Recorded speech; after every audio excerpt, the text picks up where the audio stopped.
Odyssey app, and now coming to you live from the Laughing Monk Studios.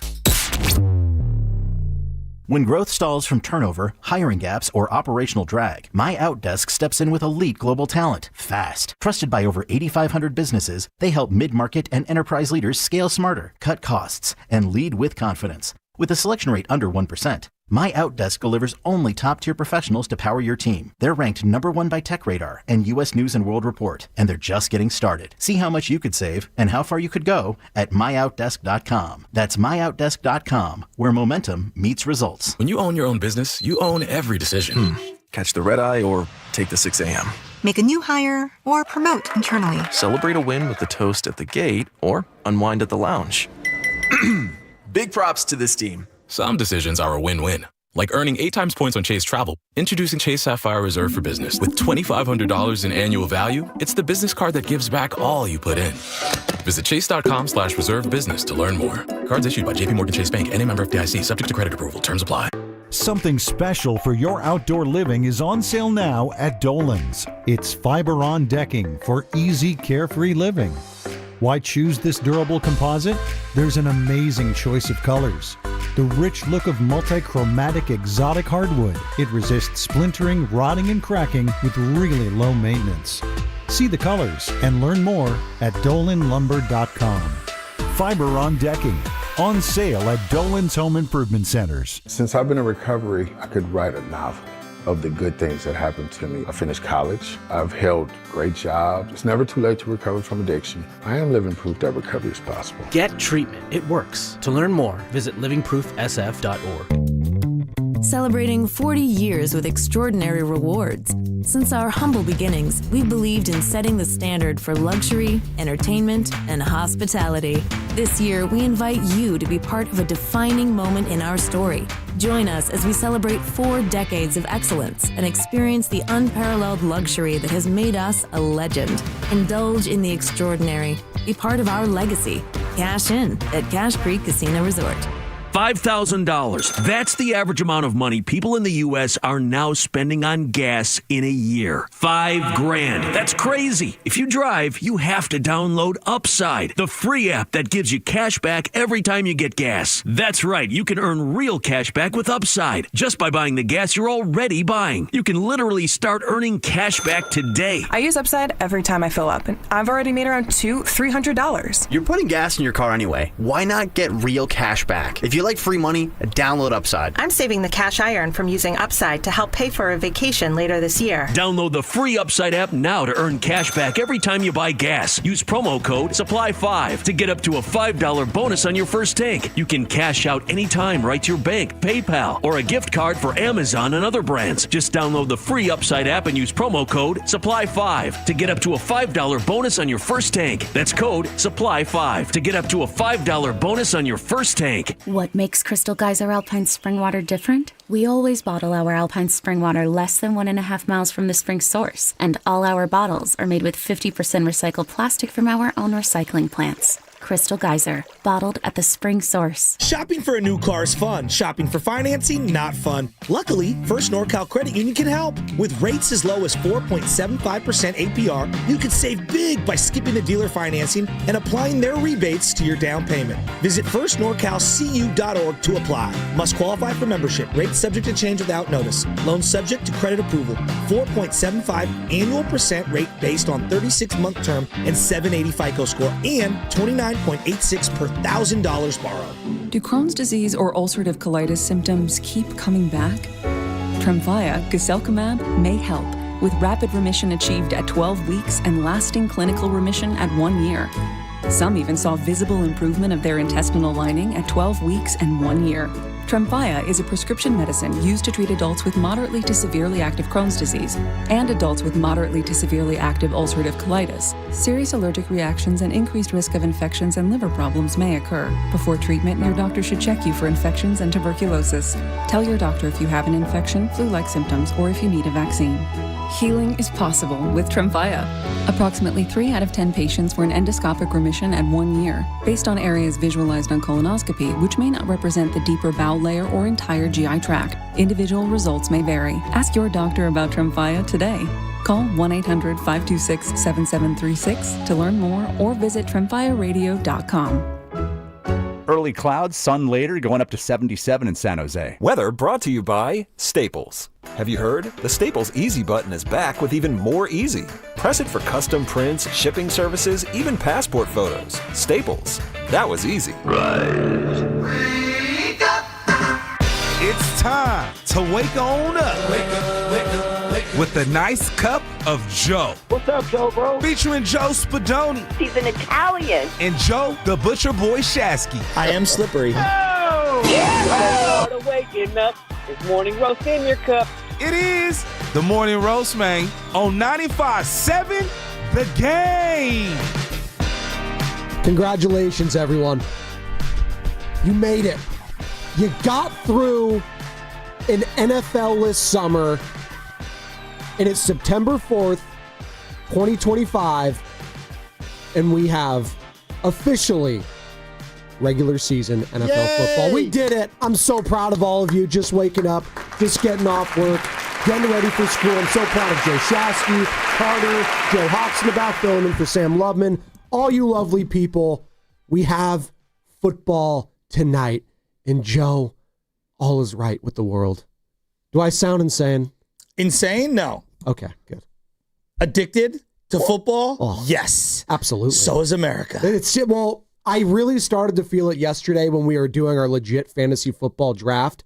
And obviously we did the first round in studio in the final hour. I thought it went well, all things considered. We have 16 people in one league, for Christ's sake. It went as well as we thought it could. Shout out Mark and San Ramon for making your pick. Who was it, by the way? Who'd you pick in the first round last? A.J. Brown. Okay. He's playing tonight.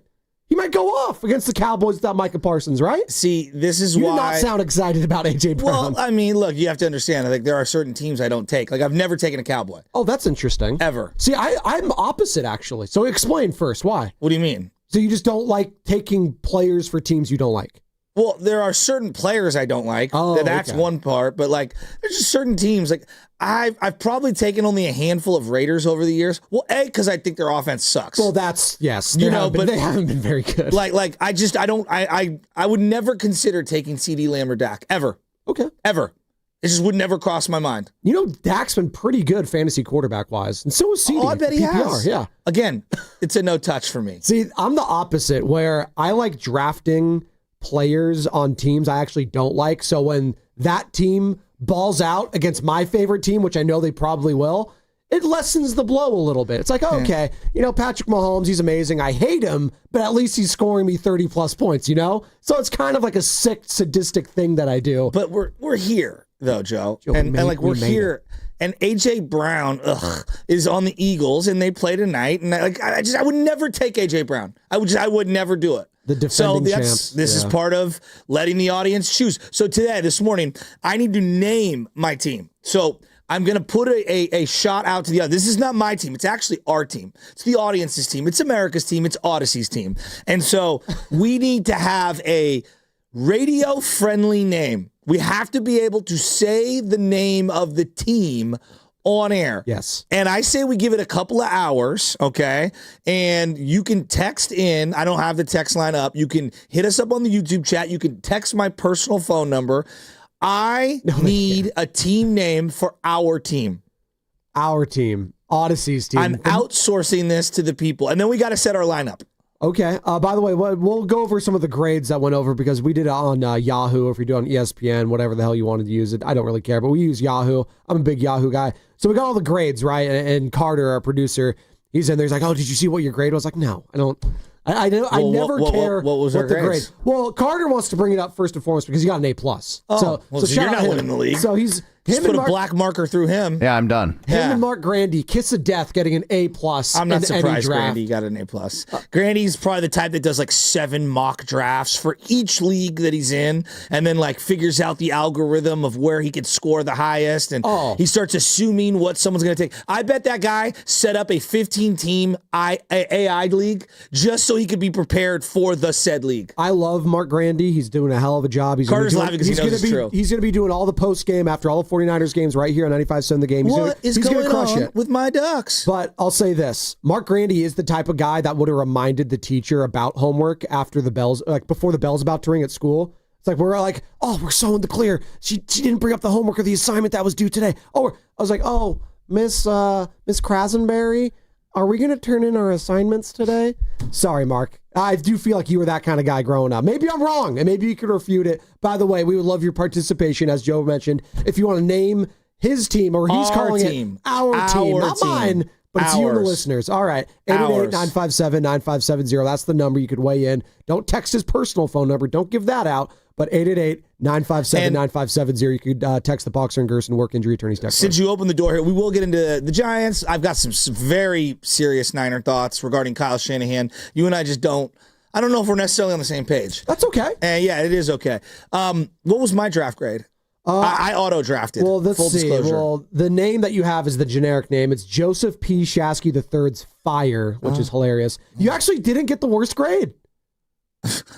Okay. So you got the second worst grade. It was a D. So you're telling me I auto-drafted and the computer picked for me, and yet somehow, why are you laughing? Because it's a 16-team league is why I'm laughing. That's why dude, 7 people out of the 16 got D's or lower. Like, that tells you all you need to know. Well, I don't think a lot of us know sports at this station. Oh, stop. Stop. I don't know what to tell you. I don't think a lot of us know sports at this station. Well, We're you guys, not me. Oh, stop it. You're fine. I separate. You church did and draft state. Bo Nix and Drake May, though, so there is that. Did I? Yes. Let's go. Who else is on my team? Read me off my team. Okay, why not? Well, we're here, right? I don't know if you know this. I drafted Bo Nix. You did. You're all second in. most touchdowns for a rookie thrown ever. Ever, right? You feel good about him this year? You feel I actually awesome? do. It's good value. Where'd I get him? 8th?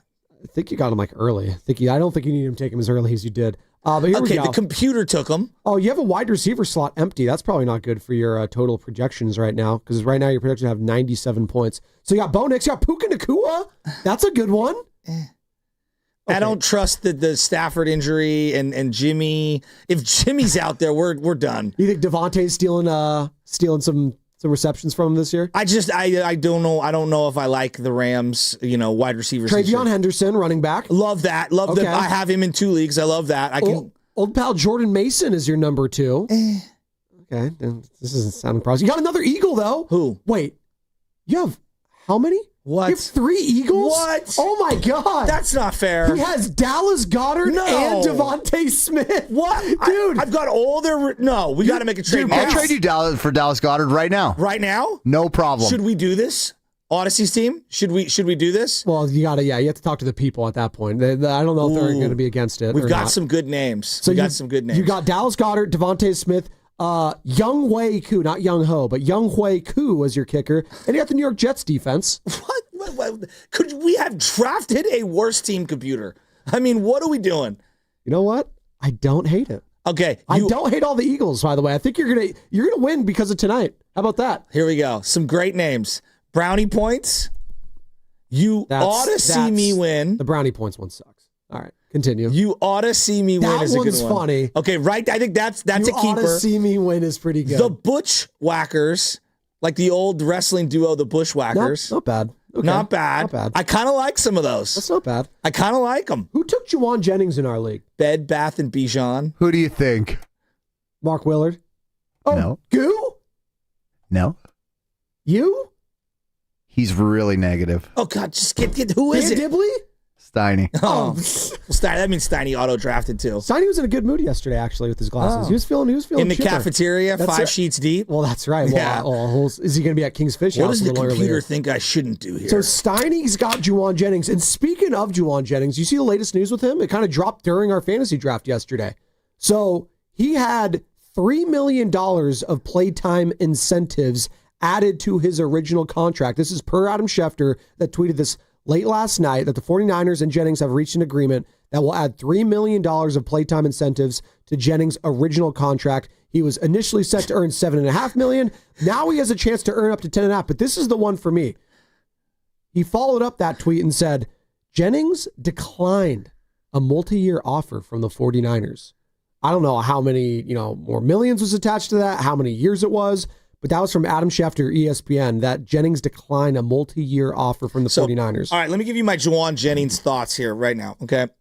I'm never going to scoff at the word millions, all right? I come from a very humble family, and so I know how hard it is to make $100,000. I'm not going to scoff at thousands. Yeah, exactly. You're right. Like, yeah. I know how difficult it is for like the average person to make $100,000. And I don't throw money away flippantly. I don't want to talk about money flippantly, though I will laugh at our $100 league. But that being said, millions is a big word. But in this situation, you know what it was? It was like, to me, Jawan Jennings was like the kid that didn't want to eat dinner, right? And you were going to serve him dinner, whatever that might be. Let's say it's macaroni cheese with hot dogs. That's what was a staple in the Shasky household. I can eat that right now. Just macaroni and cheese and hot dogs. We grew up with that. Yeah. All right. And my little brother would always be like, I don't want that. I don't want that. And my mom was like, okay, have cereal then. That was literally Marianne Spadoni growing my life. Oh, and you guys all can relate to this. No, this is I was literally saying, Mom, I'm hungry. Oh, there's milk. We have milk and there's cereal in the cupboard. Exactly. And so to me, this is the Niners saying, dude, there's cereal in the cupboard. So basically, you can go fix it yourself. Have a good year. We'll throw you a couple extra dollars. And at the end of the year, if you didn't want our multi-year deal, we'll see where we all are. Like, we may want you, we may not. We will see. So I think this is a win-win for the Niner organization. Forget Jawan Jennings for just a second. Okay. I thought they stood pat. They handled business in the sense of, no, we're not going to give in on you. We gave you a deal last year. We thought it was really fair. You had one great year. You were the highest paid number 3 heading into last year. You signed that 2-year deal, not us. You're not a premium player, but we think you're a really good player, and you're really important to us. Sit out camp, fine. Do whatever you want. The calf injury, clearly the calf injury is total BS, right? Like that's pretty obvious. And I think that the Niners offered him probably something that he felt was, not what his value was, which is totally fine. That's part of negotiations. Not everybody has to be disrespected by every deal that's out there. And they said, hey, if you hit these particular, we don't even know what they are, you hit these particular criteria in terms of catches and yards, I'm assuming, and probably snaps played, right, you can make a couple extra $1 million. Here's the cereal in the cupboard. Here's the milk. Make it yourself. I love this for the Niners. I have no qualms with this whatsoever. And quite frankly, I think 49er ownership, management, though at times we have criticized them for the way they've handled contracts. Kittle got inked up. He's a premium player. We want to see him retire a Niner for the time being. And so they set it up to where it could happen. Fred Warner, premium player. They inked him up. They set it up so that maybe he could be a 49er for life. Your franchise quarterback, Brock Purdy, they signed him to a long-term deal, which gives them optionality depending on how he plays, either to stay with the Niners, to opt out down the line and make more money, or for them to move off him in the event that, for whatever reason, he underperforms. The Niners have had a banner offseason. Now, their draft picks, we will see. It is a wait and see. And Mykel Williams, I'm as intrigued as all you guys. But they stood firm on Jawan Jennings, and I thought they did the right thing. 888-957-9570. I would love the fans' participation on this one. You can call or text the Boxer and Gerson Work Injury Attorneys text line. The Jawan Jennings saga is over for the time being, right? We figured it out, added $3 million of playtime incentives to this contract so he can earn up to $10.5 million this year. No future years after this. There is no future deal agreed upon, so it's going to be this year, and Jawan Jennings is betting on himself, Joe. Is that the right move for Jawan Jennings? But I know it was the right move for the 49ers. I think Jawan Jennings played himself this summer. No, I think he played himself, and he took a big fat L. Totally agree. And now he's taking a slice of humble pie right here, and he's coming away from this saying, how did I fumble this so badly? So let's think about this. Last summer, Charvarius Ward wanted an extension, didn't get said extension, and admitted out loud that he played Not he didn't play as hard. He just wasn't as motivated. He said this, not me. He said basically, I'm not as motivated because I looked around and I saw other people holding out, getting paid, and I showed up every single day and I wanted to stay here and I could. Now, there was the whole family element, which also dictated, kind of his not wanting to be here much longer anyway. So there were a combination of things. But his motivation throughout the year was all over the place. And I thought that his play was up and down. Brandon Ayuk held out, missed all of camp, and essentially was just on the sidelines watching. Didn't get to build the rapport with the team, with the quarterback, with the other people out on the field. I thought he suffered in the first 5 or 6 weeks. And look, the injury is unfortunate. And it just is. I don't blame him sitting out on the injury. That injury could have happened at any time. Yeah. Trent Williams, though, held out and did not look the same conditioning-wise. So I've got 3 or 4 different points for Jawan Jennings. If I am a part of his team, his camp, his family, if I'm Jawan Jennings himself, I'm sitting here and I'm saying to myself, boy, I don't really like I did all of this just to bet on myself for a couple. And again, I'm not scoffing at millions, but a couple of million extra dollars. Yeah, I did kind of play myself. And now other teams that could potentially see me as a fit around the league are probably saying, do you just value yourself a little too high there, buddy? Well, that's why I do think there was a legitimate calf injury at some point here. Now, did it linger did it need to linger that long? That's, I guess, a question up for debate. But I do think he did have a calf injury because the moment he got hurt, Joe, about a week after training camp started or something like that, he lost all his leverage. You were out of sight, out of mind. And that gave Ricky Pearsall, a first-round pick from last year, an opportunity to take that number 1 spot over, to get those number 1 reps with his quarterback, Brock Purdy, and show out, especially in joint practices, especially in preseason game 2 against the Raiders. And I thought his stock rose exponentially in this past draft, so much so, hell, we were talking about fantasy football, people are drafting him hella early in a lot of these different leagues because I think in PPR, Ricky Pearsall is going to be a baller. That being said, in all of this is good news if you're a 49ers fan this morning. It is, but let's also remember, he's not going to be his most optimal week 1. No, I wouldn't say so. And Kyle Shanahan actually talked about that yesterday. I usually don't play a lot of sound in the first segment. I don't want to play the head coach because he spoke to the media yesterday and was asked about Jawan's availability for week 1. Are you expecting Jawan to play on Sunday? Yes. Everything's fine physically with him? He's limited. Yeah, he looked good on Monday. Getting back into it, having all that time off, we got to ease him in and stuff, so we'll see how this week goes. That's why he'll be limited today, but he's healthy enough to play football, and hopefully that continues. Did you get a final MRI? Was there any kind of final testing to make sure the calf was okay? Yeah, he did. So there you go. Well, it's interesting because, they have a calf injury that's been circulating. Trent Williams called it basically a holdout. That's essentially what he called it. I do think, and I don't know if he was speaking out of turn. I do think there was a calf injury. At one point there was. Because early on, and you could say, because he was practicing. He showed up, and it was a hold in at that point, making it known that, hey, either trade me or pay me kind of a thing. But he showed up. He was practicing, and then he got hurt. And I am going to take him at his word on that.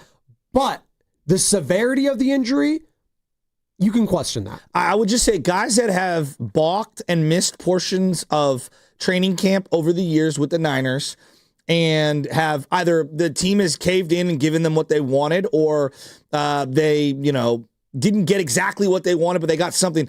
Go back to Raheem Mostert, had an injury-riddled season that year. All right. Trent Williams, Nick Bosa, all these guys had down seasons. Brandon Ayuk, down season before he even got injured.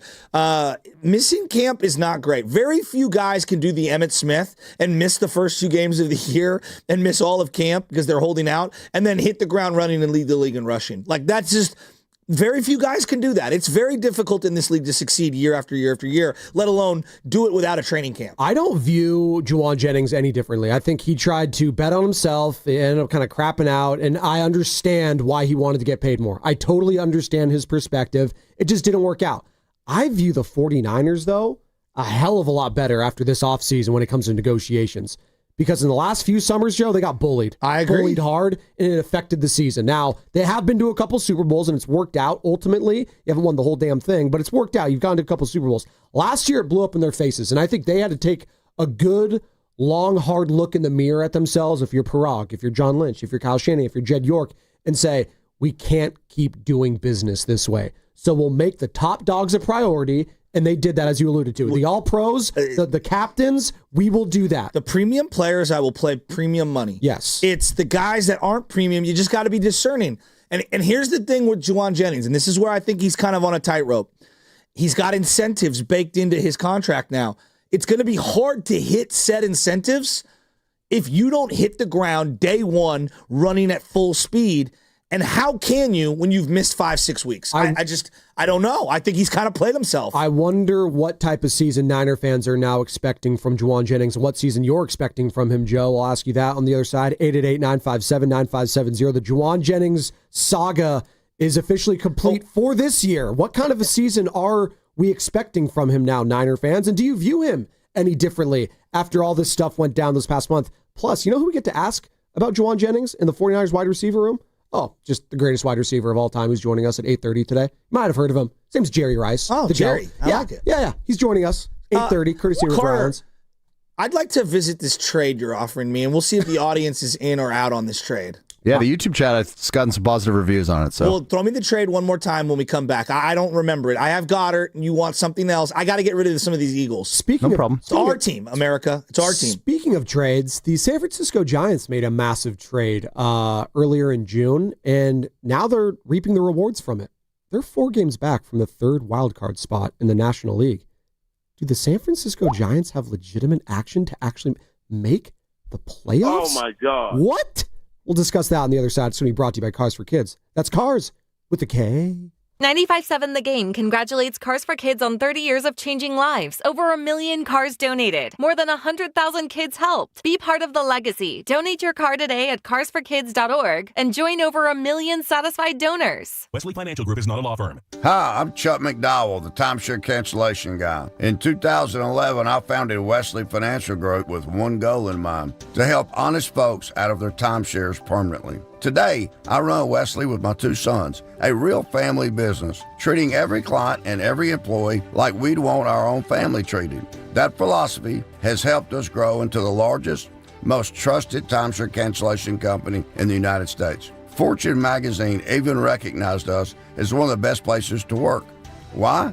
Because we genuinely care. In fact, some of our former clients were so moved by their experience working with us, they joined our team so they could help others to timeshare freedom. If you're stuck in a timeshare, give us a call. Let our family help your family. Call Wesley now for your free timeshare exit kit. 800-517-1717. That's 800-517-1717. 800-517-1717. Losing weight shouldn't be a struggle, and with Jumpstart MD, it doesn't have to be. Your first month is just $99 when you join Jumpstart MD's medically supervised weight loss program today. Licensed clinicians create personalized plans, including GLP-1 medications. No insurance? No problem. Jumpstart MD has options to meet your individual needs. With 13 Bay Area locations and online visits, expert support is always within reach. Call 855-JUMPSTART or visit jumpstartmd.com to start transforming your health today. Now it's time for the closer of the week. Presented by LiftMaster and RNS Doors. Turn your garage into the envy of the neighborhood. Visit rnsdoors.com. This week's closer comes from Lisa from Pittsburgh. Lennon and Tony were very polite, on time, and very communicative. They listened to my requests and answered all my questions. They explained everything they were doing and what needs to be done. Recently, my garage door opener was not working. I was in need of a closer. I was put in touch with RNS Doors and they hooked me up with a brand new garage door opener from LiftMaster. With LiftMaster's MyQ connectivity, my garage door opener can be controlled right from my smartphone. You'll know when a door or gate has been left open and can close it with a tap, no matter where I am. Be one of the first 10 callers and receive 20% off a LiftMaster garage door opener. Call 1-800-FIX-A-DOOR. That's 800-FIX-A-DOOR. Or visit rsdoors.com. R&S Doors. Look for the red truck. Do you have $10,000 or more in credit card debt? Are you barely getting by making minimum payments? With credit card debt reaching all-time highs, National Debt Relief is letting everyone know about great debt relief options now available to help people with overwhelming credit card debt. These options may reduce a large portion of your credit card debt. Get a free debt relief consultation when you call 800-586-4040. 800-586-4040. 800-586-4040. 1-877 Cards for Kids. KARS Cards for Kids. 1-877 Cards for Kids. Donate your card today. 1-877 Cars for Kids. KARS Cars for Kids. 1-877 Cars for Kids. Donate your car today. Ready to get rid of that old car? Donate it to Cars for Kids. Call 1-877-CARS-FOR-KIDS to reach a friendly live agent. Donation's super easy, and your car can be picked up as soon as tomorrow. Call us now, 1-877-CARS-FOR-KIDS. That's Cars with a K to donate your car today. 1-877 Cars for Kids. Donate your car today. Did you know you can donate real estate too? Go to carsforkids.org. That's carsforkids.org. This is the story of the one. As a custodial supervisor at a high school, he knows that during cold and flu season, germs spread fast. It's why he partners with Grainger to stay fully stocked on the products and supplies he needs, from tissues to disinfectants to floor scrubbers. All so that he can help students, staff, and teachers stay healthy and focused. Call 1-800-GRAINGER, click Grainger.com, or just stop by. Grainger, for the ones who get it done. eBay has reinvented vehicle buying. From click to curb, everything's covered. Ever try to buy a car online and end up in a parking lot with a stranger and some blind trust? That era is over. Now with Secure Purchase, eBay isn't just where you find your car. It's where you buy it, start to finish. Title, financing, registration, delivery, it's all built in. This is the modern way to buy your next ride on eBay. eBay. Things people love. Secure Purchase is powered by Caramel Dealer Services, LLC, an eBay subsidiary. Join 95.7 The Game at our annual Red and Gold Summit on September 4th at Westfield Valley Fair Mall in Santa Clara. We'll be live from King's Fish House from 2 to 6 p.m. See all of your favorite hosts kick off the new football season. For info, visit 957thegame.com.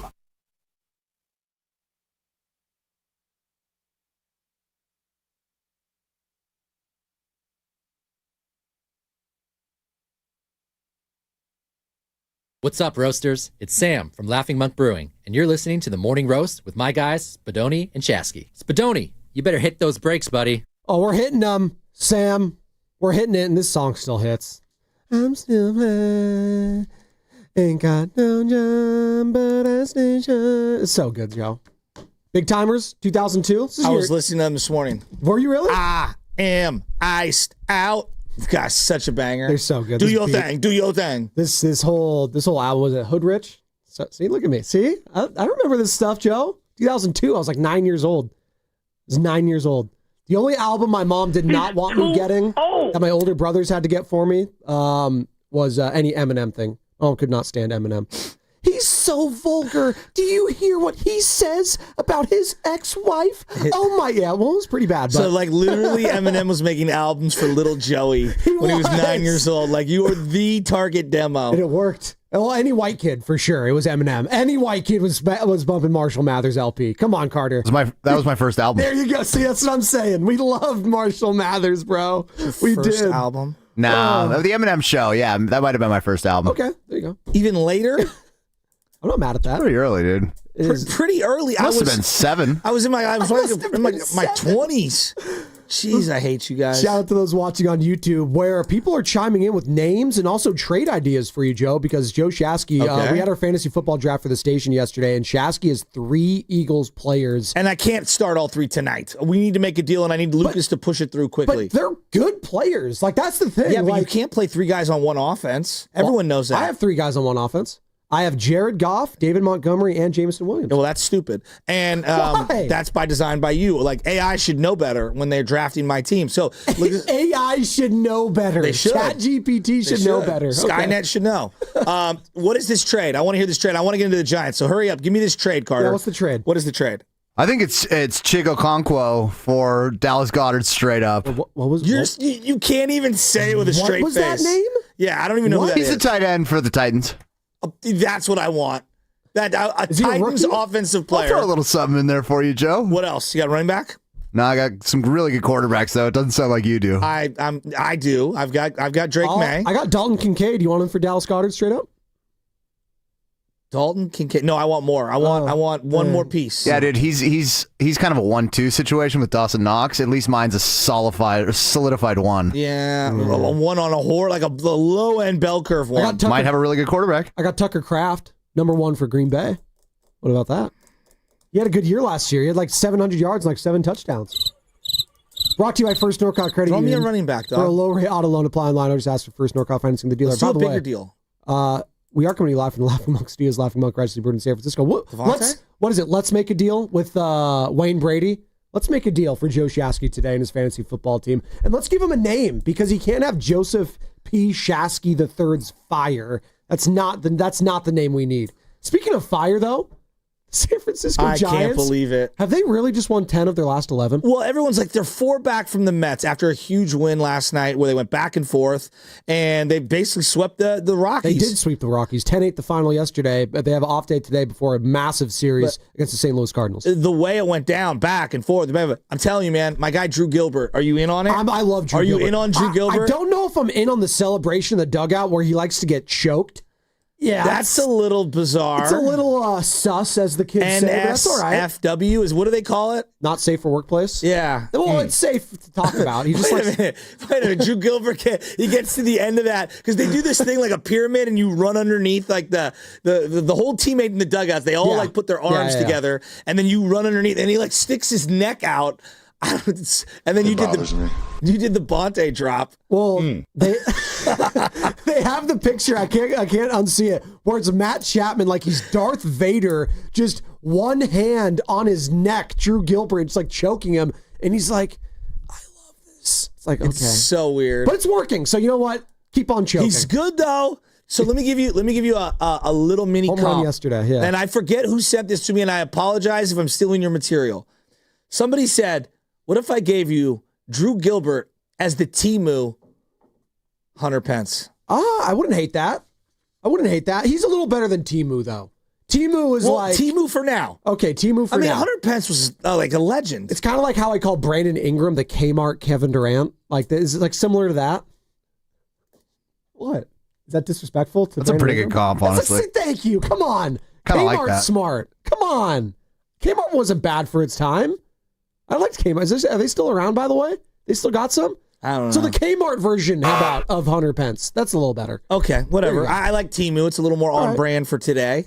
That's fine. Be a little more current. Drew Gilbert, though, home run yesterday. He's batting .260. 2 home runs for Matt Chapman. And then the story came out from Susan Slusser that he's got Tourette's. I didn't know that. Diagnosed at the age of 7 with Tourette's syndrome. I didn't know that either. He's obviously not wanting to talk about it.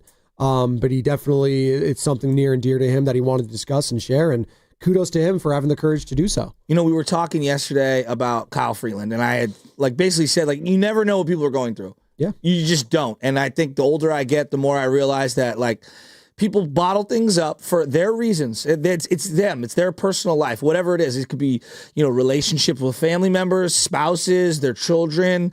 They could be, not disclosing their medical or whatever. And you just never know what someone's going through. And then you find out, and it makes you look at everything totally different. And hearing Matt Chapman kind of basically have the courage and the bravery to come out and admit what he's been going through is, it shocked me. Well, it's inspiring, too, to everyone out there. Well, it's inspiring. No question. But it caught me off guard, too, because you would, this guy's been in the big leagues for a long time now. And Susan Slusser covered him back when she was covering the A's beat back in Oakland. So she's got a relationship with this guy, and maybe this was the right time that Matt felt like to open up about him. And again, kudos to him for being able to do that. And Tourette's syndrome, it's a neurological disorder characterized by repetitive involuntary movements or vocalizations called tics. Yeah, and like you don't know, I am not, let's put it this way, I'm not an expert on any of these things, so I have no idea what I'm talking about. This is not my expertise. So when someone says they have Tourette's, in my mind, I go flying off the, because you see severe cases of it, and you see all the kind of media way they put things out there regarding Tourette's, and my interpretation of the disease is probably not accurate to what the variance is of living with it. And you just said it. I don't even know if I'm saying any of that correctly. You just said it perfectly. There's these things called tics, either motor, which is movements, or vocal tics, which is sounds.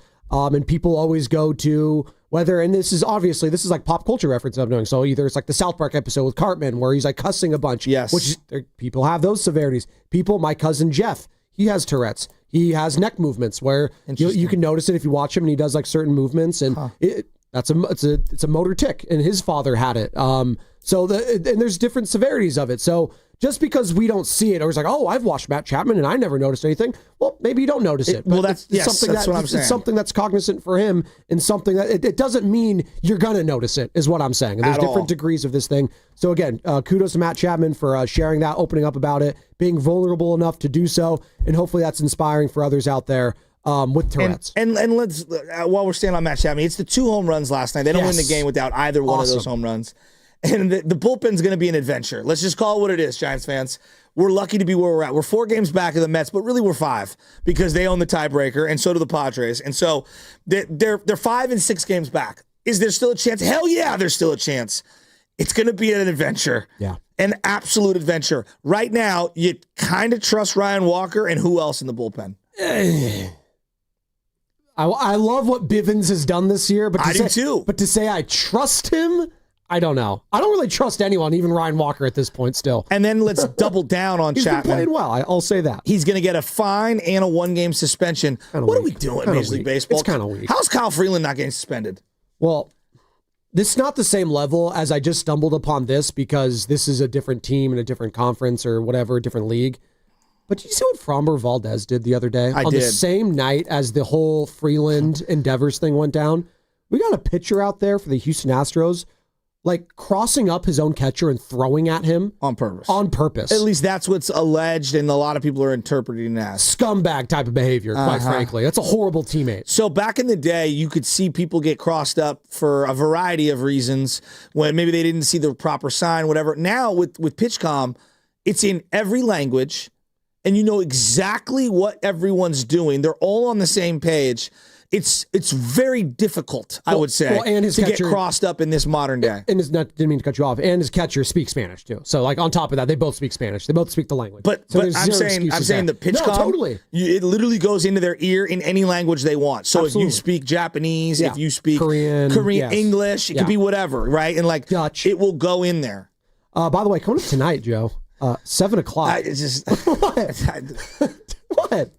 Valkyries taking on the Dallas Wings. So you know what you could do tonight, Joe? After the summit's over, from 4 to 6, drive on up to Valhalla. I'll get there for the post-game interviews. No, you'll be great. You'll pick up Carter. You guys all go together. You'll have LJ. So you'll hit the HOV lane and you'll be good. Actually, 6:00, it's already closed. Michelle doesn't want me to bring LJ, and I'm like, Michelle, we have no babysitter. We have no one who can help us. I'm just going to bring him. No, LJ's part of the guest list. I know. He's going to be joining us on the Boxer. Explain that to Michelle. She's not happy with you today. She's a no for me, dog. She can call it. Exactly. So, Valkyries Wings tonight, 7:00. Hear it right here on 95.7 The Game and on the Valkyries channel via the Odyssey app. Just download the app, search Valkyries. Also, the game is on KPIX Plus. KPIX Plus, I should say. Pregame starts at 6:30. We're up against it, Joe. Both grandmas are busy. The babysitter has school. What do you want me to do? I'm bringing them with me. I want to talk to Nick and Berkeley, who better be showing up later at King's Fish House down at Westfield Valley Fair, starting at 2:00 with Willard Dibs. 4:00 the summit starts. Can't wait for that. Nick and Berkeley on the other side, plus more of your calls, more of your texts. Let's dive back into Jawan Jennings. What kind of year are we expecting from Jawan now that the saga and the smoke has cleared? He got a couple million more in incentives. What season are we expecting from Jawan Jennings and this offense in totality? Plus, my thoughts on why all Niner fans need to back off Kyle Shanahan. It's brought to you by Fremont Bank, here for you, here for good. Football is back. The road to Santa Clara starts now. I want to go back to the playoffs, and the road to Levi's starts now. Your station for the best football talk in the Bay. I love football. Is 95.7 The Game. Game day just got an upgrade. Whether you're gearing up or winding down, Westfield Valley Fair is your go-to spot. Hit the latest gear at Shoe Palace. Grab bold bites at Shake Shack and Eataly. And catch the action on big screens at King's Fish House. From premium shopping to epic eats and entertainment, make every football Sunday legendary. Westfield Valley Fair, where football fans fuel up in style. Oh, could this vintage store be any cuter? Right? And the best part? They accept Discover. Accept Discover? In a little place like this? I don't think so, Jennifer. Oh, yeah, huh? Discover's accepted where I like to shop. Come on, baby, get with the times. Right, so we shouldn't get the parachute pants? These are making a comeback. I think. Discover is accepted at 99% of places that take credit cards nationwide. Based on the February 2025 Nielsen report. This weekend, Kohl's is giving away millions in Kohl's Cash in store. It's like you're getting free shopping money.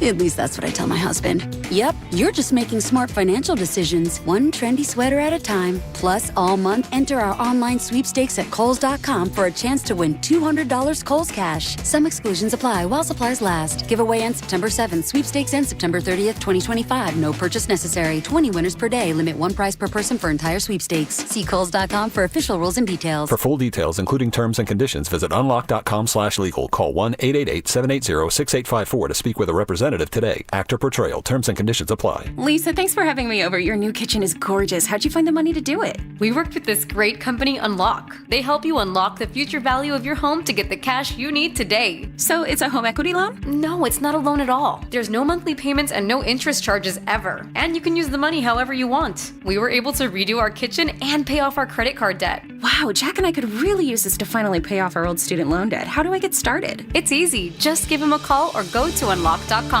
Call 1-888-780-6854 to unlock the value in your home and get up to $500,000 in cash with no monthly payments and no interest ever. Use the money for home improvements, to pay off debt, or to add to your retirement fund. It's up to you. Visit unlock.com. That's unlock.com. Or call 1-888-780-6854 now to get started.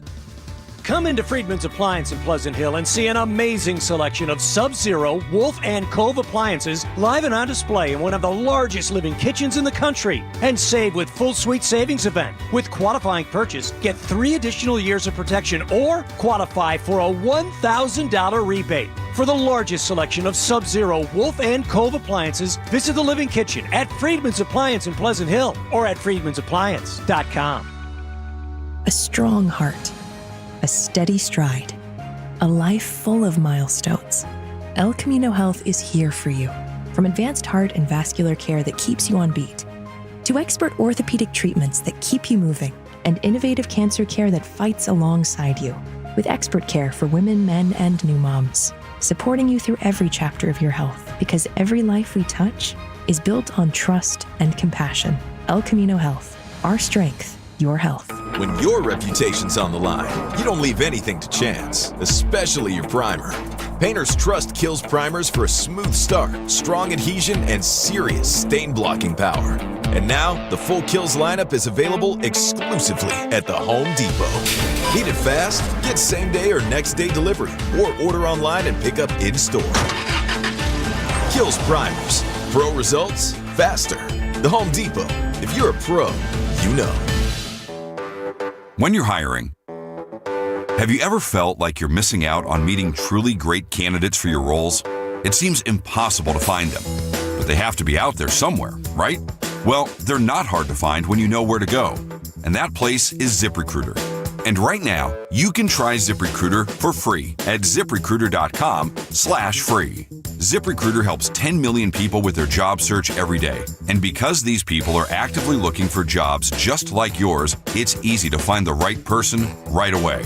In fact, 4 out of 5 employers who post on ZipRecruiter get a quality candidate within the first day. But if you're not using ZipRecruiter, you're missing out.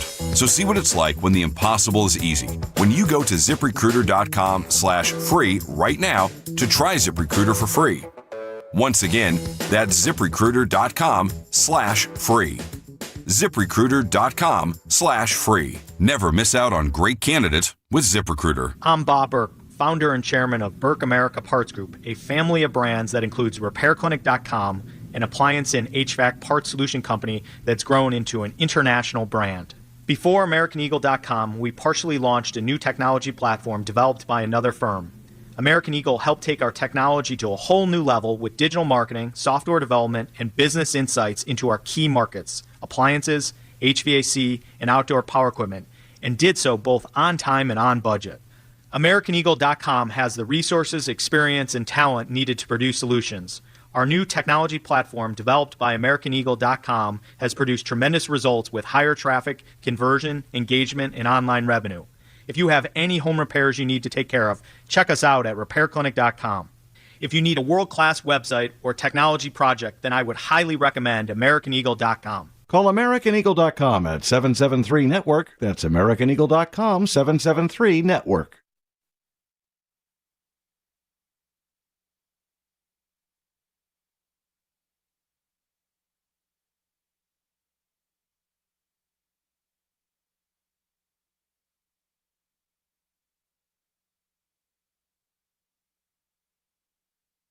Is Union City's finest, Daryl the Guru Johnson, and I'm listening to my guy Joe Spadoni and my brother from another mother, Excelsior's finest, Butcher Boy Joe Shasky. Take it away, guys.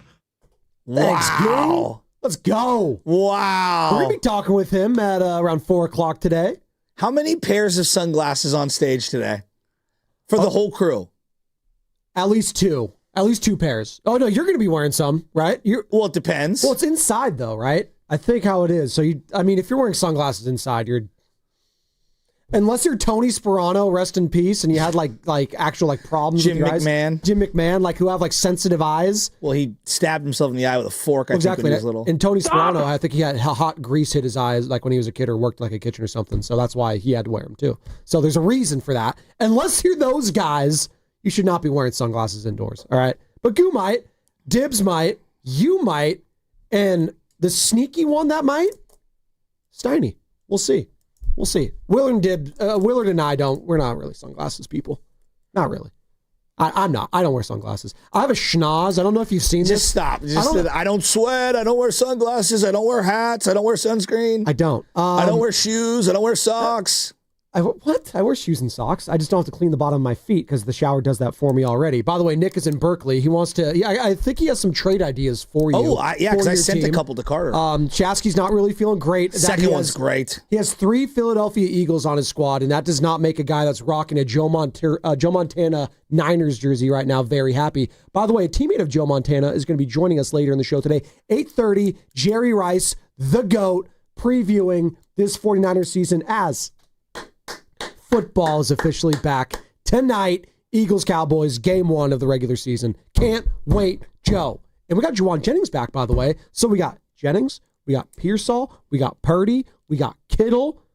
Oh, heck yeah. We got Trent Williams, we got Nick Bosa, we got Fred Warner, we got Deommodore Lenoir, we got Jake Moody, we got Kyle Shanahan. Man, Carter could get Dallas Goedert. Did anyone draft Jake Moody in our league, by the way? No. No? No one? No. We'll see. I might take him. We'll see. I got Chris Boswell right now for the Steelers. He's usually pretty reliable. He's been there for a long time. But Jake Moody, I might take Football is back. Dude, I'm so excited. I'm also excited about the King's Fish House today because that's where we're going to be broadcasting from our summit, talking all things Niners. I'm looking at the kids menu right now, and I think I might stick with the kids menu. Is that okay? You're bringing LJ, right? So you're going to bring your kid. I don't know what's happening. I'm scoping out the menu for him, Joe. Because they got fried shrimp, they got chicken tendies, they got grilled cheese, they got cheeseburger, they got ice cream scoops, they got ice cream sundaes. They got I'll definitely be having some ice cream. They got macaroni with choice of butter, marinara, or cheese. They got fish and chips, and they also have grilled salmon. Oh, so if LJ's got his little pinky up out there, you can get him a grilled salmon action. Maybe with some rice. We hit the double T's. I'm pretty ticked off. We're at the terrible two stage already. No. He's a terrorist. He's like out of control. He's a terrorist. No, I'm not joking. Yesterday, he threw the puffs everywhere. I mean, he's losing his mind. Okay. I think Niner fans are losing their mind. That's a perfect segue. I think Niner fans have officially lost their mind when it comes to their head coach. Why? Kyle Shanahan. The amount of hate that this man receives on a day in and day out basis here on 95.7 The Game, on the Boxer and Gerson Work Injury Attorneys text line, on YouTube, brought to you by First NorCal Credit Union. Every single place, whether it's the Brian and Palo Altos, and Brian, I love you, whether it's Brian and Palo Alto, whether it's, Jan and Mountain View, whether it's whoever, Kyle Shanahan is one of the best coaches in the National Football League and has been for quite some time. He has taken you to the brink of 2 Super Bowl championships. I get it, the brink. He didn't bring you the whole thing.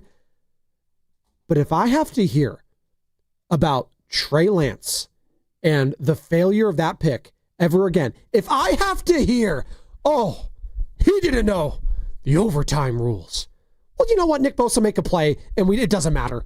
How about that? If I have to hear about the cherry-picked things that is negative towards Kyle Shanahan, where we like to forget about all the positive things that this guy has done year in and year out with this franchise, that came from the Singletaries, that came from the Chip Kellys, the Jim Tomsulas.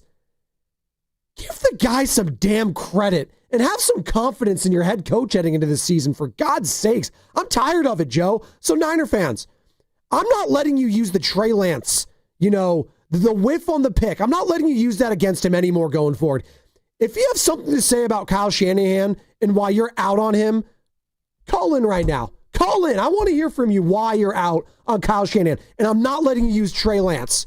I don't want to hear that name or I'm cutting you off. I'm not hearing it today, Joey. I'm not hearing it to start this season. I'm not here for it. I'm officially frustrated by the narrative and the rhetoric around the head coach. I am. Well, I'm a little perplexed because Shanahan is a lot of things. You are what your resume is. And I think to cherry pick and omit certain things from your backstory is not being authentic to yourself. I look at myself, for example. There was a time in my life where I did a lot of terrible things and I wouldn't say certain things out loud. For example, the shame of never graduating high school was something I never really wanted to acknowledge and say out loud, but it really did shape who I was. And it really created this thirst for outworking others and proving people wrong because they typecasted me a certain way. But now that I've moved on from that and I finally got my high school diploma and I was able to kind of right that wrong, it is actually part of my story. It's who I am. And that callus and that war wound from that time in my life actually has made me stronger and better. And the fact that I bring it up now is not only for myself to acknowledge part of who I am, because it has made me who I am, but also to maybe inspire somebody else to not go through what I had to go through and to be able to realize that there are unconventional ways that you can overcome and achieve. And I look at Kyle Shanahan and I'm gonna bring up someone else. Like Dusty Baker is a great example. Dusty was a great manager. Dusty had horrific choke jobs on his resume. It was who he was until the very end, when he got a chance to manage the Houston Astros and he won it all. And what made it so sweet at the end for him? Exonerating all those past ghosts. Taking the ball from Russ Ortiz's hands, then getting, actually, Russ, here you go, flipping it to him and blowing the World Series the way that they did is something that he had to live with forever. Doing what he did with Kerry Wood and Mark Pryor and losing with the Cubs to the Marlins the way that he did, those combinations, that was who he was. Cincinnati Reds, same thing.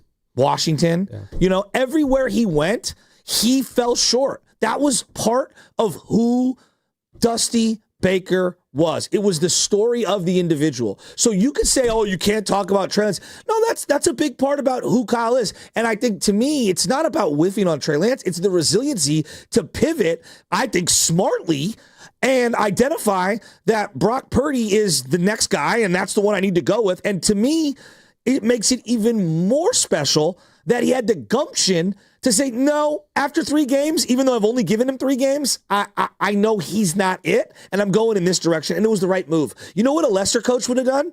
Maybe gone back to Trey Lance, and maybe not giving Brock Purdy the chance. So, to me, like, the Trey Lance whiff is just a part of who he is. On my list of beefs with Shanahan, it's very low. But why do you think it's still so high with some fans? Why can't fans let that go? Like, it almost feels like we still want to be so negative about what transpired there that we can't move on and be positive about the current quarterback Joe, anymore. is Pete Carroll a great coach? Is Pete Carroll a great coach? I think he's I will never let Pete Carroll off the hook for throwing the ball at the 2-yard line. Sure. And that's who he is. I will never let Pete Carroll off the hook for having Reggie Bush on the sideline in the Rose Bowl on a 4th and short and giving the ball to Lendell White and having the best player in college football on the sideline. That is who he is. That he has to wear that. He's also the guy that took the Legion of Boom and created one of the greatest defenses of all time. True. Yes. Is Greg Popovich one of the greatest coaches ever? Absolutely. Greg Popovich had Tim Duncan on the bench in one of the biggest rebounding situations of his entire coaching career. He's one of the greatest rebounders ever. Show me a great coach, and I'll show you a bunch of horrific decisions that either they learned from, they moved beyond, or are just part of what makes them that guy. Absolutely. I hear you on that. He is a sum of all of his parts. I'm not saying that. It is the consistent arguments from the other side that we get time in and time out that I just don't want to take part in anymore. So if they lose this week on Sunday to the Seattle Seahawks, I don't want to hear anyone bring up past things like, oh, see, this is the same thing again. This is just like the Super Bowl. This is just like the Super Bowl. That's a different time. That I can't Trey do Lance, with anymore. Again, on the list of grievances with Shanahan, Shanahan's a really good coach, okay? To be great, you got to win a Super Bowl. I love Harbaugh. He's a really good coach. To be great, he needed to win the Super Bowl with the Niners. That's what the standard is here. George Seifert was a great coach. Okay, he won Super Bowls. Yeah, he did 2. Yes. Okay, and you can say he won with Bill's team, and Bill in his memoir said they took his team or whatever. Doesn't matter. You have to win the games. Yeah, I give him credit for that. To win Super Bowls, that puts you into the great pantheon. This is to me, right? And you earn the benefit of the doubt. There's a reason why Mike Tomlin, who hasn't won since 2009 a Super Bowl, hasn't won a playoff game since 2016, is still considered a great coach. Like, once you do that, it's special. Now, and because he keeps getting to the playoffs, now they don't do anything. Well, there's a lot. There's a lot. I'm sorry, Joe. Not knowing the overtime rules, that's something he's gonna have to wear for the rest of his life. Don Mattingly, not knowing that if you go back to the pitching mound area twice in one visit, you have to remove that guy. Like, I'm sorry, that's the rules. You need to know the rules. You're a coach. You need to be maniacally obsessed. And when you don't know them, you have to wear it. Did he ever admit that he didn't know the rules, by the way? Did he admit that, or are we just saying he didn't know the rules? No, the Kansas City Chiefs told us on NFL Films a week later afterwards, they don't know the rules. Well, and Kyle Juszczyk, but maybe Kyle Juszczyk and Kyle Shanahan were having a conversation on the sidelines on the NFL Films where they're showing it. They didn't know what was going on. They didn't understand it. And all of that would have been moot if Nick Bosa didn't bite. Yeah, both true, but it didn't happen. Brought to you by Golden State, serving the Bay Area for 3 generations. When you succeed, we succeed. Visit goldenstatelumber.com. Tom Landry would have beat Bill Walsh if Dwight Clark doesn't catch that ball. Well, but he did. You know what I mean? Like we've got to live in what really did happen. Like, yeah, it sucks that the margins are so thin, but like on my list of grievances, I'm sorry, Joe, I'm never going to get over that fact. Even if he wins a Super Bowl, even if he does, I'll still say, dog, you should have beat. I still think they should have beat Mahomes not once, twice. I mean, he's still a better. And I hear you when you say it doesn't mean he's not a good coach. I hear you. It doesn't mean both are true. I hear you when you say like winning the Super Bowl makes you great, but I would also refute there have been many a head coach that have won Super Bowls that I don't think are great coaches. Okay, you may not think John Fox is great. I don't think John Gruden was a great coach. I don't. I think my whole vision of him shifted after the Raiders 2.0 when it was an absolute dumpster fire. I think Kyle Shanahan in his career was a better coach than John Gruden. I think he's a better coach than Mike McCarthy as well, who also won a Super Bowl. I think he's better than Brian Billick, who won a Super Bowl with the Baltimore Ravens. I don't think you need to win a Super Bowl to be dubbed a great head coach. Kyle Shanahan is a great head coach. One's putting Billick or John Fox. No, I'm using that because you said I think you need to win a Super Bowl to be dubbed great overall. I don't think that's you're talking the case. Within the fabric of the current coaches, and Kyle's chasing. We all put him in these top 5, whatever. I don't think anybody had Billick or John Fox in the top 5 as head coaches. The guys that have won, John Fox. And I think at one point in time, because of what Gruden did with the Raiders, elevating them and then going to the Bucs and winning right away, time is, we look at it differently now because a lot of time has passed. But Marv Levy never gets mentioned.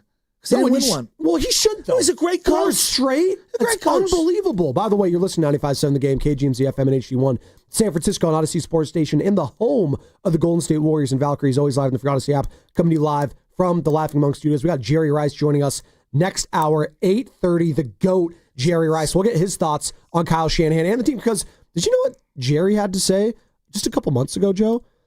He didn't like what the 49ers did this summer, and I'm wondering if that changed at all in these past few months, if he's now looking at this team a little bit differently than he did a couple months ago. We'll get into that a little bit later as well. We'll get to Nick and Berkeley in a second. Joe, this isn't high school. This isn't youth sports. It's not. It's the pros. It is. Okay. How many years after the Super Bowl did George Seifert get fired? You tell me. 2. He lost to the Packers 2 years in a row, and they fired him. What have you done for me lately? I get it. Okay, that's we are not the Arizona Cardinals. Well, if Shanahan has a bad year this year, then he will be on the hot seat. Yeah, no, but I'm just Seifert went 12-4 and got fired. All right, so that's what this region was doing for a long, long, long time. So to me, we could argue over great and good. That's a word, and how you use great and how I use great, or how you use good or whatever. It's fine. We're not going to drill down on the word, but for Shanahan to get over the hump, he is going to have to win a Super Bowl. It just is. Same thing with Harbaugh. Harbaugh, I'll never get over them not giving Frank Gore the ball at the goal line. I love Harbaugh. Love him. I'll never get over it. Ever. You know what else I won't get over? Them being so unbuttoned the week of the Super Bowl with Harbaugh. I'll never forget that. Them being panicked out of their mind up in Seattle in the fourth quarter and just playing. So they had a timeout in their back pocket before Kaepernick threw that pass that Richard Sherman made the play of his life on. All right? There's so many little things that happen in these playoff games that you'll never get over, and neither will the players. Belichick, in both losses to the New York Giants, there are things I guarantee you he thinks about to this day. The loss to the Eagles, the Philly special. That doesn't mean you're still not an awesome coach. It's just these are real. But outside of that, philosophically, there are things that frustrate the hell out of me. He's still really, really, really good. And I wouldn't trade him for a lot of guys. But his inability to accept culpability and responsibility on things like the overtime rules, that drives me nuts. His inability to actually invest in his offensive line, we philosophically don't agree on that. That's where I do love Harbaugh. The offensive line is the tip of the spear. Yeah, I agree with that. That's how I want to build my team. He doesn't. Kyle's had a lot of success. We don't have to be aligned on that. He's still awesome. He moves the ball really well. But when they don't have good years, what happens? The quarterback gets hurt. Other things that drive me crazy. He despises special teams. He never has invested. And that has been a cultural thing for the 49ers, which has done them in my entire life. That goes beyond Kyle Shanahan. So to me, that's I can go Kyle Williams, I can go Mike Kofer, I can go right down the list of the 92 NFC Championship game that the Niners lost. They muffed a punt in that game. There's a lack of personality at times with Kyle. I have a lot of grievances. I still think he's a great coach. Look, I got a lot of grievances with my wife. I'm married to her. I love her. We live in the same house. We sleep in the same bed. There's things she does that drive me nuts. That doesn't mean I don't love her. All of these things can be true. I don't have to feel one way about someone. Some people are complicated. I think Kyle's one of those complicated guys. I think so, too. I think he is a sum of all the parts that you just mentioned. But we like to do this as fans. It's black or it's white. There's no gray area when it comes to the head coach. If you already have your formulated opinion on the guy, it's never going to shift. And what I am trying to do about this 49ers team, I'm trying to feel, and I do legitimately feel this way, I am cautiously optimistic about the 49ers this year. The head coach is a big part of that, and Kyle Shanahan. And I wonder where Niner fans are at with their head coach heading into this season. Do you feel confident that Kyle Shanahan is the right guy moving forward for this squad? 888-957-9570. That's the number to call or text. Before we hit the break, let's go out to Nick in Berkeley, who's been hanging on tight. What's up, Nick? You're on the Morning Roast. Hey, what's up, y'all? Hey, Shasky, your son is gone mad because that's how you get your parents when you was that age, man. So it's payback. You know what I'm saying? So check it out. Yeah, I know the message to your madness, picking 3 Eagles, because it's the twisted paradox of playing fantasy football is if you pick your own team, even if you win and they don't perform and you lose in fantasy football, you're still kind of bitter, even though your home team won. So it's like, man, you got to get other players from other teams to form a team. Otherwise, you really can't season like you really want to. So that's why I always pick players other than the 49ers. I don't care who we got. So let me tell you something, man. You guys know I swear to Shanahan all the time. It's fine bothering some of the stuff he does, but people will forget more football than I'll ever know. And I'll tell you straight up. The man is a great coach. There are so many bum coaches in the NFL. We have like one of the top 5 coaches. He needs to. I think he's very hard on himself.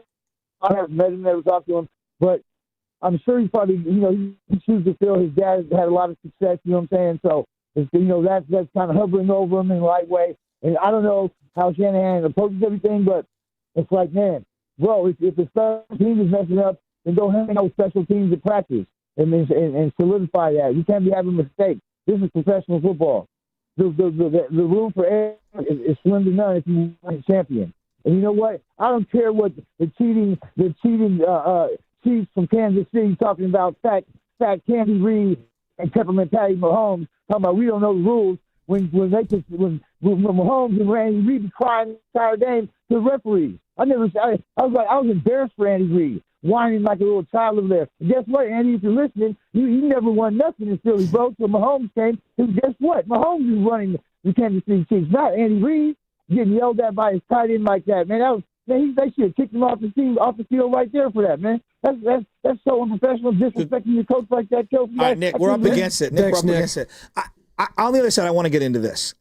I believe in life it's about credit and demerits. There's a scale, right? Yes. No one is all great and 0 bad, and no one is all bad without a little bit of good. And I'm talking about in life, just in general. It depends on where the scale is. And this goes back to Greek mythology and Zeus, and they would basically have a scale of fate, if you will, based on the good and bad deeds that you did, right? No one is all one thing. All right, and I want to get into that because I'll list all the things Kyle does great, but there are things that drive me nuts. That doesn't mean I don't like them, but to be considered one of the greats, you got to win the big one. That's how this sport works. It's the ultimate prize. By the way, speaking of mythology, and I'm more into Norse mythology these days because the Valkyries are taking on the Dallas Wings tonight, 7 o'clock. You can hear the game right here on 95.7 The Game and the Valkyries channel on the Odyssey app. Just download the app and search Valkyries. You can also watch the game on KPIX Plus. Pregame starts at 6:30. The playoff push is here, and Valhalla is going to be rocking tonight with Paige Beckers in town, the UConn product, and the #1 overall draft pick of this year's past draft. That's what's coming up in the game, brought to you by Crystal Geyser Alpine Spring Water. What makes Crystal Geyser Alpine Spring Water different? We always bottle our Alpine Spring Water less than 1.5 miles from the spring source, and all our bottles are made with 50% recycled plastic from our own recycling plants. Crystal Geyser, bottled at the spring source. Are you designing a new home or wanting to upgrade your existing one? You better consider Golden State Lumber showrooms. Their innovative products include style, energy savings, and long-term performance, all from the top manufacturers in the industry like Fleetwood, Western, Awake, Marvin, and so many others. Golden State has showrooms strategically placed on all corners of the Bay Area, and you can count on their expert staff to help you make the ideal choice for your design plans. And in addition, they carry the largest inventory of windows and doors in the entire area. Take a look at the windows and doors page at goldenstatelumber.com. Scroll through the image gallery and take a virtual tour of their showrooms to find inspiration. And when you get some ideas, have questions, or want that closer look, click the web link to schedule an appointment. See why pro builders trust Golden State Lumber and Showroom. Family owned since 1954. Golden State, when you succeed, we succeed. When you own your own business, you need to keep things moving. Need to book a last-minute flight? Earn a $300 travel credit to cover that. Need to take a meeting before takeoff? Do it from the comfort of the Chase Sapphire Lounge by the club. Need to catch your breath before you board? Done. With $2,500 in annual value, the new Chase Sapphire Reserve for Business is the card that gives back all you put in. Visit chase.com/reserve business to learn more. Cards issued by JPMorgan Chase Bank and a member FDIC, subject to credit approval. Terms apply. Start your wellness journey at Whole Foods Market. Save 33% on all supplements with Prime through September 9th. Stock up on favorites during this biannual event. While supplies last, shop in-store or online. Terms apply. We finally switched to T-Mobile because with them, we can be connected here and there. Let's watch a movie. And we have Netflix included to enjoy our favorite shows and movies. ¿Qué tal está? Bacanísima, pero ya la vi. Now the hard part is getting them to agree on a movie. Switch today and get the new Samsung Galaxy S25 Plus with Galaxy AI, all on the best network in the U.S. Visit a store, T-Mobile.com, or call 1-800-T-Mobile. 1-800-T-Mobile. Best mobile network in the U.S. based on analysis by Ookla. Speed test intelligence data 1H 2025. Count on Sundays with the NFL on CBS and Paramount Plus all season long. Here we go! Starting with a Week 1 NFC North rivalry between the Lions and Packers. And he's in for a touchdown! Visit ParamountPlus.com/NFL to get started today. Boxer and Gerson, Northern California's premier workers' compensation law firm, helping injured workers get their lives back for over 40 years. NFL fans, Week 1 is your shot to play free and stack $1 million cash bag with DraftKings Pick 6, an official partner of the NFL. Here's how. Download the DraftKings Pick 6 app, DraftKings' easiest way to play fantasy. Enter for free and pick more or less on 6 player stats for Week 1. Share your link with friends and add more cash to the bag and get bonus shots to win. Hit all 6 picks and you'll be splitting a bag that's already at $1 million or more. Download the DraftKings Pick 6 app and use code THEGAME. Opt in for free and start stacking entries for NFL Week 1. Zero cost. Huge upside. In partnership with DraftKings Pick 6. The crown is yours. Gambling problem? Call 1-800-GAMBLER. Must be 18 and over. Age and eligibility restrictions vary by jurisdiction. Void where prohibited. Must claim token for free entry in Bag Builder contest. Only perfect entries earn share of cash prize. Tokens are single use and expire September 8th at 8:15 p.m. Eastern. Terms at pick6.draftkings.com/promos. Another checkup? Why are so many people getting new puppies? Dr. Kim's veterinary office is littered with cuteness. We are booked solid for weeks, but who can say no to a puppy, right? Oh, who's a good boy? She needs to find extra vet techs to get those pups some extra love. I need Indeed. Indeed you do. When you sponsor a job on Indeed, candidates can find it easier, so you can hire easier. Redeem your $75 credit at Indeed.com/credit. Terms and conditions apply. Nationwide is so much more than a great insurance company. They're one of America's largest financial services companies. Like how I'm more than just Peyton Manning. I'm also motivating Manning. When I say insurance, you say financial services. Insurance. Financial services. Insurance. Financial services. Now when I say nationwide, you say is both. Nationwide. Is both. Nationwide. Is both. For your insurance and financial needs, Nationwide is on your side. Nationwide Investment Services Corporation, member FINRA, Columbus, Ohio. Oh, could this vintage store be any cuter? Right? And the best part? They accept Discover. Accept Discover? In a little place like this? I don't think so, Jennifer. Oh, yeah, huh? Discover's accepted where I like to shop. Come on, baby, get with the times. Right, so we shouldn't get the parachute pants? These are making a comeback. I think. Discover is accepted at 99% of places that take credit cards nationwide. Based on the February 2025 Nielsen report. Keeping your family safe starts with making an emergency plan. Visit safetyactioncenter.pge.com to get started today. And join PG&E at the Marin Fairgrounds for the 4th annual Ember Stomp Wildfire Preparedness event on September 6th. For more details, visit 957thegame.com.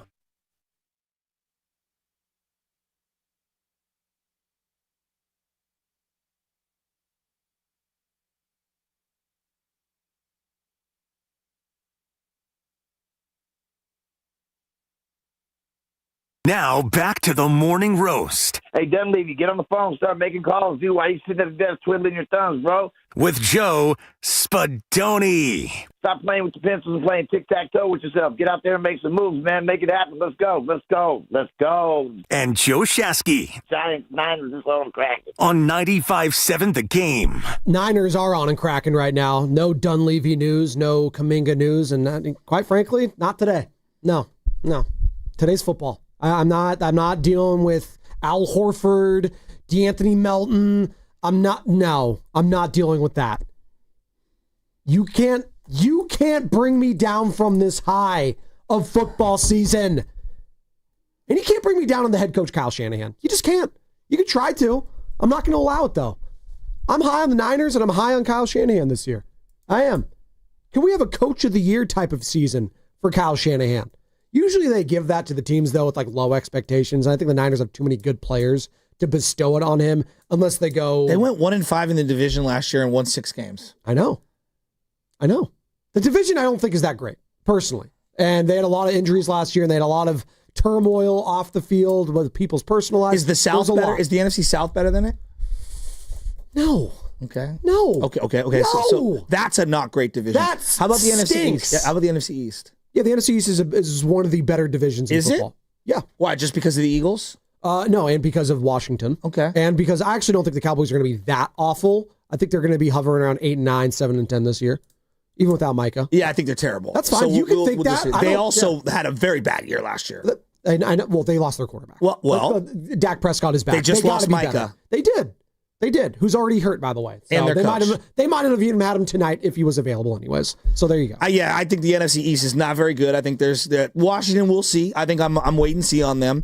I said they're solid. I don't think they're amazing, but I think they were 2 10-win teams. They have 2 playoff teams there. Both of those teams were in the NFC Championship. 2 years ago, 2 NFC East teams. The NFC West had 3 10-win teams, 10-plus win teams. Last year, there were 2 10-plus win teams. I don't think it's as good as the North, top to bottom, but I do believe it's not crummy. It's definitely not crummy. That's the South. That is the low part of the NFC currently. Now, things could change. Let's see with Atlanta, and let's see what ends up happening with the Panthers.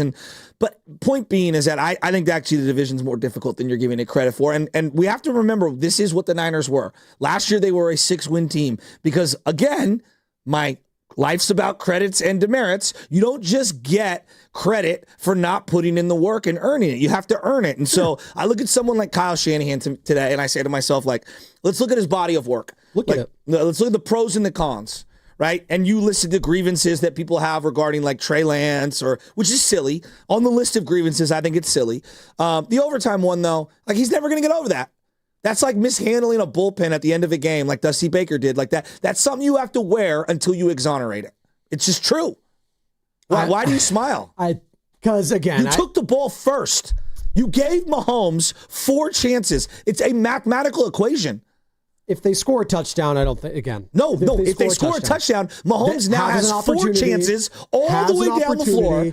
And if their players make plays, the coaches can coach and the players play. Players make plays, the game's over. Joe, their stud, who they paid, their former You're in DPOY. denial.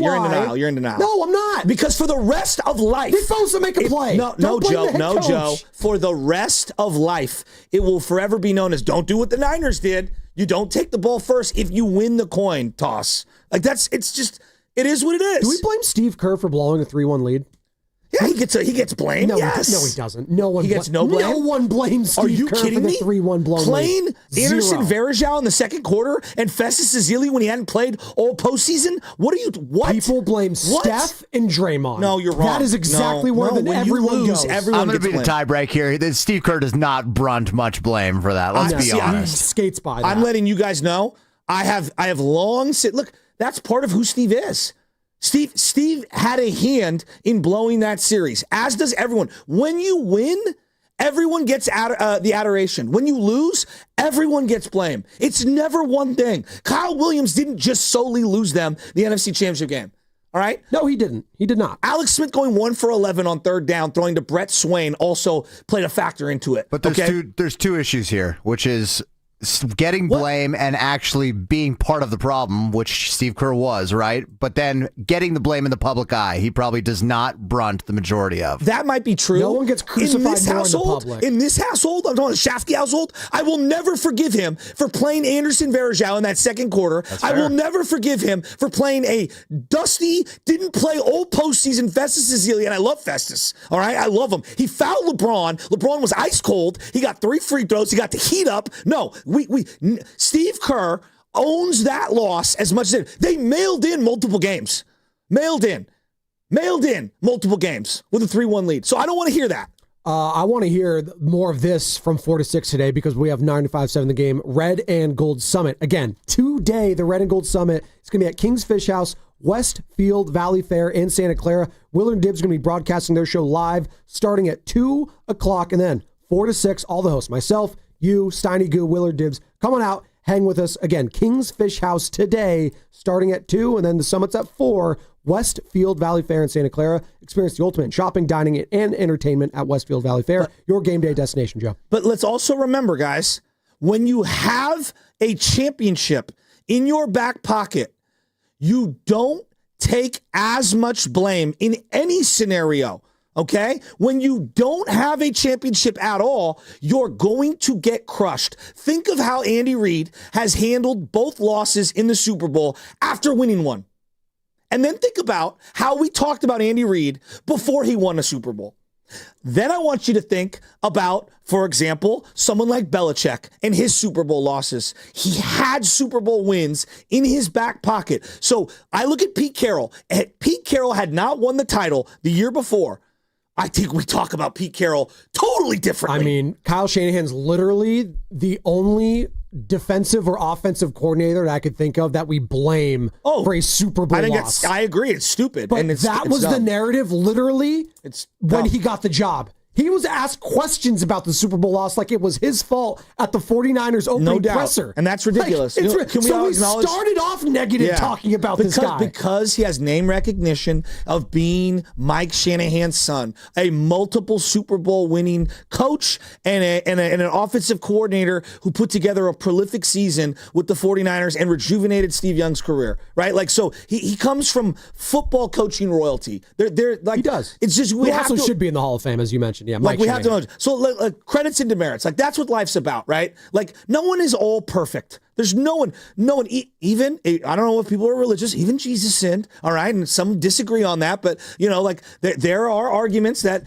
he did throw a little tantrum, all right? We're all sinners. On the tax collectors. We're all sinners in the hands of an angry God. What does Kyle do great? Look, these are all the pros for Kyle. Kyle took a team that was an expansion team that was rudderless and lifeless and made them relevant.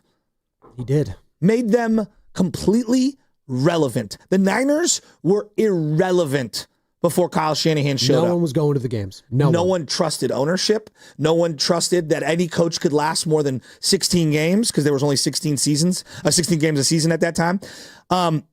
He's a brilliant play designer, a run game coordinator, and truly understands spacing, misdirection, and windows in the passing game. Those are undeniable. Undeniable. Now, is his 5-wide drop back passing game great? No. Probably not. But I think overall, he's a brilliant play designer who truly understands spacing, misdirection, and how to hit windows and get guys open. All right? He loves physical defenses. How many of these offensive-leaning coaches don't really care about physical defenses? There's a lot of them, actually. A lot of them. Especially in college. Yeah. You get like a Lincoln Riley, and it's like, wow, you guys are so pass happy. Why aren't you physical? Kyle has always been maniacally obsessed with physical defenses. I love that. I appreciate that. And I think his run game obsession on offense translates to a physical defensive team because they practice it at practice every single day. He loves to build a great staff. That's an art. I truly believe that. Ask Bill Belichick today when his tree looks pretty barren and he's got Freddie Kitchens as an offensive coordinator. Kyle has found a way. Now, he's missed on a couple coordinators, but for the most part, he has built an unbelievable staff year after year after year, being poached every year. Just ask the head coach for the Philadelphia Eagles tonight how important it is to have an offensive and defensive coordinator that you trust. Nick Sirianni. It was literally the reason they won the Super Bowl last year was adding Vic Fangio as their DC and then Kellen Moore as their OC, who is now the head coach of the New Orleans Saints. Absolutely. The players love him. I mean, these are all the pros for Kyle Shanahan. George Kittle and Trent Williams. I mean, just look at who the leaders are. Like, we aren't talking about like, oh, they're kind of good players. No, we're talking about Hall of Fame, generational type players who, if they wore any other uniform, would also be Hall of Famers, given the production that they've given. Those players swear by him. Now, there is an argument, hey, you know, these guys have made a lot of money under Shanahan. Well, yeah, because they love him. All right? So players love him. He works well with others above him in the organization. You couldn't say that about Harbaugh. No. You know, I love Jim Harbaugh, but Jim Harbaugh didn't work well with others above him. And I'm talking about management, franchise owners, okay? The people who are signing the checks. And even like coaches that win Super Bowls, that's the case. You can look at the doc we just watched, the America's Team doc. Jimmy Johnson and Jerry Jones did not get along. No. And again, there's a lot baked into that. We like to blame Jerry, that both sides are culpable. There's egos that get involved. And just because you're winning doesn't mean that stuff goes away. No. I think his adaptability is actually better than he gets credit for. He is willing to pivot quickly. They pivoted to Jimmy G out of nowhere, mid-season. Yep. They pivoted to Trey Lance. Didn't work out. They quickly pivoted to Jimmy. That worked out. That was the best football Jimmy had ever played at that point when he got CMC. They pivoted to CMC. The year prior, they pivoted to Debo at running back. They pivoted to Brock Purdy. I think Kyle's adaptivity and adaptability mid-season is as good as anyone in the league. His ability to identify when the Band-Aid needs to get ripped off is very good. I agree with that. Okay. Yes. I think Kyle is maniacally obsessed with winning. I don't know if I could say that about every single player and coach in the league. I don't know. We don't see them every day. Look at the man's face. You cannot tell me that guy doesn't stress out on a minute-by-minute, He's his father's second-by-second basis about winning. He looks just like his dad. Like, he literally is turning into Mike Shanahan, who, again, cared maniacally and was obsessed about winning because he had won 2 Super Bowls, obviously. So, yes. Kyle has 8 wins in the playoffs. 8 wins. He's 8-4 in the playoffs. Pretty good. There's a big thing about if you get a bye week, Andy Reid is 28-2 or whatever the hell he is. I think Kyle's as good as anyone I've ever seen as a short week preparer when it comes to playoffs and playing those Thursday night games. So you get him into the playoffs, he's getting you to the conference title. Exactly. That's all he does. By the way, Miles and Dre, we'll get to you in a second. We'll get to you in a second. He destroyed this veil that Seattle had over the Niners like that. Yep. The Niners could not win, not just in Seattle, against that team forever. They owned us forever. They ended us. It was Warriors-Spurs-like for the longest time. Remember, the Warriors just could not beat the San Antonio Spurs. Even in San Antonio, like, their losing streak was astronomical. Absolutely. And then they finally had that turning of the tide. Absolutely. He ended that. Like, he created that, all right?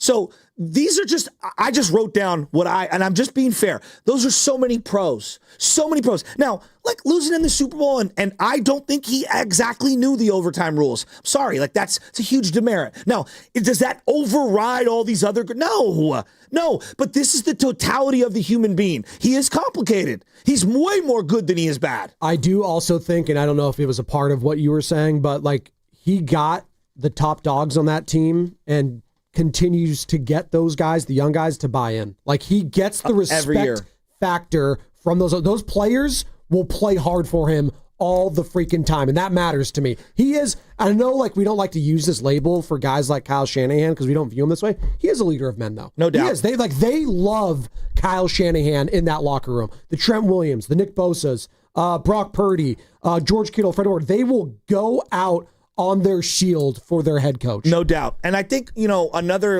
and I've listed some of the knocks in terms of his philosophy regarding offensive linemen. We just disagree. It's fine. We disagree. But he's been wildly successful with his philosophy. The one area that I think he gets a lot of negative blowback from, which is unfair, is the personnel stubbornness. The Mohamed Sanu's, the Tevin Coleman's, the Dante Pettis, some of his draft picks. You know who's on the Niners right now? Sky Moore. You don't think Andy Reid signed off on Sky Moore? Oh, he did, absolutely. Show me a great coach. I'll show you a bunch of misses in personnel. I'm sure everyone was saying, this is such an Andy Reid pick with Sky Moore, and now he can't even catch a ball. Belichick couldn't draft a receiver to save his life. Oh, my God. He couldn't. But hey, who was his last one out of Arizona State that was awful? It was, who's my guy? You know who exactly what I'm talking about. I'll get to it in a second. I actually thought he was going to be sick. Who was it? Was it N'Keal Harry? Oh, N'Keal Harry. N'Keal Harry. Awful. I actually thought he was going to be good. I thought so, too. And Brandon Ayuk ended up being better. Yeah. So, but I'm saying, you show me a head coach, and I'm going to who has personnel decisions, and I'm going to probably show you some big time whiffs and them playing favorites on their guys. Look, Tevin Coleman drove me nuts. I'll be the first to admit it. Jerick McKinnon, you're going to build the whole offense around Jerick McKinnon. Paper plane. We disagree on that. He was hella right on George Kittle, though. Oh, are you he kidding was me? hella right on Brandon Ayuk. Fred Warner? Debo Samuel. Yes. Right? Show me a great coach. I'll show you a bunch of misses. Kyle is way more good than he is bad. But that doesn't mean I just can't talk about the bad. It's part of who he is. I love that. Does the good outweigh the bad still with Kyle Shanahan, Niner fans? 888-957-9570. That was very well put. Shasky, let's go to Dre Lamore, who's been hanging on tight. We appreciate your patience, Dre. The floor is yours. Hey, thanks. Good debate you guys got going on there. Hey, my faith in Shanahan, up until we get to the big game, but I don't say we're going to get to the big game this year, but my faith is that we're going to have 10, 11 wins. When I say I mean the 49ers. I had a good friend a long time ago when I had a bad habit of saying R. He goes, you're not on the team. You know what? He's right. There are 49ers. We're not them. But anyways, hey, Joe, I've been hearing you say about the Seahawks old coach, the Raiders coach. Pete Carroll. Pete Carroll. Now, the USC game, you keep blaming it on not giving it to Bush on 4th and 2. But if my memory serves me correct, that whole drive was all Lindell White from the 20, every last play. And on the last drive they had, Lindell White was getting 4 yards per carry. So every third down, they were converting. On their last possession, or their last set of 4 downs, on second down, Leinart threw a screen that was incomplete, which stopped the clock. So then on the next 2 plays, it was 3rd and 6. And then they came up short, and on 4th down, he came up short. So for me, he lost that game by throwing that screen. Okay. Texas did not have enough time to score. I don't blame him for leaving Bush. And then a couple weeks ago, I heard you say, and I'm sorry for bringing up old stuff, but this one always kills me. This is the game that killed me the most in my life, is that the Niners lost that NFC Championship game on the 3-peat because Montana got knocked out by Marshall. I got to beg to differ on that one. Young was on point when he came in. Well, I didn't blame Young. They fumbled after, and it was Roger Craig who fumbled. And when Young went in there, and then basically Lawrence Taylor, I had the card, the hologram card, which I kept. I don't even know why. I didn't know. Yeah, we were going 20 years down memory lane there. So it's okay. By the way, football is back. If we're talking Rose Bowl, we're talking Texas, we're talking USC, football is back, baby. And I'm with you on that. I'm sorry. Lindell White might have been better in that game. It's one of the greatest. Reggie Bush might be the greatest player in the history of college football. Joe, he needed to be on the field. Yes. That's all I'm saying. You need to account for him. They stacked the they're like, we know Lindell's running here. Again, we're getting down the rabbit hole. Reggie Bush, by the way, we're talking about Kyle Shanahan. If Reggie Bush was in his prime and coming out of USC, like in today's game, I do think he'd dominate. But here's the difference. Shanahan's offense right now. Here's the difference. Reggie wasn't good enough between the tackles. See, this is where, but in spacing with this offense, you don't think he'd be very valuable? Yeah. I'm not saying he wouldn't be valuable, but like CMC, Reggie Bush, there's a lot of this. CMC is so much better in between the tackles and one cut and breaking tackles. Like there's a difference. Reggie's an outside the numbers kind of a runner. He wasn't good between the tackles. I thought he would, but he wasn't. 888-957-9570 is the number. We're talking about pros and cons with Kyle Shanahan. Does the good outweigh the bad still when it comes to the head coach of the 49ers, Kyle Shanahan? Shasky laid it out beautifully. There are pros and cons with everyone, even the greatest of all time, Bill Belichick, as you just got humbled this past weekend against TCU. Kyle Shanahan has gotten close twice twice. Can he go over the top this year? By the way, less than an hour, we're going to be talking about it with the GOAT, Jerry Rice, joining us at 8:30, courtesy of River Islands. The GOAT, Jerry Rice. I got the GOAT fuel right here. They have a gummy bear flavor now, Joe. Maybe I'll be cracking this open when he joins us again. 8:30, Jerry Rice. Be there or be square. I know Miles from Fort Mason's going to be there. What's up, Miles? Hey, Miles. Hey, guys. Good morning. It's been a while. Great to hear you guys' voice. And, guys, with all due respect, I have to laugh at this question. You can tell that we're a long way away from Jim Tomsula and Chip Kelly when we're debating the merit of Kyle Shanahan. I mean, sure, Joe Shasky, as you said, he, can miss on players. Every coach does that. That's not saying a lot. I think his ability to manage up and down, Shasky, as you said, phenomenal. Through difficult circumstances, to tell Jed York, hey, I'm about to start my third-string guy, who I think is the best on the team, to give us that chance. And then for an offensive guy, he's always had a stacked defense since he's been here. So I got to give him credit. The knock, which I think is fair on him, is the special teams. And he always kind of throws his hands up and says, I don't know how to kick a field goal. Like, I don't know. No, Kyle. No. You need to pay much more attention to that. Get serious about it. Jake Moody, I mean, he tried to remedy the situation, but probably should have just re-signed Robbie Gould. But just the ineffective, lack of execution on special teams, I think there's much to improve there. And then, I know it's off topic, but Giants, don't say it's over until it's over. I'm pulling for them every night. They got to basically win out. Let's go. Hope the Eagles get back tonight.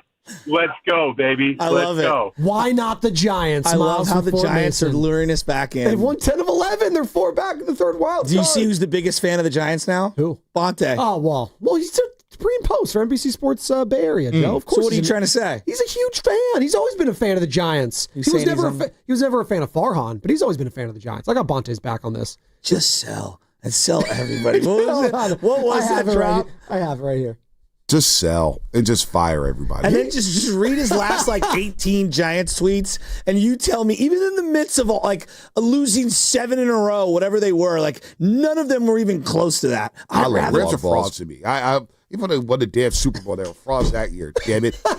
Even when they won the Super Bowl, they were frauds. When they came back from 10 points down in the fourth quarter and beat our team, and then went on down in the Super Bowl in the fourth quarter and won that game, they were frauds. And you guys were in person for the NFC Championship. By the way, both those games at home. Both of them. And by the way, we're talking about that. Why?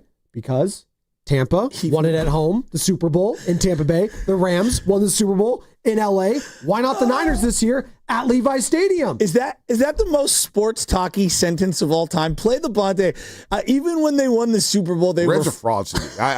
Even when they won the damn Super Bowl, they were frauds that year. Damn it. Well, no, this was in success. The most sports talk. If I were to just say, what is sports talk radio? Right there. Or this. I would rather be the White Sox.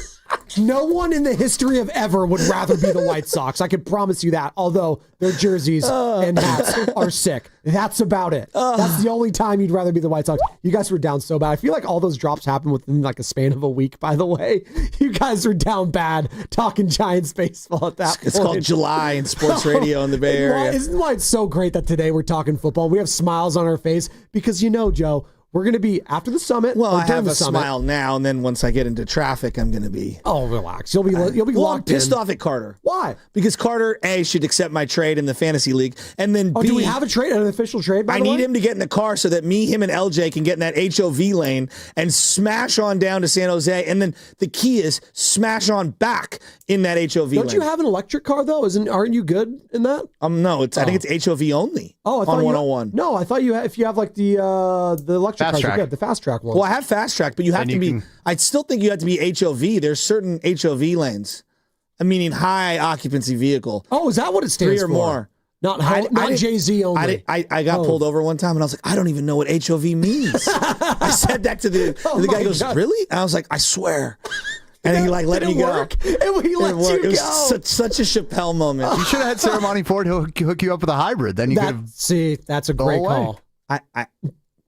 Oh, you opened up a wound right there, Carter. Why'd you have to do that? Now he's in a bad place. He's in a dark spot. You know what? We're talking about Kyle Shanahan. Let's let Mark Schlereth put his smile on your face. You know Mark Schlereth, former NFL offensive lineman, played for Kyle's dad, Mike Shanahan, in Denver, won a lot of Super Bowls. Obviously, as a broadcaster for Fox Sports, he's been calling some NFL games this year. Mark Schlereth, a couple days ago, right here on 95.7 The Game, courtesy of River Islands, talking about Shanahan and whether or not he's a leader of men.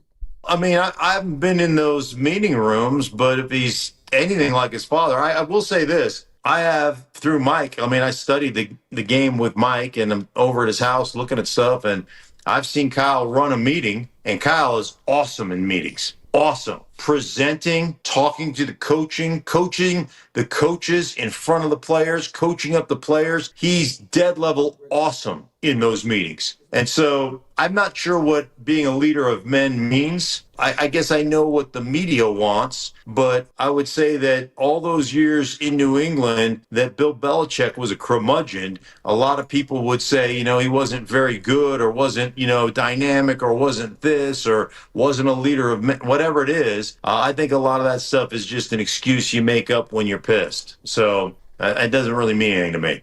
And that's a guy that, again, won multiple Super Bowls.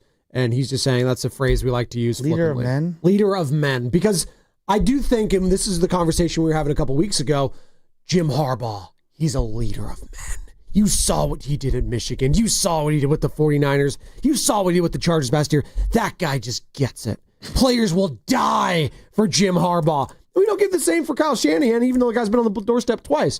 Although, I would argue he's also a leader of men. But you could lead in different ways. But in football in particular, we don't like the, whatever, just the guys that don't really show any emotion, that aren't the rah-rah guys. Look, you could be Dick Vermeil and McCryer. You could be Bill Belichick and cerebral curmudgeon. Yeah. You can be Sam Weish and be extremely emotional. Bill Walsh was so upset in 1988 when the team would lose, he would cry. Dick Vermeil literally would cry all the time. No, but Dick Vermeil would cry out of joy and love. Yeah.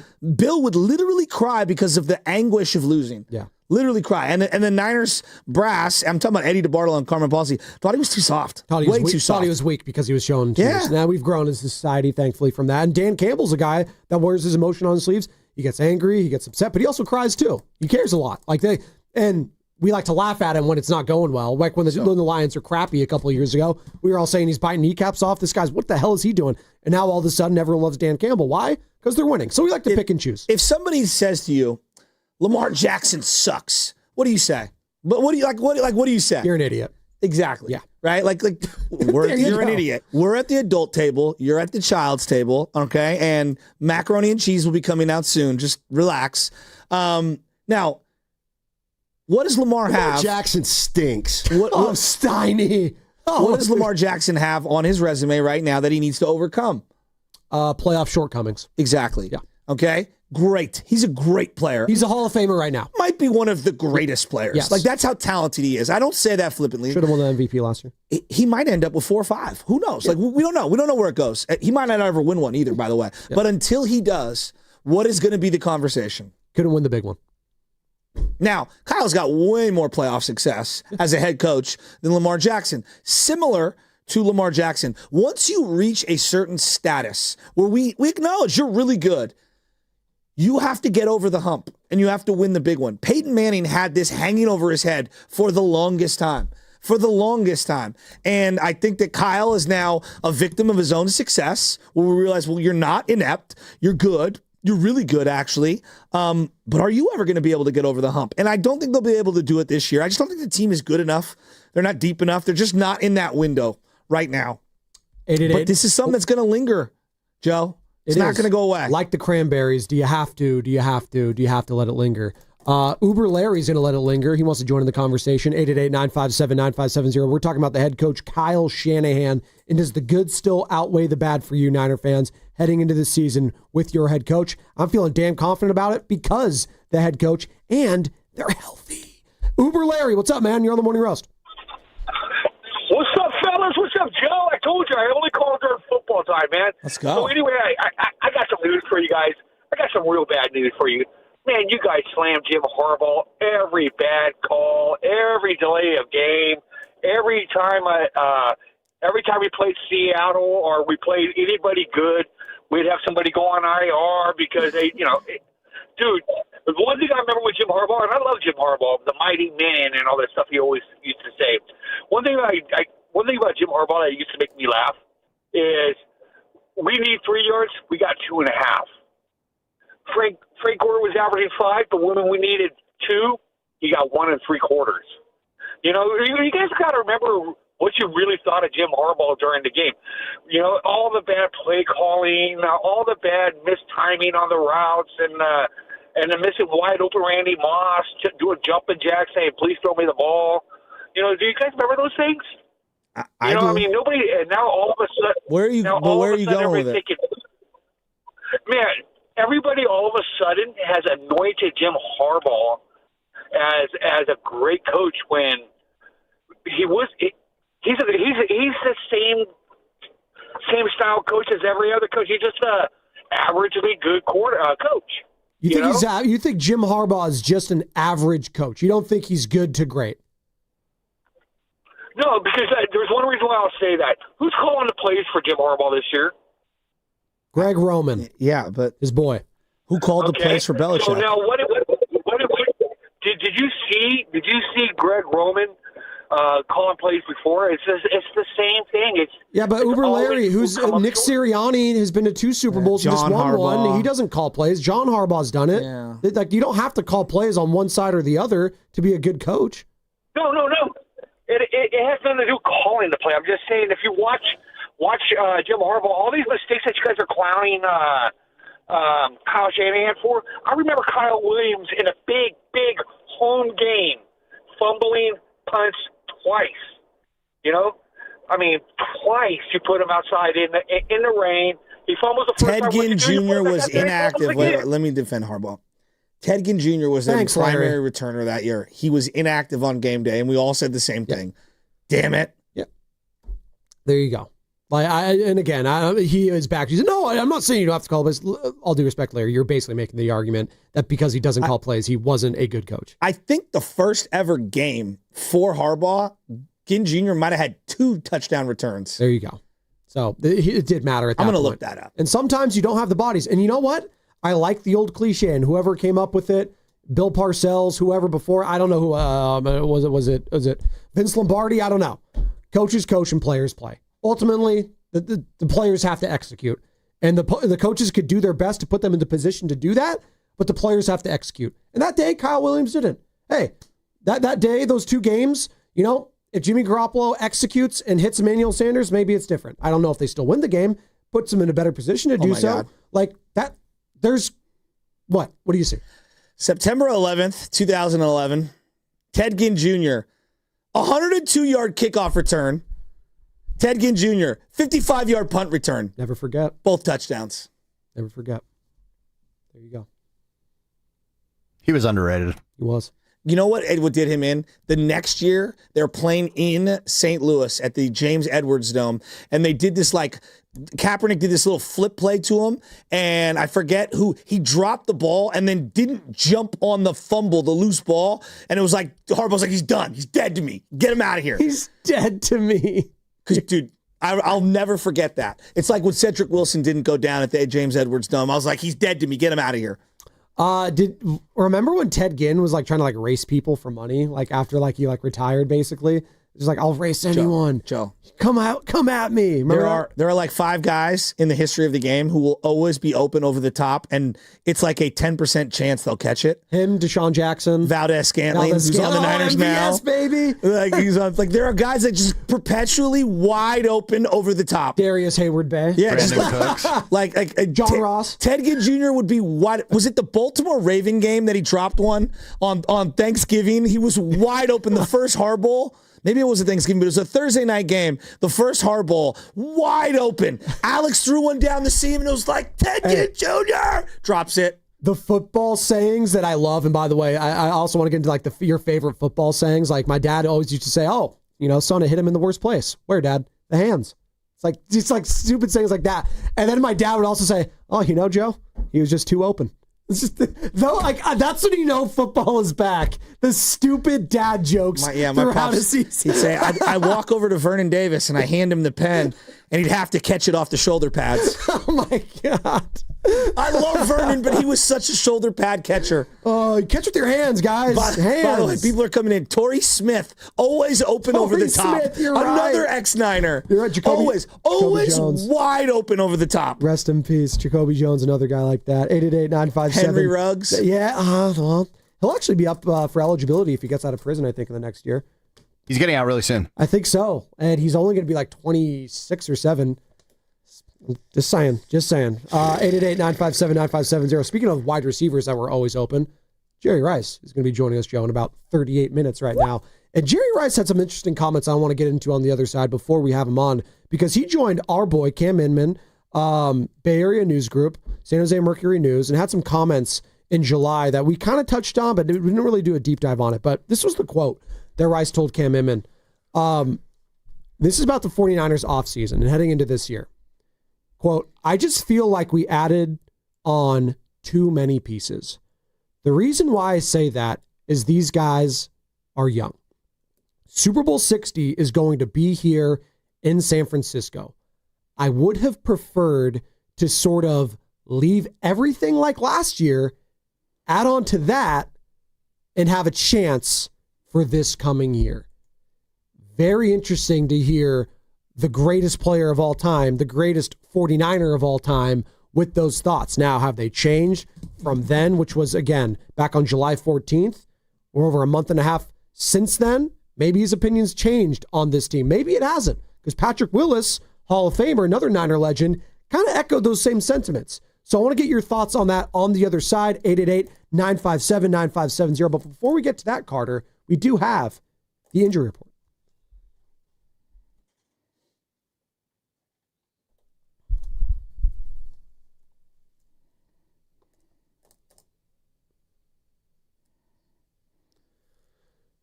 The Giants placed pitcher Carson Whisenhunt on the injured list earlier this week with a back issue. He woke up with back tightness after making his most recent start against the Cubs and had not improved over the weekend. Whisenhunt reportedly began feeling discomfort when throwing off a mound.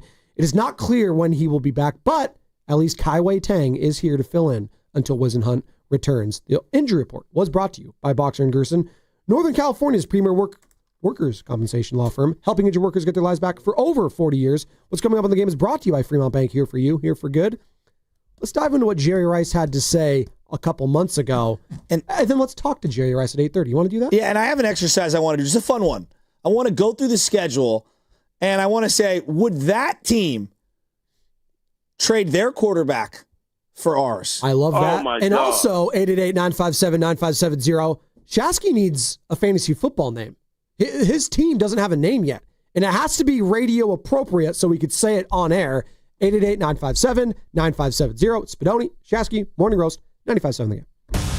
Ladies and gentlemen, it is the 2025 Red and Gold Summit, and it is happening on Thursday, September 4th, live from King's Fish House at Westfield Valley Fair in Santa Clara. Me and Dibs will be live from 2 to 4, and then the summit from 4 to 6. So Steiny and Goo and Shasky and Spadoni are all going to be there, and we invite you to come over for the hang. Are we really doing this? Visit Friedman's Appliance for the Sub-Zero Wolf and Cove Grand Kitchen event. With qualifying purchase, get 3 additional years of protection or qualify for a $1,000 rebate. You'll find the largest selection at the Living Kitchen at Friedman's Appliance in Pleasant Hill. It's NorCal versus SoCal in the ultimate rivalry showdown. The San Jose Earthquakes take on LAFC September 13th at Levi's Stadium. This match could be the key to the Quakes' playoff push, and the action doesn't stop at the final whistle. Catch a live halftime performance by Edgardo Nunez. And before the game, don't miss Fan Fest with Blue Demon Jr. in a live wrestling match. Plus meet and greets with world champion boxer Eric Morales and L3 legend Moises Munoz. Get your tickets now at sjearthquakes.com and be there when NorCal brings the heat. This year, the Valley of Hearts Delight fundraiser shines brighter than ever with our theme, Legacies Under the Lights. Step into History Park, glowing with restored historic neon signs from the History San Jose collection, and enjoy an unforgettable night of dining, live music, and celebration. All proceeds support preserving the stories and landmarks that make our valley unique. Tickets are now on sale at historysanjose.org. Join us for Legacies Under the Lights October 9th and help keep history shining for generations to come. A lot of Bay Area banking customers are faced with a choice. Which financial institution best fits what they're looking for? It might make sense to consider a bank's history. Take Fremont Bank. For 60 years, we've provided stability and consistency with an emphasis on relationships. We've grown one customer at a time, not through mergers or acquisitions, because that's how you can do business when you're independently owned and community focused. Fremont Bank. Here for you, here for good. Own a home built before 1980? Is it on a poured foundation? You may be eligible for a grant up to $3,000 to strengthen your home against earthquake damage. Consider bolting your house to its foundation or bracing crawl space walls to help protect your investment and keep your family safe. Register between August 20th and October 1st at earthquakebracebolt.com. Visit today to learn more and secure your grant. Brought to you by the California Residential Mitigation Program. What time is it? Game time. What time is it? You know what time it is. It's football season, and it's the big fella, Lorenzo Neal. Join me and Evan Giddings every home game for the Kickoff show, live at the Laughing Mock Gastropub, Sunnyvale, right around the corner from the stadium. We're talking Niner football and hosting the best game day tailgate in the Bay. Laughing Mock Game Day is the faithful's first stop with games, prizes, free parking, and a shuttle straight to the stadium. Righteously brewed in San Francisco and faithfully brewed for the family. With next-day delivery available straight to your job site, it's easy to keep jobs running smoothly with the Home Depot. Plus, with pricing benefits for pros and top-quality brands, you only have to make one stop for the whole job. The Home Depot. How pros get more done. Hey, football fans, it's Brian Baldinger here with It's Your Journey presented by Hyundai. Football is finally back as we are looking forward to a great slate of Week 1 matchups. There are 7 division games across the league, but none of which are bigger than Detroit heading into Green Bay. 2 storied franchises begin their yearly chase for the title, but only one will come away with an early win to put their team in a better spot come January. Who will it be? It's Your Journey is brought to you by Hyundai. The Hyundai Getaway Sales Event is going on now. Get deals so right, it almost feels wrong. Don't miss out. Visit your local Hyundai dealer today.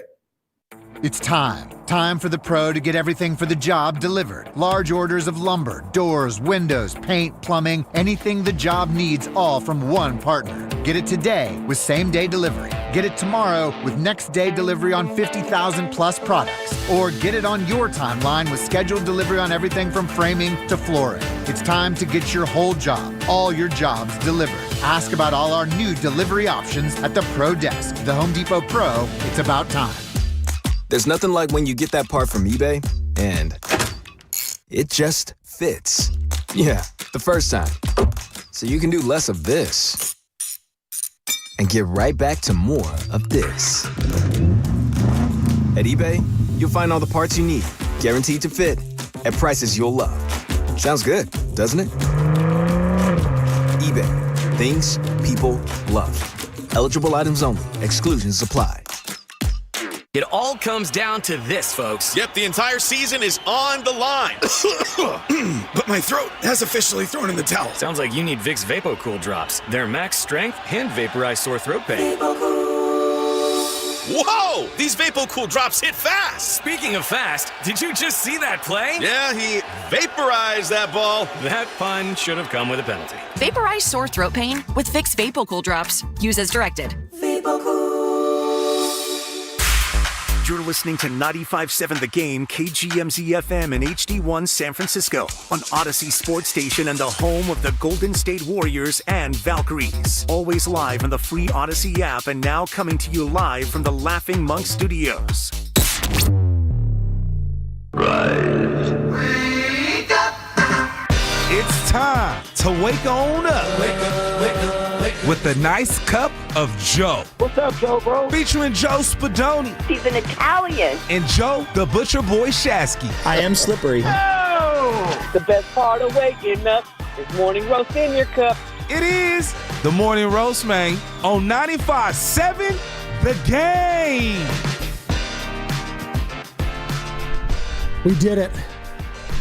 We made it.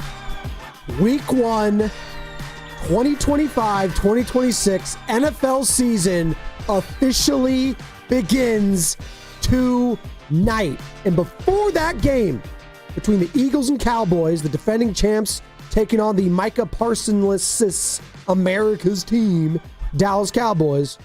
Before that happens, we got our 95.7 The Game Red and Gold Summit. Myself, Shasky, Willard Dibs, Steiny Guru, all of us talking 49ers season, which starts this Sunday officially against the Seattle Seahawks. We're talking about it all. We were talking Kyle Shanahan. We got the GOAT Jerry Rice joining us in about 28 minutes at 8:30. Can't wait to talk to Jerry about his expectations this season, Joe. I'm fired up, and I just saw this. The latest from Adam Schefter of ESPN, as I just mentioned, Micah Parsons and the Eagles playing the Cowboys today. I guess, according to sources, the Philadelphia Eagles made a strong push to trade for Micah Parsons this summer. Obviously, that wasn't going to happen. You're not trading within the division for a guy like Micah Parsons. That just can't happen. So they were never going to do it. But again, it just goes to show that the rich are always trying to get richer no matter what. Yeah, they're bold, and they're always going to be in on everyone. Well, let's do something fun. You want to? I like having fun. Tonight, the Dallas Cowboys are playing the Eagles. They are. You know what the spread is on that game, by the way? 7.5 points. You like the Eagles? Yeah. Okay.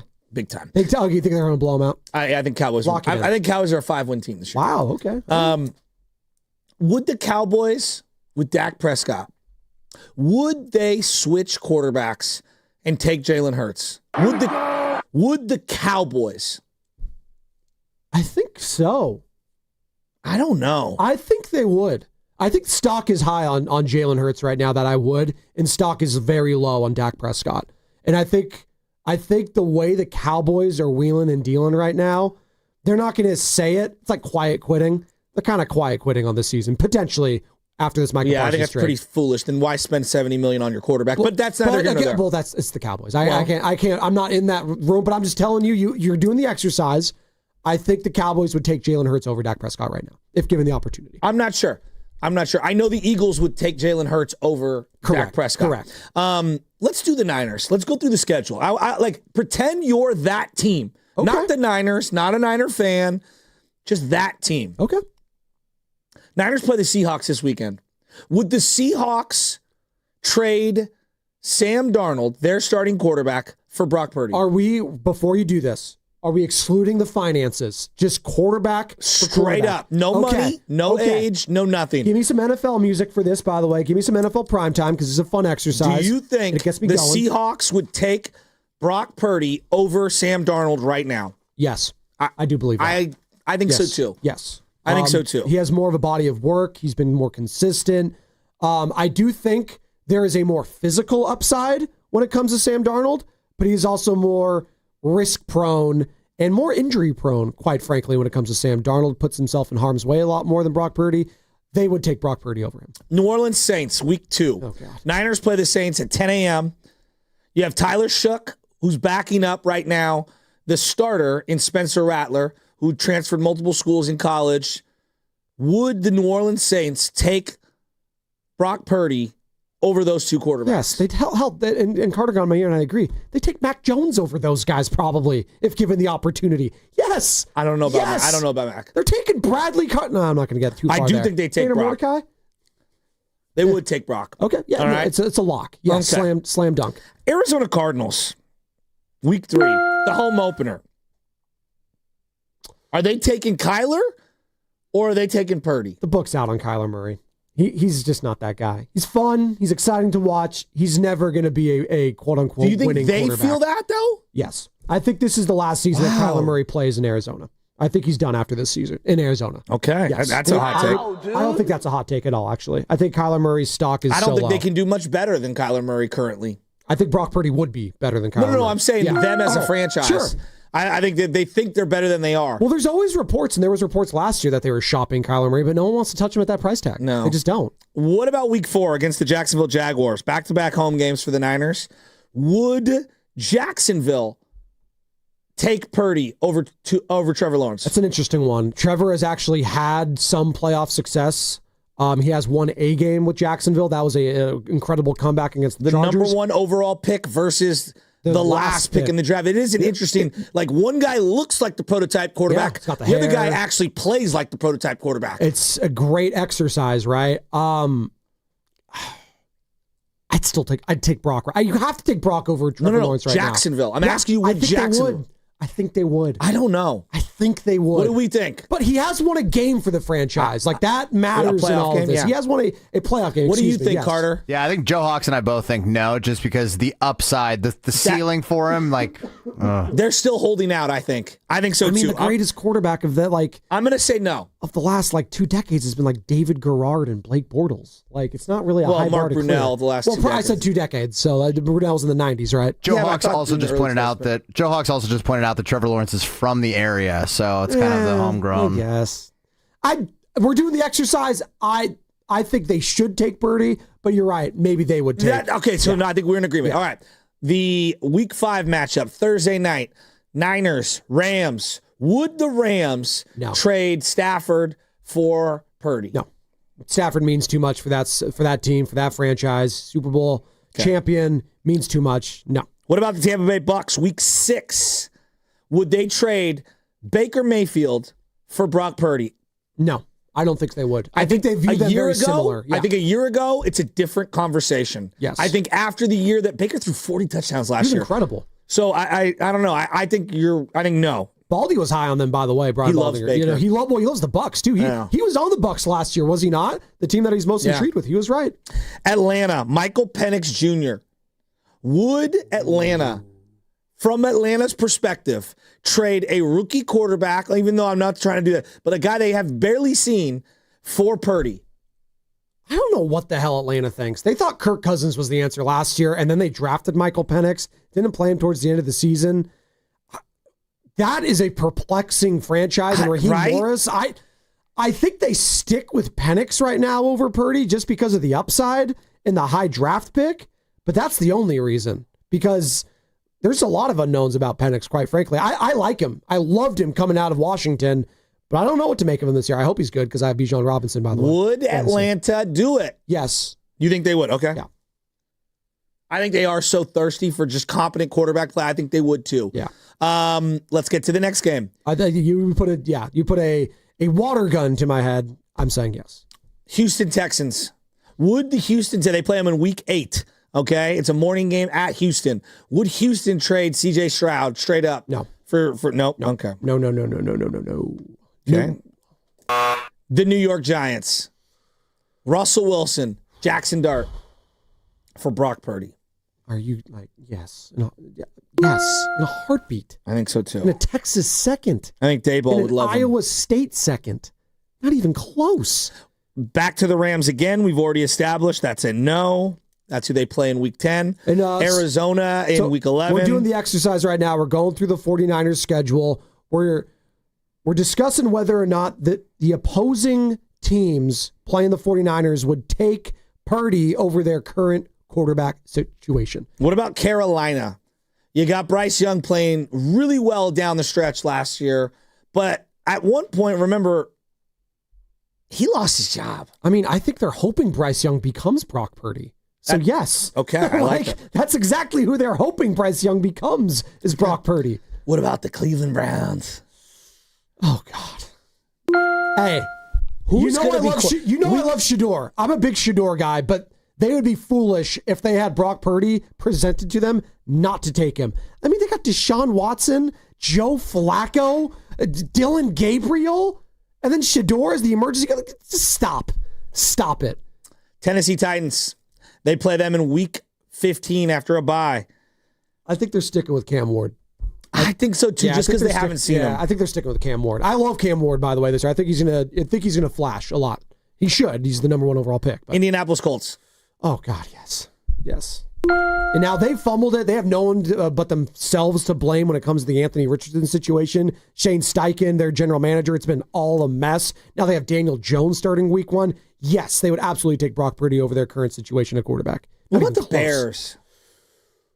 They're sticking with Caleb. One more year at least, you right? got to stick with Caleb. I think so, with too. Competent coaching with Ben Johnson there, you got to stick with Caleb Williams. So if I eliminated the redundant teams, meaning the teams in the NFC West, we've got 1, 2, 3, 4, 5, 6 situations where the Niners would not be getting the quarterback from the other team. Why I did this exercise is if you just go through the schedule, and look at this way deeper than this, teams win and lose. Yeah, might have the best quarterback in almost every single matchup all year outside of a couple. Yep. You definitely have the more established quarterback in just about every single matchup outside of a couple, but you have the better quarterback in at least 13 of these games this year. At least 13. And the head coach. Like that's the double down. That's the combination, and that's why I'm like getting sold on the Niners this season. I'm buying stock in them is because of the head coach and quarterback combination, as you're alluding to. And Brock Purdy, I think we're all kind of sleeping on him right now. I do. Like this guy's really freaking good, and it just goes to show you, Joe, when we do this exercise.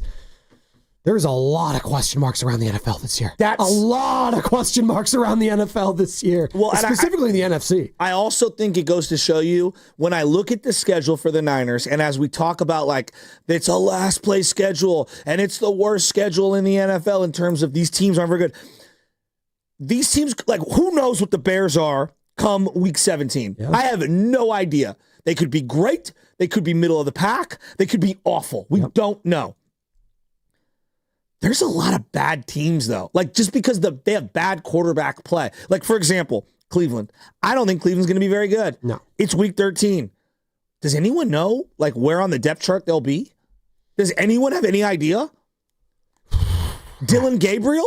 I think Dylan Gabriel stinks. Okay, but like, just going to keep Joe, it a buck. Could that be the Shadur Sanders first start of the year? It could week be 13. You know what I mean? Like that would actually make it juicy. I'd actually love that if Shadur is starting against. So the I just that week. let's, if we can, Carter, let's write down how we feel right now. Right now, today, I feel like the Niners have the better quarterback in about 12, 13 at minimum of their 17 games this year, heading into the season. That's how confident I feel. Let's check back at the end of the year and let's see how it plays out. I really do. I think this. If you're like when you have Mahomes, right? You're thinking we got the better quarterback in like every game outside of a couple, right? The Niners have a similar advantage right now. They do. So then why are we so skeptical on them? Because I think that, as I said at the very beginning, teams win and lose. You have to have a line up front. You can't just be running for your life. For example, is Joe Burrow the better quarterback in a lot of the matchups that he has throughout the year? Absolutely. And he lost to a lot of lesser teams. He even lost to a great team in Baltimore because of special teams and defense. He lost to Jacoby Brissett week 1 last year against the Patriots. It's incredible. Exactly like week 1 overreactions. Teams right win there. and lose. Absolutely. But the Niners do have a great advantage in that they've got a quarterback that they trust, who's healthy, who's young and in his prime, who's better than a lot of the guys on their schedule. And I do think the 49ers defense is going to be better than what the Cincinnati Bengals had last year or maybe even this year. They have better pieces around them. And I trust their coordinator, Robert Saleh. I don't know who the defensive coordinator now is in Cincinnati. They changed it. I know it's not Lou Anarumo anymore. Justin from San Jose, we'll get to you in a second. This is what Mark Schlereth had to say as we're talking about Brock Purdy. Schlereth was on Willard Dibs a couple days ago, obviously a former NFL offensive lineman and calls games for NFL on Fox. Mark Schlereth on being a huge fan of Purdy and what Purdy needs to do to take the next step towards that elite conversation. I still think the quarterback position is played from the neck up. I don't think you have to have the biggest physical traits with arm and all that stuff. I think he's a far more mobile guy than most people give him credit for. He is so good at on time and getting through progression so quickly. So just to watch him continue to master that and then, develop that kind of rapport with multiple different guys, because obviously that was an issue last year, rolling through so many receivers and not having Christian back there. So, it's ultimately it's time to take it and make it your football team. And I think when you come in as Mr. Irrelevant and you got Christian McCaffrey and you got Debo and, you got Trent Williams and you got all that stuff, it's hard to take that step as I'm in charge here. And you'd like to see that just continue to grow for Brock Purdy. I think his players gravitate towards him. I think they know he's the leader at quarterback, right? Absolutely. Do you think he was kind of questioning him there, or just taking the reins kind of with this offense? I think that we view all quarterbacks as Tom Brady at the end of his career, screaming and yelling and pointing at the offensive line and, doing everything at the line of scrimmage. Yeah. There's many ways to play quarterback. Of course. Many ways. And I think who we saw Brady was at the end of a 25-year run was not who he was in year one, year two, He year demanded three, perfection towards the end there. Yeah, he was Early totally on, different. he was definitely more, let's let the game come to me. I'm going to lean on my veterans. Absolutely. I'm going to lean on Drew Bledsoe. Can I scare you, though, a little? I don't like scary movies. What's up? It is a little terrifying that I actually have to check the weather because in Seattle, there's a 55% chance of rain, and it's supposed to start right at around 1 o'clock and go for at least an hour or two. Look at your eyes, Carter. Oh, no. It changed. That does terrify me that I have to oh, no, it might rain. Oh, no. Well, that is the ultimate thing at Levi Stadium this year. It is during winter time. It's going to be in February. It is outdoors. There is some chance that there might be some rain. So if the 49ers are playing in that game, let's just hope it's not sprinkling. Is that a thing, by the way? Are we still worried about that with Brock Purdy when it comes to like throwing wet balls? Are we scared about that still as Niner fans? I mean, the proof is in the pudding. Already? Snack packs? Again, like Shanahan, it is until it isn't. Right? Oh, no. But, hey, Garoppolo's the same thing. I remember that Washington game in the rain. You could be a Hall of Fame quarterback and not be good in bad weather. That's the thing. Peyton Manning threw a wobbly ball when it was in a dome. I know. So imagine what it looked like when it was in the rain. It was awful. And some guys they play well in that. Like Patrick Mahomes, bad weather quarterback, plays in Kansas City. We saw Tua go up in there. Now, in fairness, it was negative 30 degrees, but still. We saw Tua play in bad weather. Wasn't good. Anything under 50 degrees, I'm fading Tua. There you go. We saw it in the NFC divisional round last year when it was snowing in Philadelphia between the Eagles and Rams. And Matt Stafford, that arm strength, that's when it does matter. In the hand size, that's when it does matter. And then he was cutting through the snow there late against your boy who's on your fantasy team, Puka Nacua. Speaking of fantasy football, as we got the GOAT joining us in about 12 minutes, let's go to Justin from San Jose. Justin! What's up, brother? You have a name for Shasky's fantasy football team? Yeah, I do. What's up, guys? Thanks for taking my call. It's got to be radio friendly, though, Justin. Hey, Justin, it's got to be radio friendly. I don't want to cut you off here, okay? No, of course. It's going to be a Sopranos reference. Oh. You go, fantasy football team? No, they're a glorified crew. I love that. Just glorified crew. I kind of love that, Justin. A glorified crew. Hey, Justin, you a Niners fan?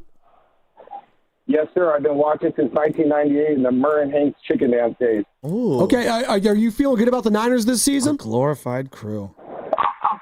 Of course, rain or shine. I'm not one of these fair weather fans. No shade, but do you trust Brock in the rain, though? You said rain or shine. Do you trust Brock in the rain? I'm just be real. Do you?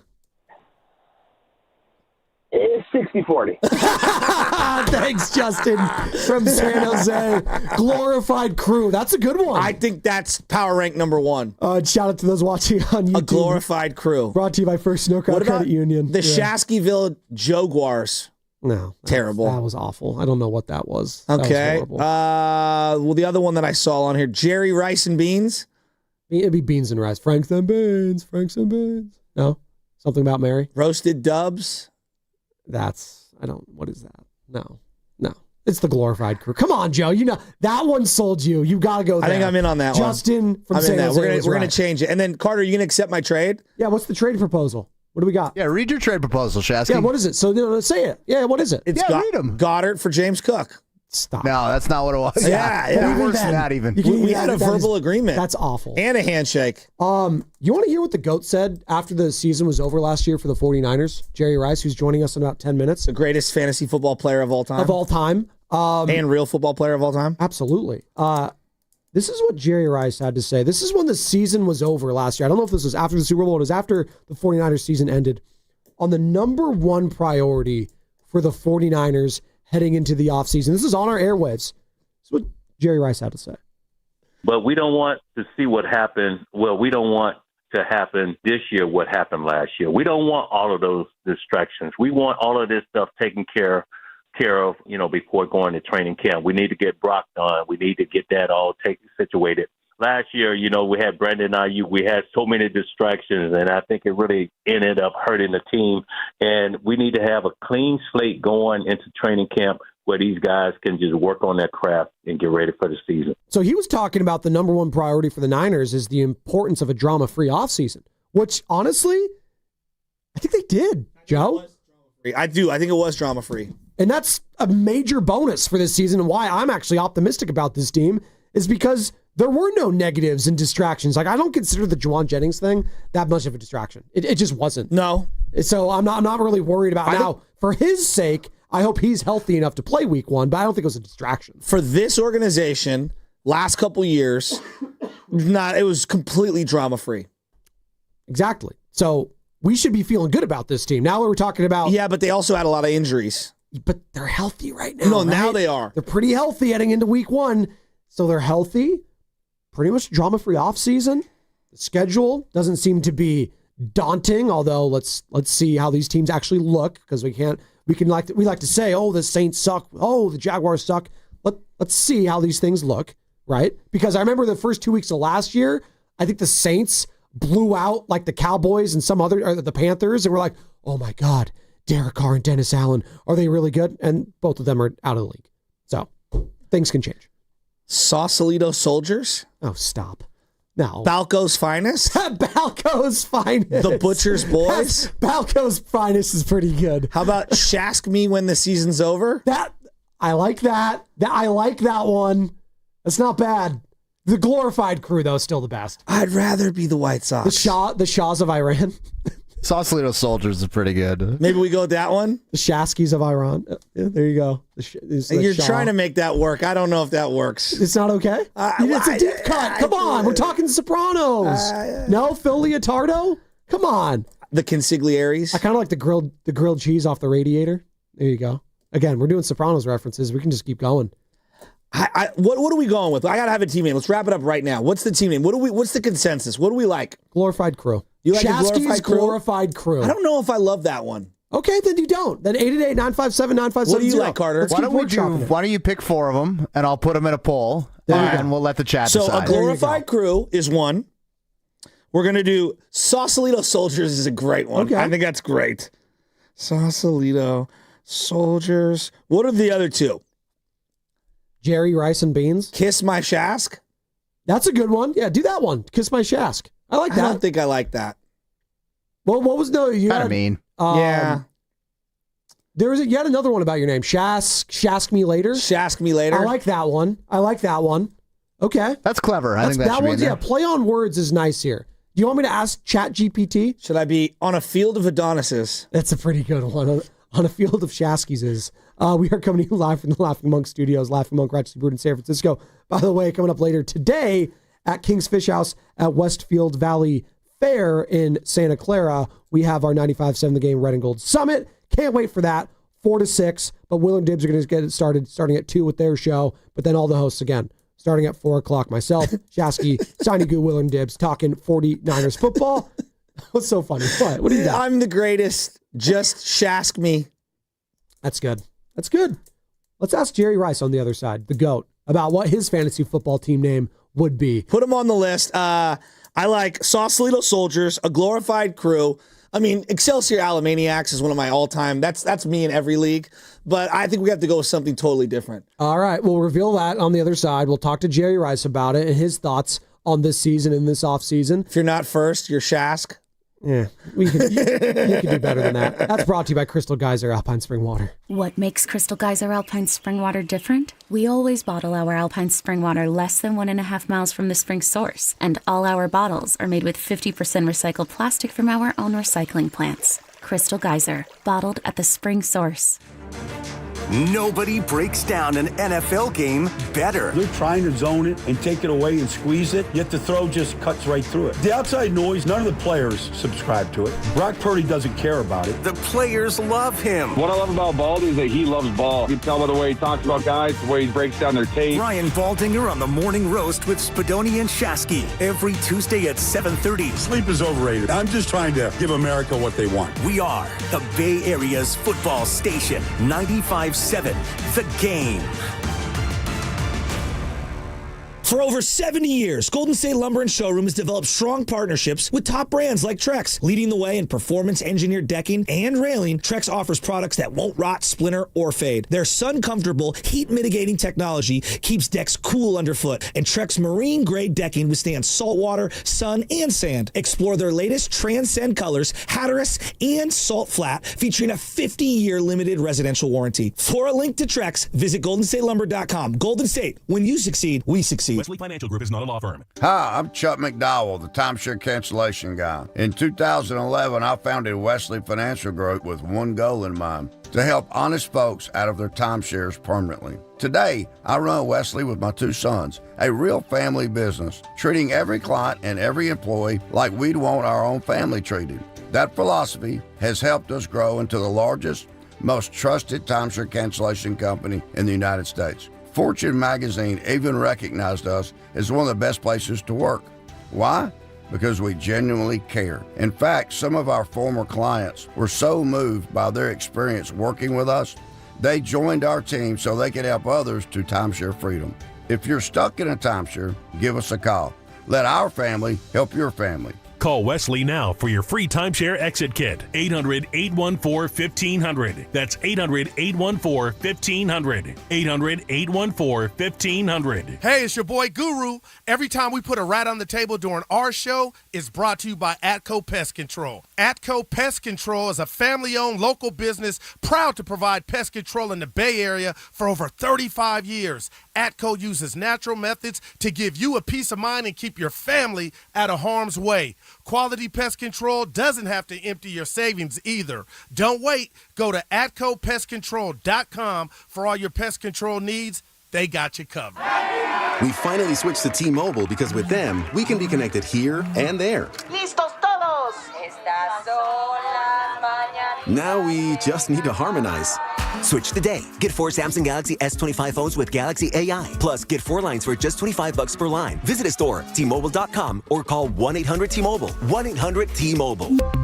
For well-qualified customers with autopay plus taxes and fees and $35 per line connection charge. Minimum 4 lines on plan. Contact us if canceling lines. Plus $5 per line without autopay. Debit or bank account required. Visit T-Mobile.com.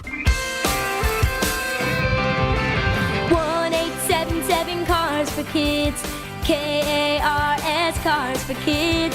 1-877 Cars for Kids. Donate your car today. 1-877 Cars for Kids. K-A-R-S Cars for Kids. 1-877 Cars for Kids. Donate your car today. Ready to get rid of that old car? Donate it to Cars for Kids. Call 1-877-CARS-FOR-KIDS to reach a friendly live agent. Donation is super easy, and your car can be picked up as soon as tomorrow. Call us now, 877-CARS-FOR-KIDS. That's cars with a K to donate your car today. 1-877 Cars for Kids. K-A-R-S Cars for Kids. 1-877 Cars for Kids. Donate your... Did you know you can donate real estate too? Go to carsforkids.org. That's carsforkids.org. Introducing the new Dell AI PC powered by the Intel Core Ultra processor. It helps do your busy work for you, so you can fast forward through editing images, designing presentations, generating code, debugging code, summarizing meeting notes, finding files, managing a schedule, and responding to Jim's long emails. Leaving all the time in the world for the things you actually want to do. No offense, Jim. Get a new Dell AI PC at Dell.com/AI-PC. How those ahead stay ahead. Oh no. Ah, that's the sound of someone who's misplaced My debit card. their debit card. Where'd I leave that thing? Not at the gas pump, or the checkout counter, or the roof of your car. Now, if he has the Chase mobile app, he can use Card Lock. Wait, I could just lock my card. Yep, just a few tippy taps on his phone, and that sound? That's peace of mind from Chase. Chase mobile app is available for select mobile devices. Message and data rates may apply. JP Morgan Chase Bank N.A. member FDIC. Welcome to Dugout Radio, the undisputed home of Boomtown baseball. The Wi-Fi is booming with Xfinity, baby. Our next caller is Stacy, how do you stay locked in on every pitch and play? We stream it all live on Xfinity Internet with low lag, 99.99% network reliability, and speeds faster than a base runner beating the throw to home plate. I stream on my TV, tablets, even my smart fridge. Smart fridge? With all those games, we gotta refuel. Stream live baseball with Wi-Fi built for the biggest moments. Xfinity. Restrictions apply. Actual speeds vary, not guaranteed. Join 95.7 The Game at our annual Red and Gold Summit on September 4th at Westfield Valley Fair Mall in Santa Clara. We'll be live from King's Fish House from 2 to 6 p.m. See all of your favorite hosts kick off the new football season. For info, visit 957thegame.com.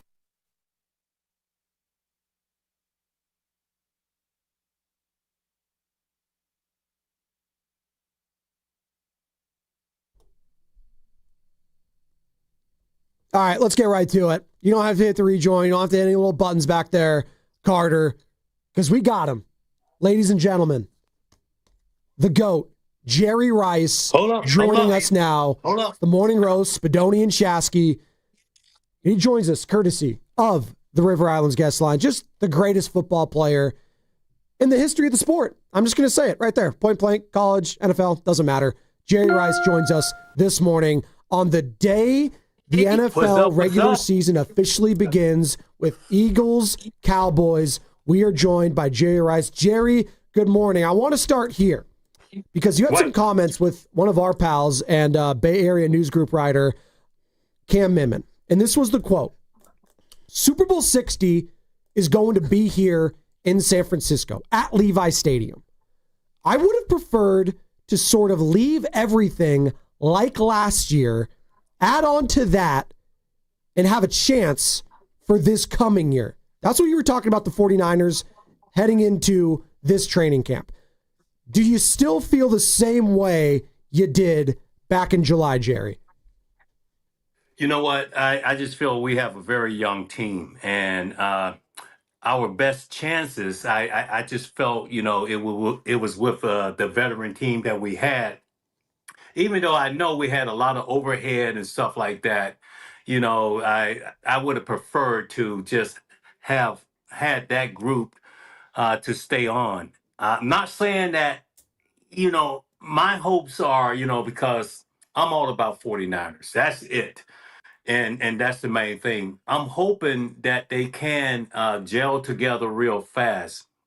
But when you got so many parts like that, you're just not sure. So we're just going to have to try to just take it game by game, see what happens, and see if they can build some camaraderie and chemistry, and hopefully they can win football games. Yeah, what'd you make of Jawan Jennings getting a little bit of some extra incentives and some more money thrown his way? I mean, the Niners really need him, Jerry. Oh, no, without a doubt, because, he's that go-to guy right now. And I think, he has proven himself that, he can make plays. And, they gave him extra $3 million. And I guess that has to do with him being on the field. So that's a little, a bone thrown his way.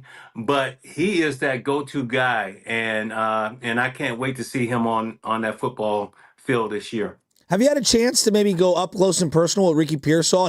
I was at practice a couple times, and I thought he looked great. I mean, obviously, practice isn't the games, but it's one of the many kind of like measuring sticks. And so, I'm just pumped for the young man. Have you had a chance to maybe talk to or see Ricky Pearsall up close and personal? Yeah, you know what? I have had the opportunity to talk to him, and I'm wishing Ricky the best, because the most important thing for him, if he can stay healthy, and if he can stay healthy, you could tell, the last ball game between him and Brock Purdy that they had pretty good chemistry going, and they were making plays. So, just to get that momentum going, to stay healthy, and he's going to be a vital, factor for the 49ers this year, because we don't know what's going to happen with Brandon Ayuk right now. When he's going to be able to get back on the football field. But can I be honest with you guys? Because when I tore my ACL, MCL, guys, to be honest with you, it took me actually about 2 years to really feel comfortable being back on that football field. So do you think we should really temper our expectations then for Ayuk for this year? Yeah, I would dial it back, man, because and another thing that happened too, because you know, when I came back from that knee injury, I think I cracked uh, my kneecap. So it was still the knee. It felt like I was doing everything on the football field that I was supposed to do. I was running routes. I was explosive. I was running away from people doing all of that, but still the knee was still weak. And I came back because in honor of Joe Montana jersey being retired on that Monday night against the Denver Broncos, and I caught a touchdown, and my knee just went straight into the ground, and I was right back in surgery the next day. But you know what? It was worth it. It was worth it, guys. Serious. To be there for Joe and actually win that football game, it was great. No, it's great. And we're talking to the GOAT, Jerry Rice, right now. As I'm holding up the GOAT Fuel. Yeah. By the way, is this a new flavor? The gummy bear flavor. I got a black. I'm all in on right now. Okay. All right. Black cherry ginger ale. I got my Babe Ruth right here. Ooh. Let's go. Yeah, Hey guys, look, I got to have my energy. I'm all pumped for the start of NFL football season, even though it's two of the teams that I don't like, the Eagles and the Cowboys. But, here we go. But I think our main focus is going to start this weekend against Seattle. And I want to see, because we actually didn't see that much during exhibition season, guys. No, they're holding their We cards don't know very what close. we have Yeah. right now. Yeah. We don't know what we have. And times done changed, because back in the day, we felt we needed to show something before the regular season to know what you have already. So we going into this first game not exactly knowing what we have, but hopefully we can get that W. Jerry Rice joining us here on the River Islands Guest Lines, the Morning Roast of Spidoni and Chasky. And Jerry, one of the biggest unknowns maybe in football this year is Christian McCaffrey. Like, you didn't get much from this guy last year. He was dealing with bilateral Achilles tendonitis. Just whenever you throw the word Achilles out there, you get scared. You think of either Brad Pitt, the movie, or the injury in sports. So what should we expect from Christian McCaffrey this year? And if he does look like himself, like of 2 years ago, how massive would that be for this season? It would be really massive. And, if he can stay healthy and if he can stay on that football field, because we need him. He's that spark plug that we need, because you don't want Brock Purdy to drop back every time and have to throw the football. You got to be able to mix everything up. And if you got a running game, that's going to help, open things up a little bit. Then, and take some of the pressure off him.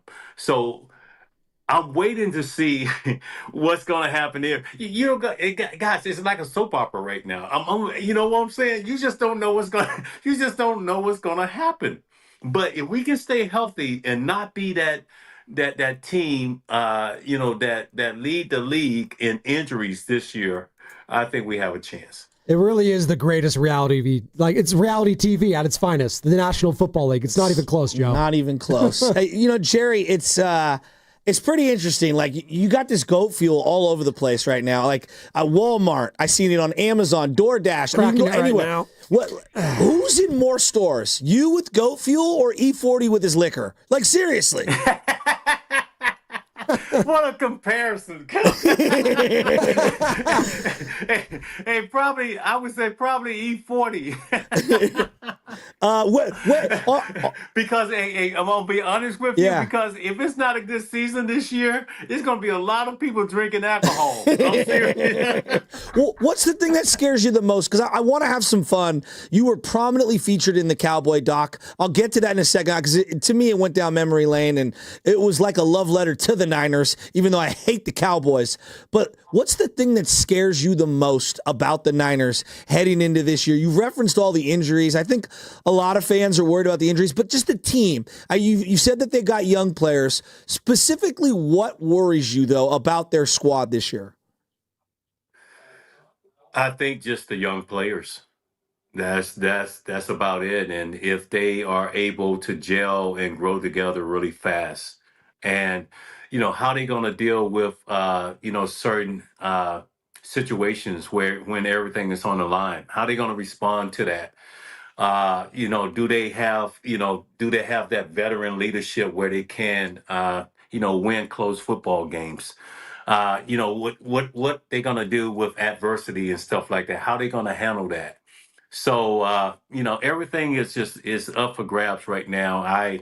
I wish I had an answer for you guys, but I'm just like you guys, I'm waiting to see what's going to happen in that first game and see what we have, then start, building off that.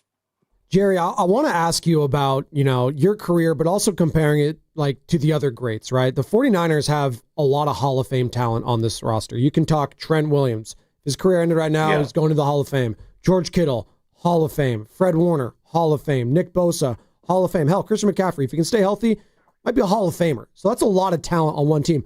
I want to ask you, as the GOAT, the greatest of all time, what separates you from your peers, or the Bosas, the Kittles, the McCaffreys, from everyone else? The good from the elite. What is the difference there?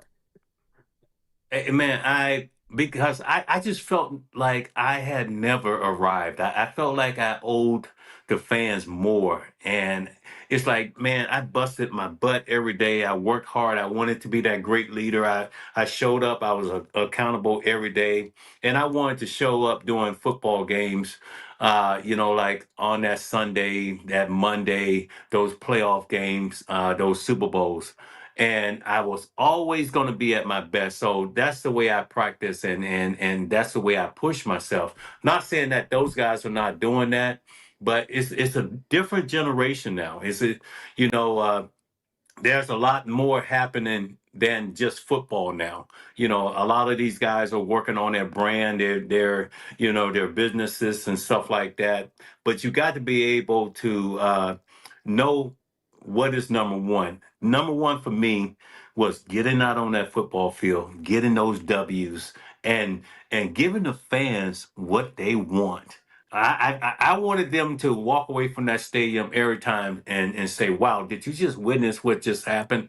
So that was just something that I really focused in on, and I think I pushed myself really hard. Jerry, it's so hard to know, but you had a way better relationship than any of us. How do you think Bill Walsh would have viewed Brock Purdy?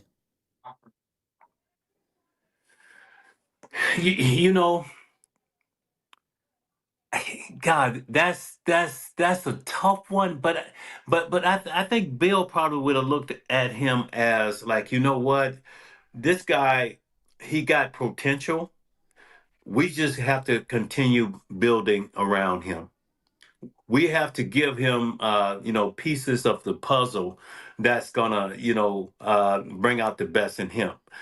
And just also another scenario too is like when I went from Joe Montana to Steve Young, because Joe was considered the greatest quarterback to, ever play the game and stuff like that. Now Steve Young, I had to put everything on the back burner that I had learned with Joe, and I had to bring out the best in Steve. And Steve and I actually had the touchdown record for such a long time because of all the work that we put in and stuff like that. So Bill was all about, putting pieces around that puzzle to make that, person look good on the football field. Did you get a chance to look at the Cowboy doc, Jerry? I don't know. Did you? Because I got some questions on it. The one where you were prominently featured. I couldn't look at it because it just hurt me so bad. I know. Well, you came off. You were getting interviewed like crazy. Yeah, you and Steve Young. Yeah. You were phenomenal. Yeah, it hurt me because, man, it's like, I understand that it was the rivalry, it was the bad blood, it was some of the greatest football ever. We respected each other, but every time we lined up on the football field, we wanted to destroy each other. Yeah, it's really, just... and I don't like seeing them get certain. Well, just say I don't like to see them getting publicity or recognition, stuff like that. And I just feel like the Cowboys going to be the Cowboys. Mm-hmm. And eventually, hey, if we have to face them, we're gonna do what we have to do to eliminate them. So I'm looking forward to that. You know, they all hurt. I don't want to pretend like they all don't hurt, but of all those losses to them, especially like 92, 93, that you caught that touchdown pass, gets called back for a hold, and I know there were some regular season losses that were frustrating as hell. Is one of those like the toughest loss of your career, or is it that Super Bowl loss with Tampa Bay? I don't know. You tell me, what was the worst loss that still sticks with you today? It's a tough question.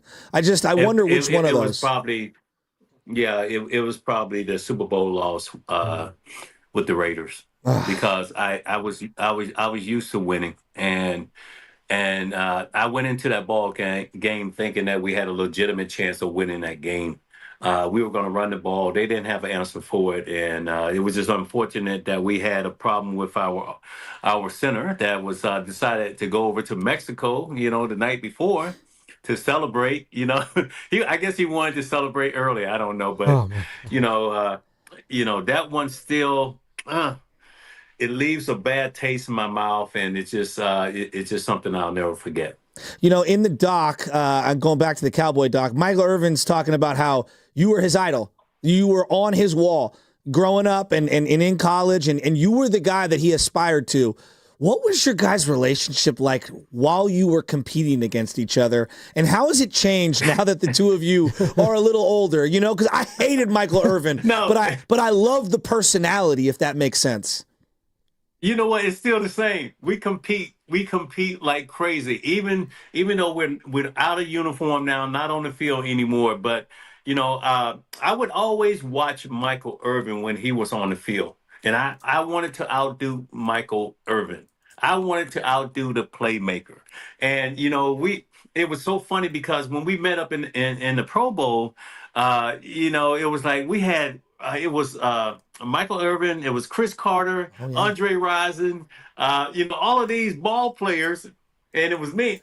And it was just one ball to go around. And it's like, it's like the second we stepped on the field, you could see, how competitive we were. I mean, the route running, the precision, the catching the football, trying to be that guy and stuff like that. So, I would always watch him during the season. And if he had a good game, 1 week, I wanted to come back and have a better game the next week. So, I think we just built off each other. Talking to Jerry Rice here on the Morning Roast, courtesy of the River Islands guest line. And Jerry, quite frankly, you could go out there to the Pro Bowl today because they're playing flag football. So you'd probably dominate. By the way, is there any player in today's game, Jerry, that you watch and you're like, that kind of reminds me of me? Jamar Chase. I watch all of these guys, JJ, Justin Jefferson and stuff like that. And, but the route running, the route running is not like it used to be because I always thought of route running as being an art, just like, it was so beautiful. And all my routes, I wanted it to look so clean and so crisp. And I wanted it to be precise. I wanted it to look just like art and stuff like that. So it's a little bit different now because, these guys, they actually, you don't get a lot of bump and run. You don't get a lot of, opportunities where you can really expose the defensive back, really show him up. And my thing was back in the day, I wanted to always make a defensive back fall down. Because when you can do that, you got, you ran your best route. If he falls down or he just completely lose you or whatever, then you score a touchdown, then you can go back and you look at that film and you say, you know what? Yeah, that was a good route. It's that like was a good piece of art. It's like you're in a crossover, like AI, like crossing up Jordan or something like that, right? Yeah, you know what I'm saying? The crossover or something like that, where you just leave them like, oh my God, where people just go, oh my God, did you see that? Yeah, so, that's the way I looked at my route running. Jerry, do you think a guy, because like we see this in baseball where Ohtani's able to do two things, pitch and hit, and it's very difficult because there's a prerequisite amount of a routine before games to be able to maintain excellence on both sides, being a pitcher and being a hitter. Travis Hunter wants to play both ways, at wide receiver and as a DB. Do you think he can do it? I'm sure there's going to be selective plays and all that. I think Dion was the first one to ever try to do something like that. I'm still waiting to see how good this guy is going to be as a receiver.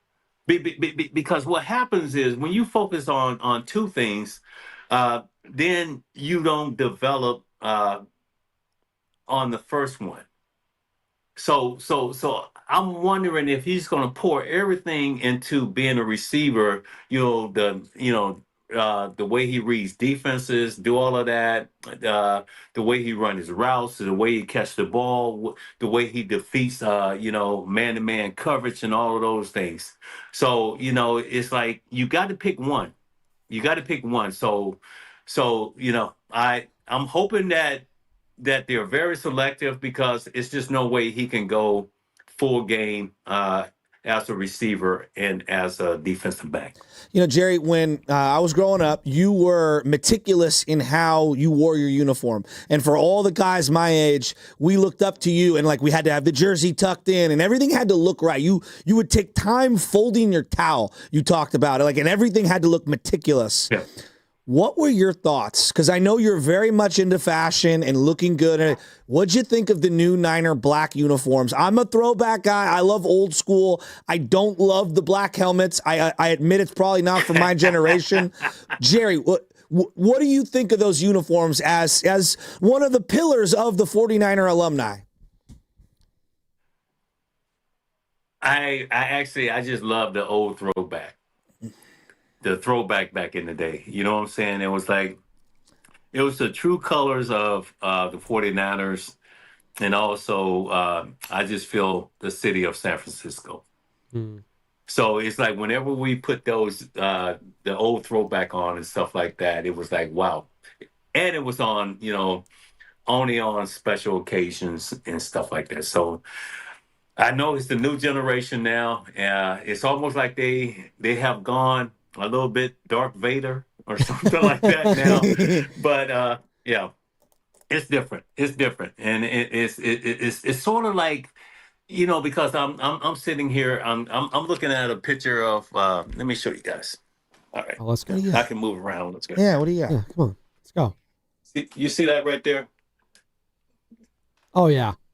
Yeah, you see that? Let's go. Yeah, you look at that, everything, the jersey, the helmet, all of those, that was it. That was it back in the day. Jerry, that was the colors. How long did it take you to prepare for the game in terms of the uniform? Because those are legendary, the way you would lay out the uniform. Like, tell the audience how you used to be able to prepare for games and why was it such a big deal for you? Because I feel you make a statement by your presentation. So I always wanted to make a presentation with my uniform. It had to be new shoes, new socks, new pants. Jersey had to be nice and tapered. The towel had to be nice and perfect. Even my spat job. I spatted my own shoes. Because as receivers, and let me tell you something. Bill Walsh one day, because we look at us, we look at our group as a very unique group. And, and we have a lot of style, the wide receivers. So Bill one day put on some tights. He spatted his shoes. He had a towel going down the side. He would just do crazy stuff like that. He'd walk around the locker room and stuff like that, just to get a chuckle out of everybody. But as a receiver, you got to have this air about you. It sends a message to the opponent, because and guys, I even doing warm-ups. I knew that the opposing team, that they were looking and seeing how we warmed up. No drop balls, precise out of my routes, all of those things, it was important. So, I just feel like presentation is everything. And I used to lay everything out. It took me a while because they even, they took bets on how many pair of pants that I would try on before the actual game. No way. So the guys would sit there. Yeah. The pants had to fit a certain way too. Yes, sir. Who was the worst dressed? Who was the worst dressed teammate you had? Well, probably, it's like the offensive linemen and defensive linemen. They don't care, man. Hey, they got to go to the big and tall store. They got everything tailored, man. They got to spend some more money. The big boys, they throw whatever together and stuff like that and just, go on the football field. They're ready to go. But, for me, it's like it's making a statement because even when I ran on the field, I had a certain area that I had to go to. The second I ran on the field, I would go to this section and I would just, get that crowd all fired up and ready and stuff like that. And they knew that was like my ritual that I was going to do that every ball game. So they expected that. So, every ball game I would go to that section and get them fired up. Jerry Rice joining us here on the River Islands guest line. Hey, Jerry, you've been far too kind with your time this morning. One more for you on the way out, though. How special would it be and how memorable if we are talking about this time in February, the 49ers winning the Super Bowl at Levi's Stadium? Man, that would be awesome. And I think the fans, they deserve it. Because we've been close. We've been close many times, and we haven't been able to kick that door in. And, but it's going to be up to the players. It's going to be up to them to come together as quickly as possible. And the thing, too, guys, you got to think it. You got to think it. I mean, you can't just be taking one game at a time and see where it's going to take you. You got to think it that, hey, look, the most important thing here is to win football games and get to the Super Bowl, which is going to be here in the Bay Area, and I don't see why not. Hey, Jerry, so it's the Super Bowl. It's the fourth quarter. We got 3 seconds left, and we got Jake Moody trotting out on the field. Is he making that field goal, Jerry? Oh, no. Yeah, he's going to make that field goal. Yeah, Come on. Yeah, without a doubt. Hey, that's a no-brainer right there. You know what I'm saying? All right. I'll take your word for it. Yeah, because I would be the guy on the sideline before he even takes the field, man, we got this. Just pat him on the shoulder and say, hey, done deal. So you're not judo chopping him like Deebo Samuel? No, man. No. We all have to pick each other up, okay? Yeah. All right, guys. Hey, Jerry, great stuff. We really appreciate it. It's Go Fuel. Go get it wherever you find your energy drinks. And we'll talk to you again this season, Jerry. Let's go Niners. Hey, let's have a GOAT day, man. And also, let's go Niners. Let's go get Seattle. Hell yeah. There he goes. Let's do it. The GOAT, Jerry Rice, who joined us on the River Islands guest line. As all guests on 95.7 The Game appear on the River Islands guest line, isn't it time for you to discover the islands, River Islands in Lathrop? He's just the best. He looks, what is he listening at? 62 years old? Guy can go out there and ball right now if he wants to. I believe it. There's some things that you do in life, and we get very lucky. We're very, very blessed to do things. I got a chance to meet Chris Mullin, and Bonte's like really tight with Chris Mullin. Chris Mullin was my hero. White basketball player. You know what I mean? Like with the flat top, like in the 80s and 90s. It's my hero. Jerry Rice was my hero, like my sports hero, that I looked up to, and got a chance to meet him behind the scenes and stuff. Could not be nicer. You played catch with him, dude. I got a chance to play catch with Jerry Rice in like these pinch me type moments. And Jerry is as good as gold on and off the field, on the camera, behind the camera, everything like that. He has such an appreciation for being a 49er and how it changed his life. And when I say that some people like really, truly care about the fans, Jerry is one of those guys. And I do think he lives, eats, breathes on how the team plays. Like when they lose, he feels it. When they win, he feels it. I love Jerry Rice, man. I really do. And that's why I wanted to ask him what separates the good from the great to the elite to the Hall of Fame. because Jerry is quite frankly, he is the greatest player in the history of the sport. You look up the numbers, Joe, it's absolutely insane. The NFL records, career receptions, receiving yards in playoffs, games with 100 receiving yards, career receiving touchdowns in the play. Just the list goes on and on and on, and no one is touching that. That's why I wanted to ask him, like, what separates you guys? And what he said, Joe, was I do think it's kind of a lost thing in today's. It's like, I care about winning. Well, I care about showing up for the fans. When I hear people talk about Randy Moss, who is an unbelievable player, when I hear them talk about T.O. and Randy Moss, and I love T.O. Those are the top three, I think, of consensus, those three guys. You know what's the separator, though? Yeah, there's a separator. It's a selfish position, and the only two guys I can think of that I consider top 5 players of all time that were not selfish and were the epitome of teammate and humble, Larry Fitzgerald and Jerry Rice. And I don't consider that very lightly. I take a long time to think about this, and Jerry never complained when he didn't get the ball. He didn't lose his mind when he didn't hit certain numbers. He just went out and dominated and performed. When you watch these Roger Craig runs, look who's finishing blocks downfield. Okay? Look who's finishing blocks. Jerry Rice on the famous on the famous Garrison Hurst play. It's T.O. and Jerry leading blocks when they play the Jets, 1998, whatever it was, the Mooch first game ever, when they won in overtime. Like, that's who he was. Selfless. One of the great players of all time. He's talking about, I knew the play wasn't designed for me, and I'd still run as hard as I possibly could so the defense would be faked out. Michael Irvin is admitting on the biggest play of the year when they're in the NFC Championship game, he's mad that Alvin Harper is going to run the route that he thinks the ball is going to go to. Well, he keeps yelling on the field to him, "That's my touchdown! That's my touchdown!" And Michael was great. Michael was great. But there's a difference between Michael Irvin and Jerry. Absolutely. It's a Grand Canyon difference. They're both unbelievable players. Jerry's an all-timer. He's one of the greatest players in any sport ever.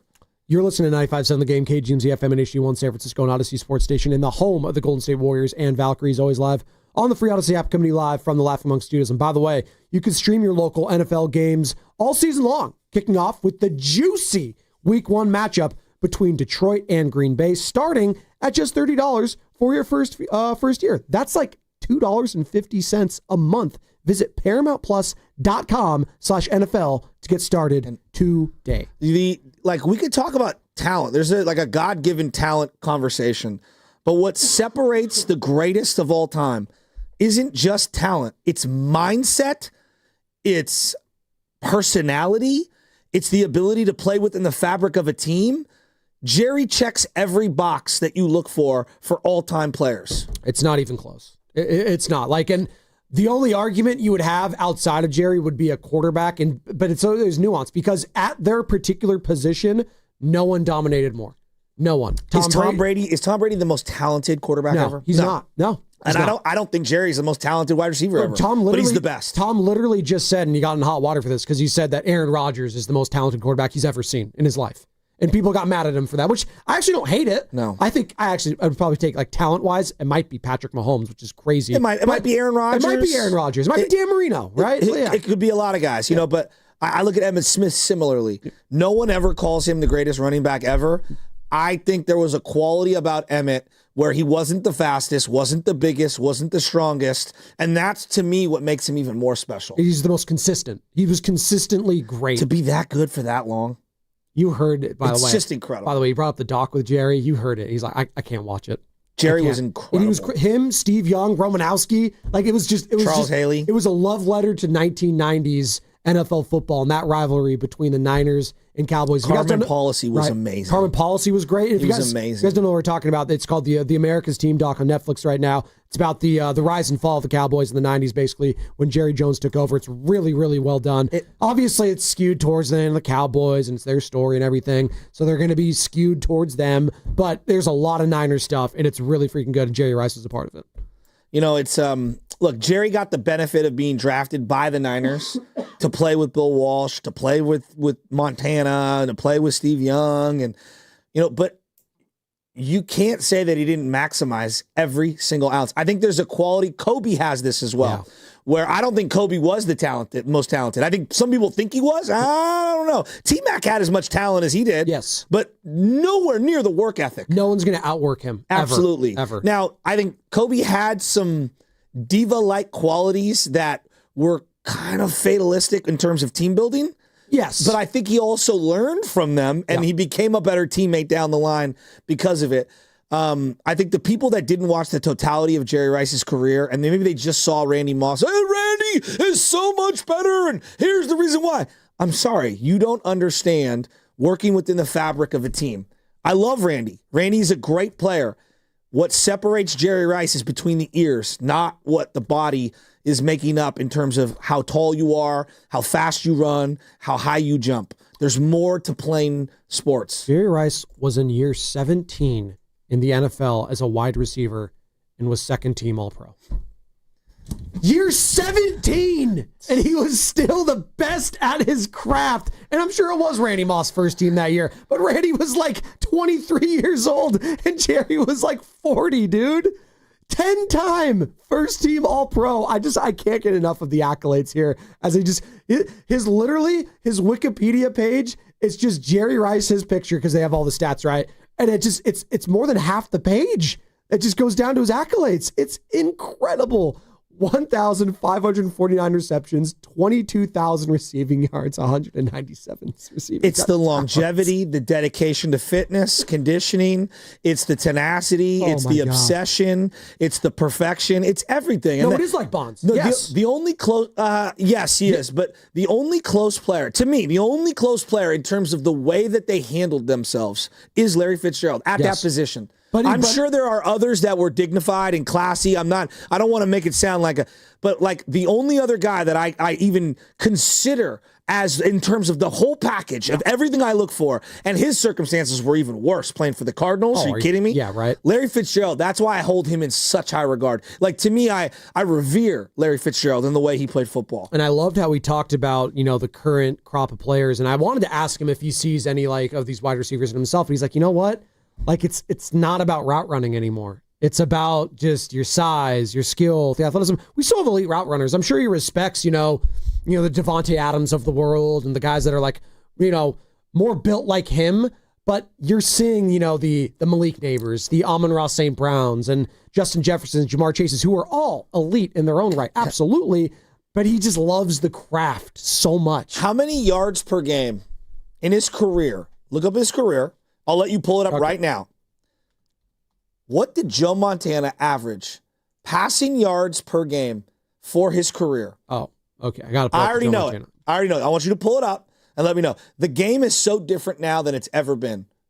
Yards per attempt? No, yards per game. Okay. As a passer in his career. Hold on. Let me pull that up for you real quick. All right. Yards. All right. Career average, 7 yards. All right. All right. You got it? Yes. I bet you it's about 225 yards a game. I see right now it's 185. Well, that includes some of his, probably not playing. But again, it's not like Joe Montana, okay? Yeah. And who do we associate with the forward pass in the West Coast offense? Joe Montana. Yeah. And Bill Walsh. Think about how the game is played now, and think about how the game was played then. Yep. Now, start to wrap your brain around Jerry didn't only do this, prolifically that way. He did it in an era where we just didn't throw the ball the way we do now. Right.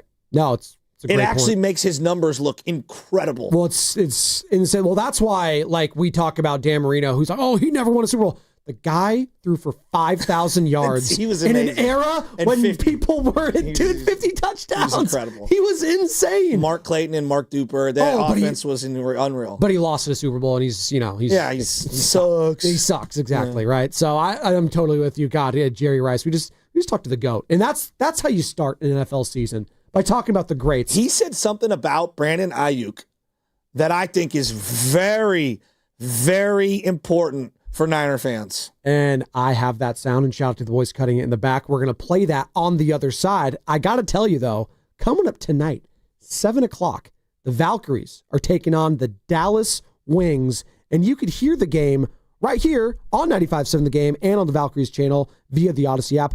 Just download the app and search Valkyries. You can also watch the game on KPIX Plus. Pre-game starts at 6:30. The Valkyries, by the way, so this is their final schedule. Pulling up right now.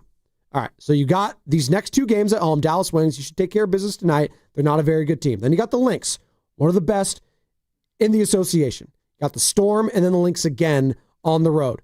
Take care of business tonight. I feel like you all but solidified playoffs. Take care of business tonight. You do not want to play with your food. You do not want a Golden State Warriors situation when you're sleeping on the San Antonio Spurs and Harrison Barnes hits a 3-pointer in your face, and then all of a sudden it's a must-win game to stay out of the play-in against the Clippers, and then what happens? You lose to the Clippers. We don't want that situation. Can we just get playoffs? By the way, there is no play-in in the WNBA. Maybe they'll think about that going forward. We'll see. But we'll get into that tease on the other side, what Jerry Rice had to say about his recovery process, and maybe we should be pumping the brakes on Brandon Ayuk when and if he returns at any point this season. That's what's coming up, brought to you by LifeSource Water Systems. Do you really know what's in your tap water? LifeSource believes your water should support your health, not work against it. Upgrade your home with a LifeSource whole house system. Clean water from every tap. No salt, no hassle. Call 1-800-WATER-99 or visit lifesourcewater.com. Hey, it's Willard Dibs for Safeway. Enjoy these amazing deals for Safeway members. And as always, save up to 20% weekly on hundreds of exclusive offers with For You on the Safeway app. I hear you, Dibs. That means that Signature Select Chicken Split Breast, Thighs, Drumsticks, Value Pack, or Foster Farms Fresh and Natural Whole Chicken, buy one, get one free of equal or lesser value when you buy 2. Everybody's now letting on the joke, and we need some side dishes. How about fruits? Fresh cut fruits, veggies, dips, salsas, parfaits, or trays. Buy 2, get 1 free of equal or lesser value when you buy 3. Or Progresso soup, 18 to 19 ounce size cans, selected varieties. Buy 2, get 2 free of equal or lesser value when you buy 4. There's no sound for soup, Mark. No, there isn't, but I do love a Progresso party. These and other great digital deals are available in the For You section on the Safeway app. Just download the weekly deals to your account, and they automatically deduct at checkout. How cool is that? We'll see you in the aisles. With the Pettinelli Financial Partners 10th Annual Tournament to Support Autism Society, San Francisco Bay Area, committed to providing resources and activities for local families touched by autism. Sponsored in part by Atco Pest Control. This year's event offers a chance to golf with 95.7 The Game favorites and local sports celebrities. Have your company co-sponsor the event or get details on how you can play. Search 10th Annual Pettinelli Golf at Harding Park. We finally switched to T-Mobile because with them, we can be connected here and there. Let's watch a movie. And we have Netflix included to enjoy our favorite shows and movies. ¿Qué tal está? Bacanísima, pero ya la vi. Now the hard part is getting them to agree on a movie. Switch today and get the new Samsung Galaxy S25 Plus with Galaxy AI, all on the best network in the U.S. Visit a store, T-Mobile.com, or call 1-800-T-Mobile. 1-800-T-Mobile. Best mobile network in the U.S. based on analysis by Ookla. Speed Test Intelligence Data 1H 2025. I knew that I was not living the life that I wanted to live, but I didn't know how to get back on track. It gave me the time and space to take life one step at a time. I have a life beyond what I could ever dream. I know that anyone can recover. I am living proof that recovery is possible. Get treatment. It works. Learn more. Visit livingproofsf.org.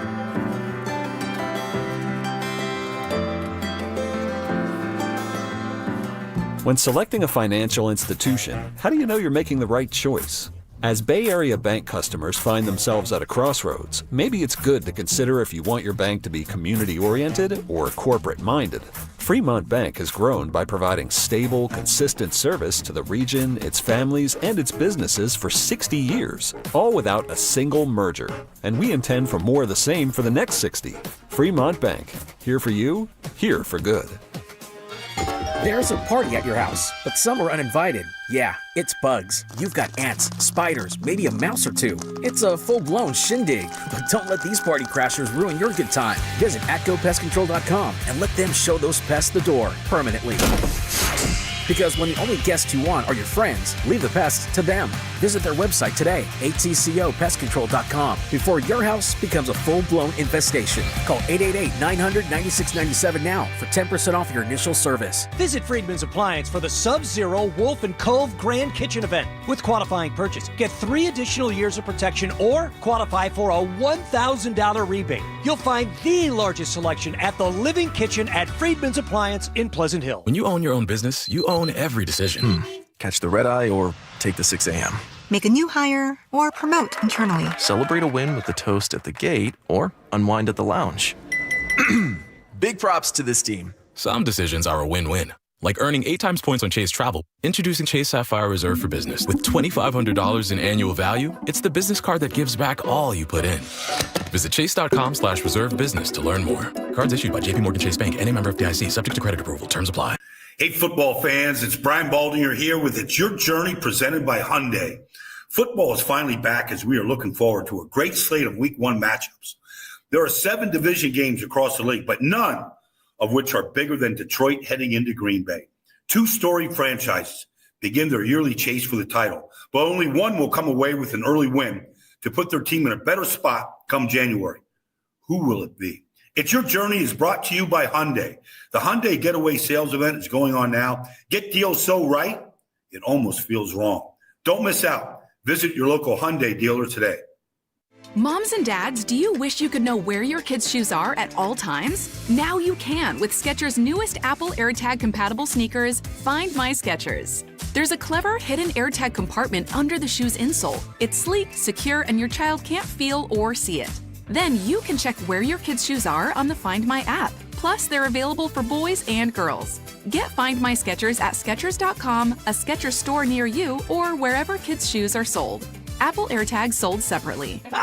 Your cold is coming. Your cold is coming. When you feel a cold coming, shorten it with Zicam, the #1 cold shortening brand. Oh no, not before my big trip. The big trip you've been planning is coming up, and so is your cold. But Zicam can shorten your cold and get you back to planning sooner. Thanks, Revere. We really should keep Zicam in the house. Shorten your cold with Zicam. Take it from America's most revered messenger. Shorten your cold at the first sign with cold shortening products from Zicam, the #1 cold shortening brand. Available in stores or see where to buy at Zicam.com.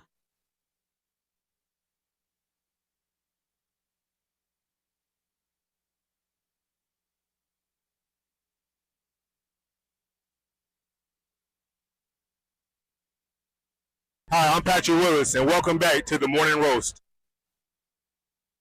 What's up, Pat? P. Willie? Hall of Famer right there. We just joined by another Hall of Famer. Don the Red and Gold. Yeah, you might have heard him. His name's Jerry Rice. If you missed any of that interview, really good stuff. The GOAT. Find it on YouTube, where we're streaming right now, or you can find it on the Odyssey app. Because if you don't have that downloaded, what the hell are you doing? It's free. It's easy. Boom, right there. Tap of a finger. By the way, we're going to finally narrow down your fantasy football team name this hour. I think we're going to get there. I got some more that I'd like to add on to, because I asked ChatGPT some good names. And let's just say, Enfuego. It's pretty good. We have a really tight race in the polls, actually. How tight? It's really tight. How it's tight? 8% for Glorified Crew. Sausalito Soldiers is at 30. Shask Me Later is also at 30. And Butcher's Boys is in a slight lead right now at 32. I like this one from the Boxer and Gerson Work Injury Attorneys text line, 888-957-9570. Hit it from the Shask. I like that one. It's pretty good. I'm omitting that. What? It's pretty good. Let's see. This is technically, I think I could say this on radio. Shasky's Backdoor Blitz. NFL Blitz. My mother-in-law and my mother might be listening. And shout out to my them. wife might be listening. She might be laughing about it right now. Can we be a little more, kid-friendly? Yeah. Actually, not with these ones. 4th and Shasky? I don't know what that is. What is that? I don't know. Do I get an index card out or? Oh, stop. I'm out. By the way, you did ask Jerry Rice his most painful loss. He had to immediately, it's the Super Bowl. But he really wanted to say it was the Tuck Rule game. That's really what he wanted to say. Because as we know, no, you need to get over it. You went to the Super Bowl. I love how the player says what it is and the fan can't get over it. Well, let's talk about fans not getting over things. Overtime rules on line 1 for Kyle Shanahan. By the way, we're going to be talking about Kyle Shanahan a little bit today at the 95.7 The Game Red and Gold Summit. Today, King's Fish House, Westfield Valley Fair in Santa Clara. The summit starts at 4, but you can get there a little early because Willard Dibs is going to be live from 2 to 4. So starting at 2 o'clock, 95.7 The Game, going to be down at King's Fish House, Westfield Valley Fair. Come on down, hang with us. It's going to be amazing. I think we found that Say it, Carter. John Canales. I hope I'm saying that right in the YouTube chat. Russian River Raiders. You don't like the Raiders, though. I love that. You don't like the Raiders, though. Come on. That's not your team. No, I don't like Raider fans because they're kind of whining and crying, talking about something that happened 25 years ago. Oh, kind of like how we're talking about whining and crying about Kyle Shanahan all morning. That was less than 18 months Get ago. over it. How about that? Get over it. Might as well They have been used to 20 say years like ago. 5 things that happened 5 years ago we have to get over. I mean, Exactly. Get over it. I mean, Uber Larry couldn't get over it like Jim Harbaugh a decade plus ago. Get over it, guys. Not as long as the Tuck Rule was ago. It doesn't matter. It's just the biggest con in the history of sports. Outside of Kawhi Leonard, I don't know if you've paying attention to what's going on with Kawhi Leonard, Joe? A lot. An awful lot. Now they're saying it's $50 million that he may have, I'm not going to say stolen because that's, but let's just say there's been circumventing of the rules and of the cap potentially down in Clipperland with Steve Ballmer. Tuck the payments rule? Maybe. Justin Tucker? No, we won't go there. 888-957-9570. You tease something, though, Week Joe. 1, the Russian River Raiders. By the way. Versus I Had a Wife. I Had a Wife is pretty good, right? You teased something in regards to Brandon Ayuk and what Jerry Rice had to say about his recovery and all of that when it comes to torn ACLs. But did you hear what Jerry said towards the end there? Hey, game on the line, Super Bowl on the line at Levi Stadium. He's got all faith in the world in Jake Moody to go out there and make that kick. He's a great teammate. It is. But by the way, in and of itself, just saying Jake Moody in the Super Bowl at Levi Stadium, that means he would have had to have a pretty good year, right? If we're talking Jake Moody making a kick come Super Bowl time, it means he lasted all season long up to that point. I think it's more likely he gets cut after week 1 than he is kicking a game-winning. If you ask me one of the two, you have to pick one. Where would you put your money? I would put my money on him missing a kick and getting cut after week 1 more so than if I swung to the other side of the pendulum and said he's hitting a game-winning. What was the scenario? Game-winning Super Bowl kick. Yeah, got it. Right. It was fourth down. It's 3 seconds to go, and it's Jake Moody lining up for the game-winning field goal. Is he hitting it? 888-957-9570. I have more faith in a fan coming out of the stands and kicking that field goal than I do Jake Moody. Do you have faith that... like, what are we doing? Do you have faith that... Honestly, you've been on this Jake Moody tip. I got to call you out. What tip? I love you. Just the tip? Continue. Why do you troll us with this Jake Moody thing? I'm not trolling. The guy was hurt last year. He was hurt. Give him a break. God. Just cry. I'm like Jerry Rice. Can we wrap our arms around this guy instead of just kicking him to the curb? He's done? No one's saying he's done because the coach keeps him. We're saying at some point he's going to let us down. It's pretty inevitable. But why do we have to go to there? What do you mean? Some point he's going to let me down. He has proven. At some point he's going to let me down. I don't like that mindset. What if he lifts you up? What if he's the reason you win this week? How about then? Are you going to celebrate him on Monday, or are you going to say, great, do it again? I mean, that's kind of how pro sports works is great, do it again, because he kicked 6 field goals in the Jets opening week and then got progressively worse as the season went on. No, well, so did the team. It wasn't his fault. The team around him also He sucked. literally lost. He was one of the many reasons they lost the Rams game. He missed a kick. He was a reason. So was Ronnie Bell, amongst others. His kick out of bounds on a kickoff. He did a lot of bad things. So I think we need to be realistic. Your love of Jake Moody I don't love him. I'm rooting for him. Okay, we can root for him, but we can also acknowledge he gives us very little to be extremely confident about. Okay, well, again, kickers go through lulls. We'll see. Week 1 in Seattle, hostile territory, potentially in the elements, if he's ready or not. Okay, let me just ask you this. Please. Would he be the Eagles kicker today? Well, Jake Elliott wasn't very good last year. I'm asking you, would the Eagles... No, because Jake Elliott's won 2 Super Bowls. Okay, no, you're not. No, you're saying don't give me the Eagles. Then. If Howie was running this team, would Howie have Jake Moody as the kicker? The Eagles, the GM of the Eagles. I don't know. Did he draft him? I don't think he would. Did Howie draft him in this scenario? Then maybe he would. He drafted a wide receiver that he said was one of the worst picks he's ever had of his entire career. The guy they reached on that stuck, Jalen Reagor, and it changed how he viewed. And he got rid of him immediately. Fair enough. I don't think he would. You don't think he would? I don't think he would keep Jake Moody at all. Okay. I think this is what they're doing right now is something that they're tempting fate, and I think we all have to be like, hey, we're all rooting for him. We are Niner fans, most of us that are listening on the airways right now. He's getting booed in a preseason game. Not everyone's rooting for him. That's what I'm saying. Like, no, but because of what he's done. Like, it's about, again, credits and demerits. No one's saying he's the worst we've ever seen. We're saying we just don't trust him at all.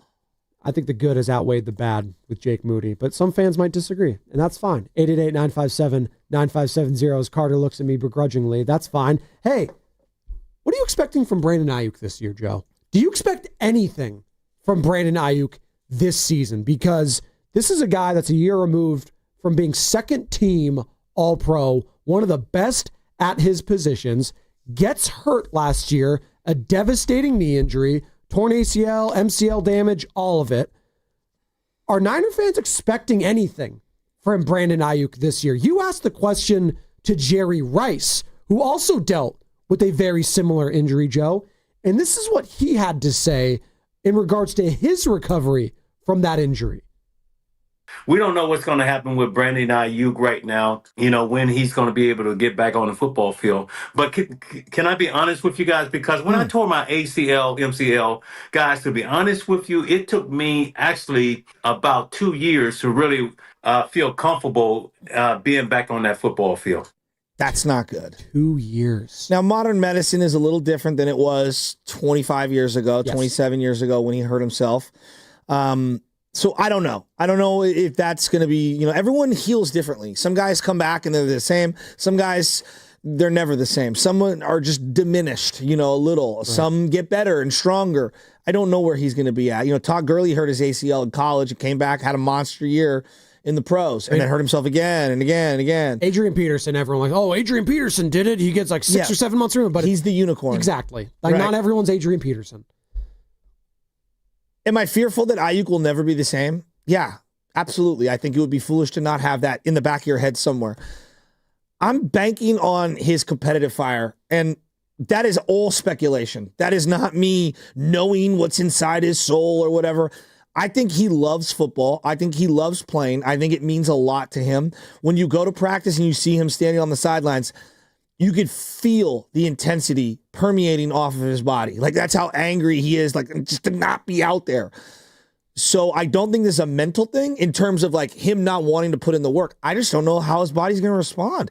How could anyone know? Well, it's mental and physical when it comes to these rehab things. Like, this is, when you talk to athletes that go through these types of injuries, they go to very dark places. I mean, Klay Thompson, first and foremost.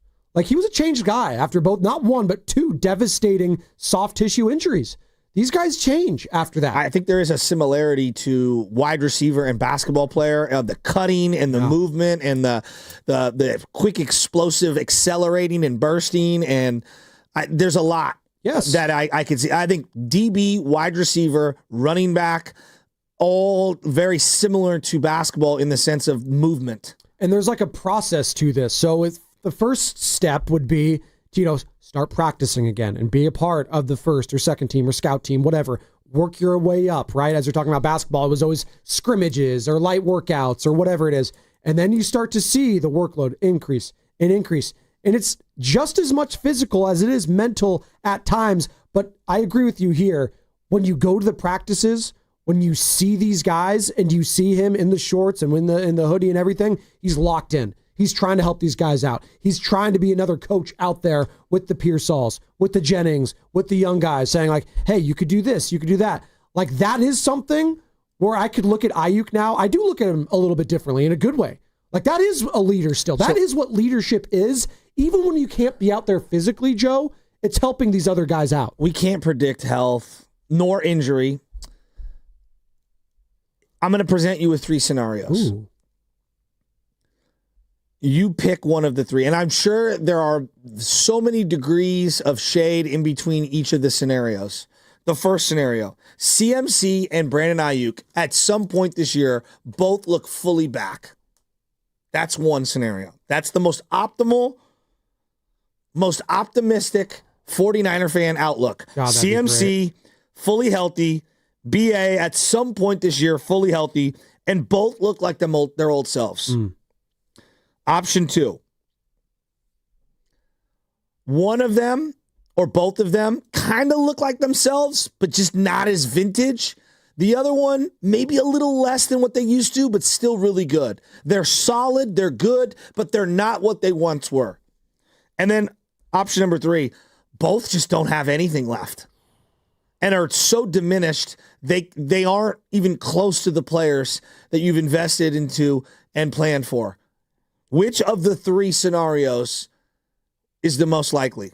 Probably 2 in that scenario where they're slightly diminished, but one of them is still pretty good, and maybe the other one's just it's just not there anymore. I think it's probably that. If I had to be a betting man, it's probably scenario number 2. Now the doomsday scenario 3, that would be tough to overcome this season. You would need, Brian Robinson, you would need Pearsall, you would need Jennings, all those other guys to step up and have career years. What if we get 5 weeks into the season? This is something that I've just been thinking about.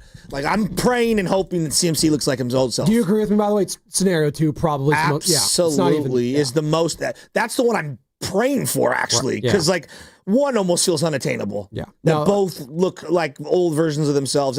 That feels very unlikely. And then 3 is the worst. That'd be the doomsday. Yeah, that could be a 6-11 season. Yeah, it could be back to back, and then we are having question marks about the future of this team from every angle. What if CMC just looks so pedestrian after 5 or 6 weeks? He's healthy, but he's just. Why are you looking at me like that? Why? Well, he drafted him. If it's Carter, forget your draft. I don't care about your draft. Okay, that would also suck. Well, and now we're having questions about you got to work in Brian Robinson. You got to ease off of CMC. There's so many Christian McCaffrey versions of what could play out this year. I'm not even sure I'm prepared to analyze each one. I don't say it lightly. He is one of the biggest question marks in the NFL this year. Is what version of Christian McCaffrey are getting? We just saw how important it is for the running back position to be. Top 2 or 3, 4, Saquon Barkley, best running back in football last year. Where were the Eagles? The Super Bowl. Prior to that, best running back in football. Who was it? Christian McCaffrey. Where were the 49ers? In the Super Bowl. The running back position matters. Now, did either of those guys have the greatest of Super Bowls? No, they did not. Christian McCaffrey fumbles it on the opening drive for the Niners. Not great. Saquon Barkley, the Chiefs did everything they could to stymie him, and they did. But, they forgot to, cover A.J. Brown, Devontae Smith, and everyone else. And they got diced up in the throwing game by Jalen Hurts. So those guys matter. Even if he's just 75 to 80%, in your scenario 2, I would take that going forward because I do think that Christian McCaffrey is that much better when he is on or at 75, 80% than a lot of the other running backs in the NFL. That being said, if it is a step, just a step slower, that is the difference, Joe, between touchdowns or first downs or extending the chains, etc. And we are going to see that early on in the season. How are the cuts looking? Can he get to those holes as fast as he used to? The other part of this is let's say he looks great. Let's just say, hypothetically, for a couple of weeks. Then the question is all right, you got to ease in Brian Robinson to make sure he's great for the whole season. Absolutely. Hey, right? I think the CMC thing, I think it's a monitor, almost like a pitching staff. You have got to be on it all year long. And you asked Baldy about that, Brian Baldy, our 95.7 The Game NFL Insider, a couple days ago, and this is how he would use CMC and Brian Robinson. I'm giving the majority of the work to McCaffrey to start. If you get a 12-play drive to start, you're going to rotate McCaffrey at some point in those 12 plays. But I'm giving as much work to McCaffrey to start this year to let him build some timing with the offensive line. Nobody's had any work in the preseason. So I'm giving him all the work I can to start the season. We kind of know Brian Robinson is going to be the backup. He's going to, and all that. His role is defined.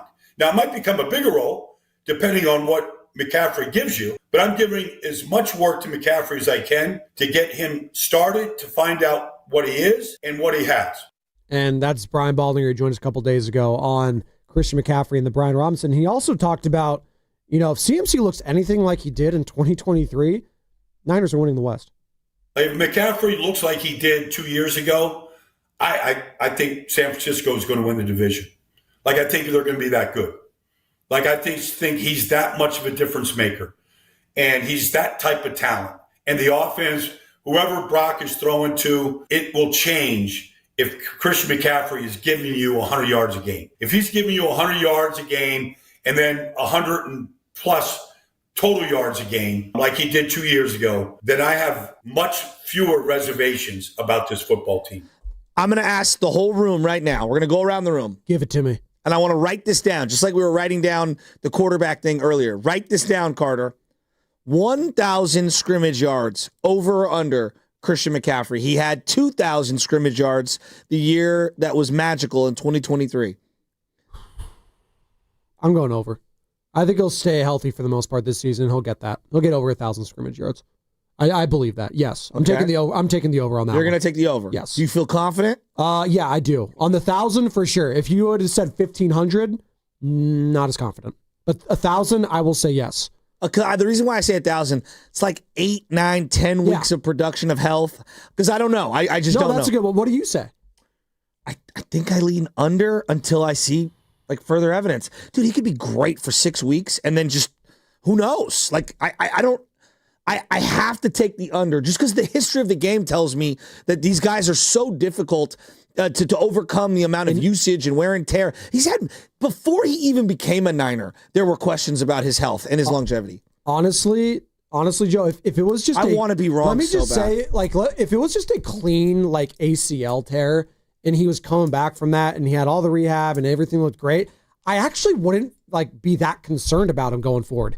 It's the fact that it's Achilles tendonitis. Joe, if it was a broken leg, I'd feel actually way better. Well, that's what I'm saying. Way better. It's the type of injury that scares the hell out of everybody. Well, especially when you say that you're going overseas to get looked at, and well, yeah, when like that was when like you do the whoa. Kobe, when you do the Kobe plasma treatment in Germany, your it's not blood a good doping, thing. EPO. God knows what I'm joking now, but like, yeah. So if you ask again, but I'm probably more pessimistic because I live in fear when it comes to my running backs, and I always have been that way.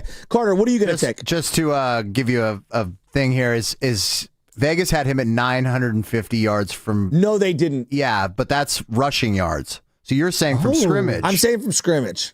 That makes a big difference. I would say over easily. Easily. Well, if Vegas has him at 950 rushing yards. Well, leave it at the rushing yards. Do you think he's getting over 950 rushing yards? We've only had 1,000-yard rusher during the Shanahan era. You know that, right? One. And it's CMC. He was Christian McCaffrey. So history will tell you.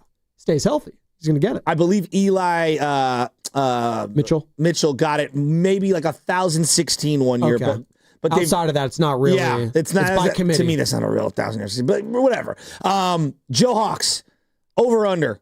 This is mic up. It's okay. You can point. You can do whatever. You can point. You can do whatever he wants. It's okay. You know, in the meantime, before we get to Joe Hawks, Joe, I'm going to keep you on ice real quick. Before I get to you, I do want to squeeze in Bobby from Los Altos, who's going to be joining us here. Bobby, good morning. Major Niner fan. Major McDonald's fan, too. Did you smash the McGriddles this morning? Yes or no? And how are we feeling about the Niners and Christian McCaffrey this year?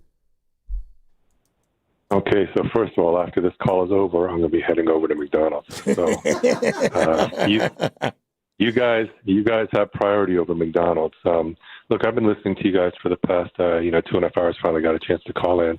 I want to shotgun a couple of things. First of all, yeoman's work today. I know you're going to be having a long day, so hopefully you'll get a nap in after this program is over. And then also, I purposely never tried to see what you guys look like. So I might try to come today because it's actually somewhat close to my crib, but I'd be interested to see what I picture you guys look like. Wait, real quick. You purposely don't want to see what we look like because if you see what we look like, something's going to change? Like I have a punchable face or something? It's like Bobby. me watching your jumper and then taking any of your basketball I used to dunk take seriously. Well, relax. Oh, come on, man. Hey, Bobby. What I mean is, your voices, right? I mean, I got a certain picture of what you guys look like, and I don't want to change. What do you think right? I look like? You probably got some. I mean, besides handsome. I mean, okay. Wow, I wasn't prepared for that question. I mean, look, I know a lot about you just based on how much you talk, right? Yeah. Like, so I know that you're not as tall in stature. No. Obviously, you're Caucasian. But other than that, I don't know. Obviously. Do I sound obviously white too, Bobby? Yes. Okay. All right. Yeah, fair enough. I am. So there you go. How do we feel about the Niners, Bobby? I'm actually taller than Carter. I'm 6'9". Yeah. Well, I know you big time because you can't spend 15 minutes without talking about something with the OC, playing your 9 after work at the OC, your softball club at the OC. Hey, bro. I mean, you really let's go. Get it. I know. Okay, so look, the Niners, I don't expect anything from Ayuk because I think once he gets back and he's medically cleared to play, I think most people, when you're cleared to, come back and do some recreational activity, that's different from being medically cleared to be hit by a Mack truck. So I don't really expect much from him because once he comes back, I think there'll be a couple of weeks, and then I honestly think he's going to aggravate himself with a minor injury. CMC, absolutely over 1,000 yards because I could see him playing 11 games this season, and if so, that's under 100 yards a game. But even if that's all we get from them, I still think we're going to be a playoff team. I still think we're going to get at least 10 wins because of our schedule. I mean, really, if you look at our team last year, and it would be kind of the same this year without an Ayuk and a McCaffrey, that team was good enough to win 10 games with this schedule that we got this year. So I'm not worried about it. If we get a little more production, I think we will absolutely win the West. I don't know why people think it's so crazy that we would win the West. In my opinion, we're favorites to win the West given the roster that we have. And then finally, Shanahan, you guys have been talking about this. I'm going to tell you the difference between Shanahan, what made his one play unforgivable versus every other example you guys give. It's because Pete Carroll made a football decision, right, to not give it to Beast, right? But Shanahan made a decision that was not a football play. It was an inability to understand rules. It's almost like saying, I'm going to play defense with only 10 people on this play, right? You can question whether a call was right or wrong, but to not understand the rules and not even give yourself a chance to win the game because you don't understand the rules, that negates and separates itself from everything, in my opinion, than every other coaching decision you guys will talk about. So that's why it's unforgivable, and that's why he lost us the Super Bowl. But, of course, his good outweighs the bad, and there's no one else I can think of that we could have as a coach of the Niners than him.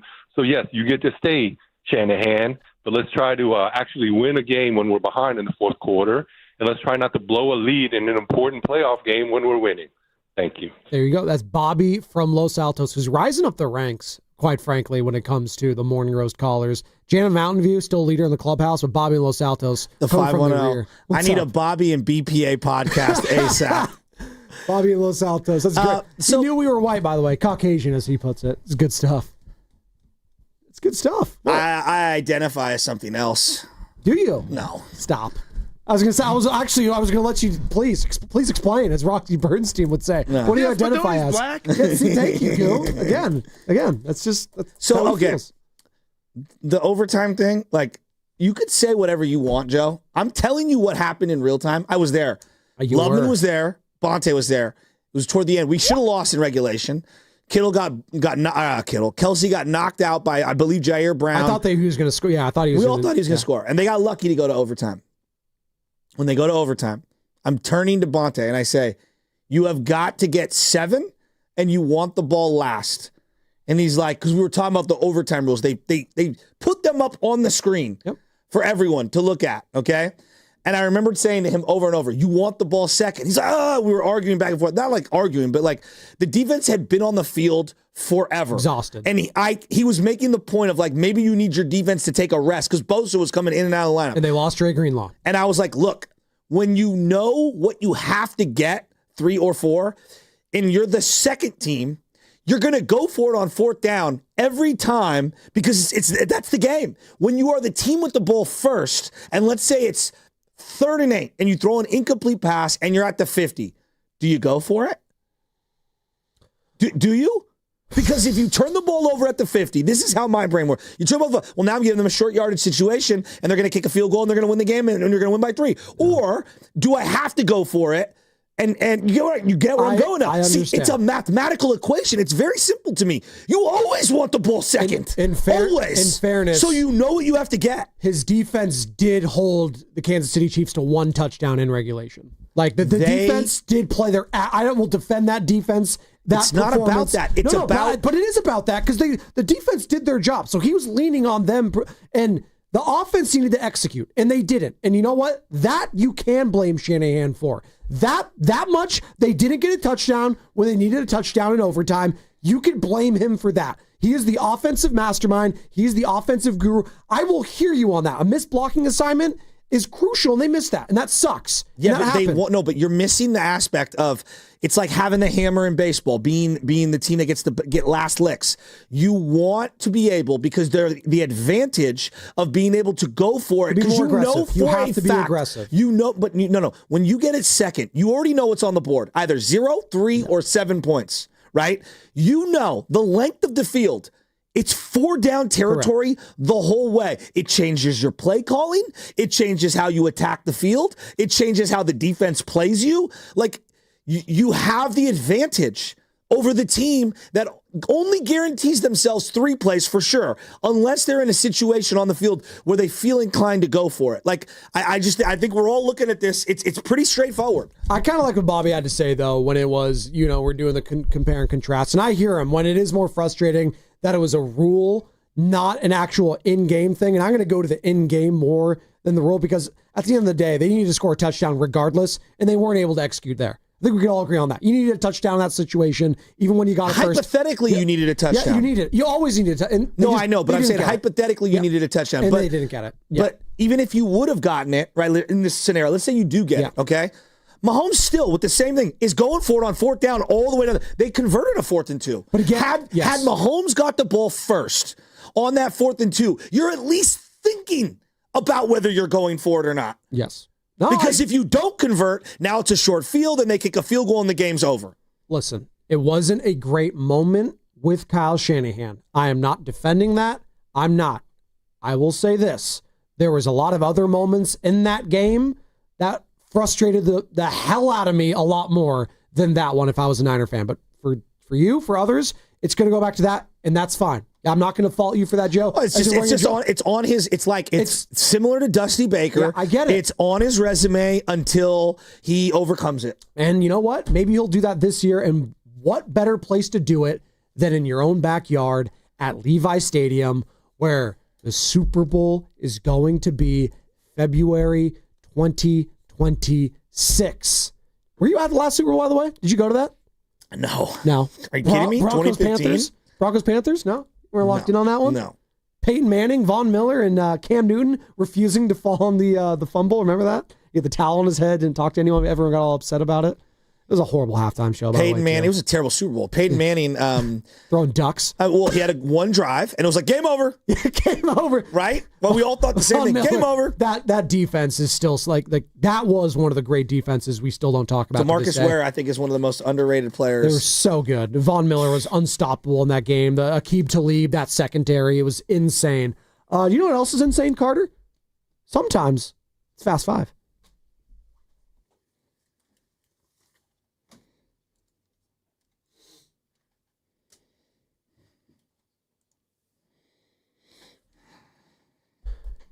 And I'm going to start off this Fast Five by talking about the Valkyries taking on the Dallas Wings tonight, 7 o'clock, and you can hear the game right here on 95.7 The Game and also via the Valkyries channel on the Odyssey app. Just download the app and search Valkyries. You can also watch the game on KPIX Plus. Pre-game starts, again, 6:30. Valkyries, Wings tonight. Get this dub, all but solidifying yourself for the playoffs in your inaugural season. Are you kidding me? Pretty incredible. It's pretty incredible. Stock very high on Natalie Nakase, the head coach, and everyone involved with the Valkyries, Joe Lacob. They're going to sell out after sell out after sell out, and I cannot wait to see and hear and feel the playoff atmosphere for a Valkyries game. Damn, can't wait, Joey. Can't wait. What, do we got the name, by the way? Do we figure it out? Oh, yeah, what is the name? What's the name? Give it to me right now. Whatever's in the lead is the name. Oh, do you want a drum roll, Carter? Do we need one? What's here? the name of my fantasy team? I don't think we need one. We don't need one? Shask Me Later is the winner with 34%. Shask Me Later. What's second place? Butcher's Boys. I'm going to go with that. We're going to go with Butcher's Boys. Soldiers 1% behind Butcher's Boys, so it's kind of a pick 'em, I'm going to go Butcher's Boys. I'm going to change it right now. All right. That's the name of my team. So after all of that, we go to Butcher's Boys. The other thing I wanted to say, my final thought was, very good. This is way too much communication for a fantasy league. I'm just being real. Like, Lucas, you suck. That's it. Well, That's my final thought. not only does Lucas suck, let me pull up these draft grades. I'll tell you who does suck here at 95.7 The Game because Carter sent me it. All right, Filmo, you called earlier. Dude, it's so good. So good. Lucas Alexander had the worst draft grade according to Yahoo Fantasy, D-. Shasky. How do I change the team name? Who's Jawan pending? Is that Willard? Sam Lubman. You guys were all tied with a D. We got Risotto. We got Evan Giddings. We got Pearsall. I don't know who that is. Someone else. D+. All right. Guru got a C-, and literally his name is Guru Got This. It's a great name, Goo. It's great. Guru, all caps. Guru Got This. We got producer Zach with a C. And then we get to the good grades. Steiny with a B+. All right. Myself with an A-. Carter Chickering and Mark Grandy with A+. So look at that. Here we go. Make a deal with me, Carter. Make a deal. I'm so Wayne loaded. Brady. No problem, dude. I can just give them to you, whatever. Give who? Not. Who are you giving up, by the way? Hey, did 1994 just call in? Not psych. That's another Bob Spadoni original. I mean, it's like when a second grader figures out like a little joke hey Dad, you're good in sports. Not. It's like putting your hand for a handshake and then you slick your hair back move. I do love those. Remember Poppy used to do that all the time on the Le Batard show? Loved whenever he did that. Love me some Poppy. Joe Hawks, I teased you earlier. And we're going to go back to you now. I teased you. Pause. Relax over there. All right, Joe Hawks. The floor is yours. What's your final thought today? Man, that Jerry Rice interview we did earlier. Oh my God, that was great. Great radio. The authenticity behind it. Jerry just being the GOAT. I was just proud to be a part of it, man. And that's really all I have. Look at that. Just proud to be a part of it. Look, you see the pride with a Joe Hawks. I call him the master, check that, the jack of all trades, but also the master of all of them as well. Because he does it at KCBS, he does it at Alice, he does it at Live 105, he does it right here at 95.7 The Game, crushing it. Joe Hawks filling in for Sam Lubman, doing a hell of a job, and did a hell of a job. So, Carter? one last thing before you go, Carter. Maddie from Alice over there, one of the producers, there you go. He goes, you guys are doing something on a weeknight? Boy, they really have no clue what it's like to live this shift. And I go, Maddie, I'm here before you. Every morning. I'm not trying to hate. I'm here before you, and I'm up after you because I'm watching everything. Love those people over at Alice. And the fact that they're acknowledging how ridiculous it is that Lucas and Matt, the bosses here, don't understand that we have no lives. And that we're forced to wake up at 3:30 every single morning. There's a difference between I wake up at 5 and I wake up at 3:30. It might as well be waking up in the middle of the night. Yeah, you really don't get it until you do it. It's 100% true. And Sam not just told me one that. day, for weeks on end. 100%. My final take of the day is, I'm going to go off what you said, Spadone, is the Valkyries. I am really excited for the potential of some playoff WNBA basketball here. And there's a little tease here. We have the Laver Cup coming up September 21st. The Labor Cup? Laver. But why is that a big deal? I'll tell you why. Because the Valkyries, if they are in the playoffs at the same time, may be bumped to an old stadium of ours that we really like here in the Bay Area. Kezar Pavilion? Well, there's some birdies chirping I've heard that say they could be playing at Oracle Arena for some of these games. Oh. Can you imagine what that would be like inside? OMG. Valhalla Part 2 in the East Bay. We need a better nickname for them over there. I don't know what. We'll figure it out. But again, it doesn't matter because the atmosphere is going to be loud. Yeah, that'd it's be going to cool. be cranking. And it's going to be exciting, just like today when the atmosphere is going to be en fuego for the 95.7 The Game, Red and Gold Summit. We're going to be talking to you at 4 o'clock. From there, myself, Shasky, maybe Carter's going to stop by. Starts maybe at Joe 4? Hawks. Starts at 4 for us. I should leave now. You should leave now. And it's going to be brought to you by Xfinity, introducing the 5-year price guarantee. One consistent internet price for the next 5 years. Guaranteed. King's Fish House, Westfield, Valley Fair in Santa Clara. Be there starting at 2 o'clock, Willard Dibs. And then the summit officially begins at 4. Again, come on out. It's a great time. Experience the ultimate in shopping, dining, and entertainment at Westfield Valley Fair, your game day destination. Catch all the games this season at King's Fish House, the go-to spot for fans. And the go-to spot for fans right now is Steiny Guru, brought to you by Fremont Bank. Here for you. Here for good. Ladies and gentlemen, it is the 2025 Red and Gold Summit. And it is happening on Thursday, September 4th, live from King's Fish House at Westfield Valley Fair in Santa Clara. Me and Dibs will be live from 2 to 4, and then the summit from 4 to 6. So Steiny and Goo and Shasky and Spadoni are all going to be there, and we invite you to come over for the hang. Are we really doing this? Ain't nothing gonna break my stride. Nobody gonna slow me down. Don't let pneumococcal pneumonia break your stride. If you're 50 or older, you're at increased risk. So be proactive with Capvaxive pneumococcal 21-valent conjugate vaccine to help protect against invasive pneumococcal disease and pneumonia caused by certain types of pneumococcal bacteria. Capvaxive helps protect against the strains of bacteria that cause about 30% more IPD cases than any other pneumococcal conjugate vaccine in adults over 50, according to national-level CDC stats. Regional variations may exist. Don't get Capvaxive if you're allergic to the vaccine or its ingredients. Tell your doctor if you have a weakened immune system. Common side effects include injection site reactions, feeling tired, headache, muscle aches, and fever. Capvaxive does not protect against all strains. For more information, call 1-800-927-8888 or visit capvaxive.com. Ask your doctor or pharmacist about Capvaxive. Need help paying for your Merck vaccine? Visit merckhelps.com. Sponsored by Merck. Change is always happening. It's part of life. And when it comes to music, change is all around us. Songs are rewritten. Classics are remixed.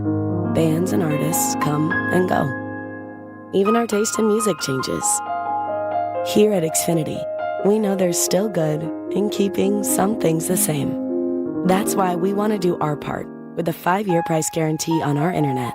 It means no matter what changes, you get 5 years of the most reliable Wi-Fi with our best equipment included for a price that stays exactly the same. Surprised? Life is full of them. One internet price, 5 years, guaranteed. Learn more at xfinity.com/deals. Restrictions apply. New residential customers only. Taxes and fees extra and subject to change. Most reliable Wi-Fi based on Open Signal Awards USA. Fixed Broadband Experience Report, August 2024. For over 70 years, Golden State Lumber and Showroom has developed strong partnerships with top brands like Trex. Leading the way in performance-engineered decking and railing, Trex offers products that won't rot, splinter, or fade. Their sun-comfortable, heat-mitigating technology keeps decks cool underfoot, and Trex marine-grade decking withstands saltwater, sun, and sand. Explore their latest Transcend colors, Hatteras and Salt Flat, featuring a 50-year limited residential warranty. For a link to Trex, visit goldenstatelumber.com. Golden State, when you succeed, we succeed. For all contest rules, go to 957thegame.com/rules. Jack here. My bonus Jack combo starting at $4.49 comes with fries, a drink, and a burger with 1, 2, or 3 patties. It's a meal that'll actually make you happy. Starting at $4.49. Get so much more. Welcome to Jack in the Box. Plus tax, limited time only. Price and participation may vary. Attention. Have you racked up $10,000 or more in credit card debt? Are you barely getting by making minimum payments? With credit card debt reaching all-time highs, National Debt Relief has significant debt relief options currently being made available to help those with overwhelming credit card debt. These options may reduce a large portion of credit card debt for those who qualify. You don't need to declare bankruptcy or take out a consolidation loan, and you may only have to pay back a fraction of what you owe, even if you have bad credit. National Debt Relief has already reduced the credit card debt for more than 550,000 consumers, so don't wait. If you owe $10,000, $20,000, or even $100,000 in credit card debt, you can now take advantage of this financial debt relief as the cost of living continues to skyrocket. To check what debt reduction you may qualify for, call 800-224-5353. That's 800-224-5353. Again, that's 800-224-5353. Hey, it's Mark Willard, and our dog Penny means absolutely the world to our family. That's why I'm excited to tell you that on Saturday, September 6th from 10 to 5, Habas Law is teaming up with the Humane Society Silicon Valley and covering every single adoption fee on that day. Remember, these are real furry lives we're talking about here. There are only so many puppies, kittens, cats, and dogs, and the day could get busy. So come early, bring patience, and maybe leave with a new best friend. Details at hssv.org. Habas Law, rough on injustice, big heart for paws.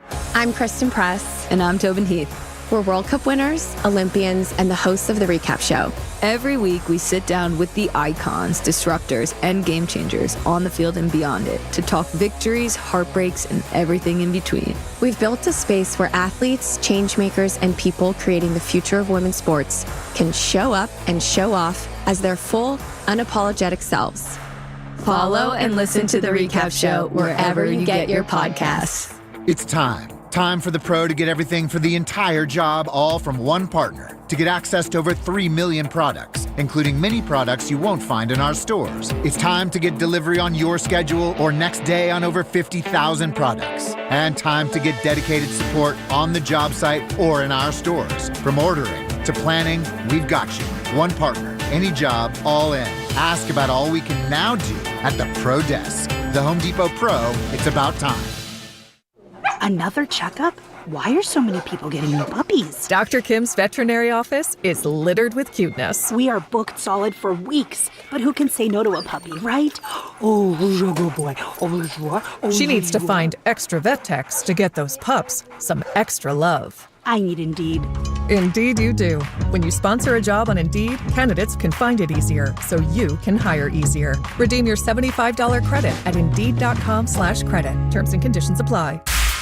You're listening to 95.7 The Game, KGMZ-FM and HD1 San Francisco on Odyssey Sports Station and the home of the Golden State Warriors and Valkyries. Always live on the free Odyssey app and now coming to you live from the Laughing Monk Studios.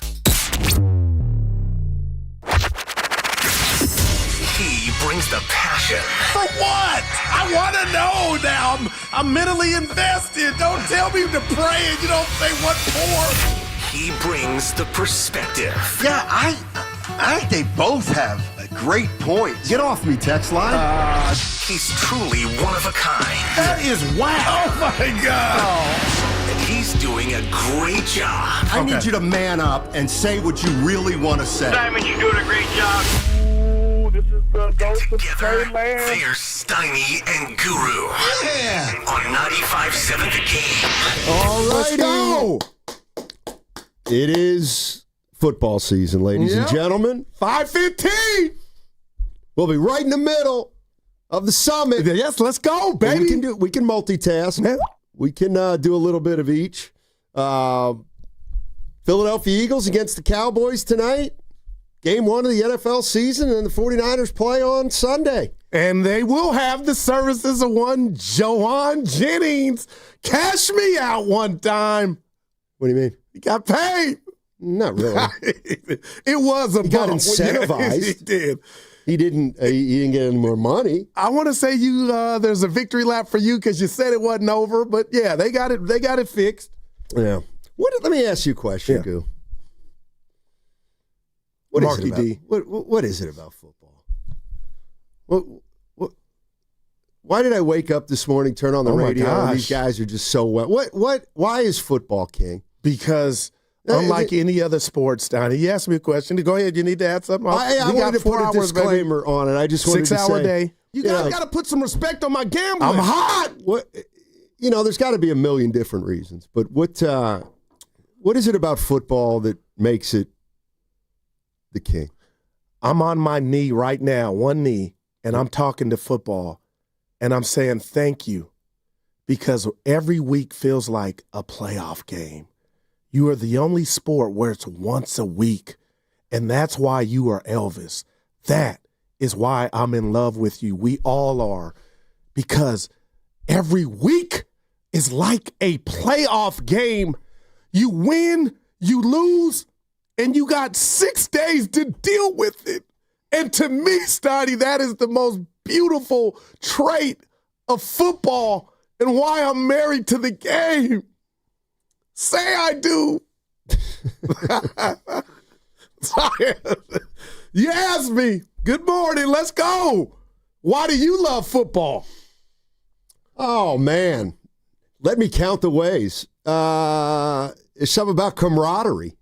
Something about going over to my guy Dana's, watching football on a Sunday, hanging out with the boys and gals if they want to come. I'm out. What if I told you I need a little more? Because you can do that with anything. No, you can't. College football. But no, the college football pales in comparison to the NFL. All right. I just the games being important is a huge part of it to me. So you love that playoff spin I kind of put on it? Well, because it is true, Steiny. What is? You only play once a week. Yeah, I mean, the games are obviously more important than in any other sport, so that makes it more of a must-watch. I must admit, the fantasy aspect has kept me more interested in other teams' games for sure than I normally would be. So I think fantasy is a big part of it. Yeah. But no, for me, it's there's also like a ritual involved once the Sundays start coming with football. Man, Steiny. And, you just know that when you wake up on a Sunday, if you want to watch games all day, you can watch games all day. I also think it's the best sport on TV to watch, just on television. Yeah, I ain't mad at you, but we got it. We got a game tonight. We got a game tomorrow in Brazil. And then Saturday, if you're into college football, Steiny. So I'm like a kid in a candy store, and we got 6 hours of radio. And let's get it, man. Yeah, 49er fans and NFL fans, like, why do we love football so much? How do you even answer that question? What is it about football? The excitement in the last couple, the last week or so here is absolutely, you can feel it. It started with the college football season. There's just nothing like it. And everything. The 49, is it everything, Kyle? It is. Is it everything? Because it's not betting for me. I bet on everything. So baseball, basketball, it's bigger than the gambling for me, man. It's just every game, just you feel like it's the last. And that's why I just think they have the best playoffs and all that stuff. But I don't take it for granted, man. Yeah, 888-957-9570. We're going to have some fun today. We got the Red and Gold Summit coming up at 4 o'clock today. You down wearing at that? King's Fish House. Yeah.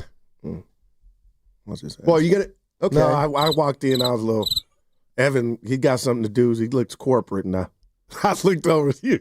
You look like Rocky and Rocky 1. That's what he had. Before he fights Apollo. No, Steiny, you look clean. You got the glasses. I just knew I'd get a collar shirt from you because you look fresh at these events. But you got it. Why? Is that what you're going to wear? Yeah, sure enough. Okay, and are you not going to button the buttons that are supposed to be buttoned on that shirt? No, I'm trying to. No, these on the collar. Oh, I didn't even. Oh, boy. I didn't even see that. I'll do it now. Thanks for helping me out. No, you don't have to button those. But yes, I like them. They look crisp. Yes, you do. I'll be crisp. So much better. If you're wearing a jacket with it, but he's got the cuffs up. Nah, that's tight. I'm with Steiny. Yeah, I had a lot going on this morning. What are those buttons called anyway? The ones on the collar button? I guess so. Yeah. Thanks, partner. Yeah. But you look all right. You'll have your jacket on. It's anybody gonna be able to overtake my Eagles this year? Oh, are we doing that? I think we're gonna. It finally came out. Until they lose a game. Yeah, absolutely. And we're gonna give our Super Bowl predictions before we leave here. Us three. All right. I'm gonna shock you. Or you want me to do it now? Nah, you got to build up to it. We'll see. I don't know that you have to build up to it. But Jerry Rice was on with the morning show. He had some great stuff to say to Shasky and Spadoni. We'll get to some of that sound. And Jerry. I also want to get into Brock Purdy. Man, just what do you going to be an think of interesting. Him? He's okay. Did he get drafted in our league last night? Our 16-team league. Question. Who do you think took Brock Purdy? Mark Willard. I was about to say Grandy. I got a good team. So Mark Willard's starter is Brock? Yeah. That you gotta love Will. Chill, Will, boy. Uh-oh. He'll drop him by week 4. Hey, what's the parking situation at West Valley we're valet. Fair? Boston, we're valet. No. We're valet. Host of valet. Well, I'm going to need to charge my car when we're down there, so I'm going to need some. You can ride in the caddy. I'll drop you back at Union City Bar. Dude, you're in Silicon Valley. I think you can find a charger. Yeah, I do too. No, there's 14 chargers at West Valley Mall when I checked last night. 9 were in use. So and watch him be way under, and you're going to have to walk. You like walking, though. I love walking. I've seen you walk. I absolutely love walking. So we will be heavy. We'll be heavy on football today. What is it about football that we like so much? Why is today and this weekend probably the most special day of the year in terms of when a season starts? Opening day baseball, it's fine. NBA open, it's fine. But opening week in the NFL is a totally different animal. Yeah, Steiny, just real quick, Mike J on the chat. Oh. Guru looks like a Burger King manager. I might change my shirt. That hurt. No, because this is something That's a nice shirt. But look at you have the sleeves rolled up and you got pinstripes on the inside. Yeah. That's why you minimize the buttons. You don't want to look too corporate, Goo. Oh. Well, I just got some bad news, so it didn't work. What happened? It didn't go my way. What didn't? Conversation. Just let me live my life. I don't know. The boss? No, the boss is not here. Can I help you? Well, you did at the bar last Friday, but that's about as much as you can do. What is it we love about football? That's the question I'm asking. And yours was alcohol. That's basically what you said. I know. I said camaraderie. And then what came off as alcohol. Well, camaraderie. What do we all do together? Come on, baby. By the way, we'll get into some little basketball too. Something happened that may or may not impact Jonathan Kuminga. You all remember him. He's still a member of the Warriors. And I'm sure we'll mention the Giants. 4 back. Yeah. 5 back of the Padres. Yeah. Oh, boy. They may end up winning this division. Ooh. Well, Dibs put he put a damper on things. They don't have the tiebreaker. I know we got to go with the Mets. They don't play the game no more. Or the Padres. Oh, boy. And probably not the Dodgers either. What's coming up on the game is brought to you by Fremont Bank, here for you, here for good. Hey, coming up tonight after the Red and Gold Summit at 7 o'clock, the Valkyries take on the Dallas Wings, and you can hear the game right here on 95.7 The Game and on the Valkyries channel on the Odyssey app. Just download the app and search Valkyries.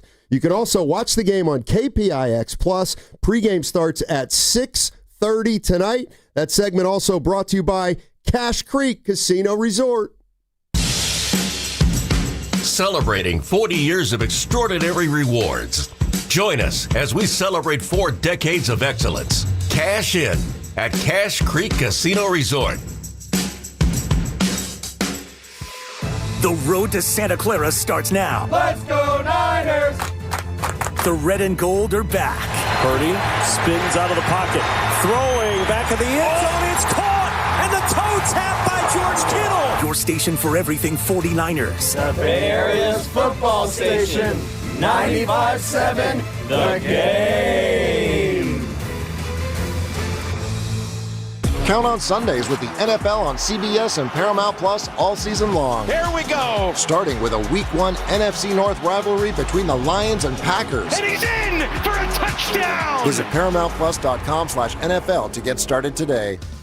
Come into Friedman's Appliance in Pleasant Hill and see an amazing selection of Sub-Zero, Wolf, and Cove appliances live and on display in one of the largest living kitchens in the country. And save with Full Suite Savings Event. With qualifying purchase, get 3 additional years of protection or qualify for a $1,000 rebate. For the largest selection of Sub-Zero, Wolf, and Cove appliances, visit the Living Kitchen at Friedman's Appliance in Pleasant Hill or at friedmansappliance.com.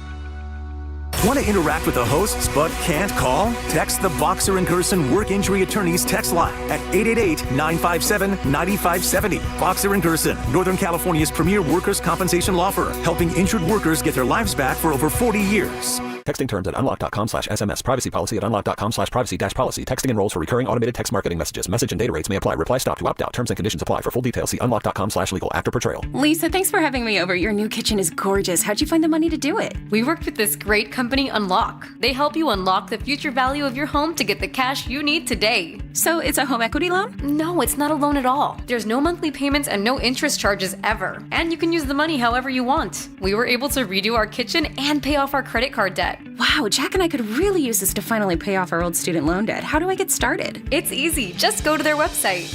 Text EQUITY to 865-865 to unlock the value in your home and get up to $500,000 in cash with no monthly payments and no interest ever. Pay off debt, improve your home, add to your retirement fund. It's up to you. Text EQUITY to 865-865. Text the word EQUITY to 865-865. Text EQUITY to 865-865 now. Americans pay about $5 billion to control termites and repair their damage every year. Many people underestimate exactly how much damage they do. Call Pacific Coast Termite today at 800-PACIFIC for a free home inspection. Certain restrictions apply. No tenting, though. No double bagging your food. No pet sitting. Mention KCBS and get 10% off termite treatments and a 2-year guarantee on their work. Call 800-PACIFIC.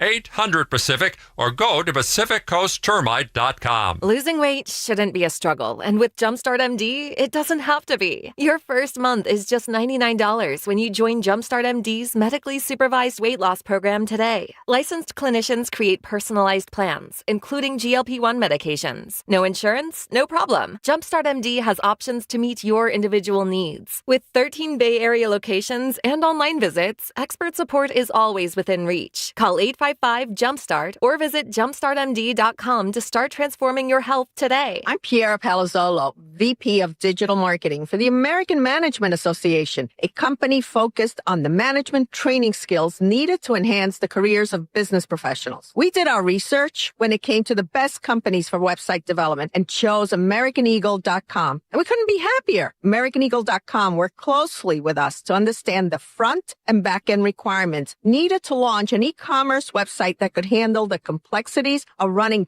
thousands of seminars nationwide. Our robust new website and improved SEO saw immediate increases in site traffic and web revenue. If you're in need of managerial effectiveness and success, visit our website at amanet.org. If you're in need of a website that provides an unparalleled consumer experience, I highly recommend AmericanEagle.com. Transform your business today. Dial 877-WebNow1 for a free digital consultation with AmericanEagle.com. It's time for the pro to get everything for the job delivered. Large orders of lumber, doors, windows, paint, plumbing, anything the job needs, all from one partner. Get it today with same-day delivery. Get it tomorrow with next-day delivery on 50,000 plus products. Or get it on your timeline with scheduled delivery on everything from framing to flooring. It's time to get your whole job, all your jobs delivered. Ask about all our new delivery options at the Pro Desk. The Home Depot Pro, it's about time. You're still glowing, flirting, grooving. You've still got it. But your immune system weakens as you age, making it harder to fight flu, pneumococcal pneumonia, RSV, and COVID-19. Vaccines are a key part of any health routine and help strengthen your immune response. Ask your doctor or pharmacist which vaccines you need. Schedule in minutes at VaxAssist.com. Sponsored by Pfizer. Keeping your family safe starts with making an emergency plan. Visit safetyactioncenter.pge.com to get started today. And join PG&E at the Marin Fairgrounds for the 4th annual Ember Stomp Wildfire Preparedness event on September 6th. For more details, visit 957thegame.com.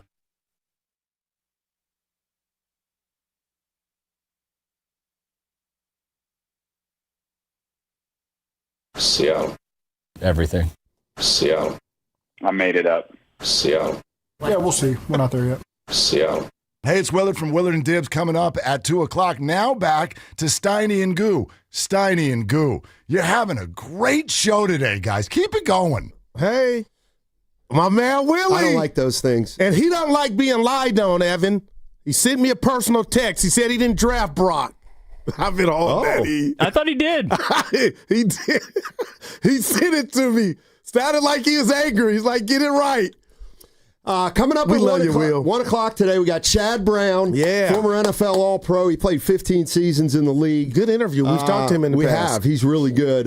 He played linebacker for Seattle for 8 seasons, and he's currently working with Compass Media as a football analyst. So we'll talk to Chad Brown at 1 o'clock. Of course, the 49ers, they play the Seattle Seahawks, and they're 2.5-point favorites, at least the last I checked. Yeah, and they'll have Jawan Jennings. That excites me. And Steiny, you had teased Jerry Rice talking to Shasky and Spadoni. What stood out to you? What were you going to play?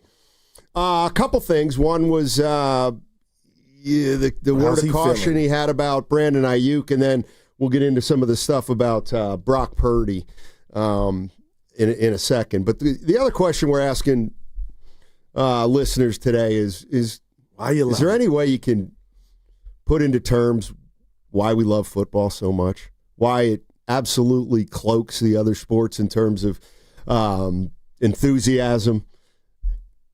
I mean, for me, it's you get into the Sunday routine, the Sunday ritual. Love going over to my buddy's house, watching some games. The fantasy football aspect for me is, kept it kind of interesting too. And the other thing I think's a big part of it is that because everybody's really into football, like there's this sense of if you got a favorite team and you like the game, then you're part of a bigger group, which always makes people feel good, right? A fraternity, Steiny. It sounds like you're describing. Yeah, sure. Let's go to Jim. Jim's in Martinez. Wants to get us started. What's up, Jim? How you doing? I am doing awesome. It's my wife's birthday. We're going up to the wine country. The Niners, Seattle. Jawan Jennings is back. Guru. You guys, this is okay. This is like a core thing. And I don't know how everybody else feels, but I'm going to be 67 years old, and I would still go out there and run into people and try to assert, especially with the team, it kind of replaces the terribleness of war, where at the end of it, you can pick yourself up, shake the other guy's hand, and go have a beer or whatever. And I played a lot of football. I played into my 50s on Thanksgiving. We would smash into each other and then sit there having a smoke and a beer. And I played a lot more basketball, and it's close. But there's nothing like football for that physical smash into another guy and see who can, just take them down. And at the end of the day, you're all getting up, hopefully. Yeah, people get hurt, and that's the unfortunate aspect of the thing. But it's like a primal, tribal, we're all in it. We're going to my friend DR's house for his birthday on Sunday. Nice. Seattle Niners, man. It does not get any better, man. You guys are awesome. Thanks. Have a great day. Thanks, Jim. Appreciate the So call. it's Thursday. He's almost 70, and he's still excited about what's about to be bestowed upon him 4 more days. That's what it's about, man. No doubt. And, I remember moving out here in the 90s and just not believing how much of a 49er town this was. And the 49ers own San Francisco when they're playing well, to my way of thinking. And, Lucas, what are you doing? He's got a Garoppolo shirt on, Steiny. He can't wear that to the summit. But I hate to be the fashion police. You get distracted so easily. Well, yes, I do. What was I talking about? Your love for football. Yeah, camaraderie. Yeah. A lot of camaraderie in football, which I like. Let's go to Bernsey. Bernsy's in Fremont. Wants to jump in. Hey, Bernsey. Fellas, what's going on? One of the greatest days of the year. Yeah. Whenever I start to think about it, the 3 F's come up to my mind. Family, football, and food, right? You get those 3, you can have a great day anytime. But what really, when I start thinking about it, it goes back to my Pop Warner days. I lived in Fremont, the FFL days. I still have friends that I played with on those teams, and so, I've been in a fantasy league for 30-plus years. Right? We freaking know each and everyone's favorite team. We make fun of their teams. They make fun of my teams. What about when you're a little kid, right? You usually go after follow after your father or mother's team. Mm-hmm. I did the same, right? I was a big fan of my dad's team, the Raiders, until he decided to jump ship to the Niners. So that became a fun thing, right? He was Niners, I was Raiders, and now I'm in a no man land, right? I don't have a favorite team anymore, but that it's football. is so much fun, man. I dug up old pictures of me playing today and was sending them out on the text lines. I mean, it is just it is our, and you know what I think really is. It's our sport. It's America's sport. Europe, all these other countries. I know Canada has a little football, but it's ours, right? And they all look at it like, oh, we love soccer. We don't, no. We love football, real American football. It's ours, and we love it. I don't care what it is. High school, Pop Warner, junior college, college pros. Give it to me all. Look at him. Football, boys. Thanks, Bernsey. Burns is fired up. Yeah, he is, and he should be. And you know what, Steiny, while I was hearing you just say sweet nothings about the game, I don't want to slight any other sport because, you know, it's like having 3 kids. You don't have a favorite. It's seasonal for me, right?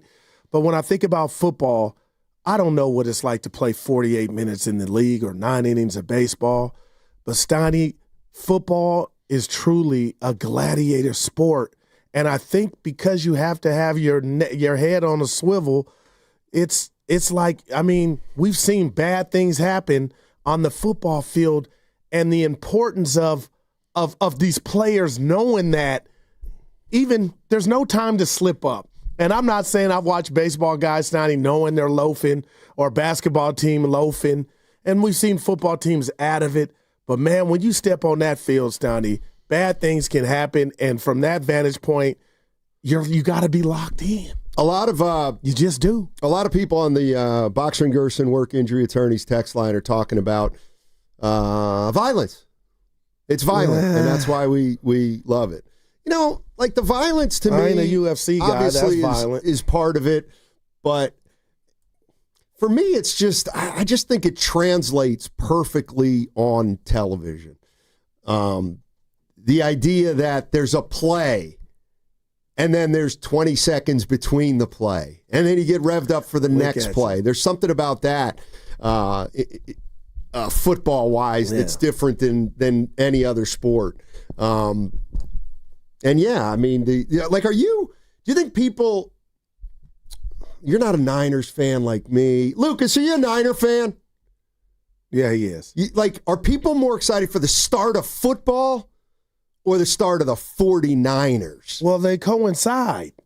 I mean, to me, if you're a Niner fan, are you jacked up tonight to watch the Eagles Cowboys? If you're a diehard 49er fan, I'm putting any team fan, hell yes, because that represents the season that started, Steiny. It's not your game, but there's going to be a game today and another tomorrow, and then the rest take on to go Sunday. So hell yes. All right. I don't know what type of imagination you have, but you used to write, and you still write with words. But the bottom line is, Steiny, I can watch a game, and I do it every Super Bowl, and visualize it as if the star was playing. You have to do that. Like that, I got that mastered. Yeah, I know how to do that. And that's what Niner fans are going to, and every fan of any team tonight that's not Cowboys or Eagles, that's how much you can taste it and you want it. Like I'm juiced, man. 5:15, and then we get drunk in love. Shout out Beyonce. It's her birthday today, Steiny. We got another game in Brazil tomorrow. Who's that one? Kansas City Chargers. I said, come on, man. Hey, what's going on with Najee Harris? He has one eye. And I know you said, what does that mean?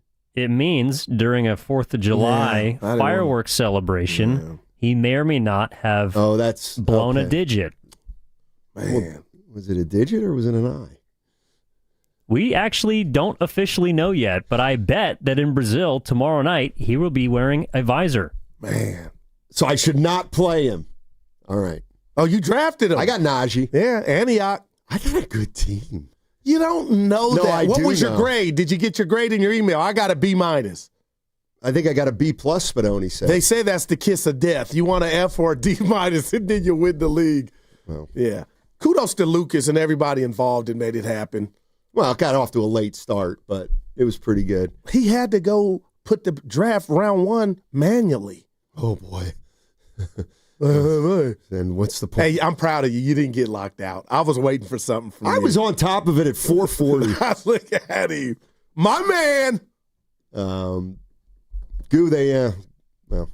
No, you can say it. Come on now, we family. Nah, a lot of people are worried about you tonight at the summit that you're going to be that you're essentially going to be checked out. We're going to get our heads bashed in. I'll be fine. I'm locked and loaded. You going to bet on that game tonight? If I do, Philly, 8.5. That's a lot. They're at home. They're raising the banners. Remember the Warriors got their rings? Who beat San Antonio? Beat them by 100 one year. So we'll see. I think Dallas is going to have a better offense. It's just we'll see what Kenny Clark can do and help that defense. Jerry Rice was on with the morning show earlier today, and this was the one that give it to him. This is the one that I think we gotta think about, and it's regarding Brandon Ayuk and his injury. Listen to Jerry Rice. We don't know what's going to happen with Brandon Ayuk right now, when he's going to be able to get back on the football field. But can I be honest with you guys? Because when I tore my ACL, MCL, guys, to be honest with you, it took me actually about 2 years to really feel comfortable being back on that football field. And that's coming from the GOAT. And I know science is a little different than it was when Jerry did that, Steiny, but the bottom line is that's why you need Pearsall. You need D-Rob, Jennings, Kittle, because, when you play that game of, he'll be back by week 6, okay, then how long is it going to take for him to ramp up and be himself? But, again, that's why I'm proceeding with caution from this 49ers receivers core standpoint is, man, what is Ayuk? How long is it going to take him to be back? And I just wonder, Steiny, collectively, how do you look at this Niner receiving core? Could it be a weakness? And I like Pearsall. I'm waiting to watch it, but I'm asking you right now on paper without Ayuk, I wonder how scared the Seattle Seahawks are of this receiving core that's coming to town wearing Niner uniforms.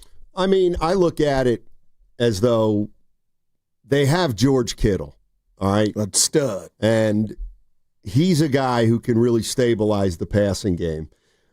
Jennings and Pearsall, to me, are good. Jennings is a good receiver, and I think they think Pearsall can be really good. But the more I think about it, the more I think the Valdez-Scantling and making sure they didn't lose Jennings, and making sure he's back in the fold, and obviously Pearsall's a big part of it. I do think that they're operating under the assumption of let's plan on not having Ayuk this year, and that's why you got Robinson. Yeah, and I also think that's why maybe they had no interest in trading Jennings, because they don't think they can bank on Ayuk being ready, or at least being the Brandon Ayuk that he's always been when he comes back immediately. So. We'll find out how that shakes out. I do have a quick question for you about one Jawan Jennings and Tim Kawakami. Steiny, I really believe he was right with what Jennings was asking for, but are you surprised if those numbers were indeed in the ballpark or they were factual, that this bump, about $3 million got it done? Well, I think what am I missing? Or is Jennings just like, I'm going to play this one out, I'm going to be there for my team, and then boom. Well, I think when I first heard about the incentives for $3 million, I thought that was genius, because the one thing that probably worries people is, the status of Jawan Jennings throughout the course of the season. And if he's got incentives that are going to pay him if he reaches, certain yardage or certain catches or plays in a certain number of games, well, then that's probably going to ensure that if he's healthy, he's got to play. So I kind of liked what the Niners did there, because it makes, it makes Jennings have to have a pretty good season for him to get that $3 million in incentives. So he's got a vested interest now in playing all the games and having a great season. Yeah. And I didn't doubt that part of it, but I thought if he was asking somewhere around 20 or 25, that's what it was going to take to get his ass back here, but it obviously didn't. And you are right. I never questioned, regardless if they didn't get it done or not, Steiny, if he would be mentally there, and I expect him to be come Sunday. But that was a shocker to me. Let's go to Bay Rob. Bay Rob is in San Francisco. What's up, Bay Rob? How you doing, man? That's our guy. Yep.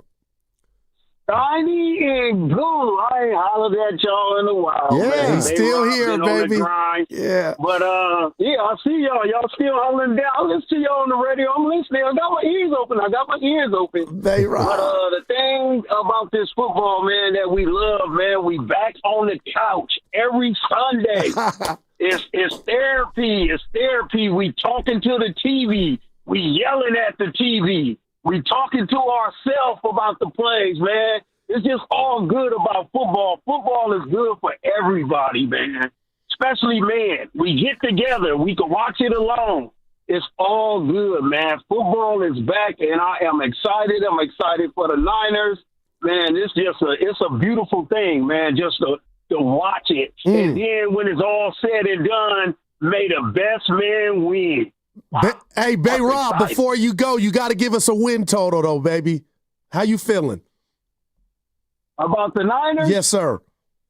About the Niners, you know what? I got to evaluate. Okay. I got to evaluate, Goo, before I get to going. Okay. Before I get to losing it, Goo. I got to evaluate first. I got to look and see what's going on. I ain't going to go there.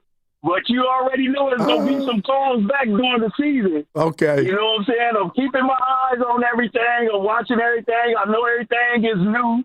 So I ain't going to just jump off the cliff yet. But I'm going to check it out for a couple of weeks. And we definitely going to have something to talk about. Football is back, baby. So I'm going to be calling. Wow. Yes, sir. Appreciate it, Bay Rob. That's kind of how you would. I expect you to answer a question like that. I'm evaluating. Seattle. Some fans just jump in 9, 11. No, Bay Rob 14. needs to see what he's got. Is that good, though? Because last year at this time, I think he would have spat out 13. Because I thought they were going to the Super Bowl. A lot of people did, or back. Last year this time. You got to give me that. Like there was nothing to, you know what I mean? It's like, no, it was a tragic loss in Nevada. Right. And they were going to bounce right back. No. All the signs were that last year was going to be a trouble year. From the day after the Super Bowl when Ayuk started complaining. Oh, this is nice. And then Christian McCaffrey wanting a new deal and Trent Williams wanting a new deal. And that's what happened that year, last year. Can they bounce back? We'll see. Anybody, let me ask you, here's how you're smiling. Here's how you know whether football is king or not. You have any plans for Sunday, Goo? Yes. Okay. I'll be in front of the TV from 10 to 8:30. By yourself? In the lab. Like, is that fun when you watching games by yourself? Do most people, like, I'd rather watch it with friends. See, then you're not watching. What are you talking about? Real ones, I'm solo dolo. We'll get together during the other days of the week. Sunday, Steiny, I'm at church. Me, the remote, the bathroom, the fridge. Yeah, I think when you're watching your team, it's a lot easier to watch alone. Man. Really? Yeah. You don't want to have like-minded fans with you? They're distractions. No, I mean, if they're Cowboy fans or if they're 49er fans, you know what I mean? Like if I'm watching the Niners this weekend with some Niner fans, that's cool. It's not bad, but I feel like, Evan, I have a helmet on, and I'm on the field when I watch Niners Seattle. Is that the way you feel, Evan? Yeah, I'd much rather watch it alone. I'll have a little drakey drake, too. Don't forget that part. I'm not as big of a fan as I used to be, but if I'm really going to sit down and watch like a football game that I'm interested in, that I want to watch every single second of, I ain't watching with a bunch of people. Evan, people don't know there's a glass that separates you and I in our room, but I want to come just run through it and hug you. What do you mean you're not a biggest fan as you used to be? Break that down. I think you are. I'm an adult now. Maybe he's like a grown-up. Oh, I'm sorry. Oh, when you get married, you run to it more. Well, I'll put it this way. I used to watch Lorenzo Neal play football, and I thought that he was one of the greatest players I've ever seen. when I was a kid. I now work with Lorenzo Neal. Wow. So it's a little harder to be the same starry-eyed fan that I was when I was watching him maul people in 2006. Yeah, wow. A lot of people, Steiny. I agree with Daryl and Evan. I prefer to watch Raider games by myself or with my son. See, you're a networker. You like that. You like action. You're absolutely wrong. But when I'm in the lab, I don't even answer the phone. That's. I don't think that's necessarily healthy, though. I didn't say it was. In what you're doing. A lot of people. 49er Frank, he's with his daughter. I don't dare call him Bonte. You don't see the Chasky, they're solo. They're in the lab. Spadoni. Well, okay. Willard will be with his sons. Okay. Christy. Here's the thing, though. And we know Dibs is solo with the baby. If you want to watch a game by yourself, that's fine. Like, I don't have any judgment about that. Well, you just judge me. No. Well, here's what I judge. I judge these so-called fans who think they're more of a fan than other people because they do watch the game alone. That does not make you a better fan than a guy who wants to watch a game with other people. It's not all of it, but since you went there, there's something to that. There is definitely something to that. I agree with a 510 here on the Boxer and Gerson Work Injury Attorneys text line. Watching football with the homies, and I'm all locked in. Yeah. I like watching it with playoffs. I do that, with the homies. All right. What's your preference, 49er fans? With 49er fans by yourself at the game? See, and that's the other thing. Wow. I kind of like watching it on TV. Oh, no, I'm there. I've said it. Yeah. The scrum, the fumbles, and you need to quit texting the text line. Who? You. Did Guru pay his fantasy fees? Yeah. Look at you. We got to go. I see you. Rats! All right. 888-957-9570 is the number. What's the best way to watch a football game? I mean, you're going to be watching 114 of them this year. What's the best way to watch a game? With your friends? Or in a lonely, sad room by yourself?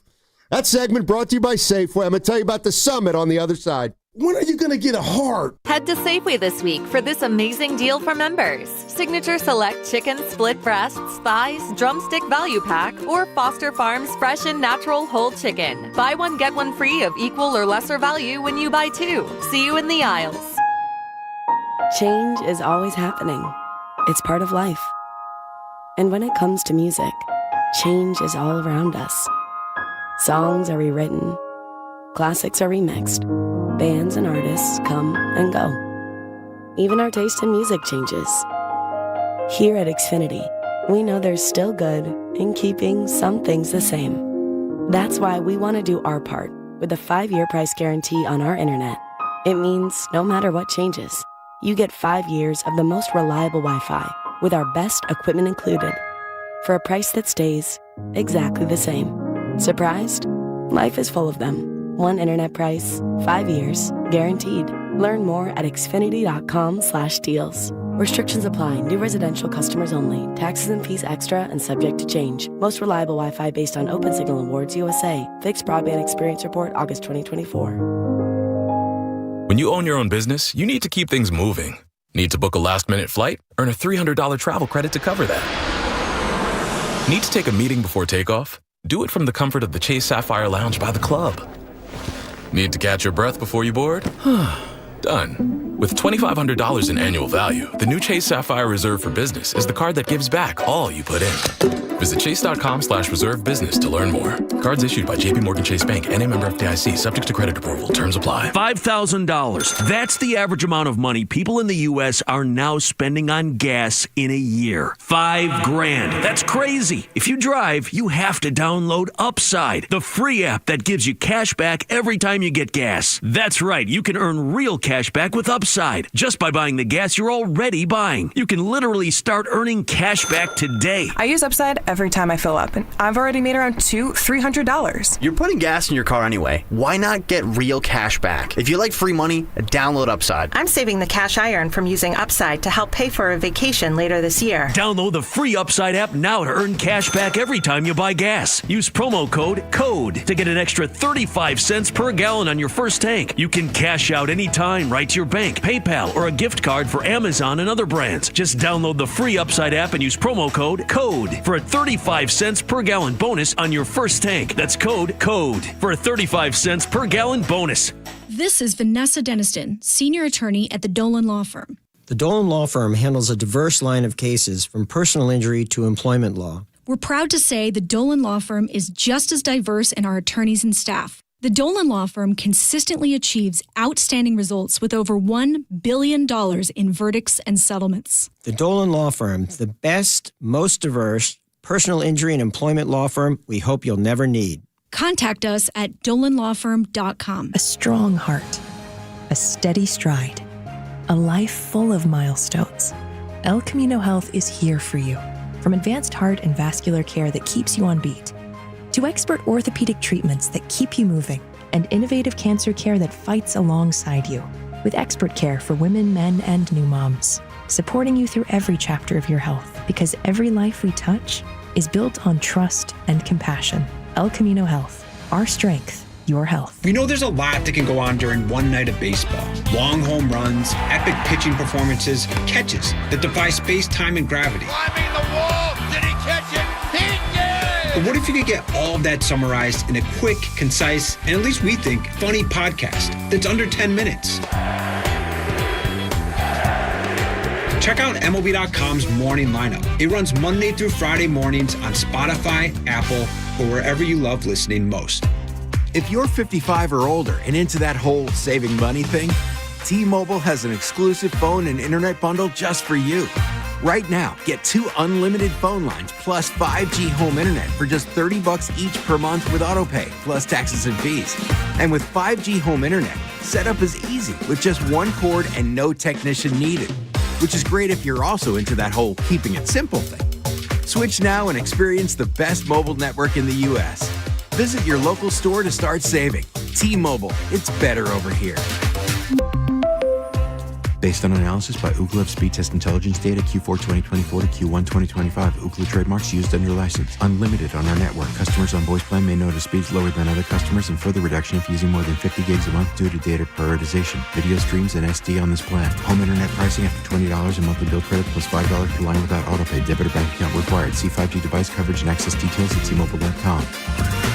Join 95.7 The Game at our annual Red and Gold Summit on September 4th at Westfield Valley Fair Mall in Santa Clara. We'll be live from King's Fish House from 2 to 6 p.m. See all of your favorite hosts kick off the new football season. For info, visit 957thegame.com.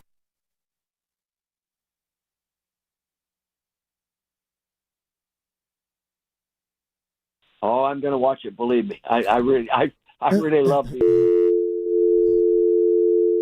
Now, back to Steiny and Guru on 95.7 The Game. Can we check on Dick? Let's call him and see how he's doing, Steiny. Seriously, I do not like that.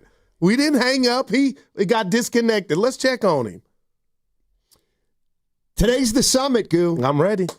It is the Red and Gold Summit. It's happening today. King's Fish House, Westfield Valley Fair in Santa Clara. Willard and Dibs are doing their show from 2 to 4. And then all the hosts are going to join them from 4 to 6. Come hang with us. We're going to get you ready for the football season. We'll have the game on there for sure. Great food, great place. That's today, ladies and gentlemen. Guru and I will be heading right down to Westfield Valley Fair in Santa Clara right after the show. And it's the ultimate in shopping, dining, and entertainment. That's the Westfield Valley Fair, your game day destination. You can catch all the games this season at King's Fish House, the go-to spot for fans. And one thing we'll find out today is whether or not they, in fact, do have a happy hour menu. Leroy, we got controversy brewing, and Willard's in the middle of it. What happened? Apparently Willard yesterday our guy had a throwaway line about they got a great happy hour menu. Let's go. And our great P1 San Jose Jazz fan, of course, went online. Oh, no. Looked at the menus and told everybody in the chat, it doesn't look like they've got a specific happy hour menu. Do you think San Jose Jazz fan heard Willard correctly? Yes. Yes, I do. So Leroy's going to pull up on us. He said from Oakland. Leroy is? Yeah, King's Fish House. He'll see us later. This will be first. Yeah. All right. It's going down. You guys are surprising me a little bit here with how you like to watch a game. Because I just, Lucas just came in, a 49er fan, and I said to him, how do you like to watch a game? And he says, regular season or playoff. So he's already thought it out that thoroughly that if it's a big game, he probably wants to be alone, and he can watch other games with fans. I got to tell you, don't you like hearing the announcers? Because that's part of why I like sports. You can turn the volume up. Yeah, but you get with some friends of some of mine, you ain't hearing that. Like I'm out. I got to hear it all, Steiny. We must go to different kind of parties. Football parties, because at the parties, I don't go to those. Like when I go to my guy Dana's, yes. All right, and we got 6 guys over there. If you want to lock in on the game, you can lock in on the game. No one's going to bother you. And then if you want to go get a sausage or go get a bag of popcorn, then you go get a bag of popcorn. I got you, Steiny, but I hear you and I ain't mad. I if it's a playoff game and my team's not in, I'll be there.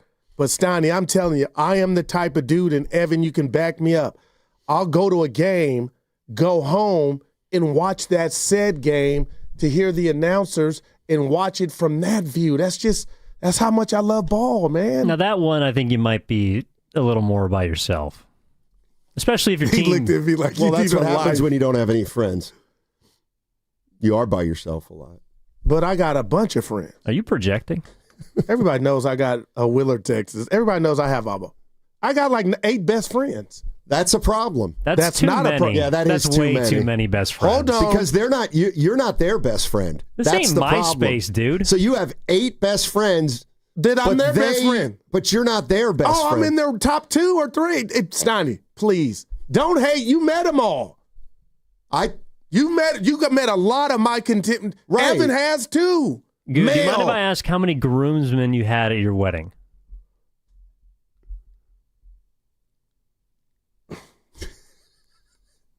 I had a shotgun wedding, E. Oh, I got you. Sorry. Wasn't a lot of time to do stuff like that, E. Sure. It happened fast. But if I had a traditional wedding, Evan, I'd probably have about 8 or 9. You're great. You got me? Yeah. I have a lot of friends. I've been blessed. No, don't be sorry. I had a shotgun wedding, and I regret it. I wanted that big wedding, and I probably would have had 9 groomsmen. But why would you flip it? Am I the 49er Frankie, Ranch B, Relaford, Kane, Mello, June, Ron T, Mike Souza. Mikey. He deserved it. So, here's the other thing I was thinking about. Okay, now, go ahead. Now, people are feeling sorry. Like, Evan, what did you? I don't think it was going to be that. No, it's all good. I had a great wedding day. Scotty, move on. I got a lot of friends. That's all I'm saying. Real ones. Do you know what do you have like Dana's your dude and Dibs? Dana. Sal. What about him? That's your guy. To me, that's your guy. Yeah, but if the chips were down. Oh, I got 9 and dudes. I needed something big. I got more than 9. I don't think Castanade is going to come bail me out. You serious? I've been watching him DJ here lately. All right. He's a DJ too, yeah. Since when? He started out in radio about 3 decades ago. But now he's going viral with dude, I love it. I'm just saying. Like an actual DJ? Yeah, he DJs like parties. DJ Sal? I'd like the ring of that. He does a lot of DJing at like old folks' homes and stuff like that. Like he'll do the happy hour buffet. Does bingo parlors? I love you, Sal. Willard just sent one of your text messages. I feel like you wrote it for him. He sent it to the both of us. Is this going to bother me? No, but it's funny how he throws somebody under the bus without trying to throw somebody under the bus. I was told 100% by a certain boss that there's a happy hour menu for our guests. And that's up your alley. Just ran the man over. Well, Willard, initials MN. Willard will be happy to know that on the Boxer and Gerson Work Injury Attorneys text line, we've got information that says King's Fish House in Santa Clara does not offer a traditional happy hour with discounted food or drinks. The restaurant, which is part of the King's Seafood Company, explains that they maintain fresh, high-quality seafood and they don't discount products to ensure the best prices for their oysters. Ooh, yeah. You ain't having any of those tonight, are you? No. But so is there confusion over what a happy hour menu is? Like, yeah, you get a discount. You get a deal. Well, then, no, you can't. I don't think you can do that anymore. I thought there was a law against that. Where do you live? What are you talking about? So, I'm thinking of TGIF Fridays. They got a great happy hour. There's a happy hour down the block. Oh, my gosh, Steiny. But I don't think it can be with drinks. I think it has to be food That's only. happy hour. No. Alcohol's involved. I hate to sound like an expert. No, I thought my understanding was that you can't, back in the day in Lancaster, Pennsylvania, at a place called The Village, they would have on Fridays they would have Beat the Clock. I kind of like that. So it starts at 4, and all drinks are 50 cents from 4 to 4:30. Then from 4:30 to 5, they're $1. Then from 5 to 5:30, they're $1.50. We call that happy hour now. Well, I don't think you can do that anymore. Well, we can ride to A Street. There's happy hour signs everywhere. I saw them driving in. Yeah, but I'm not sure that they can discount liquor. That's the happy hour, not the food. I don't know. Oh, Steiny, you're going to take an L on this one. Well, maybe I bet it. Let me help you out. Look at me dead in the eye. There are 900 signs before I get to 3rd Street here. Happy hour. Drinks, happy hour. It's not because you're eating. That's part of it. I'm going to tell you this right now. But you're happy for other reasons. What? You ever been to Monroe in North Beach? No. $1 at 6. Oh my goodness. $2 at 7. Right. I'm gonna $3 at 8. Would you shut up? I'm doubling down here. Somebody said, was that Chris A. the 1920s? I'm doubling down here. It's a state law in some places. Oh, but not here. I guess not. Yeah. I wouldn't know. You would. How would I? Well, you think I wouldn't notice if I'm getting money? No, well, the places we frequent don't partake in the happy hour. But they're around here, bud. Yeah, I don't know. Well, Steve in Santa Rosa wants to talk football. What's up, Steve? How you doing? Yeah, I just wanted to chime in on why I dig football so much. Yeah. And it's kind of a two-edged sword because I was fortunate enough to see the career of Joe Montana, and I love football, but I just don't see that happening again. You know, unbelievable what he did during his career. And I met him when he was a rookie. And you look at these football players, they're gigantic, most of them. And I met this guy when he was a rookie, and I go, man, this dude is small. He's skinny. He's like 170 pounds. And then he went out there, and he carved up the NFL like nobody ever did. The stuff he did, it can't be matched. And that Super Bowl against Denver, that's the best football game any quarterback ever played. Joe Montana, all I got to say is thank you. If I met Joe Montana again, that's what I would tell him. Dude, thank you, because you brought so many of us together, and we had so many good times watching the games and just unbelievable stuff he did. The Philly game, in the fourth quarter. Man. The list goes on and on. At Philly. I hope that Purdy does something close to that. He's kind of the same guy, this little man in a Giants game that just, goes out there and kills it.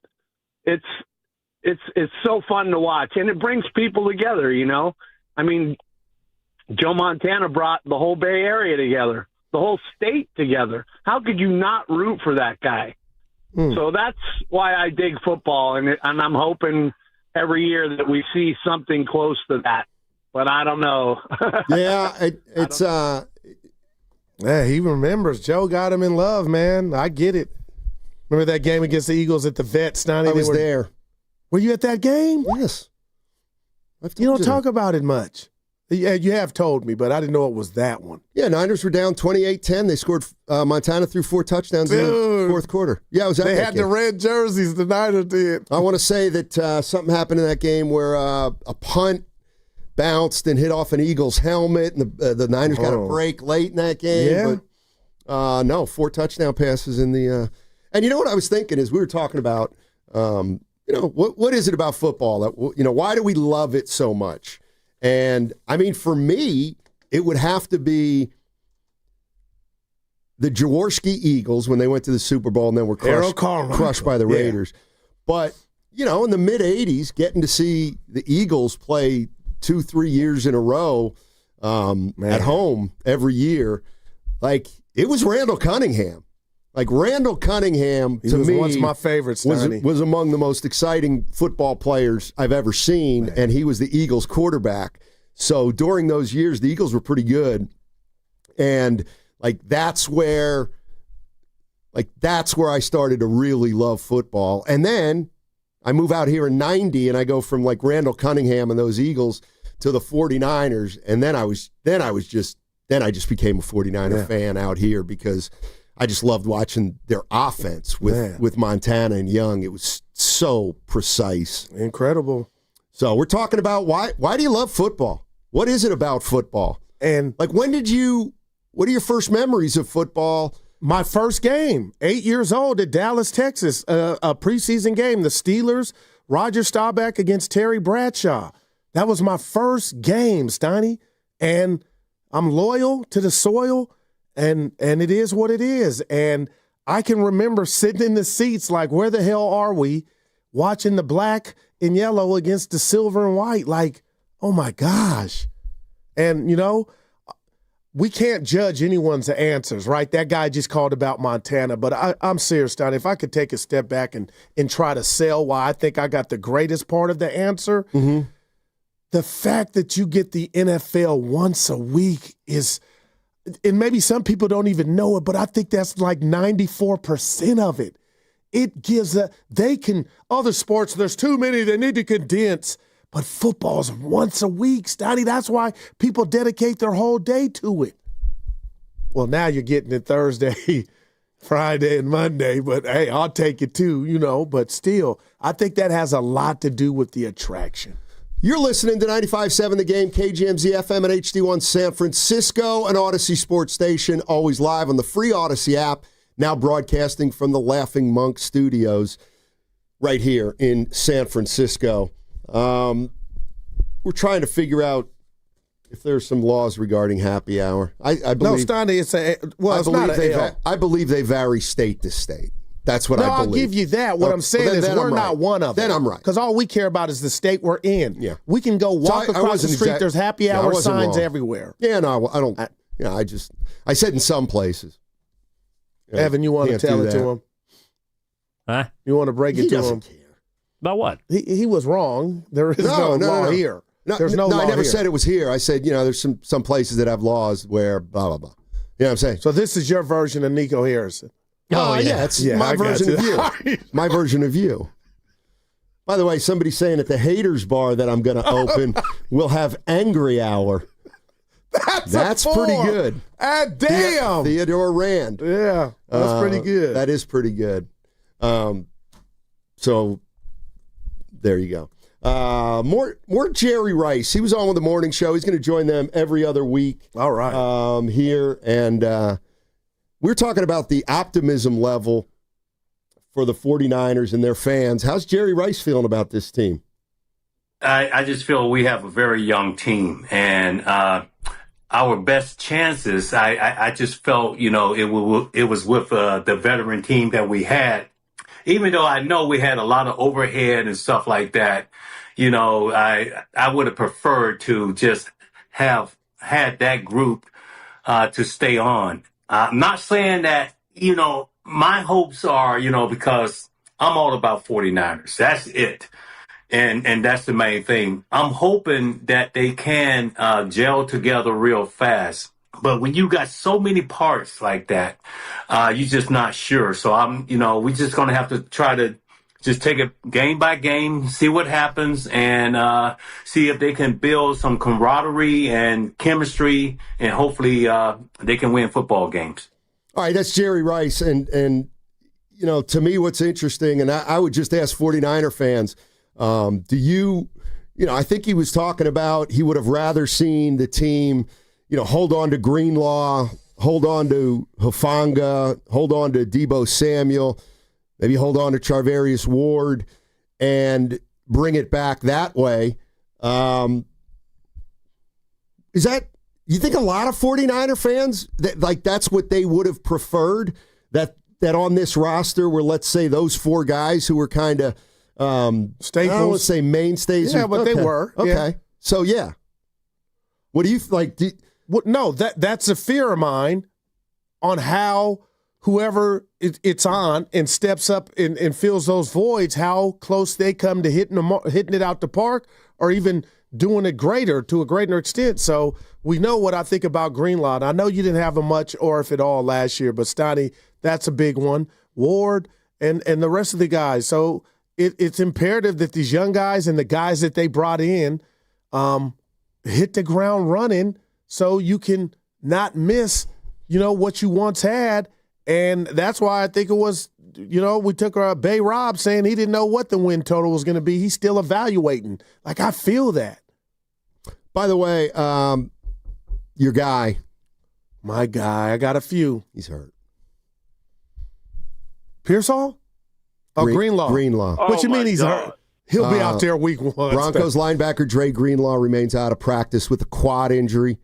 Greenlaw injured his quadriceps July 31st. At this point forward, I'm not going to talk one thing about player injuries. Peyton said we'll report what's required. Yikes. Greenlaw missed all of the offseason program after hurting his quad while working out. The initial report was a tear, but the team clarified a strain. Yikes. Said the initial report was a tear, but the team clarified a strain would keep Greenlaw out 8 weeks. Oh, well, I'll tell you. Now, week 1 debut with his team is in doubt. Man. Oh, he meant it. They meant he was out 8 weeks when he got hurt this off season, not 8 weeks into this season. Oh, so he could be back, right? Possibly for week 1. His debut on Sunday is in doubt, is what they're saying. Sounds like it'll be a lower extremity injury again, Yeah. I wonder what leg that's, if it's the same leg he tore. Man. Let's go to Doug in Berkeley. Hey, Doug, what's going on, man? Oh, listen, I got the day off. Nice. I'm good. Cool. I'm good. I'm listening to you guys. The previous caller talked about Joe Montana. I met him recently, up in St. Helena, and he's a great guy. He's a normal sized guy. I mean, it's not like he's a runt, he's just not a giant, monster like a lot of the guys who were trying to tear his head off. But I agree with everything else the caller said about Montana and about what he meant to the Bay Area and to every football fan, and certainly every 49ers football fan. Is amazing. And the second thing I want to say is, Steiny, I want you to be, my straight man, and the next time I got a party, because you cannot be serious about no happy hour not being legal. I mean, I know you must have been joking. I love how you put it to him. Okay. Speak up. Wow, I love you, caller. Wow. Talk to him, Steiny. That cuddle. That was good because you can't be serious. Okay. Love you guys. I love you more. Okay. Oh, Steiny, that is the ultimate L. It's not, though. No, it is. No, and it's it not. didn't come from your partner or Evan. Oh, my gosh. That was great, Evan. That was a radio cigarette. You want to keep talking, or you want me to Well, I'm doing what you did to me Friday. No, you just you're not. rubbed it in my face. I wish I had a button to play it again. No. San Jose Jazz fan who's about as solid as anybody out there. Happy hour is illegal in certain U.S. states, such as Alaska, Massachusetts, North Carolina, Oklahoma, Rhode Island, Utah, Vermont, etc. Which they banned the practice in the 80s or later to prevent excessive drinking, drunk driving, and public intoxication. I was wrong. Oh, no. I was wrong. What's up? Nico Harris. Nope. Can I get somebody we don't care from about alcohol, Alaska, tobacco, Texas, and firearms? or Idaho. All we please? care about the Bay. And for a millisecond, Steiny, real quick, you had me thinking, did they ban them? But if you drive out here in the Cali, Steiny, they're everywhere. If anybody out there works for the ATF Bureau, alcohol, tobacco, and firearms, I'm telling you right now that certain states don't allow it. California would be under if we didn't allow it. This ain't one of them, buddy. Man, for real. You had me thinking we were living in the Matrix. Good Lord. Okay, that's where you guys want to start the summit day. No, the caller, that was great, though. All right. We got the summit today, ladies and gentlemen, and it's starting at 4 o'clock, but if you want to get there earlier, you can. Willard and Dibs, they're doing their show at 2 o'clock. And then all the hosts are going to join them at 4. Summits from 4 to 6. King's Fish House, Westfield Valley Fair in Santa Clara. Let's get this season started, ladies and gentlemen. And Westfield Valley Fair is where you experience the ultimate in shopping, dining, and entertainment. It's your game day destination. Once again, King's Fish House. It's going to be your go-to spot for fans, and it's going to be where we are today, starting at 2 o'clock. So if you're down in San Jose, come join us. Say hello. Because we will be at King's Fish House talking football. And then, coming up after the Red and Gold Summit at 7 o'clock, the Valkyries take on the Dallas Wings. You can hear the game right here on 95.7 The Game and on the Valkyries channel on the Odyssey app. Just download the app and search Valkyries. You can also watch the game on KPIX. Plus, pregame starts at 6:30. That segment was brought to you by the California Office of Traffic Safety and Caltrans. My mom, my papa, my daddy. Where's the Caltrans? On the freeway, right next to speeding cars. Please be careful. Be alert. Be work zone alert. Brought to you by the kids of Caltrans. He sees things others don't see. Purdy just executes what he's asked to execute at a really high level. He spends hours and hours in the film room to find the nuggets. He has way better mobility than people might think, and we've seen that a number of times, but he just knows how to play the position innately. He's Greg Cosell from NFL Films, and he's on every Wednesday with Willard and Dibs. Greg freaking Cosell right there. We are the Bay Area's football station, 95.7 The Game. After my divorce, the house felt too big, and I wanted to downsize. At John Buys Bay Area Houses, we help Kelly sell her house and start fresh. We take care of everything. No cleaning or repairs, no fees or commissions, no hassle. I found the perfect smaller home. It's such a huge relief. Call 510-800-JOHN or search online for John Buys Bay Area Houses to get a fair cash offer today. Start fresh with John Buys Bay Area Houses. Celebrating 40 years with extraordinary rewards. Since our humble beginnings, we've believed in setting the standard for luxury, entertainment, and hospitality. This year, we invite you to be part of a defining moment in our story. Join us as we celebrate 4 decades of excellence and experience the unparalleled luxury that has made us a legend. Indulge in the extraordinary. Be part of our legacy. Cash in at Cache Creek Casino Resort. The following is an attorney advertisement. If you get sidelined by your workplace injury, the workers' compensation attorneys at Boxer & Gerson can help you get back in the game. Our team of skilled attorneys will fight by your side for the treatment and compensation you deserve. We care about justice for injured workers. That's what makes us Northern California's premier workers' comp law firm. Call Boxer & Gerson at 510-835-8870 or visit boxerlaw.com for a free consultation. Boxer & Gerson, your life is worth the fight. Neuropathy is a debilitating condition that is sometimes misdiagnosed. Symptoms can include pain, numbness, and tingling in your hands, legs, and feet. Neuropathy is a progressive condition that only worsens unless you get effective treatment. SF Bay Wellness is a leader in neuropathy reversal and uses FDA-cleared, non-invasive electric cell therapy to restore nerve function with no injections, no drugs, and no surgery. The treatments have a 95% success rate. If distance is a factor, ask about our virtual consultation option. Call SF Bay Wellness at 844-94-NERVE for the $99 neuropathy evaluation and receive a personal treatment plan that is tailored to your needs. Don't wait another day. Call 844-94-NERVE. That's 844-94-NERVE. Why keep suffering with the painful symptoms of neuropathy? You deserve to live a pain-free life. Start getting the treatment you need for your neuropathy symptoms. Call today. This weekend, Kohl's is giving away millions in Kohl's Cash in Store. It's like you're getting free shopping money. At least that's what I tell my husband. Yep, you're just making smart financial decisions, one trendy sweater at a time. Plus, all month, enter our online sweepstakes at Kohl's.com for a chance to win $200 Kohl's Cash. Some exclusions apply while supplies last. Giveaway ends September 7th. Sweepstakes ends September 30th, 2025. No purchase necessary. 20 winners per day. Limit one prize per person for entire sweepstakes. See Kohl's.com for official rules and details. Hey, it's Mark Willard, and our dog Penny means absolutely the world to our family.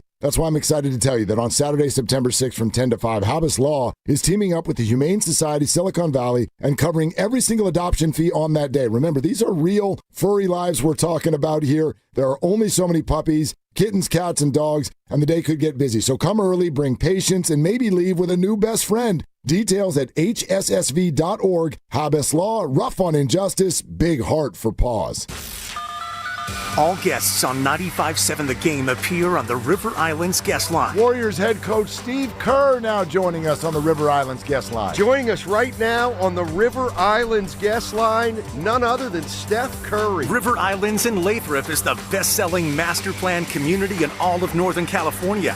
With its lakes, parks, trails, and collection of new home neighborhoods, the good life can be your life. Isn't it time for you to discover the islands? This is McGruff the Crime Dog, and I need you to help me take a bite out of crime. Another teenager, victim to fake pills bought from social media. This doesn't seem like a drug deal, but it definitely is. Should buying prescription pills be that easy? Many fake pills contain fentanyl, and an amount small enough to fit on the tip of a pencil can be lethal. So listen, before buying pills from social media, think again. Learn more at mcgruffpsa.org and go for real. Brought to you by USPTO and the National Crime Prevention Council. Here is your Game of the Week, presented by Hyundai. Week 1 of professional football will kick off this week as we look forward to some fantastic matchups, including 7 division games across the league. However, the game that we're all looking forward to is when Baltimore will head north to face off against the reigning MVP and his squad in Buffalo. A lot of comparisons surround the two quarterbacks for the MVP last season, but now they get a chance to set the record straight in a huge Week 1 matchup. Who will get their team off on the right foot? What is it that makes the all-new Hyundai Palisade Hybrid an incredible SUV? Is it the spacious interior that's comfy for the whole crew? Or the capability to go off-road? Maybe it's up to 600 plus miles of range. What if it's all that and more? What is it then? The all-new Hyundai Palisade Hybrid. Is it the driver behind the wheel? No. Are you sure? The new all Hyundai Palisade Hybrid. So much more than just another SUV. Visit HyundaiUSA.com or call 562-314-4603 for more details. Oh no. Ah, that's the sound of someone who's misplaced my debit card. Their debit card. Where'd I leave that thing? Not at the gas pump, or the checkout counter, or the roof of your car. Now, if he has the Chase mobile app, he can use Card Lock. Wait, I could just lock my card. Yep, just a few tippy taps on his phone, and that sound? That's peace of mind from Chase. Chase mobile app is available for select mobile devices. Message and data rates may apply. JP Morgan Chase Bank N.A. member FDIC.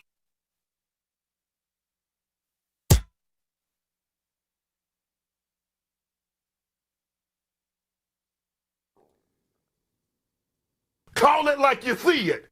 Yeah, Saul absolutely got a raw deal. It's the Guru, Steiny Guru, Steiny Guru, Steiny Show. Let's go.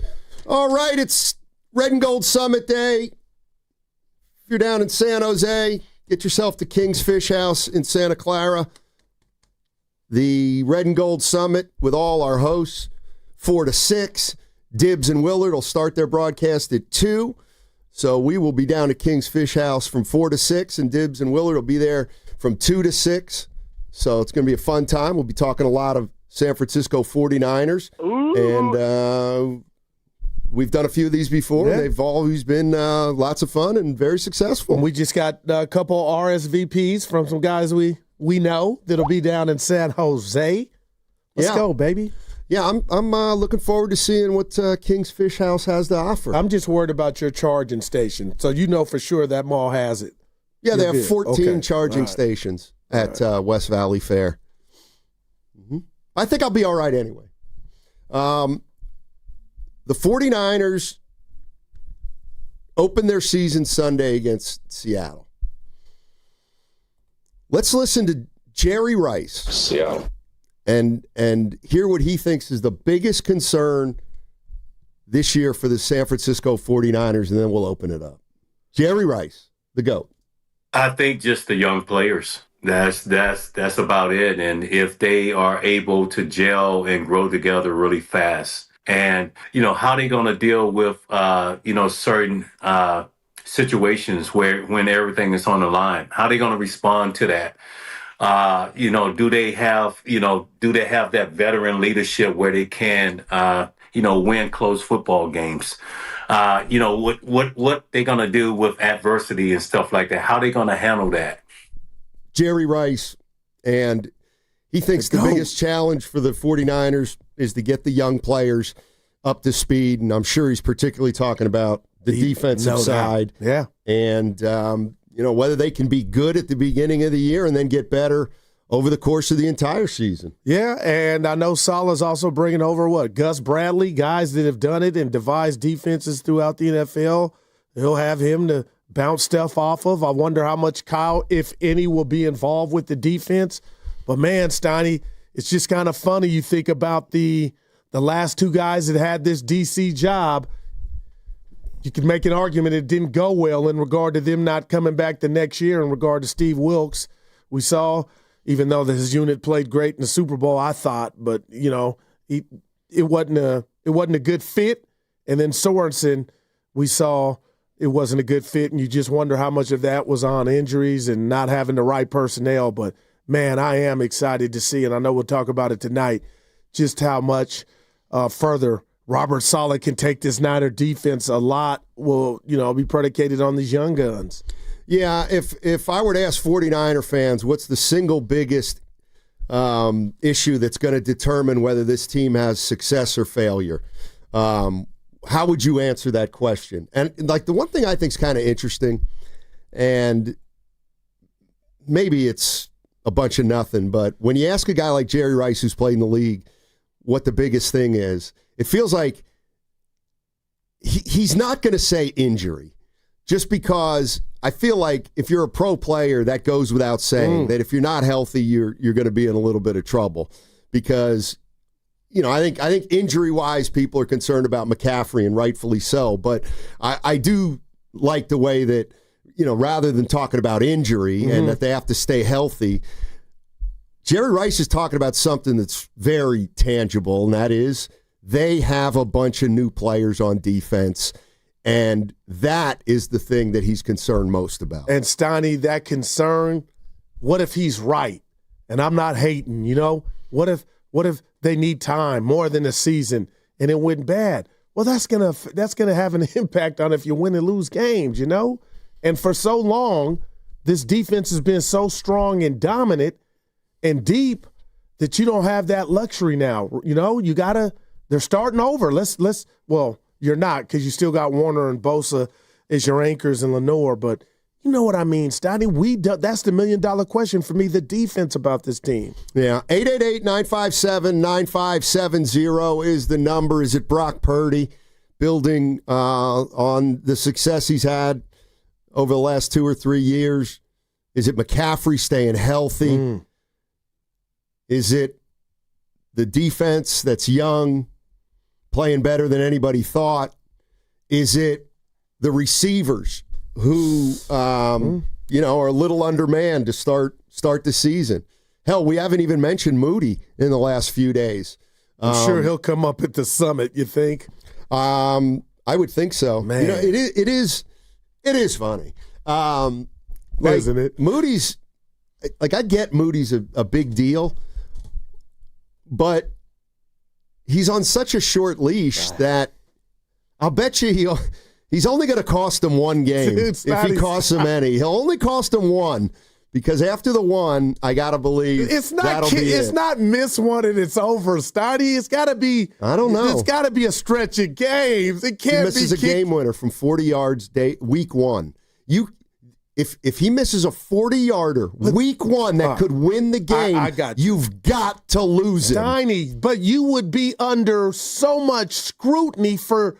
Well, why didn't you get rid of him before they can't be that reactionary. Okay, what about if he loses 2 games? Okay, now you might be done. Well, wait a minute. So he misses a kick to win the game. Let's just say Sunday. Okay, you cut him, and then he misses another one somewhere down the line. All right. Well, there's so many ways to do this. You're going to get more heat for that than I think for sticking with him. I got to say this. What if he makes the first 2 against Seattle? Okay. And then the game winner is wide right. So he was From 2 how or 3. far? Let's just say 47. That's a problem. But that's not going to constitute him getting fired after one game, I don't believe. I don't know. But Steiny, now you got me thinking, let's just say if you're right, then he shouldn't be on the team. If you're right, which I don't think you are, hey, do I think he's on thin ice? Yes, but he's going to get more chances than just one. I don't know. 49er fans, how would you handle the Moody situation? I mean, he's on a short leash. Man. I'm rooting for the kid. And I know Niner fans are, but man. A short leash is a short leash. I don't think he's got. It feels to me like he is one bad kicking game away from losing his job. Okay, now you said game. So now one bad game. Yeah, so one 3. bad game. I could see 2 or 3 and they lose by 3 or could have won the game. You might be on to something. I mean, an extra point in the Super Bowl and that game went I can't believe I don't focus on that enough. Maybe I am letting them off the hook. A game, the Super Bowl, the biggest game, went overtime, Steiny, and in that game, he missed an extra point. Yeah. Wow. He did. He missed one in the might preseason. have to double back. Well, okay, it's preseason, but I hear you. I mean, I just feel like the way the 49ers have handled this, it's going to be almost impossible to end well. Oh, well. The only way this ends well is if he kicks all season long and he's the kicker he was from 2 or 3 years ago. And let's put another the first rat of the table in a couple of days, Steiny, brought to you by ATCO Pest Control. The Niners had one of the worst red zone conversion rates of any team, so he's going to – let's hope that doesn't repeat itself, but if it were, I mean, Moody is going to get chance after chance after chance if that trend were to continue from the offense in the red zone. You know what it is, and maybe I'm getting fixated, Steiny. Nobody's ever said he's got a rinky-dink leg. He's got a strong leg, but how many kickers have a strong leg and are out of a job? A lot. The reason that Moody is a big concern for me is we also have to wait and see how Kyle Shanahan coaches when they are looking at a 50, 55-yard field goal. I got to believe it's go out there and get them. I don't know. I mean, will he go for it on 4th down more when they're at the other team's 35? No, we see that. I know what you're talking about. And Steiny, here I go. If you got to think like that out the chute, he should not be your kicker. Like going into a season, if he's what's his range? What are you comfortable? He kicked a 50-yarder in the Super Bowl. Yeah. I know that was a couple years ago, but damn. I mean, you think it's a problem? I think it's a big problem. I think it's a huge problem. Because I listen, I don't know what the situation is with every other kicker on every other team, but I got to believe most teams aren't coming into the season with a kicker behind the 8 ball like Moody is behind the 8 ball. So, again, Kyle Shanahan, by sticking with Moody, and that's what he's done, is ensuring that Moody's going to be talked about all year. He's going to be talked about all year. He had a bad year last year. He's still around, and 24 of 34 kicks last year, Steiny. Yeah. And you said 40 to 49, yes. Last year he was 6 of 11, 50 plus, 4 of 9. That's not good. And his longest was 53. Yeah. But he was money in his rookie year, though. And he got hurt last year. No excuses, Goo, but he did get hurt. Let's go to Caleb. Caleb's in Newark. Our man. Hey, Caleb, how you doing, man? Well, guys, I was having a great day, man, then something happened. What happened? I'm a Raider fan, man. Why did I have Amari Cooper have to retire on me like that, man? Somebody drafted him last night. I hope it wasn't. I heard it was you, dude. Dude, Amari retired, man? I can't have this, man. This is insane, man. What? I drafted him last night. You might be cooked. I'm not cooked. Hey, it was. I could have let the auto pick at that point. He was boy.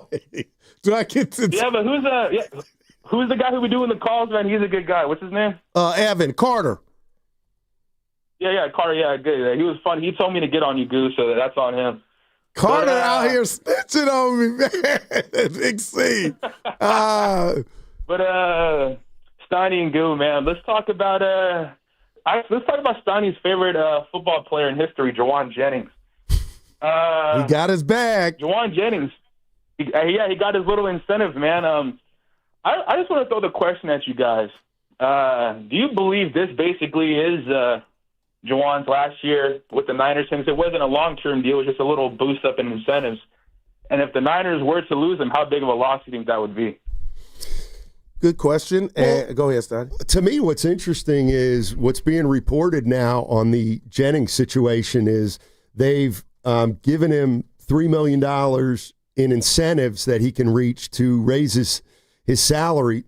But the other thing that came to light in this story is that apparently they did talk about next year and giving him some kind of extension, and he either didn't want it or they couldn't come to terms with it on the deal. So that tells me it couldn't have been 20, Steiny, what he's been seeking. Yeah, I'm sure. I don't know. Yeah.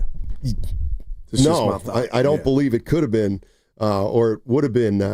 It would have been that much. Yeah. But what I'm getting at is I don't think he'll be on the team next year, no.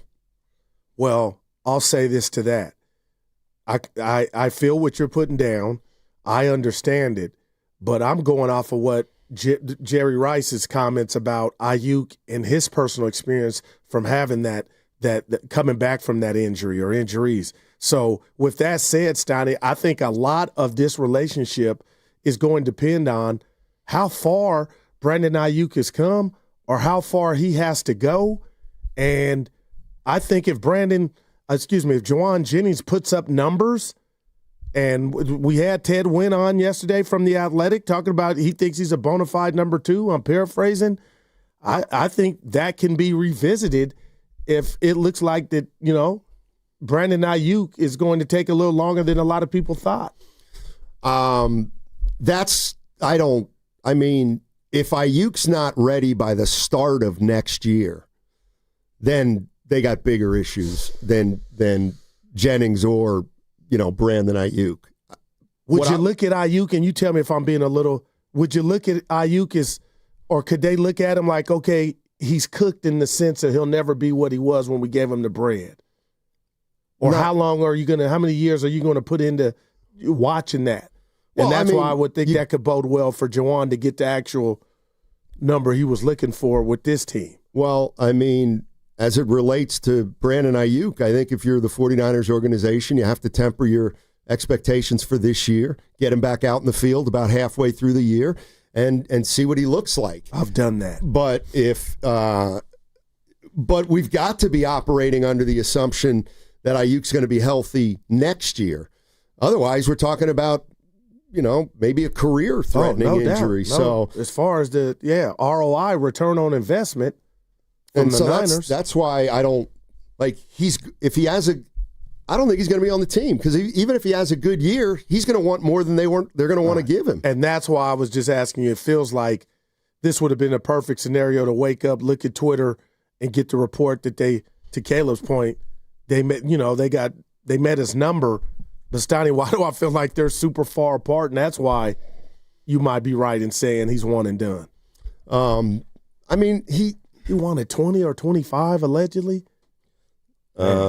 I don't know specifically what he was asking for. There's been some numbers thrown around, but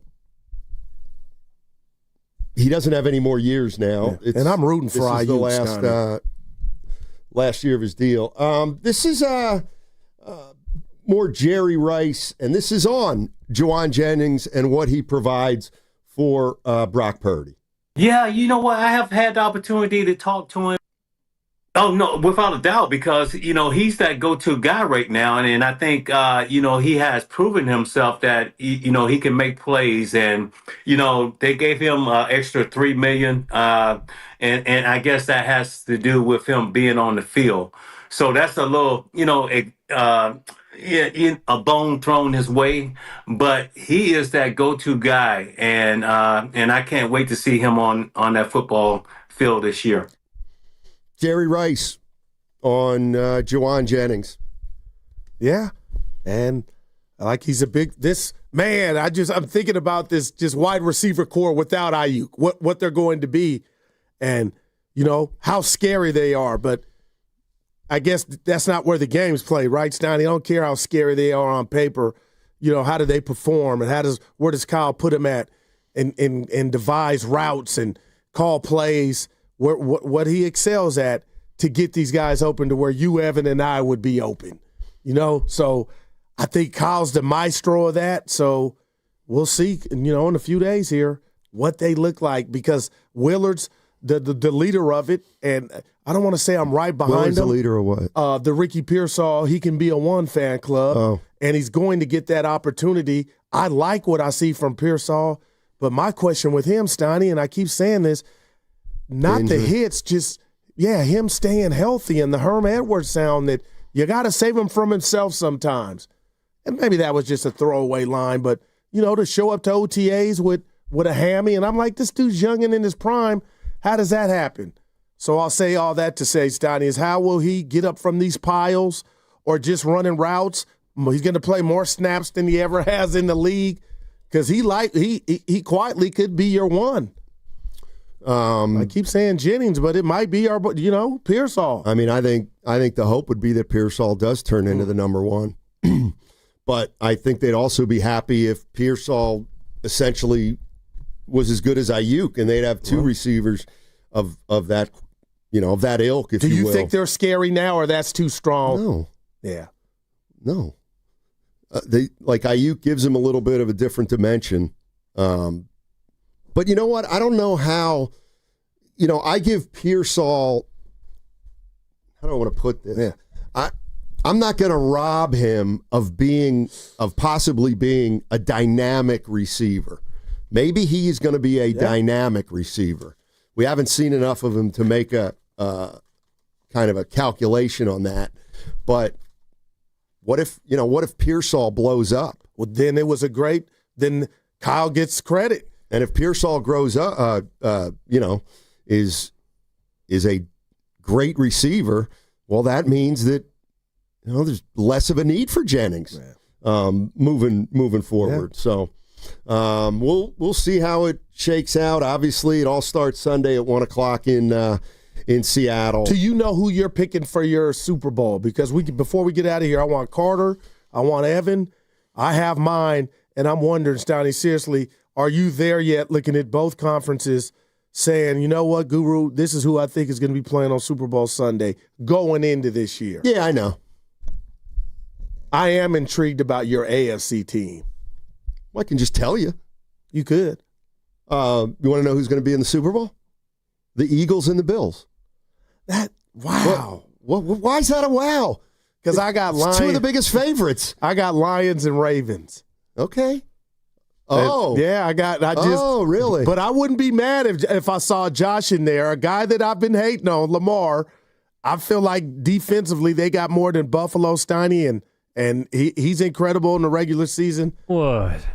I see what you're doing. Who, me? No. Oh. This is my guess. But look, I'm off the hook on this one. So you have the Ravens in the Super Bowl. Ravens versus Lions. So when the Ravens don't make the Super Bowl, you can crush Lamar again.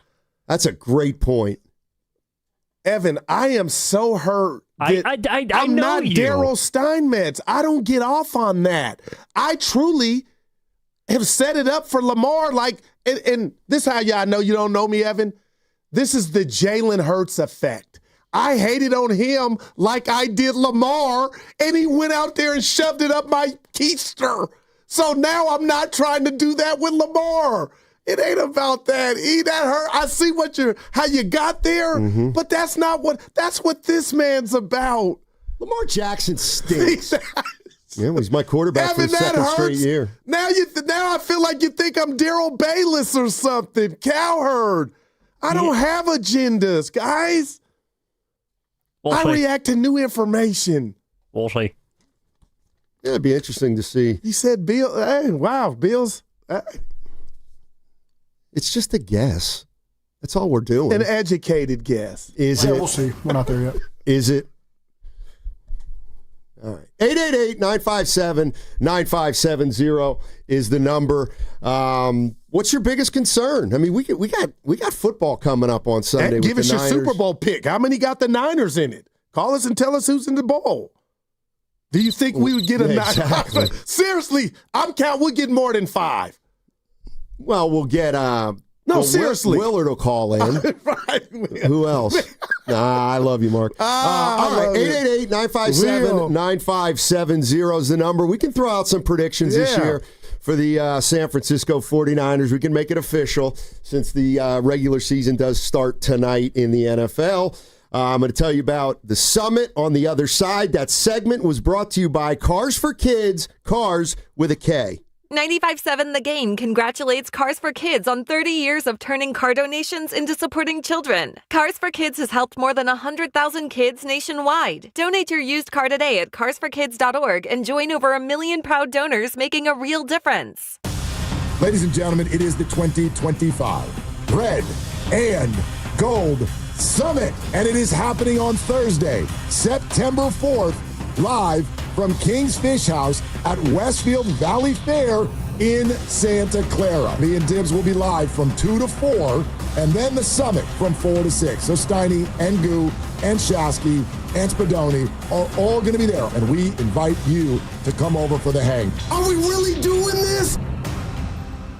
NFL fans, Week 1 is your shot to play free and stack $1 million cash bag with DraftKings Pick 6, an official partner of the NFL. Here's how. Download the DraftKings Pick 6 app, DraftKings' easiest way to play fantasy. Enter for free and pick more or less on 6 player stats for Week 1. Share your link with friends and add more cash to the bag and get bonus shots to win. Hit all 6 picks and you'll be splitting a bag that's already at $1 million or more. Download the DraftKings Pick 6 app and use code THEGAME. Opt in for free and start stacking entries for NFL Week 1. Zero cost, huge upside. In partnership with DraftKings Pick 6. The crown is yours. Gambling problem? Call 1-800-GAMBLER. Must be 18 and over. Age and eligibility restrictions vary by jurisdiction. Void where prohibited. Must claim token for free entry in Bag Builder contest. Only perfect entries earn share of cash prize. Tokens are single use and expire September 8th at 8:15 p.m. Eastern. Terms at pick6.draftkings.com/promos. When you own your own business, you own every decision. catch the red eye, or take the 6 a.m. Make a new hire or promote internally. Celebrate a win with a toast at the gate, or unwind at the lounge. Big props to this team. Some decisions are a win-win. Like earning 8 times points on Chase Travel. Introducing Chase Sapphire Reserve for Business. With $2,500 in annual value, it's the business card that gives back all you put in. Visit chase.com/reserve business to learn more. Cards issued by JPMorgan Chase Bank and a member of FDIC, subject to credit approval. Terms apply.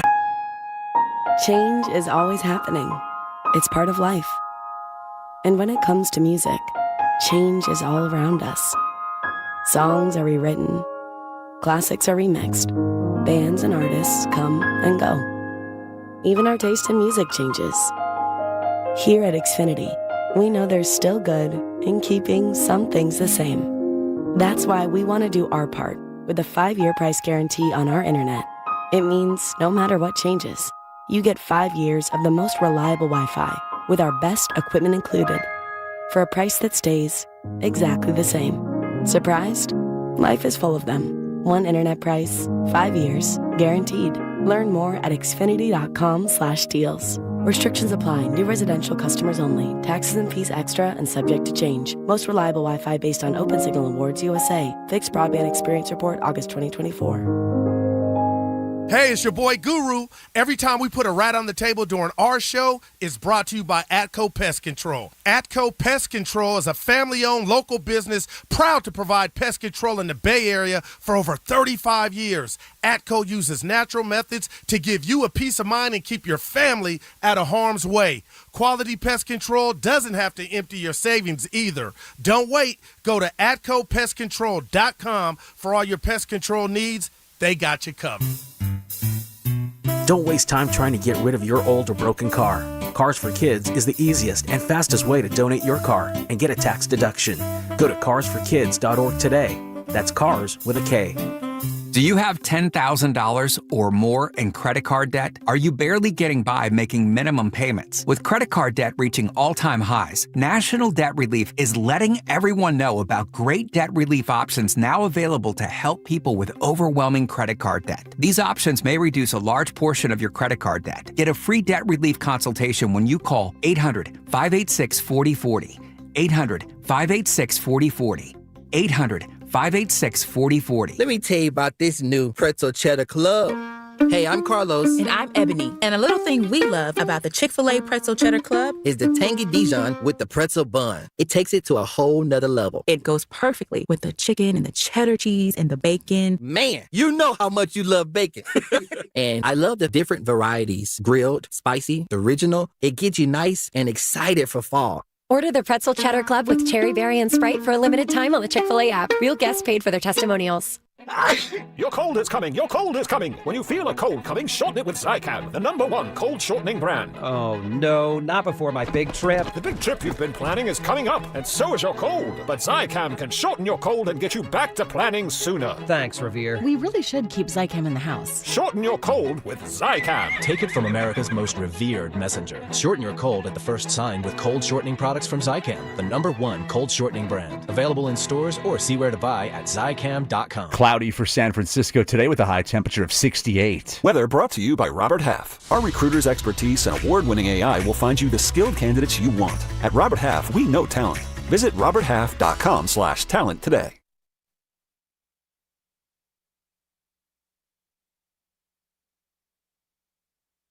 What do you know about Kyle's growth? No. That's gone too far. Now, back to Steiny and Guru on 95.7 The Game.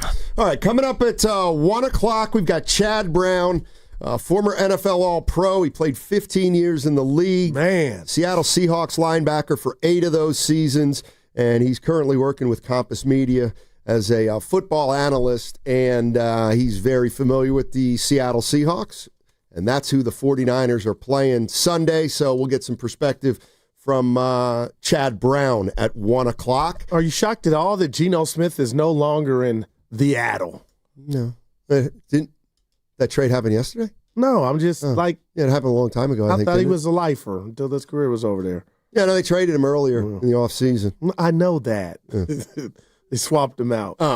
Hey, it's Red and Gold Summit time, and it's happening today. King's Fish House, Westfield Valley Fair, Santa Clara, Willard and Dibs, 2 to 4. Then the Summit, 4 to 6. Come out and hang with all the hosts. Great food, great place, and your chance to chill with guys at 95.7 The Game and gals. That's Thursday, September 4th, which is, of course, today. King's Fish House, Westfield Valley Fair in Santa Clara. Come out and get the season started with a bang. And Westfield Valley Fair is the ultimate in shopping, dining, and entertainment. It's going to be your game day destination. I just know it. King's Fish House, your new go-to spot. Why the exasperated sigh? I did something that first time in my Twitter career, Steiny, I blocked somebody. They were being vile. They were coming at me, and I blocked them. I feel Anybody like I know? Kawakami. No, just some guy out there. What were they saying? Oh, just everything. Was it personal? Yeah, I had my history and all this stuff. That's why I was waiting on them in the bushes. I haven't done it. Yeah, I'm good. And then it got so bad, Bonte was on the thread. Bonte responded because I said some stuff I shouldn't have. What's going on? I said, he can block him. I blocked him. I got to tell you, I've never blocked anybody. So, dude, you deserve an award. Yeah, I've become such a more happy and content person since I got off Twitter. It's just been a breath of fresh air. It really has. Now, if I believed you believed that, I would do it. I love every once in a while going to the Twitter page and nothing coming up because I don't have an account right now. But that's how I get my news. Okay, good for you.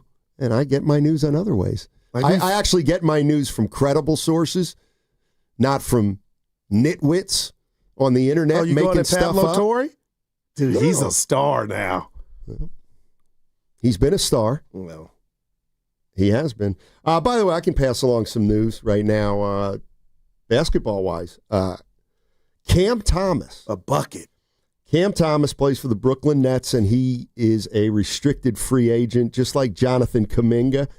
There are 4 restricted free agents that hadn't been signed: Cam Thomas, Josh Giddey, Jonathan Kuminga, and I always forget the 4th one, Evan, Goo.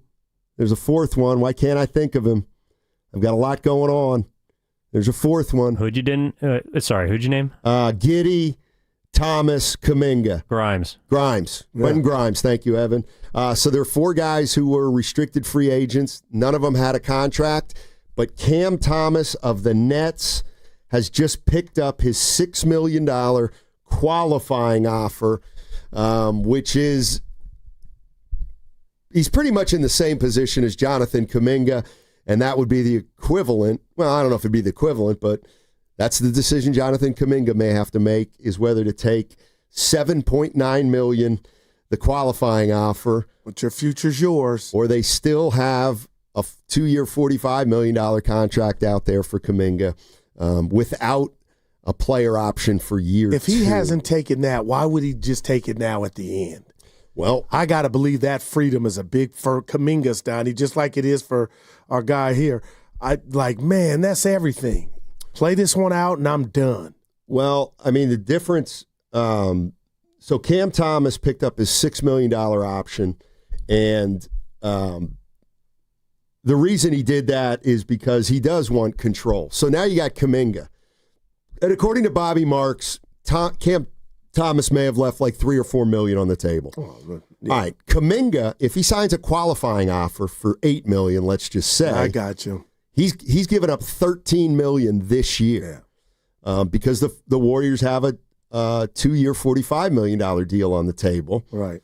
So October 1st is the deadline. It's now September 4th. One of the 4 players has picked up their qualifying offer, Cam Thomas, and now the question becomes, is Kuminga going to do the same thing and essentially ensure that he's on his way out of here? Yeah. Do you want him to? I think I know your answer because we've talked about it ad nauseum. I want him to remain here. Well, I think we're getting to the point where he's going to be here. It's just a matter of under what contract. Like I don't think there's going to be a sign and trade deal out there that the Warriors like when there hasn't been a deal out there that the Warriors have liked all summer long. And if he takes that 7.9 qualifying offer, it means the Warriors can't trade him to a team that he does not want to go to. And I feel that. And in 1 year, he will be an unrestricted free agent. So I feel like if Kuminga comes back on that qualifying offer, he's gone at the end of the year, most likely. I got you. Maybe I wholeheartedly agree. Maybe at the trading deadline. Mm-hmm. No says restricted free agent Cam Thomas is in a totally different situation. Kuminga has Laker backing him long term. That's what I've always said. Does it seem like that? Monty saying the Kuminga talk is so tiring. We haven't done it in about 3 days. I was just giving you the update. It's been longer than that. Yeah, I'm giving you the update. One of the restricted free agents has picked up the qualifying offer. We'll see if that moves Kuminga along any further. A couple other quick basketball notes before we get back to football. You see they changed the format of the All-Star game again? I was going to use that for what's bugging me tomorrow. Just put a cap in it. What are we doing? And that means just pull the plug on it. Yeah. Oh, my gosh. That was my what's bugging me for tomorrow. What are you doing? Just have the damn game and play it. Whatever. Dude, I used to, as a young kid, man, we'd get together. Steiny couldn't wait for the All-Star game. All the jerseys on display. What are they doing? Oh, 3 teams, shirt skin. What is going on? It is kind of sad with all the smart people that they can't figure it out. Fix the actual game. Make them care. Well, make home court advantage in the finals. Make that a part of it. Oh, God. They try Trae Young playing hard so that the Celtics get home court. But it's better than this crap. No. 3 teams, 2. So how many? Steiny, stop. What? It's a joke. Oh, it is. I'm not saying it's not a joke. It's a joke, too, that the powers that be can't fix it. And Steph or LeBron can't fix it. The reason it can't be fixed is because the players don't want to compete. Oh, and if guys don't want to play in the All-Star game, you can't make them play. Yeah. Speaking of competing, did you see what Luka Doncic did to Israel yesterday? I did not, Evan. What to give me some numbers? 37, 10, and 9. Nice. Skinny Luka still got it. The team, Israel. What was the final? Yeah, it doesn't really matter. I'm not being smart. Can you watch that? I think you can. Yeah, I think you can watch everything. Yeah, it's on some Euro. Steiny probably has the subscription package. I don't know what service he has, but for you to get Tulane games, I do think about it. Like, how was he watching it in Oakland? I get it. There are a lot of games that show up on my TV. By the way, did you? So Charles Barkley was on with Bill Simmons. Go Green Wave on Bill Simmons' podcast, and remember how Draymond Green was talking about the second apron and how it's a hard cap? Yeah. Barkley was saying that the reason they put the second apron in is to, prevent super teams because, according to Barkley, go ahead. Would you like to listen to you it? know what? Now, that was Evan and I. No, I'm looking at you because I want to. Because of what Evan did. Yeah, all right. I'm here for you. You know what? I'd love to hear that, and I think our listeners would too. I think they would also. Yeah, you're right. This is on the Bill Simmons podcast. Charles Barkley, ladies and gentlemen. Second apron thing is... Hey. Hold on. Second apron thing is... Hey, cut the bullshit. They ain't got no dumb rules. Let me tell you something. I'm so glad you asked that question. Is this a second apron defense? Yes. Why did they have to come up with bullshit rules, Bill? Because all these guys want to play together and not compete. If I had $1 for every time I heard the second apron, why did Adam Silver have to put the second apron in? Because LeBron got all his guys together. KD wanted to go play with the Warriors. I hate when I hear, man, the second apron's not fair. What do you mean it's not fair? If y'all stop all wanting to play together, we wouldn't have to make up bogus-ass rules to stop y'all from playing together. Wow. I got to be honest, Steiny. I've thrown rocks at the second apron, but I've never heard a defense of the second apron like that. And me neither. I got to give Chuck some credit there, Steiny, because I hate what, if you want to say LeBron created or what KD did, even though we got 2 titles out of it. That was Chuck at his best, man. I think there is something to it. So it wasn't a Joe Lacob hate fest.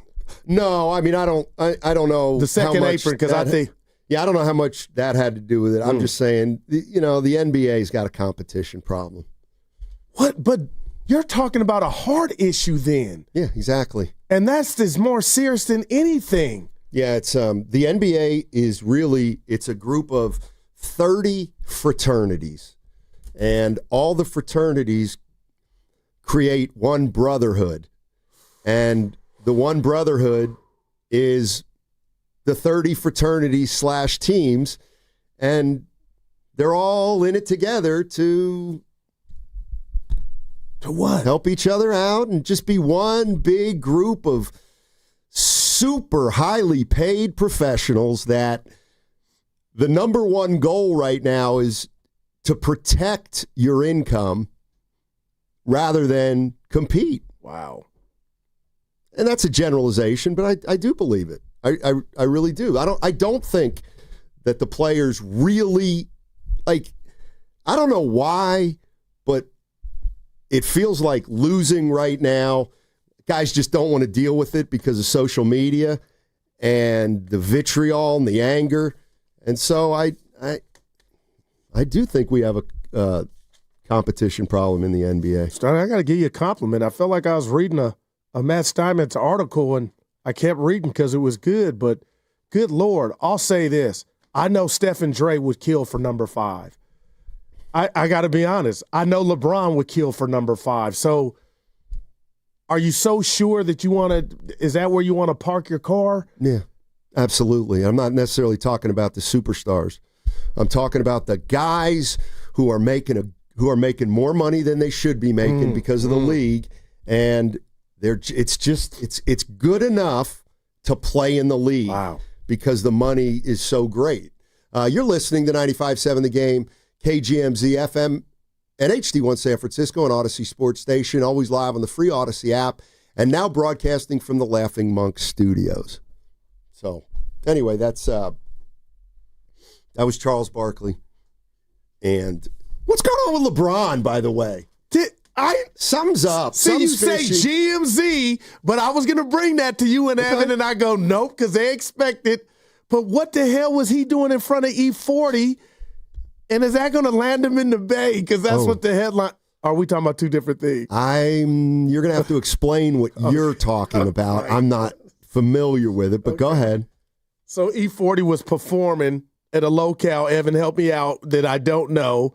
And LeBron James is in the crowd. It looked like it was a private event. Obviously, it was a private event.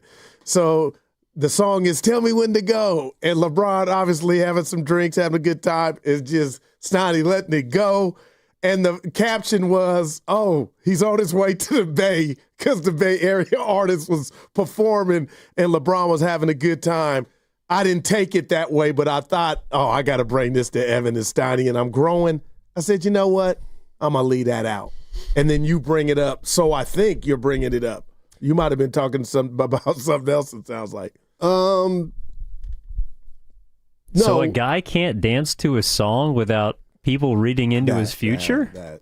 Well, the backstory is the flirtation that was this offseason, him coming to the Bay and him not being happy in L.A. But I'm with you. I think a lot of people really like E40. Yeah, I do. I think the LeBron to the Warriors is still ongoing. What does that mean, It's though? been 18 months. Just stop. I think it's ongoing. I think the Warriors are probably monitoring the situation. If they think something's going on down in L.A., why not? Do you think something's going on with them? Yeah, I do. I don't know what. But something.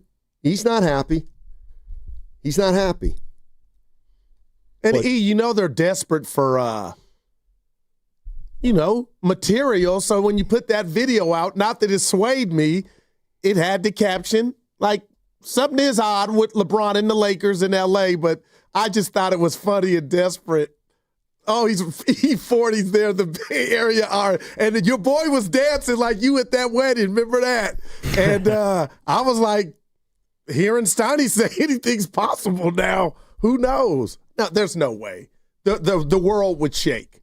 Oh, there is a way, but not right now. And that's what I mean. Too difficult to hurdle. Yeah. Maybe next offseason. Oh, God. I'm serious. He's going to be a free agent. Like, I He'll know. only be 50? I know that, but I was just thinking of his age. That's how I looked at it. He's still at what point is past the point of no return? Like, he's already 58 anyways. Man. Yeah, I don't know what that's. Yeah. What LeBron has. My man said they have I know it's football. They have a competition problem. Wow. Hey, did you see the This is so vintage. See the video of your guy, Draymond? Oh, no. I saw. You didn't see the video of him and Jimmy Butler? Where he airballed? No. Oh. They were just finishing up a workout. Butler and Draymond were working out in L.A., and Draymond was in front of the camera saying, I saw that. We going to get it. Basically said we're going to win it. Yeah, I do. But he did it a couple years. Yeah, yes, he did it. He does it every year. It feels like. I saw him. He tried to floater, and the caption said, "Draymond working on a floater," and I got excited, and it was an air ball, but you couldn't even tell if it was the real Draymond. So that's the stuff I'm trying to. Like, I'm on it too much. Those videos, you are too. You're on IG. You're off of Twitter, but you are on IG. And if that's what you want to believe, you can. So you're going to look at me dead in the face on the day of the summit and say, "Hey, Goo, I'm not on Reels on IG." Not really. No. Facebook, more probably. I like Facebook because you're old. I do. I like Facebook. I love the photos. That's the least shocking thing we've heard today. Say that. Oh, my gosh. Where else can you keep up with all the people that you couldn't stand when you were a kid? And anywhere else but Facebook. It's outdated. It's for the old folks. Thank you. Thank you. Thank you very much. Anyway, Draymond and Jimmy Butler working out together. Let's go. Yeah. What do we got? 5 minutes. We got to get back to football on the other side. Coming up at 1 o'clock, we got Chad Brown, former Seahawk, played 15 years in the league. We got to get you ready for that opener. But I will spend 5 minutes talking about something that you want to talk about, which is the San Francisco Giants. Oh, and we need 50. It's incredible, isn't it? But Dan Dibley, he took my joy away from what the Giants are trying to accomplish. Why? Here. What happened? Because yesterday they were 4 games back of the New York Mets. But they're really 5 because Major League Baseball's done away with that game if you end up in a tie. So they're 5 behind. Technically, they're 5 behind the Mets. And now entering the equation is East San Diego Padres. So they're 5 games behind San Diego, but it's really 6. So they played the Rockies, but they played the Rockies before and didn't tear the cover off the ball like they're doing tonight. I mean, like they're doing right now. Steiny, 10 of 11. Again, you're 4 back. What would you like? This is why we watch. Can they pull this off with 22 left? It can easily happen. I think it's going to be much harder than you think. They don't have a closer right now. Okay. They don't have starting pitching depth. Ray's tired. I think Webb's tired. There you go. I mean, they're scoring 90 runs a game, it feels like.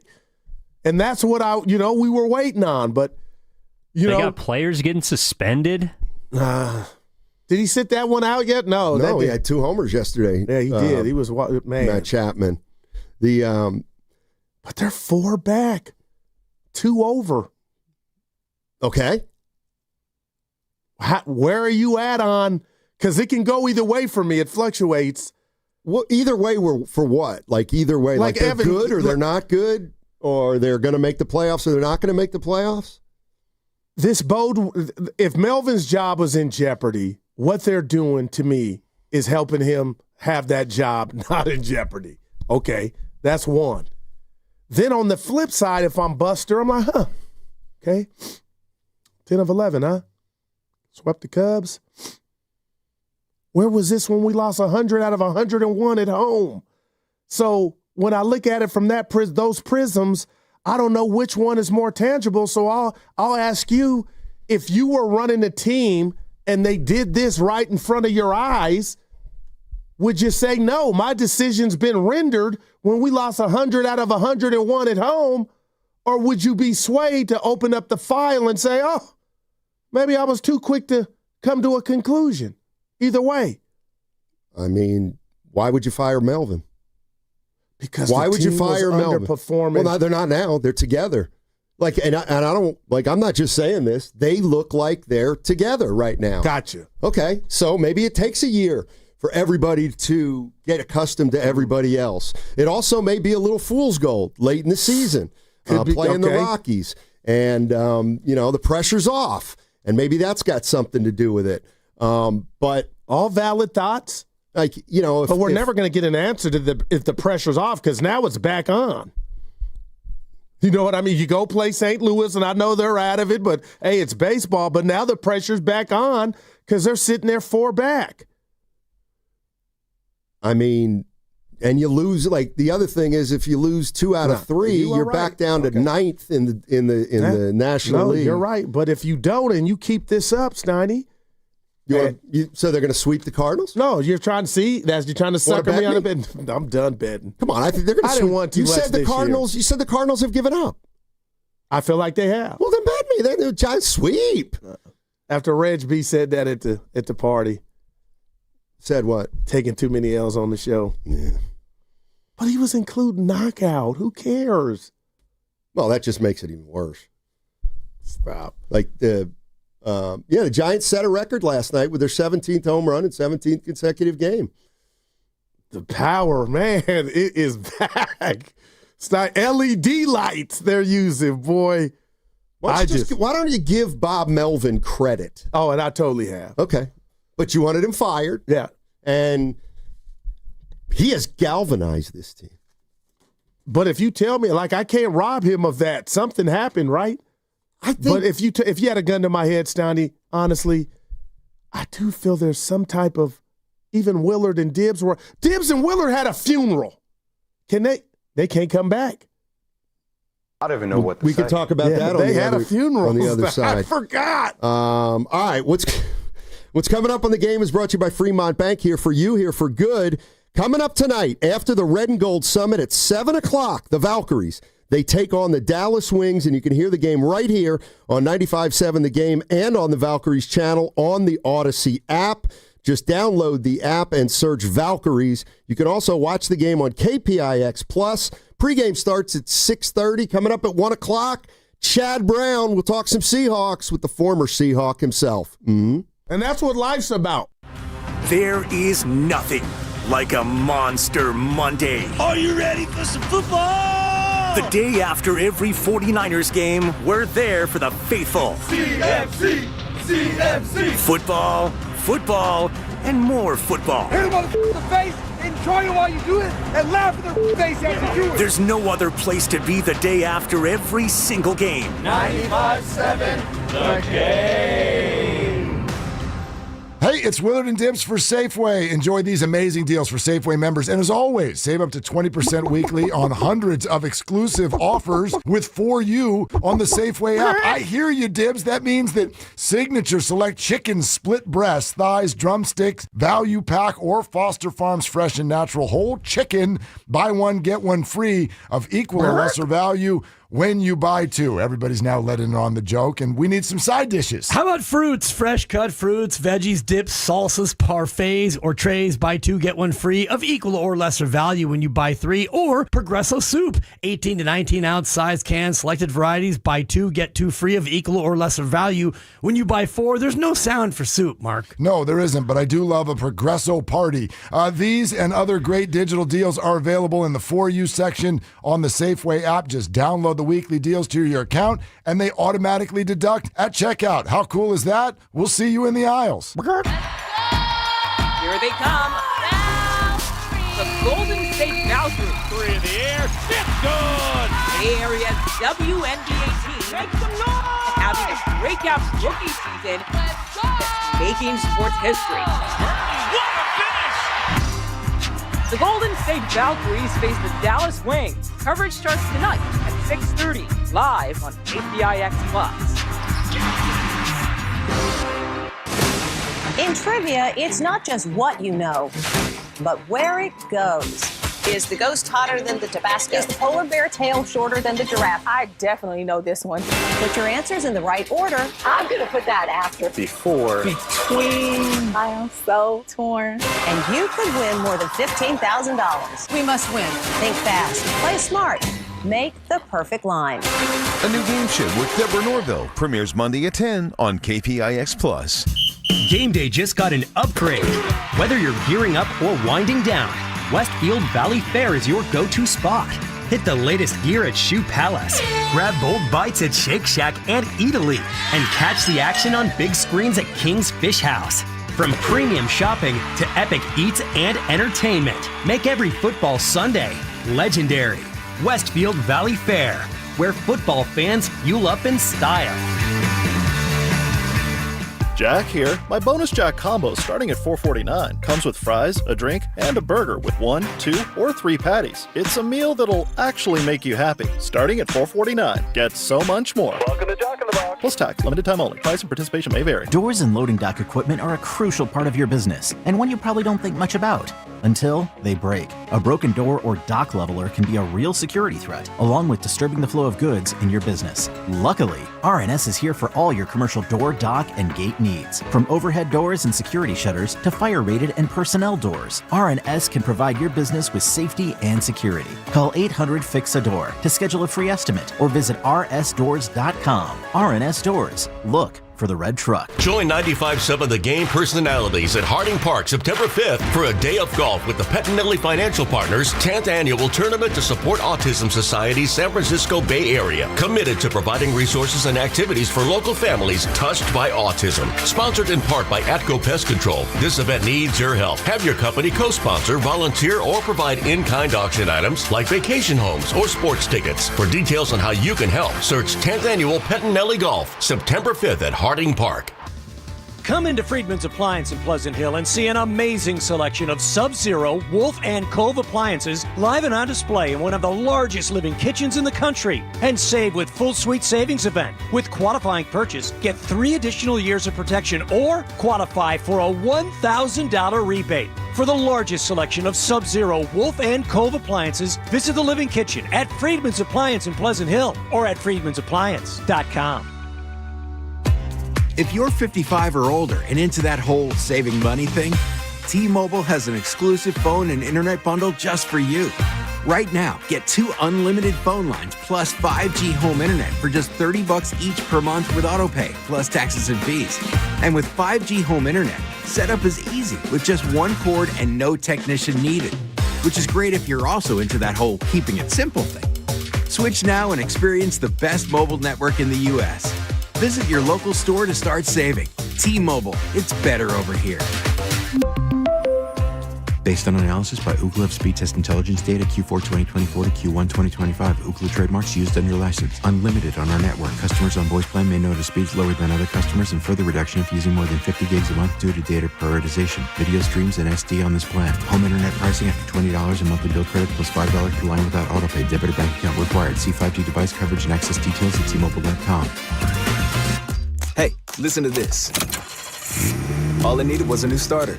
Got a great deal on eBay. Did it myself. Yeah, that's cool. But how about the soft purr of an upgraded exhaust when it fits just right? For me, it's the little things. Like these new windshield wipers from eBay I installed. From small fixes to big upgrades, eBay has all the parts you need at prices you'll love. Guaranteed to fit every time. eBay. Things people love. Eligible items only. Exclusions apply. Presenting a Gain Flings love story. Dear love of my life, we were on the 12B bus this morning when I caught a whiff. A scent so fresh, so life-changing, I had to find its source. Alas, I didn't know if you were the woman in the pink freshly washed cardigan or the retired mailman next to me, but I knew one of you was my soulmate. Ah, the scent of Gain Flings. Try Gain Flings with OxyBoost and Febreze. Keeping your family safe starts with making an emergency plan. Visit safetyactioncenter.pge.com to get started today. And join PG&E at the Marin Fairgrounds for the 4th annual Ember Stomp Wildfire Preparedness event on September 6th. For more details, visit 957thegame.com.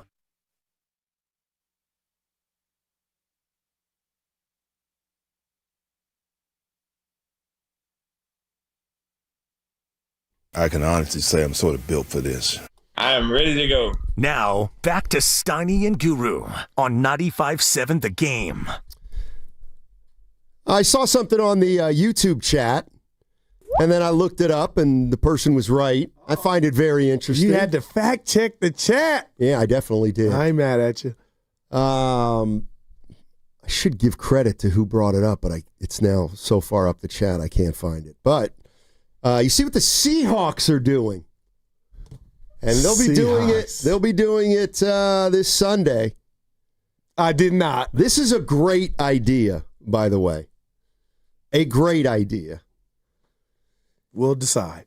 And I got to tell you, if there's one thing that I can't stand about the NFL, it's the fans fighting. Oh, it's out of control. These fans who fight at a football game are so low level, it's unbelievable. But Steiny, they're really fighting too. That's what I don't like. I know they're a bunch of idiots. You hear what the Seahawks are doing? I'm trying to think. And let me tell you something. Every team in the league should do what they're doing. They are going to have undercover cops at the game wearing Niner jerseys. Yeah. But see, now I feel that's a great idea. But now it's not from the I get it. It's better than nothing. But now you're setting people, you're baiting people. No, you're not. Yeah, you are. Yeah, no, I don't You're trying to like incite people. Yes, exactly. I don't like that. It is not inciting people to wear a jersey of the other team. It's inciting people to talk smack, to get personal, and to get physical. So if talking smack is not fighting, though. Like, if you walk past someone wearing a Kittle jersey and you say something to them, that's not being, that's fair game.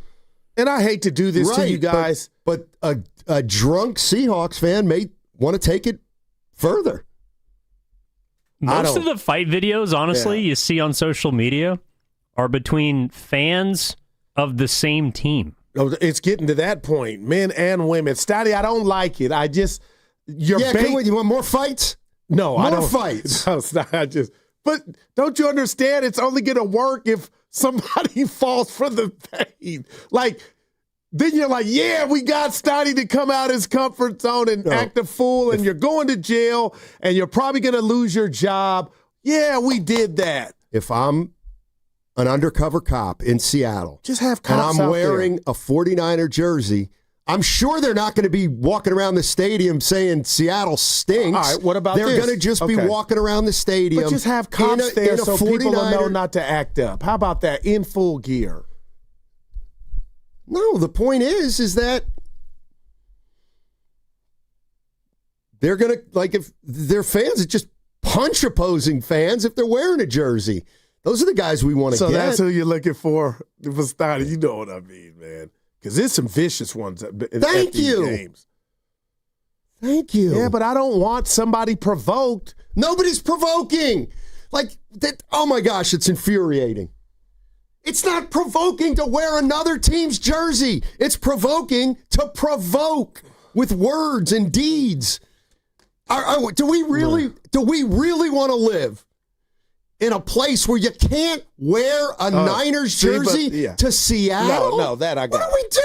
But now you sound like me the other day when you're like, Guru skin, whatever I was saying. I don't know what you're talking about, but clearly you're out of ammunition. You told the two women we met at the cafeteria, the older women, the Giant fans that travel with the team, that remember I said I don't like riding on BART. I'm tired of people right now. I don't know what it is. And you go, I'm not like Guru. He's so worried about Remember you went on that rant or you forgot it? Yeah, I don't remember. Yeah. Hey, everybody, today's the day.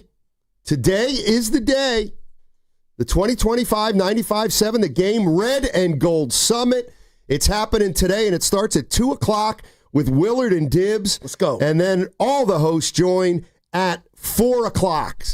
Summit from 4 to 6. Come on out and hang with us. King's Fish House, Westfield Valley Fair in Santa Clara. Let's get down there. Let's have some fun. Let's talk some football. Should be a great time tonight down in Santa Clara. And the Westfield Valley Fair, it is your game day destination. You can catch all the games this season at King's Fish House, the go-to spot for fans. And I'm going to be honest with you guys. Guru and Evan, are you serious that you don't think that's a good idea? I don't. I don't like it, but I get what you're saying about, well, you're trying to sniff that person out that would pick a fight with the person predicated on just them in the other jersey. That's right. That's right. But don't usually fights escalate because there's two sides? So if there's an undercover cop, right, and he's wearing a Kaepernick jersey, and a Seahawks fan who's had one too many walks up to him and just kind of bumps him, right? Should he be thrown in the tank for that? No. Oh, absolutely not. No. I don't think people just walk up and swing on people. I think they walk up. No, they have words, Steiny. Yeah. Evan's on to something. Have you ever worn a jersey in an opposing building before? I wore Cowboys to the Niners. Probably a while ago. I'm from the Yay. Yeah, but I'm assuming, and maybe I'm wrong, but has anybody just walked up and taken a swing at you? I.e. the Shasky Bonte trip to Philly, that thing was out of control. Dudes were coming spitting in the air, Evan. That's one of those places I would not wear a Niner jersey at the vet, or wherever they played the league. Like, that thing was real to me. I don't know if you would, E. I know you got your little guns on you, but that thing was, boy, that's going to be 3 hours of hell. No, I wouldn't wear a Chargers jersey to the Coliseum. When I was a kid, because I didn't want to evoke a Raiders fan to do something dumb. I got to tell you. I don't know. It's just the undercover part, man. I got to tell you, I was, I was here when the Raiders came back. You can give me the drop from L.A., and I went to a ton of Raider tailgates. I got to tell you, I think they get a bad rap.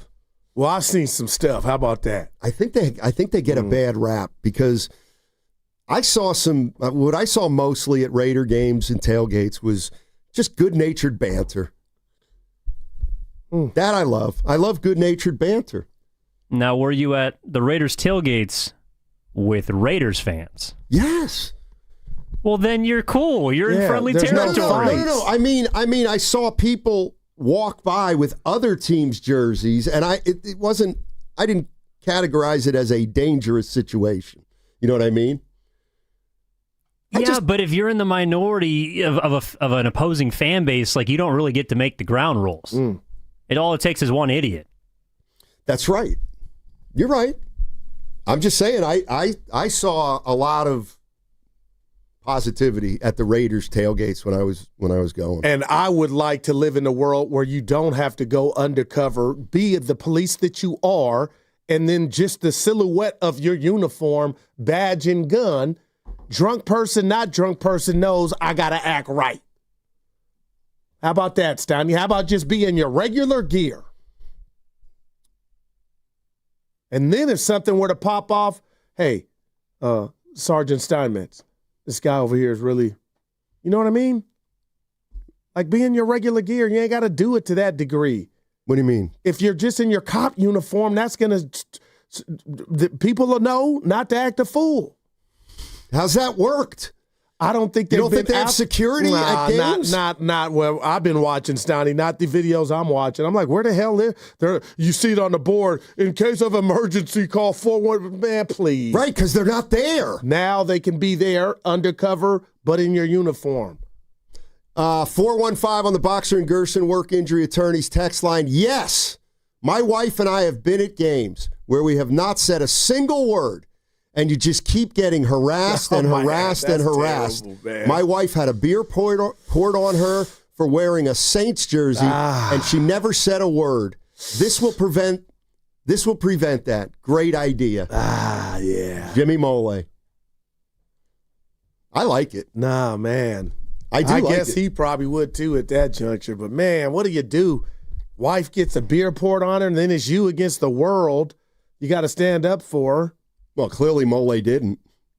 I'm not Jim. Love you, Jim. Yeah. Let's go to Steven in San Francisco. Hey, Steven, how you doing? Love your show. Doing amazing. Thanks. Super happy football season's here. Yeah. I did go to the Raiders game wearing my Rams jersey, Monday night opener a couple years ago. I had all the fear factor, as you normally hear all the stories from Raiders fans. I agree with Steiny here. Nothing new, but I agree with Steiny. A lot of playful banter. When you get to your seats, a little different. I will note that I only drank water that day so I can stay safe. And at the end of the game, as the Rams took over and won that game, I got a lot of chants, "Truck you, Steve. Truck you, Steve." A friend of mine was, a Raider fan, and he's like, "Hey, this is Steve. He's a good guy." But I got out of there alive. I was surprised. I appreciate you guys. Love the show. Thanks, Steven. Appreciate the call. You don't appreciate me, Steve. You wouldn't have did that little jab. I agree. Not too doubt. But yeah, man, that Jim Mole, that's a nightmare, right? And look, things happen everywhere. Now, I've been around. I've been in a Raider game. I'll never forget this. Statutes of limitations here. A Bronco fan was in an old school Craig Morton jersey. All he had he was talking, though, so he deserved it. But, Evan, all he had left was the V around of the jersey and the 7 hanging. They just put it on him like something you seen in the American Me. Like I was just sitting, ooh, my man. But he had too many to drink, and he was talking that talk. They put it on him. I like the idea. I think it's just the idea of having an undercover cop wearing a jersey, trying to draw attention to themselves. Just be the police that you are, and that'll be enough. It won't. Or you could just wear regular clothes. Steiny, these guys and gals aren't fighting in these videos where policemen are there. Nobody's there. That's part of it. That's right. But why have to go to what Evan said, to the extra mile? Let's trick them. Because they want to create a safer environment at the stadium for the majority of fans who don't want to fight. Okay, so you can't do that in uniform? Give us more police presence, and these fools will quit acting out. I mean, I don't like going undercover. I think that's the idea that a guy wearing a 49er jersey because they're a fan of the 49ers in Seattle, and that's equated with the word baiting. You're baiting. If the guy's not truly a fan and he's a cop, that's the wrong way to get the bad people. If you're an undercover cop and you're wearing an opposing jersey and you are minding your own business and some yahoo comes up to start crap with you, they should be the ones getting in trouble. They should be if they're initiating it. I get, hey, Steiny, listen. But again, I'm old traditional. What's wrong with just being in your uniform, having more of a police presence, and not having to go that extra mile to see if you're going to bait somebody, to be a yokel-dokel and try to pick a fight? Because what's been happening now is there's been too many fights. Yeah, with not enough police presence or security. Okay. So how about just up the security in uniform? Yeah, not the other team's uniform. The other thing is, I also think this is a great point from the 415 on the Boxer and Gerson work injury attorneys text line. It's like, you get the word out about this. If you get the word out. You think so? Then nobody's going to mess with anybody in a 49ers jersey unless the 49ers jersey wearing person is the jerk. Yeah. And I'm not defending the yokel-dokels people. I want the police to be the police. And you know what? Maybe what undercover cops wearing the visiting jersey will will do or eliminate is more normalize people with opposing jerseys coming into your stadium, because that's what happens. That's what happens. But Steiny, 50, 60,000 is a lot of people, and it's going to work. But, to get that thing all the way, it's almost utterly like just you can't control that many people like that. And I'm not saying every one of the 60, 55,000 or whoever's at the stadium, people are going to drink and be hooligans. Right. And if they fight, they're arrested, period. Right. Yeah. But you think they'll catch more by being undercover. See, I don't. I don't know if they'll catch more, but I love the idea that if theoretically every fan that walks into Seattle Stadium on Sunday, they've gotten word that there's some 49er undercover officers going to be wearing 49ers jerseys, I got to believe that would be a deterrent going into that stadium, knowing that you don't really know who the guy even the after guy is. 10 cold ones. Because now you're just belligerent. Because usually those are the people who are swinging anyways. Yeah, and those are the ones you want to catch, right? The ones who get drunk and fight. No, but I'm saying being undercover wearing a jersey is not going to be in the forefront of somebody's mind who is just seeing red, literally. Yeah. Chris A. saying this isn't the first time it's happened. Yeah, and I got one Yoko Doko on the 510. Guru, you're an idiot. Maybe cops should wear the uniform while making drug buys, too. Dude, this is not even the same. Don't even, come on now, stop. Let's go to Patrick. Patrick's in South San Francisco. What's up, Patrick? How you doing? Patrick going once. You guys make my day every day. Oh, thanks, you, man. I just want to say, I think it's necessary for you to wear your team colors. I've gone to Seattle, Arizona, Green Bay, Chicago. I wore my Niner stuff. Some of the opposing fans, they maybe talk crap, but I think it's a thing that you have to represent. And, if they talk crap, you talk crap back. And I know there's some fans are worse than others. And I kind of see more the younger fans are always trying to prove themselves. But other than that, I think most of the opposing fans are pretty good. In Chicago, I got approached by 4 guys, and they saw my Niner chain, and they're like, is this necessary? And I got one of those big chains, not the small chains. Yeah. One of those double XL, almost big as my head. He grabbed my chain. I'm like, oh, shit. He's about to... All right. I felt like I was watching a movie. Man, hope he made it out. He was safe. That didn't seem like he was headed in the right place. So he's talking about those big. I tried to get one at the Niner game. The big ones, Flavor Flav clock that says like Cowboys or Niners. I know what you're talking about. $25, please. Those aren't real gold. I don't like that. FYI. You're something else. I hate this idea. Just be who you are. And have more presence. The stuff that bothers you sometimes. No, we're on the same page. All 3 of us. 2 of us are real. And there's you. Why don't you tell everybody the truth that you love those fights at games? That's okay. You probably like car accidents and auto racing. No, stop, Steiny, stop. I'm not that type dude, man. And when you got kids and family and friends, think of karma. I don't like seeing that stuff. But I'm going to tell you this. It's at an all-time high. And then I'm going to say this.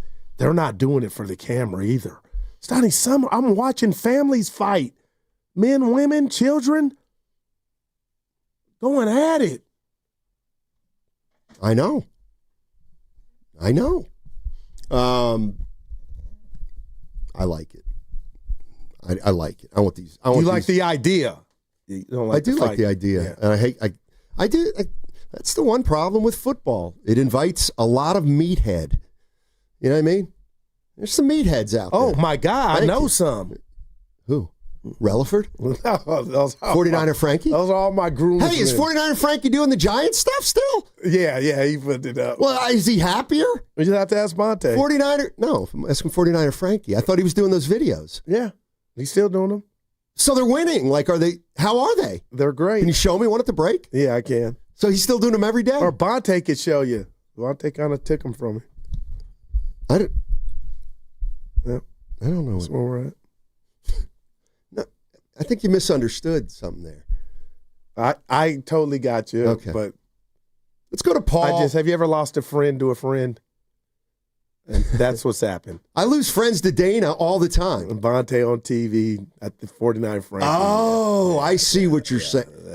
Really? Yeah, it kind of phased me out.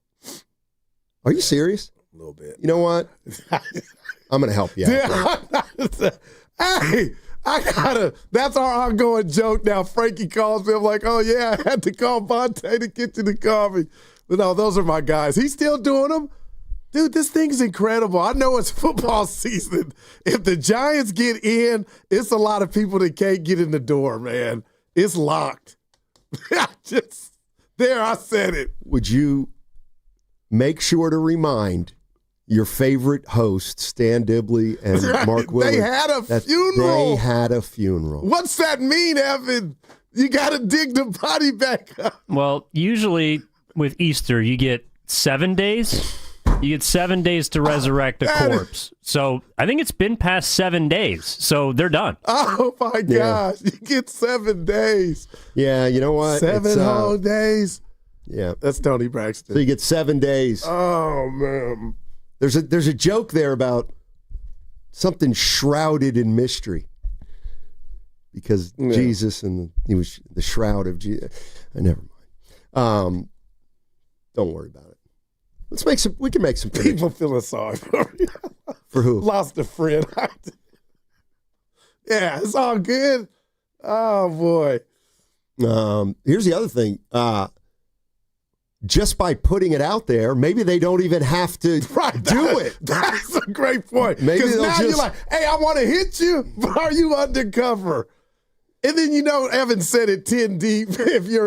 Then you're just at that point, logic is gone out. Well, I wonder, like, if you walk into the stadium sober and you get 10 beers in, do you forget that some people in the 49er jerseys are not really or you fans? might not care at that point. I forget how to get home when I have 10. I mean, good Lord. All right. You guys. And someone here saying, Guru, this has to do with policing. Just FYI, Boxer and Gerson, work injury attorneys. My boy line. June's a sheriff. Guru says, hey, Guru, just FYI, cops, they do go undercover sometimes. Not for football fights is what I'm saying. Now for football That's what fights. I'm saying.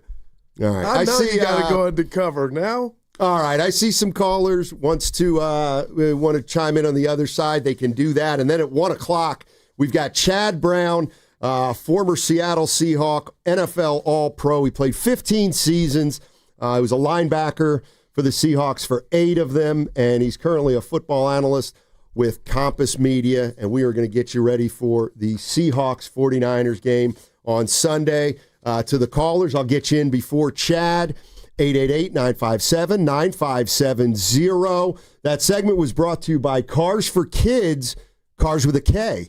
You got a little cop to you. 95.7 The Game congratulates Cars for Kids on 30 years of changing lives. Over 1 million cars donated. More than 100,000 kids helped. Be part of the legacy. Donate your car today at carsforkids.org and join over 1 million satisfied donors. Hey, it's Mark Willard, and our dog Penny means absolutely the world to our family. That's why I'm excited to tell you that on Saturday, September 6th from 10 to 5, Habas Law is teaming up with the Humane Society Silicon Valley and covering every single adoption fee on that day. Remember, these are real furry lives we're talking about here. There are only so many puppies, kittens, cats, and dogs, and the day could get busy. So come early, bring patience, and maybe leave with a new best friend. Details at hssv.org. Habas Law, rough on injustice, big heart for paws. I knew that I was not living the life that I wanted to live. Buprenorphine, it gave me the time and space to take life one step at a time. I am living proof that recovery is possible. Get treatment. It works. Learn more. Visit livingproofsf.org. Welcome to Dugout Radio, the undisputed home of Boomtown Baseball. The Wi-Fi is booming with Xfinity, baby. Our next caller is Stacy. How do you stay locked in on every pitch and play? We stream it all live on Xfinity Internet with low lag, 99.99% network reliability, and speeds faster than a base runner beating the throw to home plate. I stream on my TV, tablets, even my smart fridge. Smart fridge? With all those games, we gotta refuel. Stream live baseball with Wi-Fi built for the biggest moments. Xfinity. Restrictions apply. Actual speeds vary, not guaranteed. $5,000. That's the average amount of money people in the U.S. are now spending on gas in a year. $5,000. That's crazy. If you drive, you have to download Upside, the free app that gives you cash back every time you get gas. That's right. You can earn real cash back with Upside just by buying the gas you're already buying. You can literally start earning cash back today. I use Upside every time I fill up, and I've already made around $200-$300. You're putting gas in your car anyway. Why not get real cash back? If you like free money, download Upside. I'm saving the cash I earn from using Upside to help pay for a vacation later this year. Download the free Upside app now to earn cash back every time you buy gas. Use promo code CODE to get an extra 35 cents per gallon on your first tank. You can cash out anytime right to your bank, PayPal, or a gift card for Amazon and other brands. Just download the free Upside app and use promo code CODE for a 35 cents per gallon bonus on your first tank. That's code CODE for a 35 cents per gallon bonus. There's a party at your house, but some are uninvited. Yeah, it's bugs. You've got ants, spiders, maybe a mouse or two. It's a full-blown shindig. But don't let these party crashers ruin your good time. Visit atgopestcontrol.com and let them show those pests the door permanently.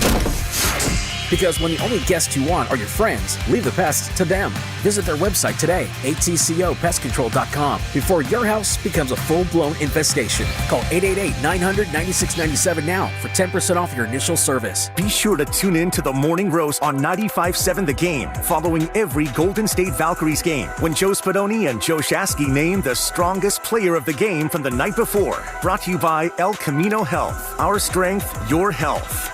This weekend, Kohl's is giving away millions in Kohl's Cash in store. It's like you're getting free shopping money. At least that's what I tell my husband. Yep, you're just making smart financial decisions, one trendy sweater at a time. Plus, all month, enter our online sweepstakes at Kohl's.com for a chance to win $200 Kohl's Cash. Some exclusions apply while supplies last. Giveaway ends September 7th. Sweepstakes ends September 30th, 2025. No purchase necessary. 20 winners per day. Limit one prize per person for entire sweepstakes. See Kohl's.com for official rules and details.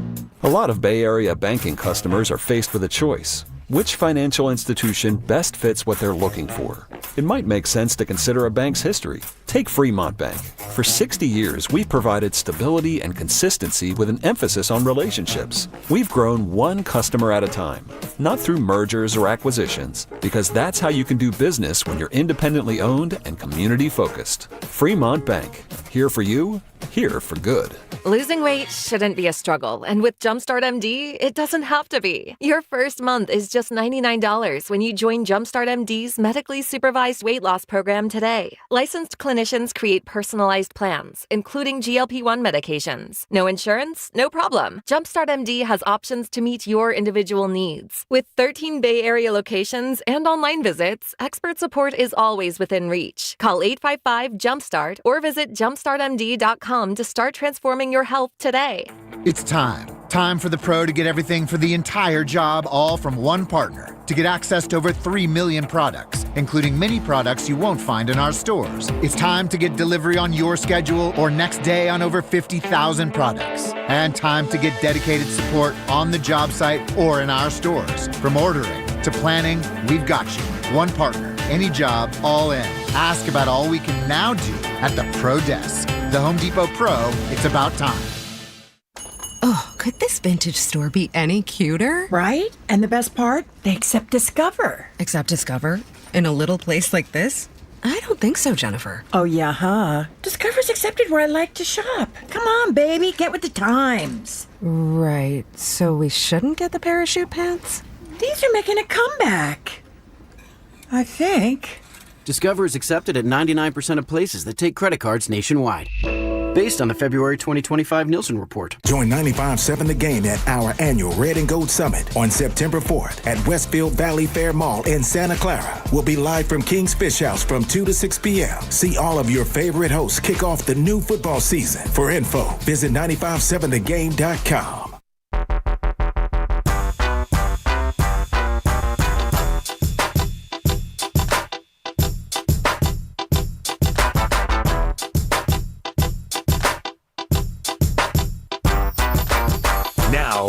to Steiny and Guru on 95.7 The Game.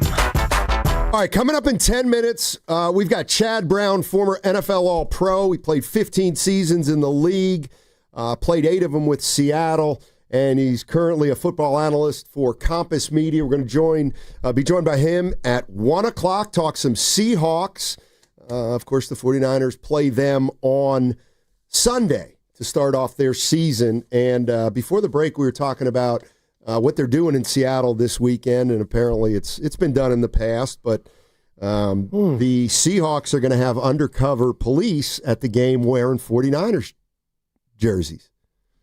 And the idea is to discourage fans from fighting. I think it's a good idea. Interesting. And now that's what we're talking about. Yeah. Hey, I get the premise, but what you just said is kind of an oxymoron.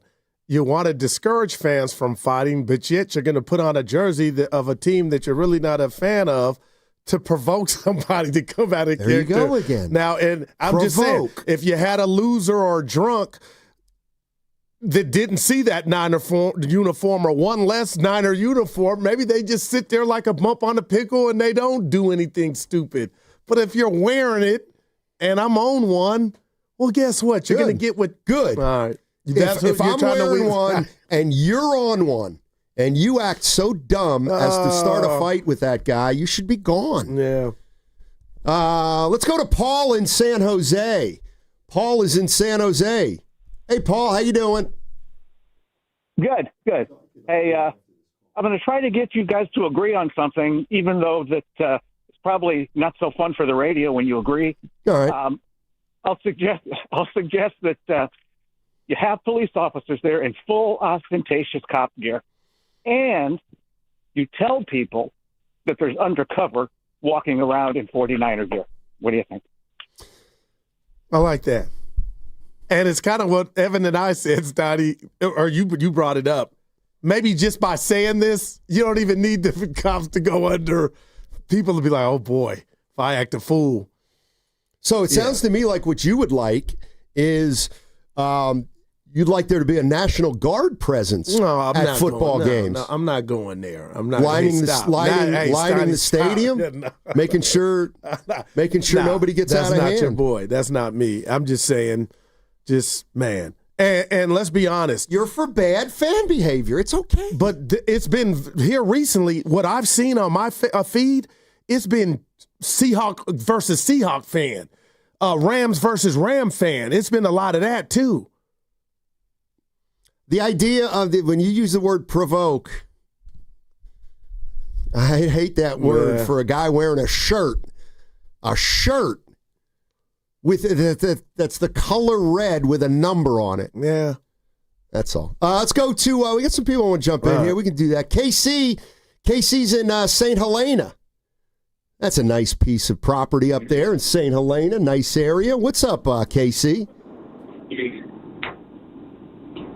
My goodness, the money here. Hey, it's an interesting topic. Here's where I'm at after having a few minutes to think. This is no different than if you go out to a bar with some friends, you're going to run into a drunk idiot. You add alcohol to anything, it's going to enable those who are the woulda, coulda, shouldas, who are sitting in the stands, and they get a little alcohol brave, which enables them to do really stupid things. I mean, if we're really going to talk about ending violence in the stands, A, get rid of alcohol, stop serving it at some point, or don't serve it at all. 2, let's be too real. We're talking about a sports entertainment activity taking place where people are fighting over a color and a design of a shirt. It's embarrassing. And lastly, sorry to get a little somber, but the fact that we're sending in police to a sporting event when we have children getting shot at schools, like Jesus, let's grow up, people. And if you can't behave like a big boy or a big girl, then don't go to the games. Like this is gross that we're even talking about this. Thanks, KC. Appreciate the call. Not man. Yep. What about venues being alcohol free? You want my honest assessment on that? Of course. I think that's the only way you could, no pun intended, police it. Like, if you did that, Steiny, then things would go down 85, 90%. I'm serious. Concerts, everything. I mean, is that what it's going to come to? That we're going to, we're going to, like. But no, the venues need the money. They need that, the gate, you know? No, they need do. that stuff. I mean, if you really want to, why don't you get rid of tailgates? Nobody wants to do that. Yeah. I mean, tailgating and football are synonymous. So. I couldn't do it. Remember I told you invited me? I can't do both. You can't do what? I'll be asleep by kickoff, drinking that early at tailgate. I just can't do it. Well, what if it's I know friends that have mastered it. Still, whatever time you get out there, it's about 3-4 hours sometimes, music playing. I was single and did it, and then by kickoff, I'm like, why do you have to go scoff beers? Like, why do you have to drink 17 at a time? They just got have margaritas. a couple. Just have a couple. I don't know how to pace myself good. You should know that. I got a OCD. Whatever I do, I'm going 1,000. All right. Let's go to Cassell in Oakland. Hey, go all the way. That's ADD. It's Cassell, not Cosell. Cassell. That's how I heard it. Honestly, thank you. So the weird thing about it, my last name is actually Howard. See, that's pretty cool. I felt it. I felt something. Completely different. All right. But the whole thing with me is, anybody that fights at a sporting event, you're a POS. You shouldn't be there in the first place. You really shouldn't be there. I think it's a good idea because most people that go after trying to fight people, if they see the police, I can't really do that to him, and then they wait for him to go away, and then they do it anyway. Like, it just makes no sense. I should be able to go to any game, any jersey. I'm here to watch the game. We're not being paid by the team. You're never going to get on the field. They're never going to know really who you are. Just watch the game and have fun. I don't get it. I don't either. Thanks, Mr. Howard. Man, appreciate it. We all want the same thing, Steiny, but the reality is, and for whatever reasons, men and women, people are more angry now than they ever have been, even if you're spending all that good, expensive chicken to get out and have a good time. So I've just noticed it's not just been Seattle Niners. It's been Niner, Seattle, and that's when you're sitting back watching the stuff, trying not to watch it like, man, why are people so mad? You know what bothers me at a game, believe it or not? Well, not believe it or not. I think it bothers some other people. I can't stand, maybe I shouldn't do this because people are going to think I'm Mr. Rogers. I can't stand when people are yelling profanity at games. Like, it's just like effing this and effing that, and it's just like, what are you doing? What are you doing? They feel like there were kids there, and, I don't know. Or do you think we're to the point, Evan? Maybe us two old heads need to stay home. Well, he wants to bubble wrap the stadium. No, because you are sounding SOFT. Because you came at me last week for when I was saying, "Oh, parts out of control, this and that," and you're like, "You just need to stay home." You're sounding a little like that. No, I'm not. They're just words, and they're into it. Oh, so you should be able to do that. You Not should be able to. Kids, come on. Well, then those people should be ejected too. I can't. Sound like we should give you a whistle and how you walk around the stadium. Be like, put me in a Niners jersey. Here. Hey, you're out of here, dude. See, like you got an eye and ear for it, man. Here's for just $1. Yeah, you go undercover to do some real hellified stuff to protect society and us patrons. You don't go undercover to get a drunk somebody at a game. Yeah, I guess that's what I'm saying. Yeah. Just be in your gear and scare the hell out of them. I'm here. Fans are the worst. You got to admit that fans are pretty bad. Bad fans. Yeah, but good fans make it go round. I don't know. Is there such a thing as a good fan? I think you just noticed the 5%ers. Yeah. No, seriously, that's a great line. I mean, that's what it is. Aren't we really Come on, man. Just because you scream the loudest doesn't mean you're the strongest voice, you know? No, but you know what they say? Loudest one in the room is the weakest one. Yeah, I just let's go to T in San Francisco. T wants to jump in here. What's up, T? How you doing, man?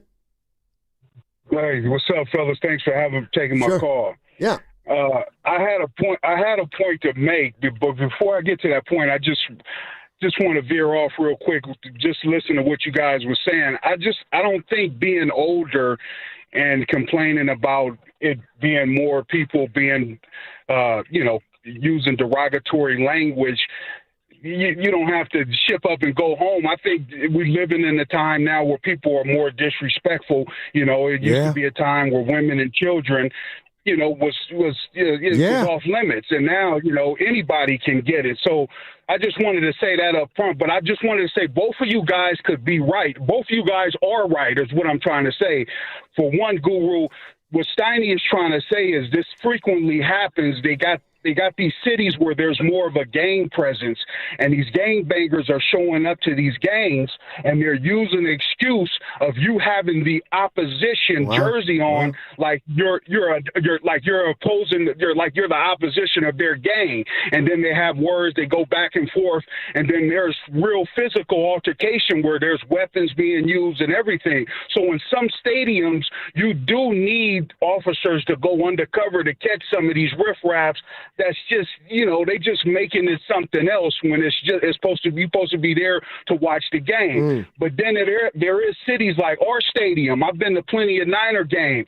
There's a few knuckleheads that come, but if you do, like Guru said, if you do have more of a police presence where they're seeing cops at every exit, where they seeing like, hey, it's a jail cell in my future if I do something stupid, they'll just run their mouth, but they'll pretty much watch the game.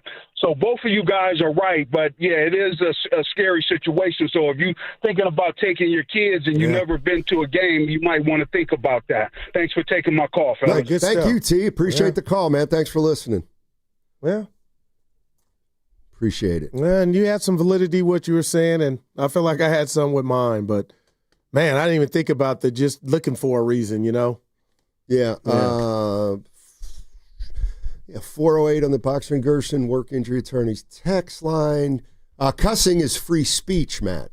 Don't tread on rights. Yeah, and I know you're going to call me a simpleton, but I feel like booing is a right too. You can boo. Booing's way different. Booing's different than saying using profanity, etc. You're listening to 95.7 The Game, KGMZ FM and HD1 San Francisco, an Odyssey sports station, always live on the free Odyssey app, and now broadcasting from the Laughing Monk studios.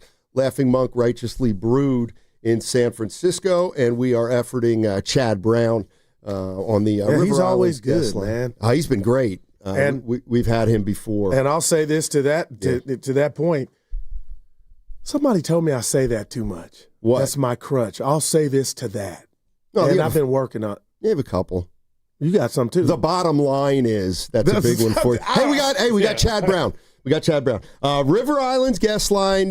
Chad Brown comes courtesy of all guests on 95.7 The Game, courtesy of the River Islands. River Islands. Time for you to discover the islands. Let's go to Chad Brown, former NFL All-Pro, 15 seasons in the league, and he played for Seattle for 8 of them. Chad, how you doing, man? Thanks for joining us.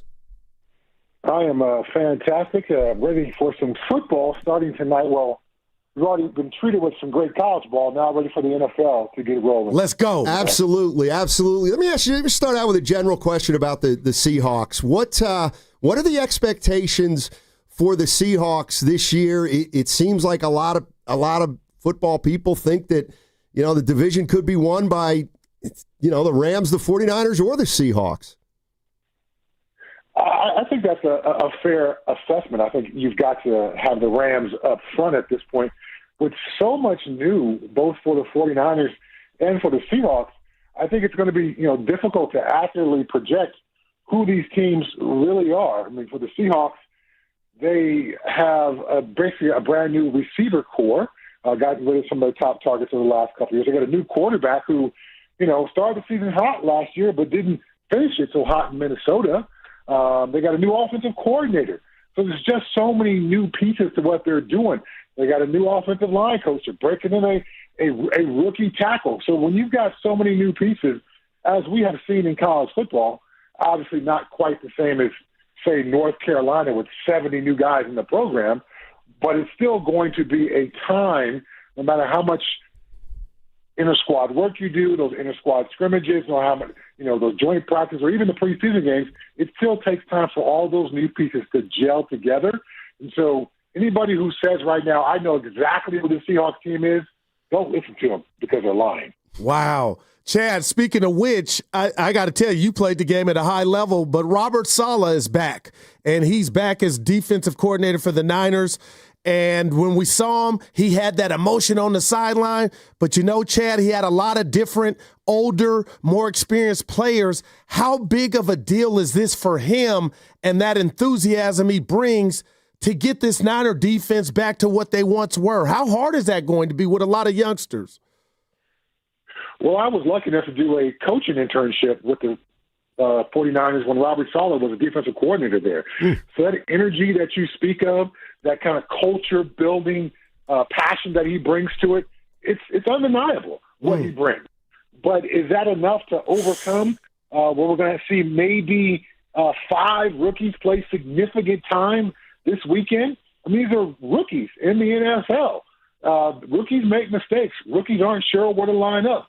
Rookies have never dealt with the noise at Lumen Field.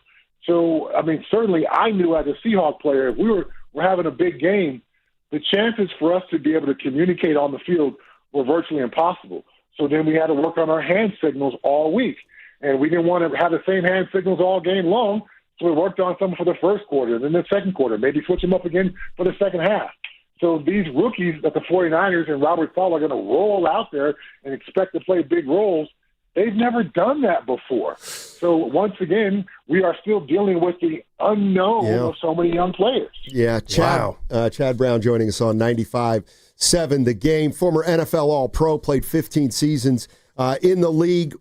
Why did Seattle move off Geno Smith in favor of Sam Darnold, do you believe? That is a good question. I think they realized or thought they realized where Geno Smith's level was, where he could actually become. And I think Geno Smith statistically is one of the better quarterbacks in the league the last couple of years, but statistics can be misleading. And for an organization that had a lot of, or has had some postseason success under John Snyder's tenure as general manager, I think they just looked at, this is not the guy who's going to take us on a deep playoff run. So that's why Geno Smith is with the Raiders now, and they've got Sam Darnold under center. But looking at Sam Darnold and the way defenses caught up to him last year in Minnesota, where he's got a head coach who built the entire game plan about his quarterback being successful. Very different head coach than what the Seahawks have. So I'm not sure if Sam Darnold's going to be the answer there either. Certainly, if he's able to recapture some of that early season success he had with the Vikings, I think that's what the entire Seahawks fan base wants. But I've been in defensive meeting rooms long enough to know if they've got you figured out defensively and you don't have any answers or the next layer to your game, well, they're just going to keep bringing that same thing at you over and over and over again until you prove you've got answers for it. And so late in the season, even with a quarterback-friendly head coach, Sam Darnold could not come up with answers to what defenses were bringing him. Wow, that's beautiful, man. And you broke that down. Let me ask you about the other quarterback here in the Bay. Brock Purdy got paid. He's played in the Super Bowl, but a lot of fans are, Chad, I don't want to say skeptical, but they want to see if he can do more. What does that look like how does it look like to Chad when you watch a defense or defenses catch up to a quarterback? And, what are your thoughts on Brock Purdy in the next step? I've always liked Brock Purdy. I had the chance to call some of his games when he was at Iowa State in college, and while he didn't wow me with his physical skill set, he was certainly a very good processor in the pocket, knew when to get the ball out, knew where to take the ball to, knew what the defense was trying to bring to him. And so I was also lucky enough to be on the call for his first real action when Jimmy Garoppolo broke that foot in that game there in San Francisco. So I've been along the journey with Brock Purdy, and now it seems like, yes, there has to be another level to his game as well. Now that you've gotten paid, now that they've kind of hitched the franchise's wagon to you, what's your next level of the game? How can you deal with what these defenses bring? How can you deal with, maybe not having some of your explosive weapons in that wide receiver room? That's going to be a telling early part of the season for Brock Purdy, because I think his career, as far as reputation around the league and perception of him as a top 10 quarterback, is kind of at the precipice. And how this season goes will determine kind of how he will be viewed going forward. And so does he have another level to his game? Are he and Christian McCaffrey able to recapture some of the old magic? Or he a guy who's good, but ultimately leaves you a bit disappointed because you've seen better from him? Chad Brown joining us on 95.7 The Game, played 15 seasons in the NFL. And, we talked about the young players on the 49ers defense. They've also got some players who are getting up there a little bit, whether it's Trent Williams or Kittle or McCaffrey. I'm looking at your numbers, and you played till you were 37 years old. My question is, when you've got a player like a Trent Williams or a McCaffrey as a running back, like what are the signs that age might be starting to rear its head? Well, let's just be clear. Father Time is undefeated. Everyone has to succumb to Father Time. And so guys like Trent Williams have been able to fight it off for a long time. But at some point, it starts to happen. And typically for an older player, it's not a gradual decline. It is literally a fall off the cliff like, wow, this guy could play 4 or 5 games ago, and now he's clearly struggling. You don't recover from injuries as quickly. You don't recover from the previous game as quickly. So you need to be managed in a very unique way. So coaches who have experience with experienced players, they've got a job to do to make sure that player's got enough reps in practice, gets enough reps in the preseason and training camp to where the sword is sharp. But then once the season starts, you've got to start thinking backwards from Sunday. And what I mean by that is, what's going to give me the best chance to play awesome on Sunday? Do I need to take Wednesday or Thursday off? Do I need to have a padded 9-on-7 session if I'm Trent Williams? Is that really that important? Is that going to give me an advantage on Sunday? So you've got to have those conversations with the coach, with the training staff, and the player all need to come together to maximize what that guy can bring, not just on a game basis, but for the entire season.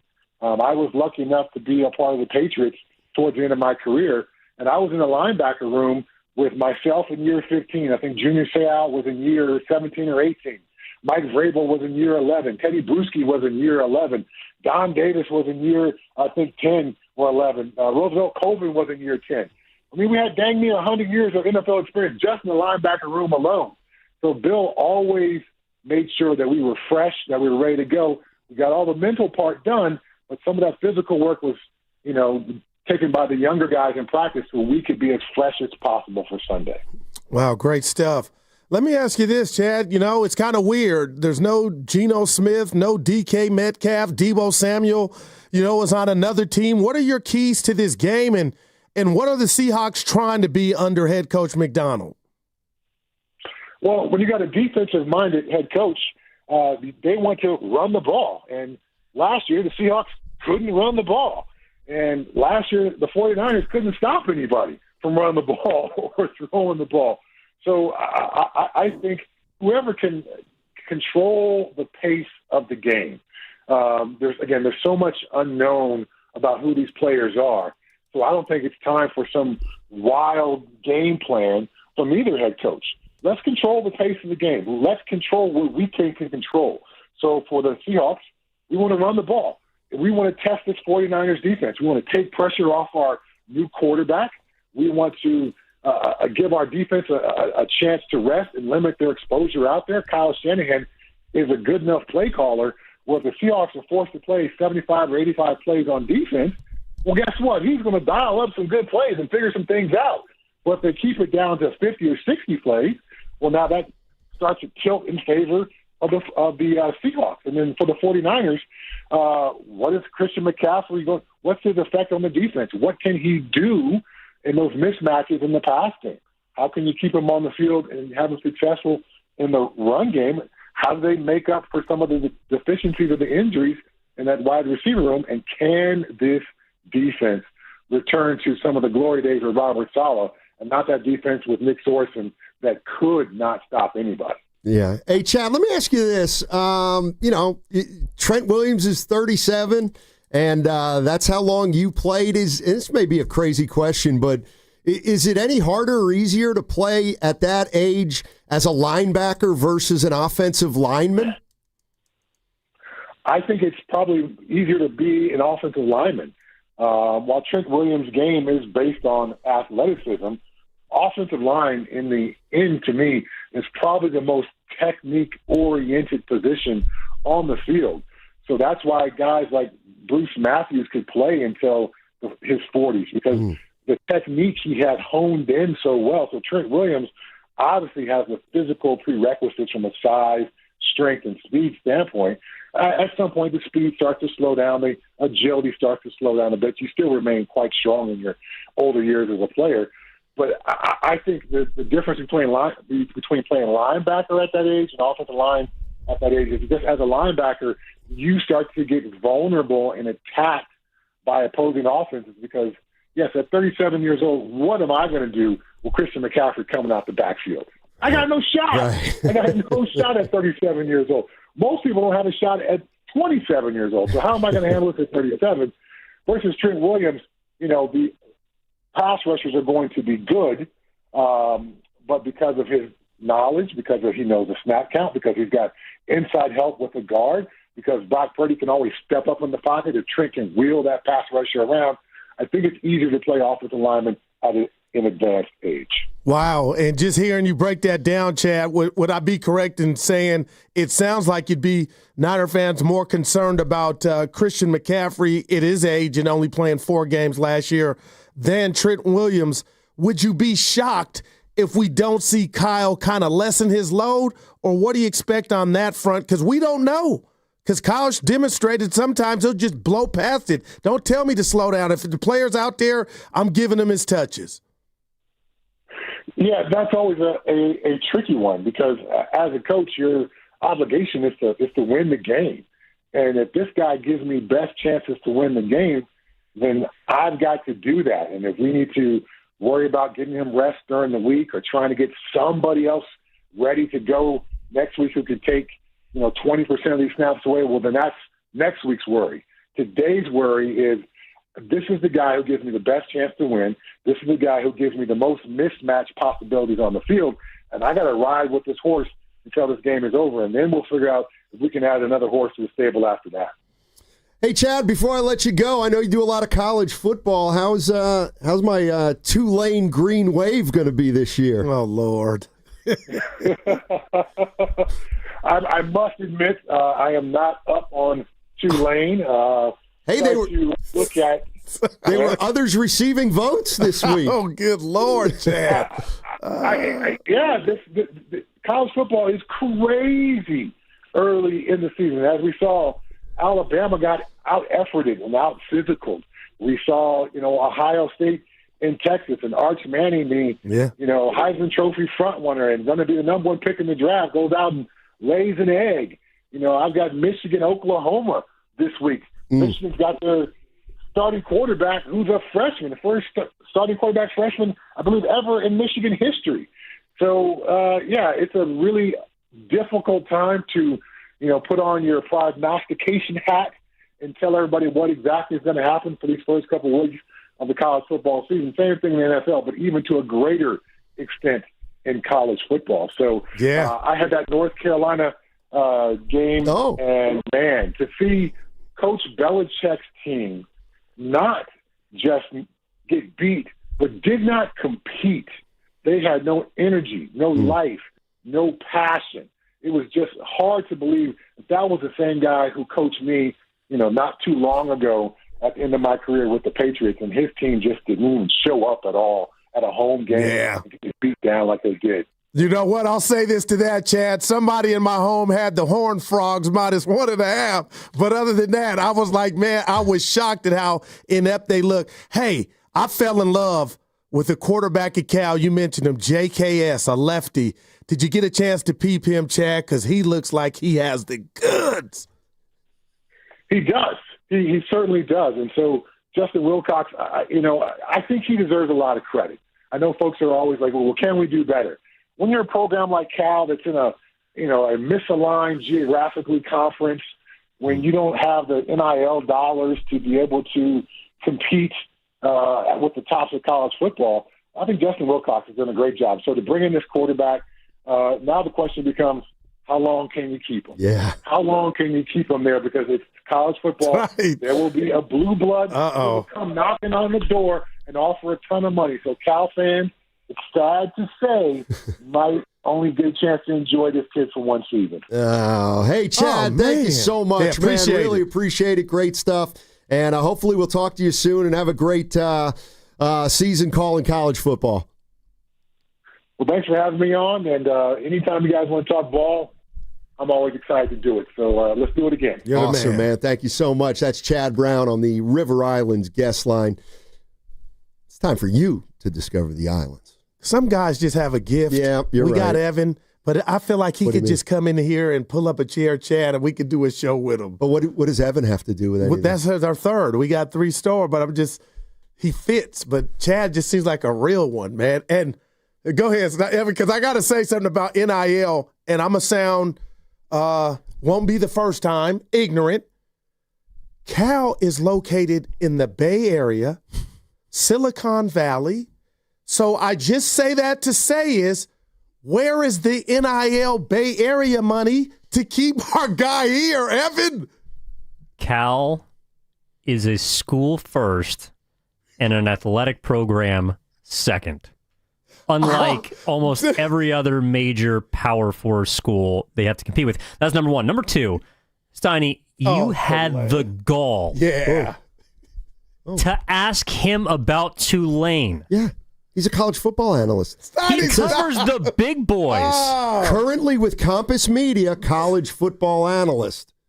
Did you not hear him say he did UNC? He's doing Michigan. Let me tell you something. If not, you were a little thirsty, Steiny. You were a little thirsty with the Tulane. I get it. First and of all, he was you be very quiet. nice, by the way. He'd shoot you away. You think Tulane is better than North Carolina? You do know that, don't you? Then why don't they play in the ACC? Why didn't Bill Belichick want to coach there? Because, you want to know why? The job wasn't open. Because we got Summerall there.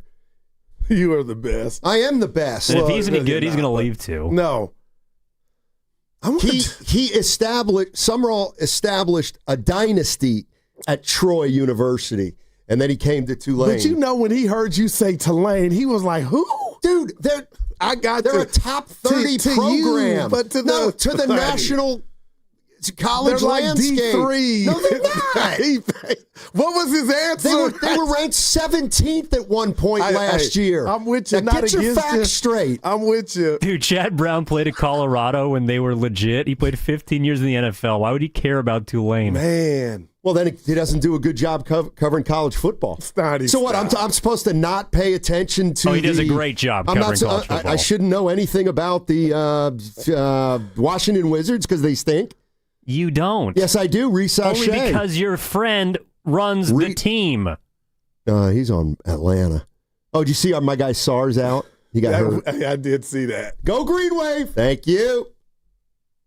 Oh, I love you being a real one asking, but you kind of knew he wasn't. There wasn't nothing there. Others receiving votes. That was a great one. Why do you guys... No. You know what? And what I realize here is I find out a lot about you guys. No, it's not. We love you to be excited, but when you get going on something, it's just the world is your oyster. The dude had no Tulane, and there were 100 big games. Texas, Ohio State. Well, I'm sorry to say I haven't had a chance to watch a whole lot of Tulane football. And I'm sure he felt like he let us down. He should have. Like, hey, producer, let me know this guy is going to ask me about the green. I should have said this.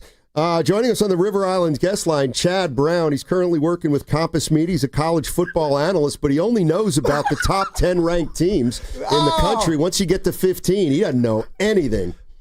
Okay, I should have introduced him that way. He doesn't work in the outside of the Power Four. He talked about that realignment. I didn't know that. How the hell was I supposed to know that he doesn't work outside the Power Four? Because why would Compass Media, a nationally syndicated sports radio conglomerate, cover the American? Oh, you guys are the best. Simply the best.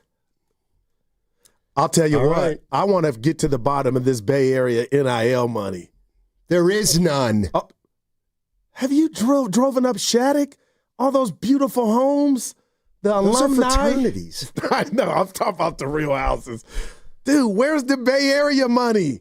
This kid better not leave. You know what bothers me? Let me tell you what bothers me. Everything. Is everybody here's got their own little teams outside the Bay Area. Guru loves the Cowboys. And Spadoni, he loves the Raiders. And Dibley, he doesn't like anything, but whatever he likes, he likes. And it's just like, I can't like Tulane like you guys have your little... You think we talk more Tulane than Pittsburgh Pirates? No. We don't talk Pirates. Well, I tried to leave them, but hey. Hey, what? I wanted him to have an answer for you, but you really thought he had something. Steiny, they're off the radar. They're not off the radar. It's not that we don't. They come on your TV doesn't make them Oklahoma. It's not that we don't care. Dude. It's that you assumed that he would know, like the 30 or 35th ranked team in the country. And who did they play this past weekend? Northwestern. Oh my God. They were 4-8 last year, and they're coming. Northwestern's coming. Oh boy. Okay. You are the best, Steiny. No, seriously. First of all, I had a feeling he might not know, which I thought would be fine anyway, because then I could school him. But okay, so and it's just such an. This is a team that was ranked 17th in the country last year, but they don't matter. Do you see what I'm talking about? With unless you win it all, you stink. Everybody stinks unless they're number one. Unless you can do the "we're number one" chant, you must stink. Yeah, they stink. I don't agree with that. Yeah, no, apparently you do. Yeah. Who lost the national championship last year? Penn State, right? They lost to Notre Dame? Ohio State. Okay. Yeah, Penn State. They stunk. They're the second best team in college, but they stunk. Notre Dame, but. Oh, you're beautiful, man. Steiny, this is how it feels when you talk about our teams because they're not worth your time. And that, I don't care. It's not true. Yeah, this is you being a fan. I asked Guru yesterday, and we talked all week about Micah Parsons getting traded. And you hated every second of it. I didn't. But that was a big national story. Afford me the same courtesy. When you get a team as that's others. D1, Steiny, we will. That was so great. No, hey, I'm rooting for the Green Wave. No, you're not. You're not allowed. Believe when you said Tulane. You know I haven't. And this is the other thing. I put my head down oh boy, this ain't gonna end well. I can't. All right. Yeah. What time is it? We got to get on the road. What's coming up on the game is brought to you by Fremont Bank. Here for you, here for good. Football is back. The road to Santa Clara starts now. I want to go back to the playoffs, and the road to Levi's starts now. Your station for the best football talk in the Bay. I love football. Is 95.7 The Game. Shopping for a new car is fun. Shopping for financing, not fun. Luckily, First NorCal Credit Union can help. With rates as low as 4.75% APR, you could save big by skipping the dealer financing and applying their rebates to your down payment. Visit firstnorcalcu.org to apply. Must qualify for membership. Rates subject to change without notice. Loan subject to credit approval. 4.75 annual percent rate based on 36-month term and 780 FICO score and 29.86 per $1,000 borrowed. Own a home built before 1980? Is it on a poured foundation? You may be eligible for a grant up to $3,000 to strengthen your home against earthquake damage. Consider bolting your house to its foundation or bracing crawl space walls to help protect your investment and keep your family safe. Register between August 20th and October 1st at earthquakebracebolt.com. Visit today to learn more and secure your grant. Brought to you by the California Residential Mitigation Program. We all hear the radio ads about the IRS. They tell you to be afraid, to be scared, and they try to frighten you into calling. I'm not here to do that. Tax Relief Advocates is different. TRA is here to tell you that if you owe money to the IRS, whether it's $5,000, $50,000, or $500,000, we have a solution. It doesn't matter if you're sitting in your car, at work, or with your kids. No matter where you are, call now. 800-575-6986. Don't lose hope. TRA can eliminate or reduce what you owe to the IRS. Generous programs are now available that can give you a fresh start. Our passion is taxes and helping individuals fix their IRS problems. We have over 1,000 5-star reviews on Google and an A+ with the Better Business Bureau. You don't need to be afraid of the IRS any longer. End your tax nightmare today by visiting us online at TRA.com or call 800-575-6986. That's 800-575-6986. Tax Relief Advocates. Real solutions for real people. Here they come. The Golden State Valkyries. 3 in the air. It's good. Bay Area's WNBA team. Make some noise. Having a breakout rookie season. Let's go. Making sports history. What a finish. The Golden State Valkyries face the Dallas Wings. Coverage starts tonight at 6:30, live on KPIX+. In trivia, it's not just what you know, but where it goes. Is the ghost hotter than the Tabasco? Is the polar bear tail shorter than the giraffe? I definitely know this one. Put your answers in the right order. I'm going to put that after. Before. Between. I am so torn. And you could win more than $15,000. We must win. Think fast. Play smart.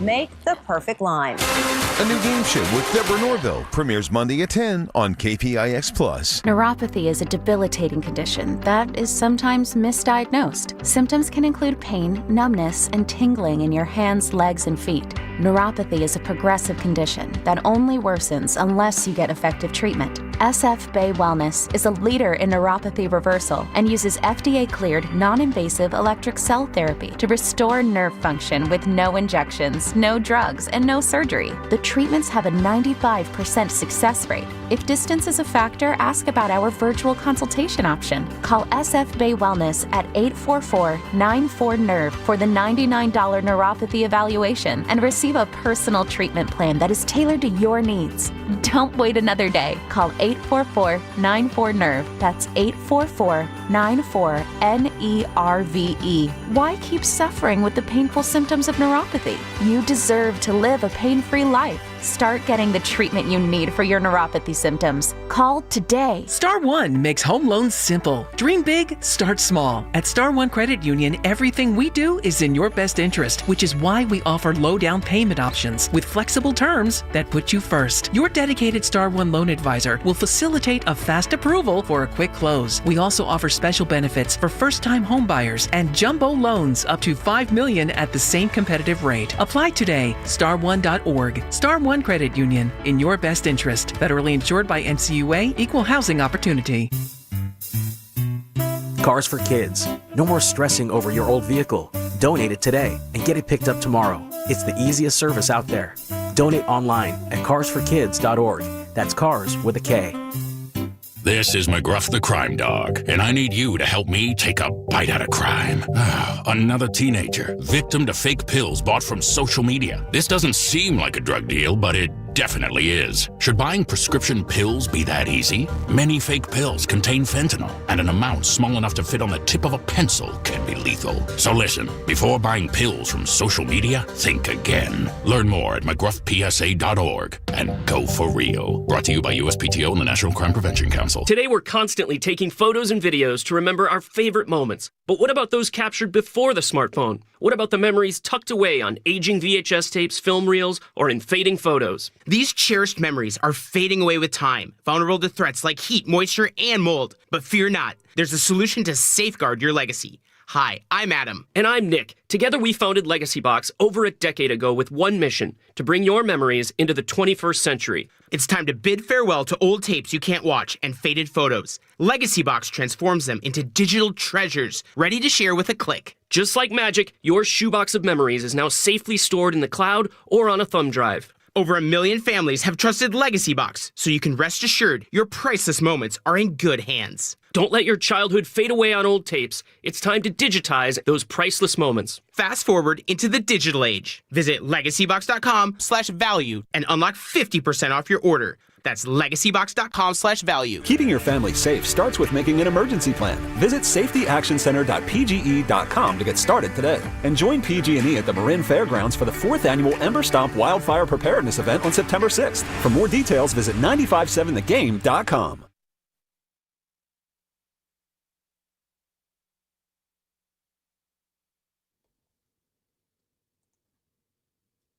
It's always about the show, bro. Now, back to Steiny and Guru on 95.7 The Game. All righty. Today's the day, ladies and gentlemen, for the Red and Gold Summit. And it's going to start in about 25 minutes with Dibley and Willard doing their normal show from 2 to 4. And then Guru, myself, Spadoni, Shasky are headed down to King's Fish House in Santa Clara. Yes, sir. We'll have the summit from 4 to 6. In front of a live audience. Come out if you're not doing anything. That's today, ladies and gentlemen. Guru and I are going to be taking off pretty soon. And let's get this season started at the Westfield Valley Fair. It's your game day destination, Red and Gold Summit. And tonight and this afternoon, we'll be at King's Fish House. It's the go-to spot for fans. I'm getting excited, Sonny. For the drive? I wish we were driving together. Put on some music. Just chop it up, man. But you're different. Well, we would probably have trouble agreeing on the music. Well, we've done a trip before. We had Marvin Gaye playing. Oh. Hey, I guess my one frustration would, if I could explain it this way, it would be, everybody in the station's got their little thing. Yeah. Like, can we go down what Shasky got? Well, Shasky's got the butcher thing he's got going. Everybody knows about his butcher What's past. Willard got? He's got the L.A. in his rearview mirror. When he covered the Dodgers. Spadoni, he's got the Raiders. All right, Dibs. Dibs just has his comedy routine that he's got. And attendance. And, Evan's got the Chargers in San Diego. So they're not in San Diego. He does have a point. He likes San Diego teams. And where are you going with this? That's fine. I don't have to have too late. You're right. Yeah. I don't have to bring. No, I'll bring none of my personality. And now I root for you. No. I love this part of you. No, well, I'm not. I'm not bringing it to the table anymore. Everybody else can bring a little bit of personality, a little bit of what they are into, what they're not into. Fine. It was like asking Barack Obama while he was in office, hey, what about James Logan High School? He's going to be like, what the hell's going on there? No, he got his mind on the world, not what's going on in the Union. And that's why I was just Chad wasn't following Tulane. Right. He didn't take the word expert out of his title. What are you reading? Nothing. I'm just getting hungry. Can't wait. By the way, the Chargers did training camp this year in San Diego. So I got to stop laughing. I really do. They started. I'm getting ready for, the summit. Yeah. And everyone's they just get better. What, the summits? Yeah. The one we had at Help me out. San Leandro, that went late. 49 Frankie pulled up. My friends, remember we sat there after it was over? Left around 10. All right.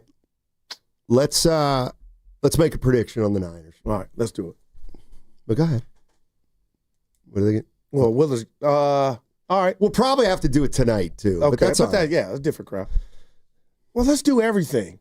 Who's winning the division? Well, we only have a minute. All right. See, I was going to avoid talking about who wins the division. I was just going to predict a 49ers record, and then it just falls where it falls. All right, and I'm ready to do that. I'll let you go first. Hurry up. All right. Well, we got 4 minutes. Well, you just said a minute. Well, I can take 2 minutes to explain. All right. So as you know, I've been really assessing this team from the start of training camp, and some days I feel better about the Niners than others. Other days I don't feel great. The defense with a lot of young personnel, I just don't think we can gloss over that. However, the schedule's a joke, and they went 1-5 in the division last year. Man. They can't be that bad again in the division. So I got the Niners, and I bumped them up 1. I got them 10-7. That's what I have them. Okay. Well, you copied me. Yeah, no, I didn't copy. You can't take 10-7 now. And you know what you know what? Should I take 9 and 8? No, that schedule's a joke. I got to take 10-7. Yeah, and that's what I'm doing. And you know what I'm assuming with 7 losses?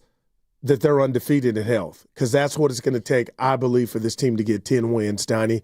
I think a lot of people are overplaying the card of this poor schedule. I think there's going to be some more difficult games than people perceive, but the bottom line is you got Christian McCaffrey, George Kittle, you got Trent, you got the new Brock Purdy. I'm saving that for tonight. The new Brock Purdy, who's going to be naturally, organically asked to do more. There's just no way around it.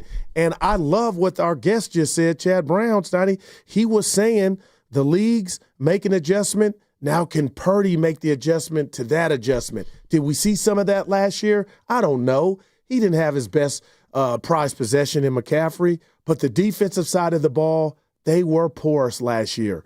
What are we going to see, Steiny, from Mikael Williams, Kalia Davis, got Renardo Greens of the world, Upton Stout?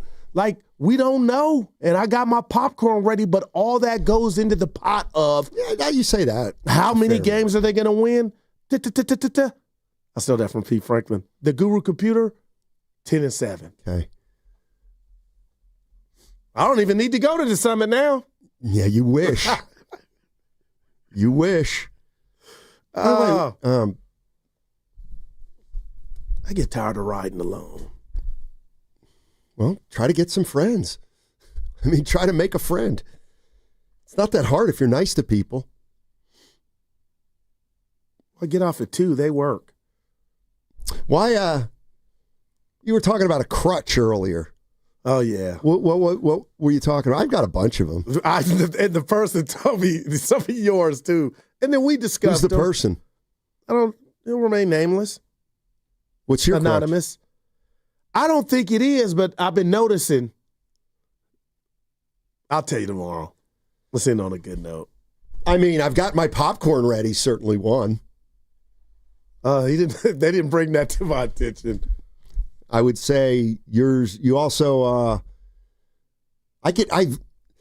Sometimes you Why say, would I even bring this up to you? I don't know. You're just like, oh, Steiny, the bottom line is, it's you got the passion for I that. think what else? Yeah. What would mine be? And I used it yesterday. What are mine? Remember Help me. you had one and we talked about it, but now it's gone. It was your crutch, and person told you what it was and told me. Like? Yeah, they say I say like too much. I do. Everybody does. That's a tough one. That's a tough one for me. I'm trying to think if Evan has one. No, Evan doesn't have one because he's a play-by-play man, and they have more of a variety of things they can lean on. All right, crossover next, abbreviated, Red and Gold Summit. Be there at King's Fish House. Mm-hmm. Do you really know what's in your tap water? LifeSource believes your water should support your health, not work against it. Upgrade your home with a LifeSource whole house system. Clean water from every tap. No salt, no hassle. Call 1-800-WATER-99 or visit lifesourcewater.com. Ladies and gentlemen, it is the 2025 Red and Gold Summit, and it is happening on Thursday, September 4th, live from King's Fish House at Westfield Valley Fair in Santa Clara. Me and Dibs will be live from 2 to 4, and then the summit from 4 to 6. So Steiny and Goo and Shasky and Spadoni are all going to be there, and we invite you to come over for the hang. Are we really doing this? For over 70 years, Golden State Lumber and Showroom has developed strong partnerships with top brands like Trex. Leading the way in performance-engineered decking and railing, Trex offers products that won't rot, splinter, or fade. Their sun-comfortable, heat-mitigating technology keeps decks cool underfoot, and Trex marine-grade decking withstands saltwater, sun, and sand. Explore their latest Transcend colors, Hatteras, and Salt Flat, featuring a 50-year limited residential warranty. For a link to Trex, visit GoldenStateLumber.com. Golden State, when you succeed, we succeed. Change is always happening. It's part of life. And when it comes to music, change is all around us. Songs are rewritten. Classics are remixed. Bands and artists come and go. Even our taste in music changes. Here at Xfinity, we know there's still good in keeping some things the same. That's why we want to do our part with a 5-year price guarantee on our internet. It means no matter what changes, you get 5 years of the most reliable Wi-Fi with our best equipment included for a price that stays exactly the same. Surprised? Life is full of them. One internet price, 5 years, guaranteed. Learn more at xfinity.com/deals. Restrictions apply. New residential customers only. Taxes and fees extra and subject to change. Most reliable Wi-Fi based on OpenSignal Awards USA. Fixed Broadband Experience Report, August 2024. Coach, the energy out there felt different. What changed for the team today? It was the new game day scratchers from the California Lottery. Players, everything. Those games sent the team's energy through the roof. Are you saying it was the off-field play that made the difference on the field? Hey, a little play makes your day, and today, it made the game. That's all for now. Coach, one more question. Play the new Los Angeles Chargers, San Francisco 49ers, and Los Angeles Rams Scratchers from the California Lottery. A little play can make your day. Please play responsibly. Must be 18 years or older to purchase, play, or claim. This hour is brought to you by the new Chase Sapphire Reserve for Business. Introducing the business card that gives back all you put in.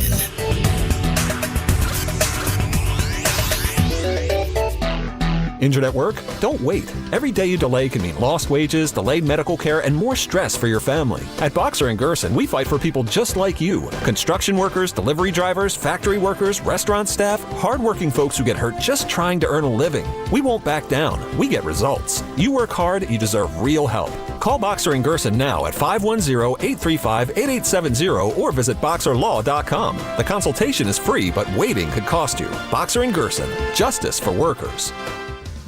Come into Friedman's Appliance in Pleasant Hill and see an amazing selection of Sub-Zero, Wolf, and Cove appliances live and on display in one of the largest living kitchens in the country. And save with Full Suite Savings Event. With qualifying purchase, get 3 additional years of protection or qualify for a $1,000 rebate. For the largest selection of Sub-Zero, Wolf, and Cove appliances, visit the Living Kitchen at Friedman's Appliance in Pleasant Hill or at friedmansappliance.com. When growth stalls from turnover, hiring gaps, or operational drag, My Outdesk steps in with elite global talent, fast. Trusted by over 8,500 businesses, they help mid-market and enterprise leaders scale smarter, cut costs, and lead with confidence. With a selection rate under 1%, My Outdesk delivers only top-tier professionals to power your team. They're ranked #1 by TechRadar and U.S. News & World Report, and they're just getting started. See how much you could save and how far you could go at myoutdesk.com. That's myoutdesk.com, where momentum meets results. Oh, how's that flu, babe? Did you take DayQuil Intense Flu yet? Nah, I got this. Ugh, okay, I don't got this. You stay on the couch, and I'll grab the DayQuil.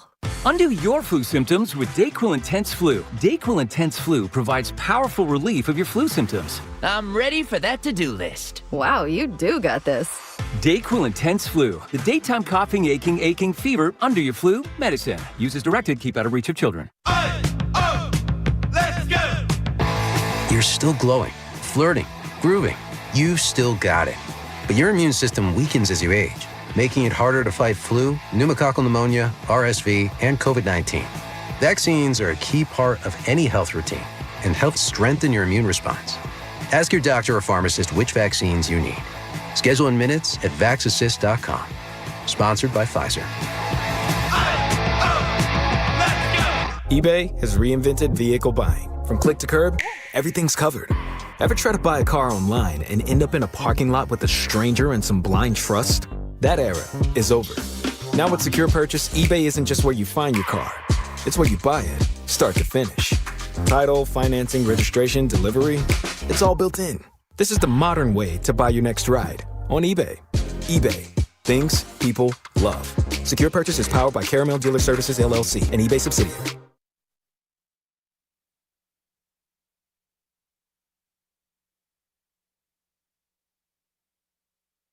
I am mad at you now. I don't care. No, you will. Now, back to Steiny and Guru on 95.7 The Game. They don't need a secondary with that pass rush, my man. The Eagles. All right, I got to introduce. You cannot rebut. Eagles secondary, not a big concern because of our pass rush. Let's welcome in Willard and Dibs. It is the crossover, and they are live from King's Fish House in Santa Clara. What's up, gentlemen? Yeah, boys. We can't wait to see you. You got to get here now. Let's go. You're gonna love it. You got to Willard, get here. you got the George Seifert look with the glasses. I see you, baby. Well, we're not inside, Goo. So you know what I mean. I was gonna do my best, Goo, but we're outside. Oh, I didn't know. Is it cold? No, God, it's beautiful. It's probably 79, Steiny. It's probably thermal perfection. Yeah, it's absolute, but it's not like Levi Stadium. Like we've got an overhang and we're okay. You don't need a bucket of sunscreen. Everything's going to be fine. Right. Yeah. We can't wait to see you guys. Drive safe. Underneath a pergola, which is like an awning, but even better. And there's a couple outdoor trees, and you've got umbrellas. It is. We've had some phenomenal venues for these summits, but. I hate to put this one at the summit of summits. It's pretty strong. Well, knowing that Fremont Bank is my favorite bank. Be careful. But hopefully they're not listening because this place is now at the top of the heap. Food is good. Food is good. Lovely Christy and I have already sampled. The food is fantastic. There are balloons, Goo. We got balloons. I want food. I get that about no balloons. We got some early arrivers. We got some red. We got some gold. Let's go. We're good. You got to get here. I can't wait. We have action. Yeah. Yes, we do. Okay. Yes, we do, Steiny. All righty. Yeah, you could leave that jacket in your car. Okay, I told him that. Do that. You cannot bring it in. No, leave the jacket in your car. There's a valet just for the two of you. Yep. Because you're special. Yeah. Okay, you're the celebrities today. So leave the jacket in the car and then leave the car with the people and then come see us. Yeah. All right. Okay. We can do that. Do you want us to roll right now, guys? No. 2 o'clock? I'd love to get some. He said no like he was your PE teacher. Yeah, let's talk it out. Yeah. What are you talking about? Ask him how their draft went. I've been hearing you call the Eagles yours all day long. A little awkward. Yeah. Look at you. Look at him smiling. There's a reason for that. We know what the reason is. You can't tell the reason, though. It's an antagonization sensation. Is what it is. Somebody encouraged me to do that. Hey, guys, I got to do this because I love you and you are my family. We watched the Super Bowl together a couple years ago. I am fixated on this giant baseball season. It's incredible. But what happened? You guys had the funeral, so we're like, do we dig the coffin back up, Diz? How does that work? It's happened before, and I don't know if you've ever seen, I'm sure Steiny hasn't, the movie Kill Bill 2. Oh, yes, I have. Uma Thurman happens to be entombed in a coffin, and she's left for dead. Next thing you know, she wins 10 of 11 and uses her little mini punch and gets out of it. And she goes on to, I think she was the third wild card, Goo, and she went on to win the whole damn thing. So, yeah, funerals have been reversed before, and I love the Easter resets from earlier. Yeah. I wasn't sure if it was 7 days or 4 when JC Stages come back, but You guys were right on point with that. Willard, I saw your text last night after the draft, 4 back. I said, and I felt every word of it. Let's go. They're 4 back, and then a bunch of people clearly listened to Dan Dibley and tweeted back at me and went, they're actually 5. Yeah. Because that was a bar, man. Yeah, but to me, it doesn't matter yet. You know, are we going to – everybody's nightmare, I think, is to be buried alive. Isn't that everybody's worst nightmare? Oh, yeah. And so maybe we did it to the Giants, but not yet. I mean, I hear you. They swept one of the worst teams of all time. But they swept the Cubs, too, that are going to the playoffs. No, they get their credit, but this has to keep like there. That's what Steiny's saying. Right, there can't be a break. There's no room for a break. Wow. So it has to sustain for 3 more full weeks. And then if we get to the last week and the number is 2 or smaller, then okay. But we're watching. We're watching. By the way, am I the only one that did you guys watch the Giants game last night? Of course. Yeah. Okay. Did anyone else notice what you about to say? I don't know. Our left fielder lost track of the outs. Oh yeah. Did you catch that again? Well, he fires the ball to second base after the 3rd out of the inning. Yes. No harm, no foul. When in doubt, air it out. That's true. It's way better than starting to run to the dugout with only 2 outs. I can tell you that. Or flipping it in the crowd with only 2 outs. That's true. And, of course, they had the weekly stumble around second base, base running mistake by Matos. Hey, one of the best appeals of all time, don't you think? Oh, yes. You appeal a suspension and then knock 2 into the stands? That's good use of your appeal. Good usage. Like Steiny, it's kind of like if you use your mulligan and then you go 265 right down the middle. Yeah. That's kind of what Chappie did last night. No if doubt. you use a mulligan and put it in the trees again, we should have just taken the suspension and moved on. We call that good usage in attorney lore, where we have the attorney every summer, and it's 1 mully, 1 toast. So in the 19th hole, you only get 1 toast. Like a piece of toast, or like a champagne toast? I just want to call attention to Jay Norwood for picking up Thursday's dinner again. Hey, Jay! That was great. But when you do that with your mully and you snap it in the trees and then you pipe one and make par, it's good usage. That's good usage. And that's what Chappie did. I got to ask you 2 a question, because I asked Steiny, and him and Evan didn't give me what I wanted. But we had the former linebacker, Seattle Seahawk Chad Brown. He was incredible. A lot of information. We ended it asking about college football and Cal's quarterback. And he talked about the NIL and how Cal may not be able to afford to keep him around and he can go somewhere and get the bag. What am I missing? Real quick, I asked Steiny, I feel like I didn't get a sufficient answer about the Bay, Silicon Valley, all the richness around Berkeley and everywhere, the alumni. Why would the chicken be an issue here with Cal? Because the money that you're talking about is Bay Area money, and therefore it's not dedicated to college sports. Like, I don't know. To me, NIL money, and at least my perception of envelopes in the parking lot from boosters and whatnot, that comes from care.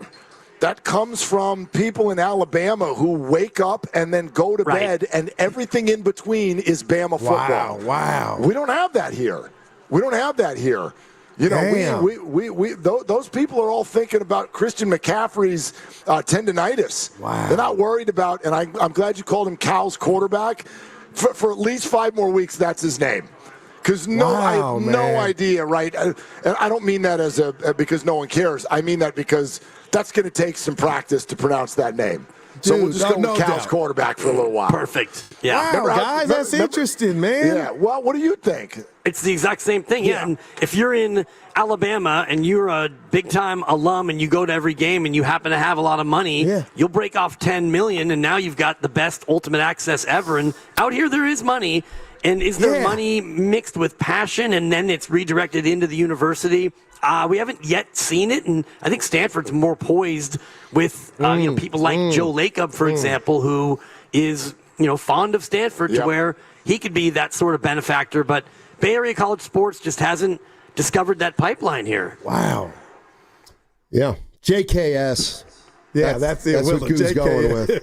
JKS. JKS. I'm in. That's a good start. Remember how long it took all of us to do Tunga Bailoa? There you go. Remember how long? It took a while. Like there was a good solid month and a half where people were just, and then even Pajemski. Yeah. We've got all of these mistakes for weeks. We all go back to Tishmunga Biaka Batuka. There you Look go. at that, The boy. great Michigan. And we called him Tim because, Tim is a lot easier than Tishmunga, but it's a long and storied history of names that we've all butchered. Who was that pass rusher for the Packers, and we just went with KGB? Oh, my good Lord. Right? I know who you're talking about. Baja Biamila or whatever. Yeah, so I like what you're doing, Go.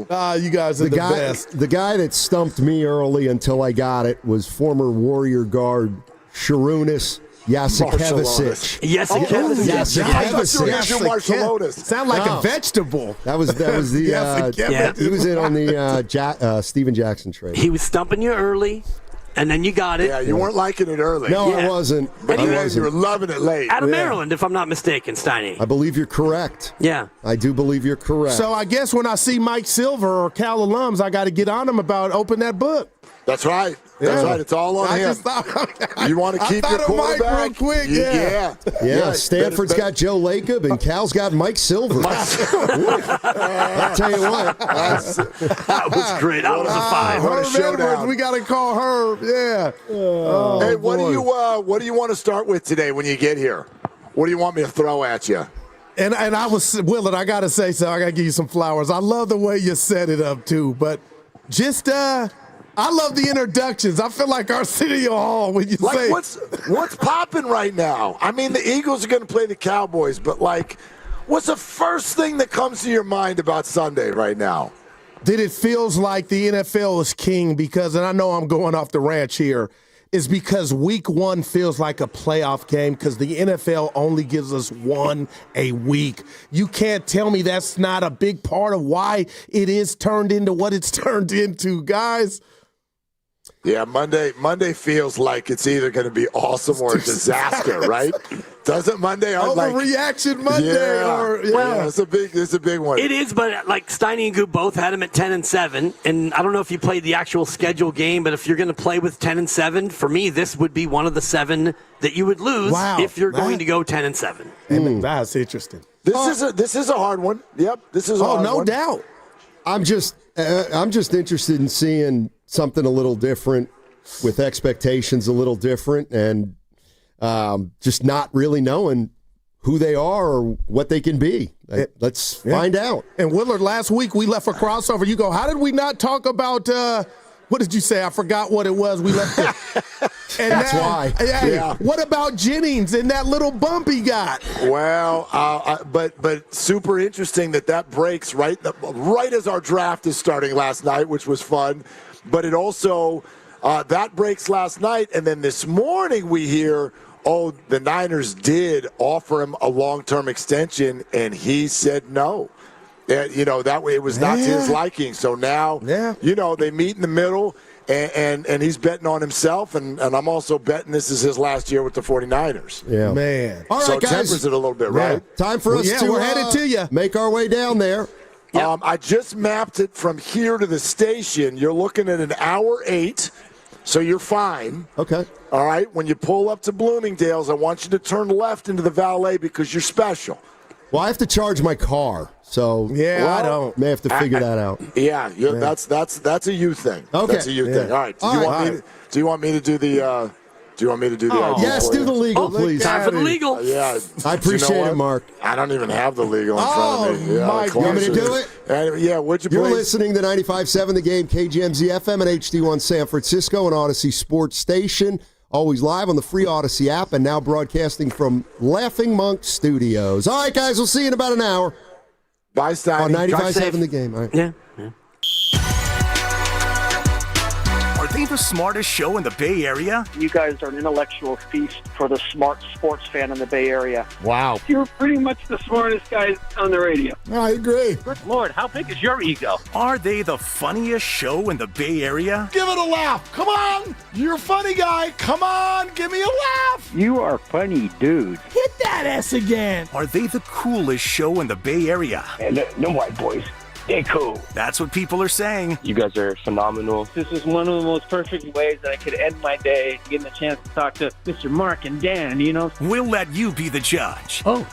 All I know is it's a couple of Bay Area boys talking sports. I know nothing. Thanks. It's Willard and Dibs on 95.7 The Game. Hey, let's go. This is a special day. A special day for a bunch of reasons. Obviously, greetings from the 2025 Red and Gold Summit preseason to start the 49er year, to start the entire NFL. It is Willard and Dibs, your afternoon 95.7 The Game host, getting things started here from King's Fish House at Westfield Valley Fair, and we will have the baton and the ball for a couple hours as our brethren makes their way here, and here is good. This is a really good-looking scene right now that's starting to build. And it's the most wonderful time of the year. Yes, sir. Apologies to those of you who partake in various December holidays, but this is the day. Football starts. The draft last night was super fun. I'm really happy with my grade from Yahoo. I think that's going to lead me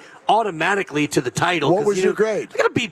Yeah, so I thought B+. I thought you did a good job. I texted you a couple times. I was like, that was a next level selection that you've just made. I do want to tell you though, as someone who's maybe done this for a few more years than you, you better take that grade and put that thing in the trash. Those things are usually the kiss of death.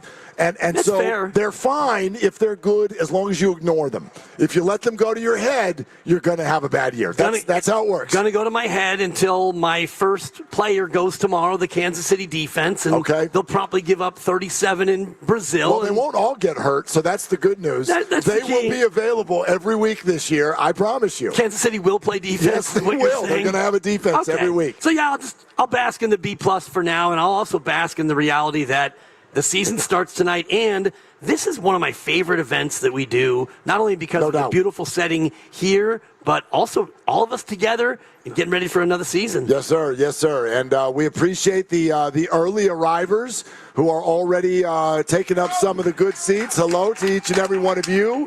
You guys are next level. We love that. Those of you who are listening right now in the car on your way, hello to you as well. There is plenty of space for all, so make your way to Westfield Valley Fair and King's Fish House, which, by the way, Dibs, I have already, as I said, sampled the food. Saw that. Delicious. We sampled because we're outside. We took a look around inside. It's gorgeous in there. Yeah. This is a really nice place. Got the TVs surrounding the bar. If you do want to stay and watch the game after the summit tonight, all things are on the table. But this is a good spot that we have found ourselves in today. I think oysters are currently on the table, literally on ice.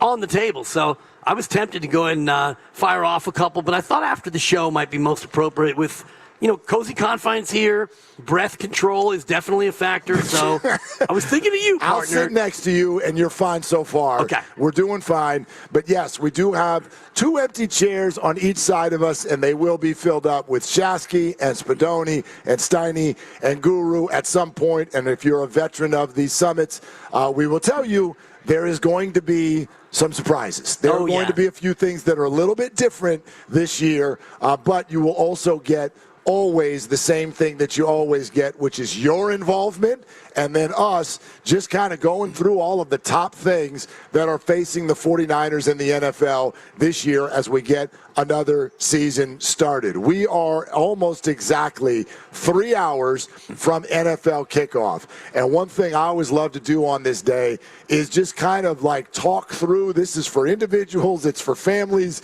it's for adults, it's for kids. Like, how does today change your life? Like, how are the next 4 months kind of different from the previous 8? Because it's different. Yeah. Like, I got the email this morning. Open house at my kid's school. Oh, boy. It's a week from tonight. I will be there. That sounds like a Thursday. I'll be there, but I'll do it in a very Steve Kerr sort of a way. Do you plan to go to open house? I do. But could we speed it up? Sure. Right? Because everything works. I do. Thank you, Steve. Everything works around these games, and there's an ebb and a flow to this entire thing, and it's at least 3 nights a week and sometimes more. And at least with the Thursday, and part of our ebb and flow is the game gets ready to start, And I look at you flummoxed, and you remind me that it's on Amazon Prime. And I shrug and sigh, and I open up my thing, and I'm in the Prime, and in we go, and I figure it out. And then by the time you get home, the second half is about to start. Yep, and exactly. Same thing with the Monday. And for me, the anticipation, though, is really about Sunday. And having Scott Hansen on yesterday, the host of Red Zone. Oh, man. I know that it was 15 out of 10 on your excitement meter. Holy but crap. For me, that was like the true harbinger of what is ahead of us. 4 months of Sunday's the day. Yeah, Thursday, Friday this week. Yeah, we'll ease Monday, into it. Saturday when we get to December. I know that it bounces around later, but something about that first Sunday, it's obviously like opening day in baseball where you can think that this is our year. And if you're a Tigers fan, you actually got that this year. And if it's football, and you can think this is our year. Well, I'd almost like to play with that a little bit. And yes, the summit does not start until 4. So if you do want to hit us up between now and then, we're wide open for you at 888-957-9570. And because the unique situation the 49ers find themselves in, last few years, heavy favorite. And then prior to that, right, when Kyle Shanahan first took over the team, you had a few years where you were a heavy underdog.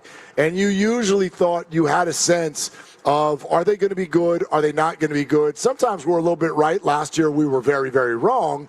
But only 2019 was the year that I can at least hope is like this one, which was most people thought it was a team that was about to have a losing record, and as it turned out, they ended up in the Super Bowl and very dominant. The hope is that this is the same kind of year, but the feeling is the same, where you can make a good case for 7-10, you can make a good case for 11-6, depends on what you think and sort of how you look at it. But because of all that, I find this Sunday's game against the Seattle Seahawks to be a little bit different than most openers. All openers are big. They're openers. They are the first time you get a look at them.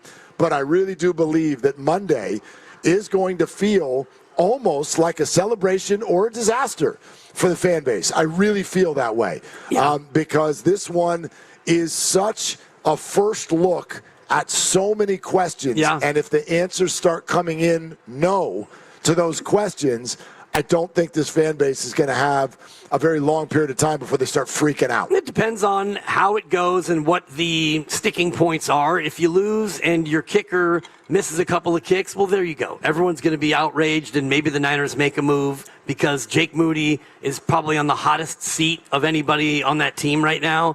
If Jawan Jennings plays and looks sluggish, and I know that he just got fresh money last night, and well, so incentive money, but yeah, well, it's fresh. He gets $3 million in incentives, and I would imagine that they are snap count related, like they were last year. And if they are those sorts of incentives, he should be able to hit them. Last year it was 60 catches, 600 yards, and 6 touchdowns. Yeah, I don't know. I mean, until we see what they are, and it is a completely different receiving core this year, what injuries take place. But you have now Ricky Pearsall ready to go at the start of a season. You are 3 weeks away from Demarcus Robinson. I don't want us to forget about Jordan Watkins. They really like him, and they're going to want him to be a part of this whole thing. And at some point this year, Brandon Ayuk starts to come back into the fold. There is, and this is what I love about every NFL season, there is such a journey that has to unfold. So many things right now beyond our wildest imagination that will happen. And so many things that we think are for sure won't. Right. And so what is Jawan going to be healthy? Is he going to have the same opportunities? All of these things. He had a healthy year last year, and I would argue he had opportunities he's very unlikely to get again. Most likely, so that to me, when you do kind of something incentive-based, this is the two sides talking for 2 months, and then eventually just finding a way to find a little common ground and kicking the can down the road. This is both sides essentially saying, let's do this, let's play hard. We're probably breaking up after the year. Well, that's how I see it. That's how they both see it, because the reality is if Jawan has a year like he did last year, and I shared the Spot Track average annual value estimate based on last year, and that estimate was $19 million. Now, there are reports, I don't know if they've been corroborated, that he was offered $16 million a year for a multi-year deal, which obviously wouldn't be guaranteed. if you're Jawan and you think that you can have a year this year like you did last year, and if the valuation on that is about $20 million, then it does you no good to take the 16. Now, if he has a little bit of a down year and he starts to get rolling right when Robinson comes back and takes his touches and Ayuk comes back and takes his touches, and at the end of the year, Jawan was good, maybe 50 catches for 500 yards and 5 touchdowns. His price goes down, maybe then he's more keepable by the Niners. I wonder because, I get why it is so alluring right now for a wide receiver to be a free agent. Because the market has gone absolutely crazy. And no matter what happens this year, last year is on tape. And the other GMs can see it.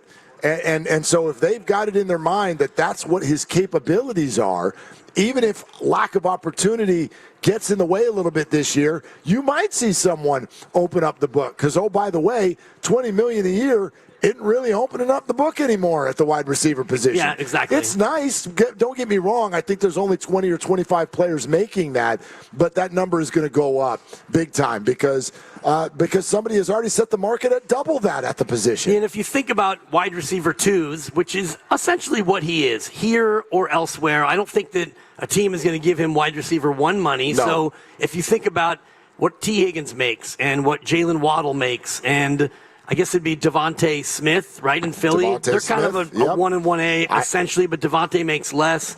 If Jawan's fancying himself as that caliber of a wide receiver 2, I think all 3 of them make north of $20 million average annual, and that's where he would want. I think all 3 of them make well north of 25. Even Devontae. Devontae makes 25. Okay. Jalen makes 28. Yep. And T. Higgins, that one's brand new and fresh, and I forget exactly what it is, but I want to say it was about 29, somewhere between 29 and 31 for T. Higgins. And that came out on the same day that they also announced 40 for Jamar Chase. And that stuff, look, let's be real. We can all sit here and go, this is ridiculous, and I'm one of the people who thinks that. I think it's crazy to put that amount of money into what is the most dependent position on the entire field. Yep. But I also understand the marketability of these players, the flashiness, the fantasy football, how they look in an outfit, the talking, the jawing, all of it. I get that. That's all part of this. But I just think that when you see that and you're one of the guys who plays that position, it's impossible for that to not get into your veins. And you think, well, I need to get a piece of that. And I do not blame Jawan for that. This is one of the rare contract situations. I never got to a point of taking sides. I never did. I supported Jawan going for it. If he wants north of 20, I'm like, the Niners shouldn't do it. Exactly. They didn't. They also never got to a point where anyone was skipping games. And this may very well head to a divorce at the end of the year, and that's okay. It happens in the NFL all the time. But I really understand where both sides are coming from. I get why Jawan wants a piece of the pie, and I get why the Niners are like, we don't have that pie right now for you. Well, and the pie slice gets smaller next year because Brock Purdy's 53 annual hits the books. And, Shanahan's already said how much he wants to keep Colton McKivitz, which I take him at his word. And so if Jawan Jennings gets an offer like Aaron Banks did, right? Banks got 4 years and 84 to go elsewhere, and the Niners probably gave him a firm handshake and said, glad to have you. Yep. It was good having you, but, man, Godspeed, and go make that paper. So if Jawan has a year this year like he did last year, and the market, I'm looking at Christian Kirk's making 18. He's a 2. Mike Evans is making 20. He's really the one. Chris Godwin's making 22. Yeah, so Godwin's not. I don't even know if he's the 2 anymore. He's injured again. Right. They took just salary wise, right? But they took a wide receiver in the first round, so they're preparing to move on from one of those guys, no doubt. Debo's making 17.5 average annual. So if you're Jawan and you have a good year again, you're going to be thinking about that neighborhood. And if you're the Niners, you have Ricky Pearsall, who will be coming up sooner rather than later, and you just drafted Watkins, and I don't think you want to sink that money into the wide receiver 2 again. Not while you're doing 30 for Brandon Ayuk. Right. Yeah, there's no question about it. It's the right thing to do. So I get it. I understand fans. I'm one of them. They want these guys to stay, especially the homegrown ones who succeed. That's kind of been the Niners thing. And I'm not saying that this is done for sure. I don't know exactly how this is going to go. Maybe he is a Niner beyond this year. But this, to me, is an example of sort of the answer to the question of why we love this so much. Everything in the NFL is so urgent and so in the moment. It's what you talked about Sundays. What happens on Sundays at 10 o'clock? I don't know. If you're us, this isn't everybody, but if you're us, that's it, man. You block everything else out. This is what we're doing, and everything is super important that day, and it's kind of how I feel about the Jawan situation. If he's gone next year, he's gone. I'm not thinking about next year anymore. The beauty of this is we just spent 3 weeks hemming and hawing and freaking out about the Niner receiver core and receiver availability for September 7th. And now it is September 4th, and I know he may not be in perfect shape, but they've got a couple receivers. They've got their receivers to a degree who they can put out there for this game. Reinforcements are coming. We will worry about next year.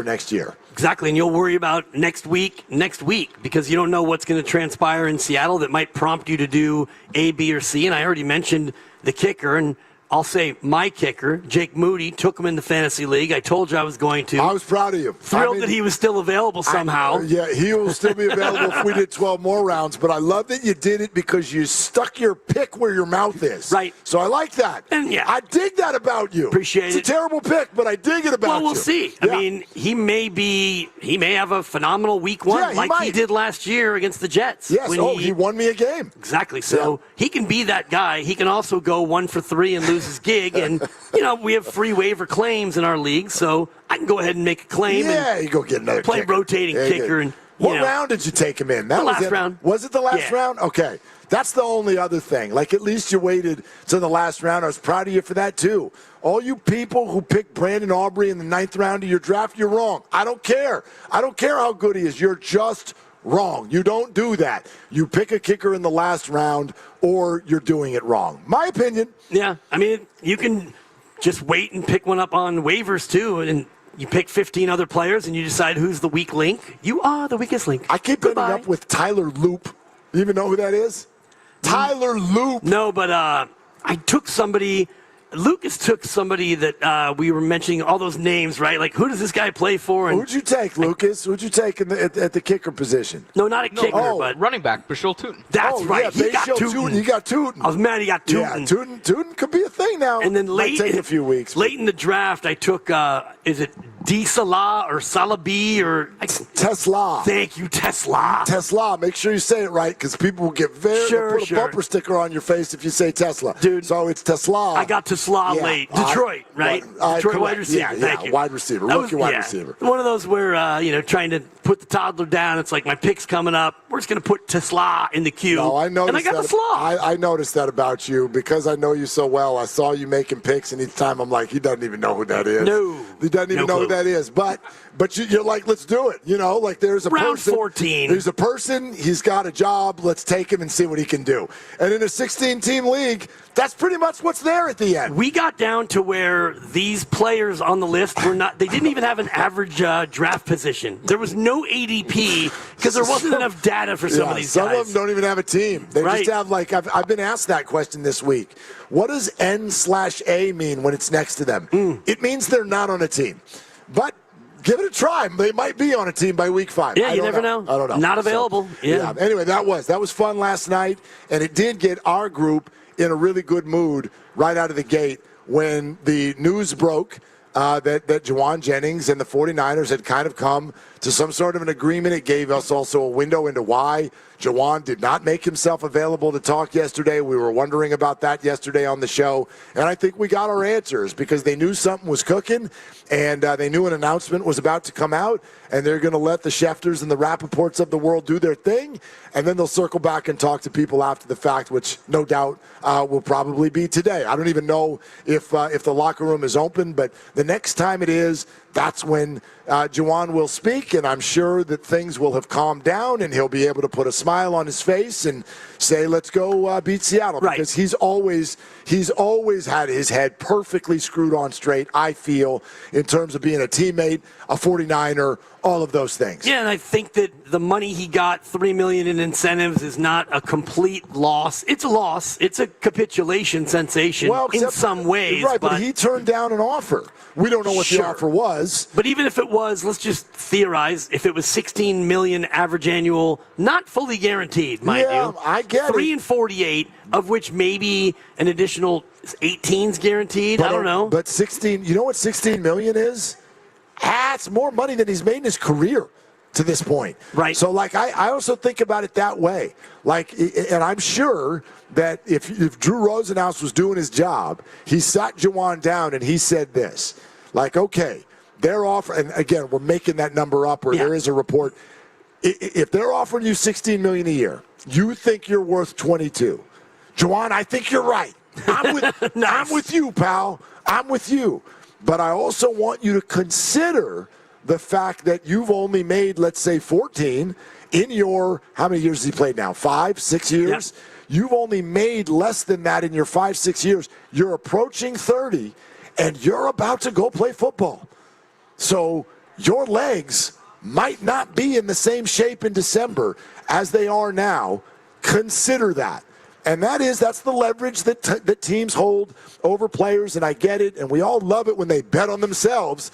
But sometimes when you bet on yourself, you lose. So that's a lot of money that's being left there on the table because Jawan wants to hit the free agent market, but what's Jawan going to look like when he hits that market? That's the question everyone needs to answer. Depends, and I'm not sure if that reported or rumored $16 million per is actually true or not, but if you're Jawan, you're in a spot where, you're going to bet on yourself. And, this year you have a chance to make north of 10, which is a nice salary. And, if things go well, you'd like to think that you can move up that ladder and get that real chicken probably elsewhere. Yeah, absolutely. Or you could come get chicken here at King's Fish House. They do have some on the menu. Look at you. I noticed that.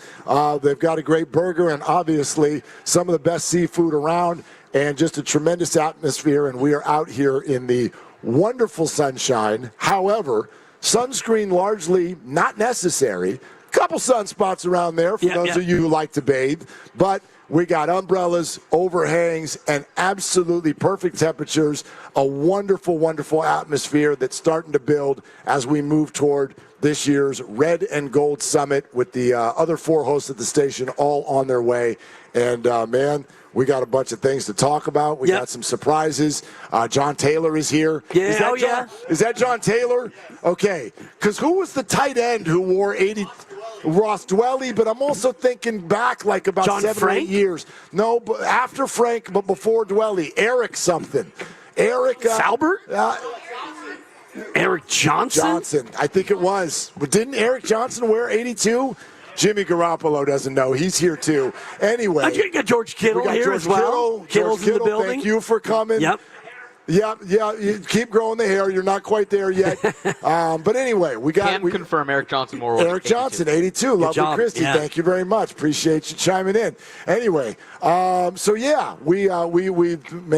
lining up for a great day here today, and obviously the NFL season is freaking here. Yeah, and coming up a little bit later before the summit, I've got 5 questions I'd like to ask you. And, I saw those. Yeah. Lucas and Grandy, I'd love to have them jump in as well. A little bit of a round table on just 5 general. 5 general NFL questions that we can knock around. There's a couple Niner slanted ones in there as well. I got an NFL question for you.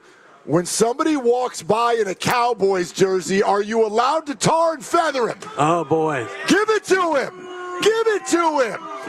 Boo! Whoa, you don't boo either. I do them. I'm an Eagles fan tonight. Des Bryant in the building. About 2 nights a year, I'll root for the Eagles. Tonight's one of them. Interesting. Yeah. Hell yeah. That's always, yes. It's always an interesting one because, 2 enemies. You got an enemy and an enemy, but you would rather see the Eagles win that as opposed to the Cowboys. Fly, Eagles, fly. Yeah. I would look for a 0-0 tie. That's fine, too. Neither one of them should be able to have fun. So you got any Eagles on your team last night? I don't. Eagles? No, but I have. Did you get 3, a Cowboy? I got 3 Broncos. So I like the Broncos this year. I do too. Who'd you get? I got the running back. I got the tight end, and you loved it. That was the one, Ingram. You're literally. And I got Cortland Sutton. You're doing the Joe Montana thing, where you're just like, I got the tight end. Yeah. I got the. They have names. Okay, Evan Engram. I got him. Cortland Sutton. I said that. And who was the other guy? The guy who runs the ball when they hand it to him and he tries to get past the defense. That would either be J.K. Dobbins or R.J. Harvey. I got Harvey. You got the rookie. Yeah. You got the rookie. Yeah. Okay. I'm down on Dobbins. That might take a minute now. It might. His pass protection is not up to par yet. Oh, boy. We got to be patient. Let me see if anybody wants to acquire him. He's on the block. Coming up tonight after the Red and Gold Summit, because we are never going to be done today with the amazing events. Guess what we got at 7 o'clock? The Valkyries and the Dallas Wings. Dallas is the worst team in the WNBA. If the Valkyries win the game, they clinch a playoff spot. Valks. That is happening at 7 o'clock tonight, right here on 95.7 The Game. Valkyries channel on the Odyssey app as well. You download the app, you search Valkyries, poof, there it is. That's how it works. You can also watch the game on KPIX+. Pre-game at 6:30. We're also sponsored by Cache Creek Casino Resort. I want to let everybody know also, do you know what's coming up? Not right away, but within the next hour. What do you got? It's time to fade the Devers. Oh, boy. Yeah. And the pick is in. Thursday night football is here, and it's going to be time to fade the Devers. The pick is in. You can either ride with me or ride against me, and one of those camps will be a winner. I know which one I'm doing. I know, too. Yeah, all right. It's Summit Day, hour and a half away. Until then, it's Willard and Dibs. Celebrating 40 years of extraordinary rewards. Join us as we celebrate 4 decades of excellence. Cash in at Cache Creek Casino Resort. Shop organics at Whole Foods Market. Get organic black, red, and green seedless grapes for $2.99 per pound with Prime through September 9th. Snack on these crisp and juicy bites for a sweet pick-me-up. While supplies last, shop in-store or online. Terms apply. We finally switched to T-Mobile because with them, we can be connected here and there. ¡Listos todos! Estas son las mañanas. Now we just need to harmonize. Switch today. Get 4 Samsung Galaxy S25 phones with Galaxy AI. Plus, get 4 lines for just $25 per line. Visit a store, T-Mobile.com, or call 1-800-T-Mobile. 1-800-T-Mobile. For well-qualified customers with autopay plus taxes and fees and $35 per line connection charge. Minimum 4 lines on plan. Contact us if canceling lines. Plus $5 per line without autopay. Debit or bank account required. Visit T-Mobile.com. Since I've been in recovery, I could write a novel of the good things that happened to me. I finished college. I've held great jobs. It's never too late to recover from addiction. I am living proof that recovery is possible. Get treatment. It works. To learn more, visit livingproofsf.org. What time is it? Game time. What time is it? You know what time it is. It's football season, and it's the big fella, Lorenzo Neal. Join me and Evan Giddings every home game for the Kickoff Show, live at the Laughing Mock Gastropub, Sunnyvale, right around the corner from the stadium. We're talking Niner football and hosting the best game day tailgate in the Bay. Laughing Mock Game Day is the faithful's first stop with games, prizes, free parking, and a shuttle straight to the stadium. Righteously brewed in San Francisco and faithfully brewed for the family. Americans pay about $5 billion to control termites and repair their damage every year. Many people underestimate exactly how much damage they do. Call Pacific Coast Termite today at 800-PACIFIC for a free home inspection. Certain restrictions apply. No tenting, though. No double bagging your food. No pet sitting. Mention KCBS and get 10% off termite treatments and a 2-year guarantee on their work. Call 800-PACIFIC. 800-PACIFIC or go to PacificCoastTermite.com. Game day just got an upgrade. Whether you're gearing up or winding down, Westfield Valley Fair is your go-to spot. Hit the latest gear at Shoe Palace. Grab bold bites at Shake Shack and Eataly. And catch the action on big screens at King's Fish House. From premium shopping to epic eats and entertainment, make every football Sunday legendary. Westfield Valley Fair, where football fans fuel up in style.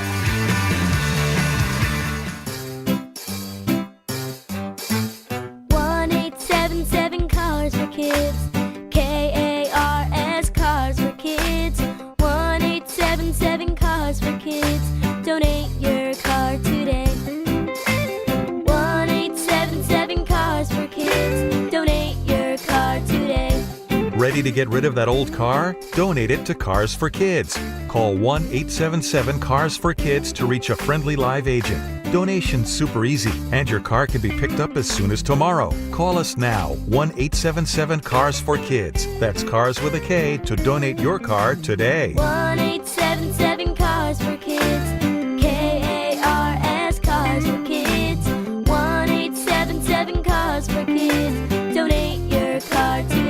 Did you know you can donate real estate too? Go to carsforkids.org. That's carsforkids.org. Nationwide is so much more than a great insurance company. They're one of America's largest financial services companies. Like how I'm more than just Peyton Manning. I'm also motivating Manning. When I say insurance, you say financial services. Insurance. Financial services. Insurance. Financial services. Now when I say nationwide, you say is both. Nationwide. Is both. Nationwide. Is both. For your insurance and financial needs, Nationwide is on your side. Nationwide Investment Services Corporation, member FINRA, Columbus, Ohio. Your cold is coming. Your cold is coming. When you feel a cold coming, shorten it with Zicam, the #1 cold shortening brand. Oh, no, not before my big trip. The big trip you've been planning is coming up, and so is your cold. But Zicam can shorten your cold and get you back to planning sooner. Thanks, Revere. We really should keep Zicam in the house. Shorten your cold with Zicam. Take it from America's most revered messenger. Shorten your cold at the first sign with cold shortening products from Zicam, the #1 cold shortening brand. Available in stores or see where to buy at Zicam.com. When you're hiring, have you ever felt like you're missing out on meeting truly great candidates for your roles? It seems impossible to find them, but they have to be out there somewhere, right?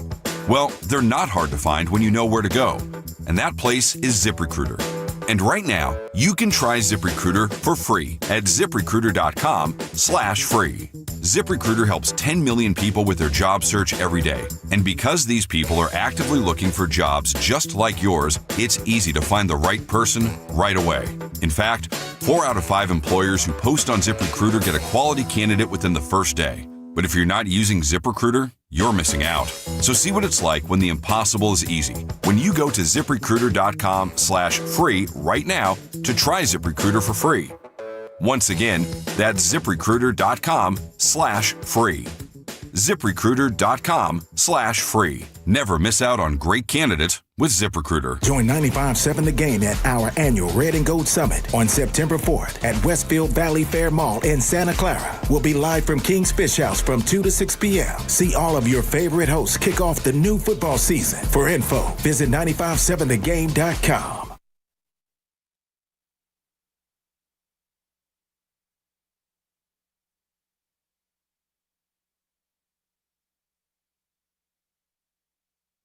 Hey, it's Joe Shasky from the Morning Roast, and you're listening to Willard and Dibs. And if you want to see their beautiful faces, you can check them out on YouTube. Search 95.7 The Game right now. Let's go. We're at the summit, everybody. King's Fish House is the host, and they've already been fantastic, and we're just getting started. They're going to be playing all the games all season long, so it's a great place to grab some oysters at the Oyster Bar, catch your favorite team, win big. Unless you're a Cowboy fan, then you lose. That's pretty much how it works, but come on down here. The food, the atmosphere, the whole place, it's just clean, man. It's nice in there. Super nice. It's clean. You know, the Westfield Mall itself is fantastic, and then you get this restaurant just outside the mall here, kind of on the periphery, and the restaurant, fantastic, and got people ordering food and beverages. It's a absolutely ideal temperature as well. Come on out. San Jose is where it's at tonight. We got some people who want to weigh in. We want to go to the people, 888-957-9570. But before we do that, I want to see if we can line up even more. To me, here's the question of the day, and I'd love to hear your answer. It's a little bit, and you'll love this reference, it's a little how you like me now. Oh, okay. Okay? It's a little bit of that. But the question is about the wide receiver core. We've spent so much time on them in the month of August. Here we are. Jawan is back. He is healthy. He is, air quotes, signed. And so how do you feel about the wide receiver core now? The better. I mean, still not completely delighted. You've got 3 more weeks till Demarcus Robinson. You've got maybe 6 or 8, who knows, until Brandon Ayuk. Right now it still seems a little thin. Ricky Pearsall is being asked to step into a more prominent role than he had last year. I know he finished the year well, but a lot of that was glorified garbage time, and he had good numbers, and he looked good. I'm not going to poo-poo it, but now you're asking him to step up and be the guy, and Jawan Jennings, who is coming off of some rust where he missed a month of camp, and he's going to need to be the guy, and beyond that, MVS and Russell Gage and Sky Moore. So I'm not feeling great yet. I hear you. I think the answer for me is it is a work in progress.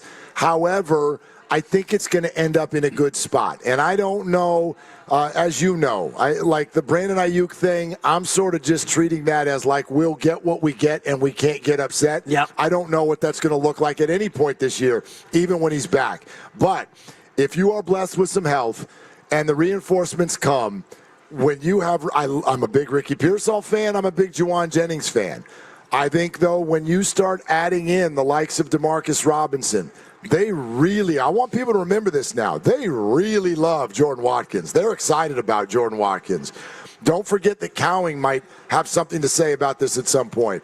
And then, obviously, Ayuk down the road. If they're blessed with a good health year at that position, I do think this ends up as a solid receiving core. It's just not quite there yet. Agreed. It could be solid. I don't think that it will likely be great. And for me, the key is Demarcus Robinson. What kind of a player can he be in this offense when he clears his 3-game suspension? Because then you've got Jawan as your number 3 or Robinson's your 3, whatever. You've got Pearsall, you've got Jennings, you've got Robinson, who's a good vet. Jennings has been in this offense and thrived, and Ricky's the first-round pick who you're expecting to be kind of that dude. So if that's your 3-man wide receiver core when you go 3 wides, yeah, that sounds good. And I'm with you on Ayuk, where you would love for him to come back and hit the ground running, literally, but the ACL and you throw in the MCL that he tore as well, that's not an easy comeback the first year. So I think it's found money, whatever you get from Ayuk. I'm with you. I think he can come back and produce, but to think that he'll be at his absolute A level at any point this year, I would bet against.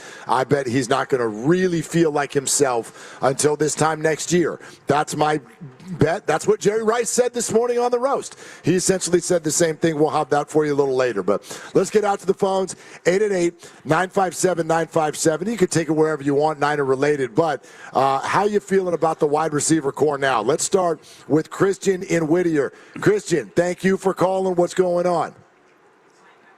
Not much. I just want to compliment Dibs' rugby jersey. I'm a big proponent of the rugby community. I just want to thank him for repping not only the All Blacks jersey, but this also goes for a shout out for all of the rugby community in California. Yeah, I appreciate that, because when people look at me, they immediately think rugby. I get that a lot. I've always thought. Yeah. I was a little bit frightened to say it, but it's always been in the back of my mind. I appreciate that, yeah. Anyway, Kristen, what else? Not much. I'm really optimistic for the Niners this season, and it looks like they got their ducks lined up for this season, and we'll see what the season entails. Christian, what's your deal with the rugby thing, man? Like, where's that come from? No, I'm a rugby player myself. I've been playing, for a while. So that means you're kind of half crazy, right? A little bit. A missing screw, but I'm still intact. You're like one of these people that's like, you know what, football should have less helmets and pads. No, football is its own entity, and it's a great American tradition, so we'll keep it as that. All right. Thanks, Christian. Right on, Christian. I went to college. I had a buddy who was on the rugby team, and he was crazy. Yeah. Complete and total nut job. Without a doubt. Yeah. And for those of you who can't see, get to YouTube and see for yourself that I am wearing an All Blacks jersey from maybe about 12 years ago. A good friend of mine in New Zealand. I've never seen you wear that. I haven't been able to wear it. Well, what do you mean you haven't been able to wear it? Until I discovered Abundant Life and shed the pounds. Otherwise, I look like an overripe blueberry when I wear this. But your Abundant Life started well over a year ago. Why are you pulling it out today? It just felt like the day, I don't have a whole array of Niner gear. I know that Joe Shasky will come, I would imagine, in a jersey. Steiny Guru, will he rock the star? No. They had a whole conversation today about collared shirts, like this was some sort of corporate event. Right. I'm like, this is a radio station and it's football and Niner fans. What are you doing with a collar? And it's outside. What the hell are you Stop it. The collared shirt. We got loafers on under the table? Maybe. What are we doing? Yeah. We're trying to lock in, or yak in, as we like to say, for the season. And you look good in your Niners tee, so I thought I'd go with the rugby jersey today just to mix it up. We're coming to Santa Clara Clair / San Jose. We're going to chop it up, and then the chop it up continues after the show's over. We're probably going to find some good spots with some good beverages and watch a football game. The last thing I need with me tonight is a collar. That's for sure. Yep. Now, callers, those are different. We want to keep going with Seamless. those. Yeah. So 888-957-9570 is the number. And again, how you feel about the wide receiver core now. And I do think also one other thing to add to the situation as it kind of moves through the year and you get to week 4 and Robinson is back, and I actually think Watkins might be ready to be at least up on the roster as early as next week, certainly by week 3 at the latest. I don't know what you're going to get there. He's a rookie, but they're excited about him. Cowing is on IR. He can be back week 5. Then we know Ayuk is looming out there somewhere as well. There is a scenario where this group gets to a point where it can sustain an injury or two.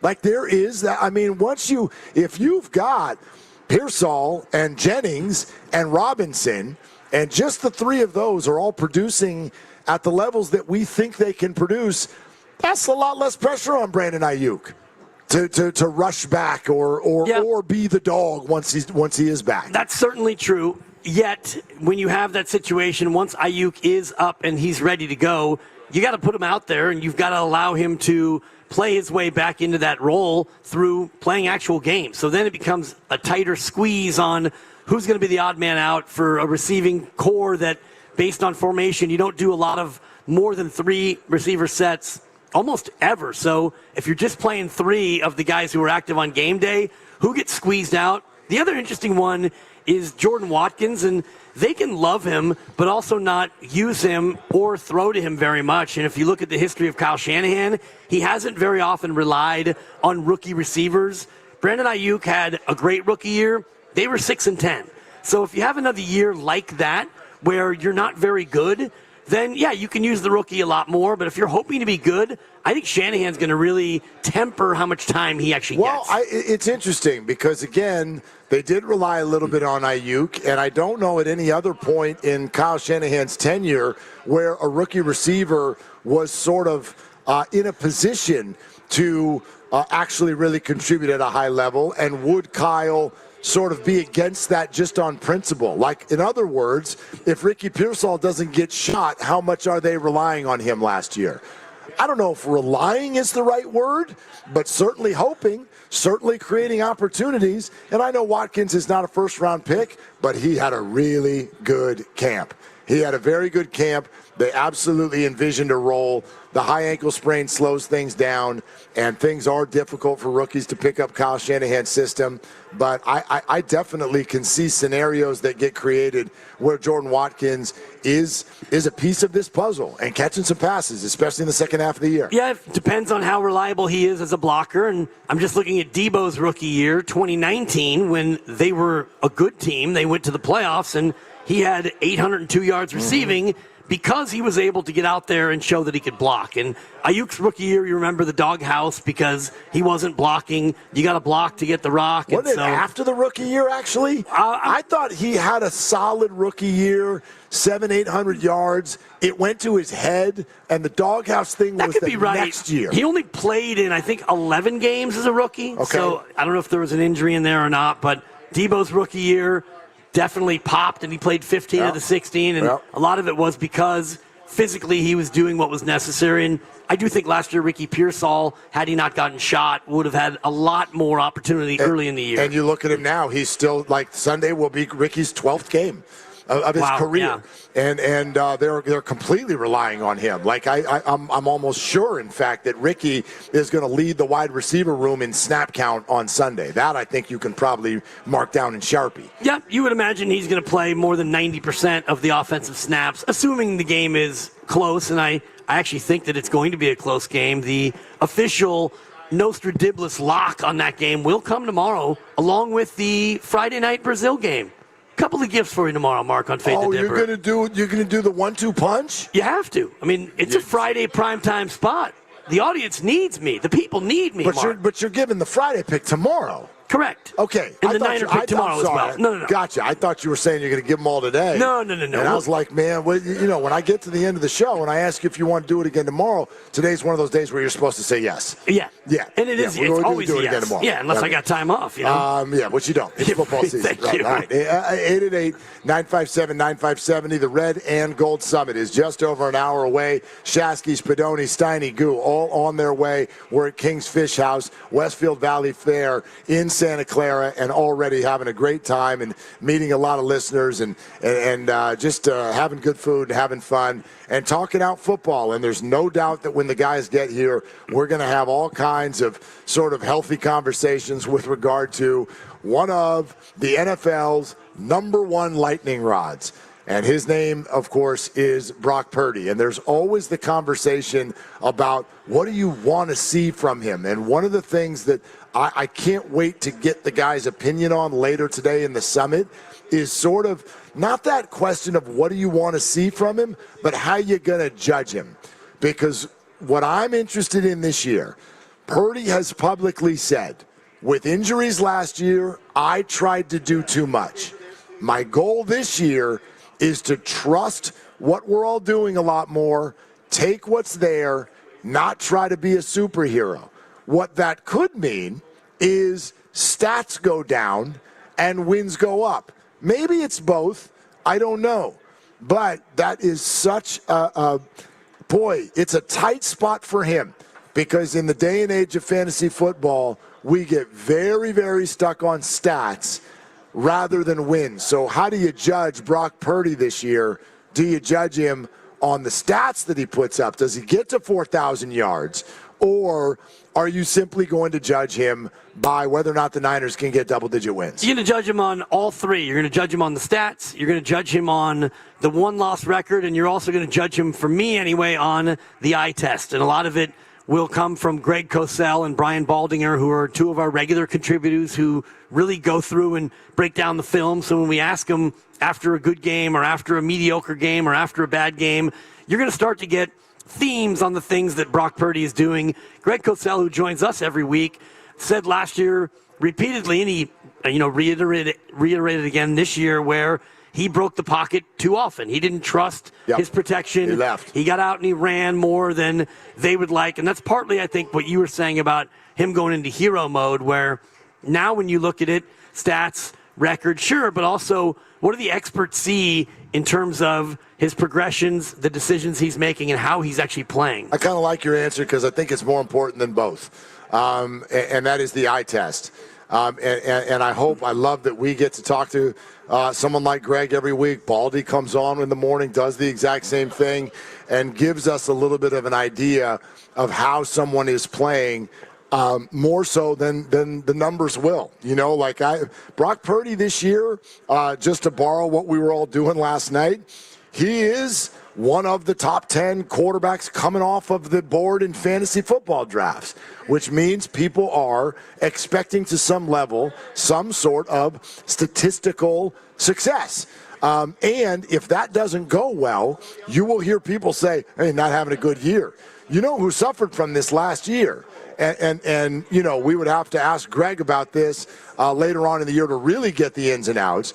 But last year, there was a guy who went to the Super Bowl who had a really, and I mean really, crappy statistical year. Yeah. And his name is Patrick Mahomes.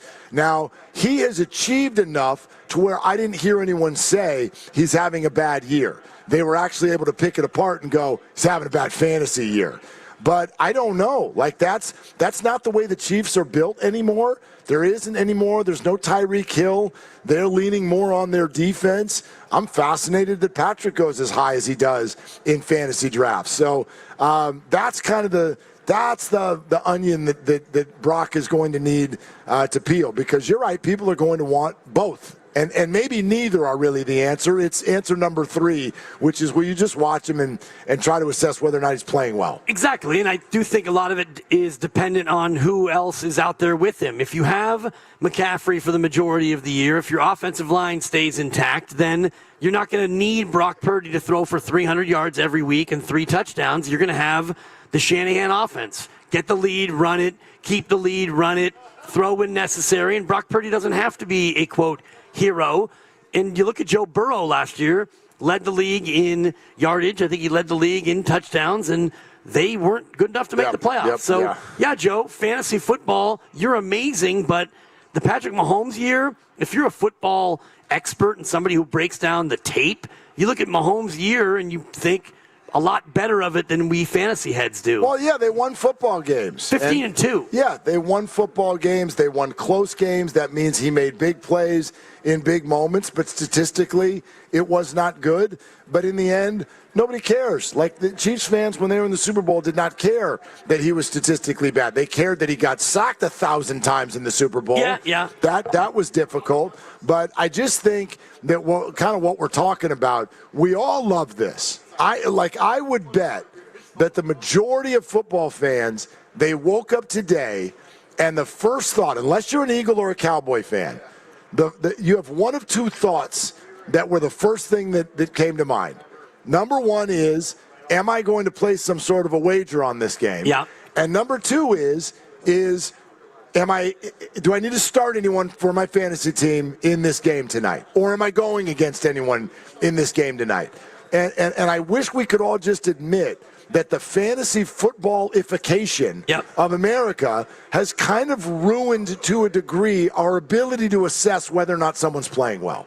It's ruined it because there are guys playing well that don't help your fantasy team and vice versa, guys playing poorly who do, and we fly right by it.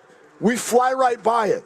Do you know how many times we hear about Brock Purdy missed the playoffs? I don't ever hear anyone talk to me about how Joe Burrow missed the playoffs. Right. Nobody talks about it because you don't care. 4,918 yards and 43 tuds. There, and he's awesome. He's awesome. And the other guy is Jalen Hurts. And Philadelphia Eagle fans are not going to sit there and cry in their beer over a bad fantasy year, but he didn't even get to 3,000 yards. And he threw 18 touchdowns. Now, I know he ran it in a handful of times, which is a big part of his game fantasy-wise, but Jalen Hurts was a guy who just efficiently ran the offense. Philly ran it almost 200 more times than they threw it, and it worked. Their offensive line's amazing. Their defense is awesome, and so that's how you win. Complimentary football, you don't have to put up 40 fantasy points to win a game, Joe Burrow. Yeah.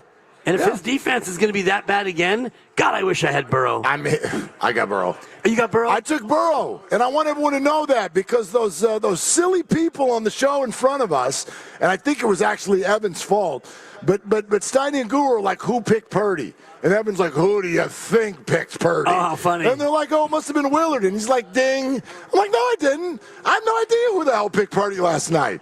I took Burrow in the 4th round. Oh, in the 4th round? 4th round, wow. Joe Burrow. Yeah. I was thrilled to get him. I was sitting there with a chance to get him, and in the 3rd round, I went with Jaden Daniels, the guy that you've really amazing. got me. You've hit me to him. He's a two-way threat, and so Hurts. I was going to take Hurts. He went right before me, so I went with Daniels instead of Burrow. Something about Cincinnati, it just scares me. They're probably going to be behind a ton, so yeah, Joe Burrow, do your thing. Yeah. I mean, you got $79 million in receivers running around out there. Throw it to them. Yep. But get some touchdowns. You know what I'm saying? But anyway, this is on our YouTube chat, and thank you to each and every one of you who are there. And get over to YouTube because you get a little bit of a different look today. And obviously, we're not too far off from you getting a look at all 6 of us at once, just an hour away. But D-Lou22 said, you get top 10 money, you expect top 10 performances.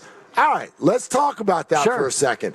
I'm not going to outwardly disagree. I'm just going to give a follow-up question. What does that mean? Right. What does that mean? Top 10 performances. Because, again, the hypocrisy of the way we talk about this is everyone will fawn over Josh Allen and Lamar Jackson.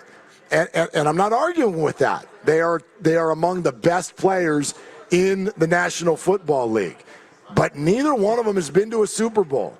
And both of them have been marked at times by disappointment in the playoffs. But boy, they'll give you that top 10 performance. But what does that mean? Does that mean they got 49 points for you on your fantasy team? Or does it mean that they won a huge game late in the year? And if you are really a top 5 elite guy, it's both. And just by quarterback rating, Lamar Jackson is 1. He went to the playoffs. Then it's Goff, playoffs. Burrow, no. Baker, yes. Hurts won the whole damn thing. Sam Darnold was 6th, and they had a phenomenal year. Yeah, they went. Boy, they flamed out in the end big time. Okay, but if you're talking about top 10 performance, for me it is have a good year, make the playoffs, and not everybody can win the whole thing. So, and you have other names like Josh Allen's up there. Tua did not. Derek Carr was 10th. He did not. So it's a mixed bag as far as players who have good numbers and also go out and win. We're brought to you by Fremont Bank. Here for you, here for good. We are here at King's Fish House for the Red and Gold Summit 2025. And we are building toward the big moment, which is an hour away when Shasky, Spadoni, Steiny, and Goo will all be here. And we'll dive into all of it. Coming up next, we can get to your phone calls on that. How you want to judge Purdy this year. Is it stats or wins? 888-957-9570. Plus, within the next half hour, it's time to fade the Dibbers. Let's go. And apparently, the pick is in. Oh, yeah. So here we go. It's Willard and Dibs. Nobody breaks down an NFL game better. They're trying to zone it and take it away and squeeze it, yet the throw just cuts right through it. The outside noise, none of the players subscribe to it. Brock Purdy doesn't care about it. The players love him. What I love about Baldy is that he loves ball. You can tell by the way he talks about guys, the way he breaks down their tape. Ryan Baldinger on the Morning Roast with Spadoni and Shasky every Tuesday at 7:30. Sleep is overrated. I'm just trying to give America what they want. We are the Bay Area's football station, 95.7 The Game. The Floor Store is your Bay Area flooring authority. Selection, expertise, price, guaranteed installation. Visit floorstores.com. Score big by saving lives with Stanford Blood Center. Donate blood between September 1st through the 30th and be automatically entered for a chance to win 2 club-level seats to the ultimate Sunday night showdown, San Francisco versus Atlanta at Levi Stadium. It's your chance to make a difference and experience the game like never before from premium seats with an unbeatable view. Every donation helps patients in need and brings you one step closer to the end zone. Learn more at StanfordBloodCenter.org/touchdown. When your name's on the paint job, your primer better hold up. Painters trust Kills primers for serious adhesion, stain blocking, and a finish that lasts. Now, the full Kills lineup is available exclusively at the Home Depot. Need it fast? Get same day or next day delivery, or order online and pick it up in store. Kills primers, pro results, faster. The Home Depot. If you're a pro, you know. If you could hear Old Spice Fiji Antiperspirant, what would it sound like? First, you'd start with Fiji Antiperspirant's amazing scent of palm trees. Add pure notes of fresh coconut and layer on 24/7 odor and sweat protection. You won't hear any dyes or parabens because with Fiji, you won't have any. So while your regular antiperspirant sounds like this, Old Spice Fiji sounds like this. Sounds like it smells amazing.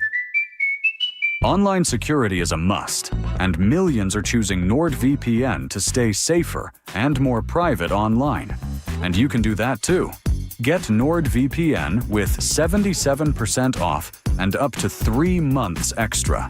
NordVPN will encrypt your online traffic from data snoopers and internet service providers, while NordVPN's Threat Protection Pro will reduce risk of phishing and alert you about the fake online shops and known scams. And that's not all.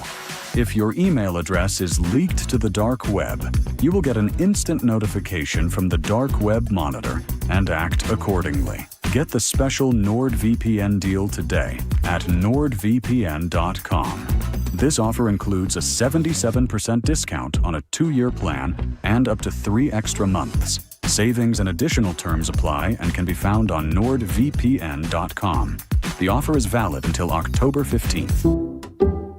Some people just know you can save money on car insurance by checking Allstate first. Like you know to check if they're going for it on 4th down. before going to the concession stand. Yeah, give me 3 hot dogs, 2 jumbo touchdown, baby! What?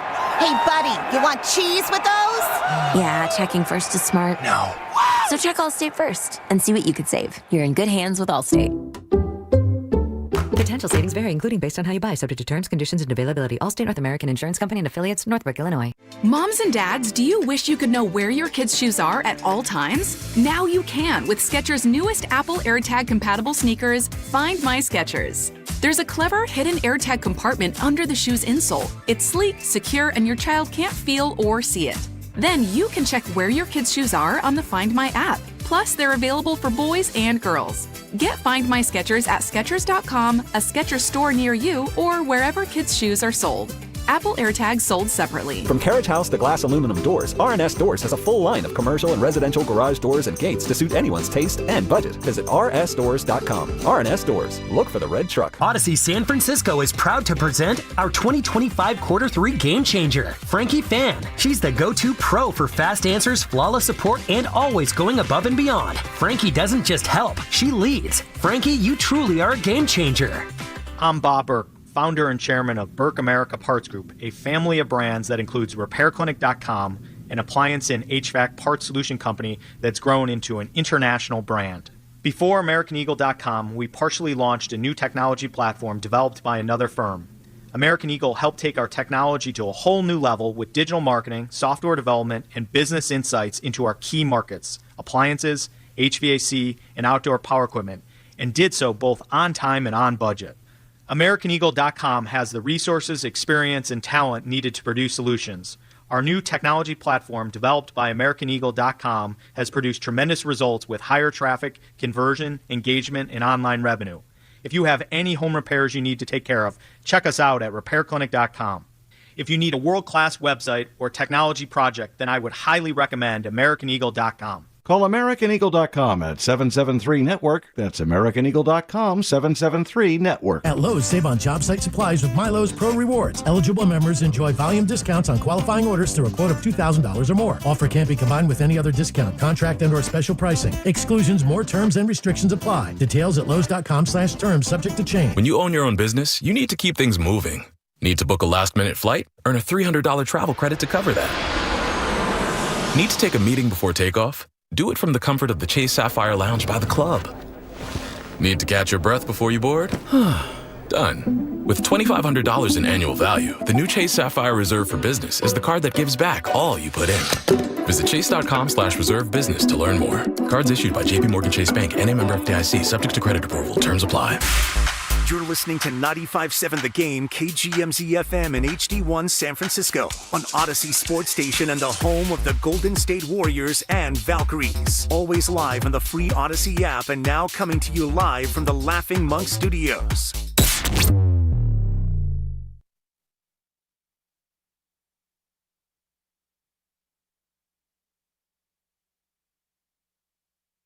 Now, back to Willard and Dibs. What do you think's going to happen in this game, Sting? That's a great. I think it's going to be a really tight game. On 95.7 The Game. Yeah, we think it's going to be a tight game, too. Let's go, San Jose. Let's go, Santa Clara. It's the Red and Gold Summit. Let's go! King's Fish House, Westfield Valley Fair. That's where we are. We are rocking and rolling. We are an hour away from the Red and Gold Summit. Check out West Valley Fair's newly opened Alamo Draft House, your go-to theater to catch up on all the newest hit movies on the big screen while enjoying over 30 beers on tap. I love to drink every time I watch a movie. Can't do it without it. Helps keep me awake and locked in, as your girl would say, yocked in. And that's one of the great developments of the last 20 or 25 years, beer at movie theaters. What took us so long? Well, movie theaters, it used to be like you could go and there was a movie.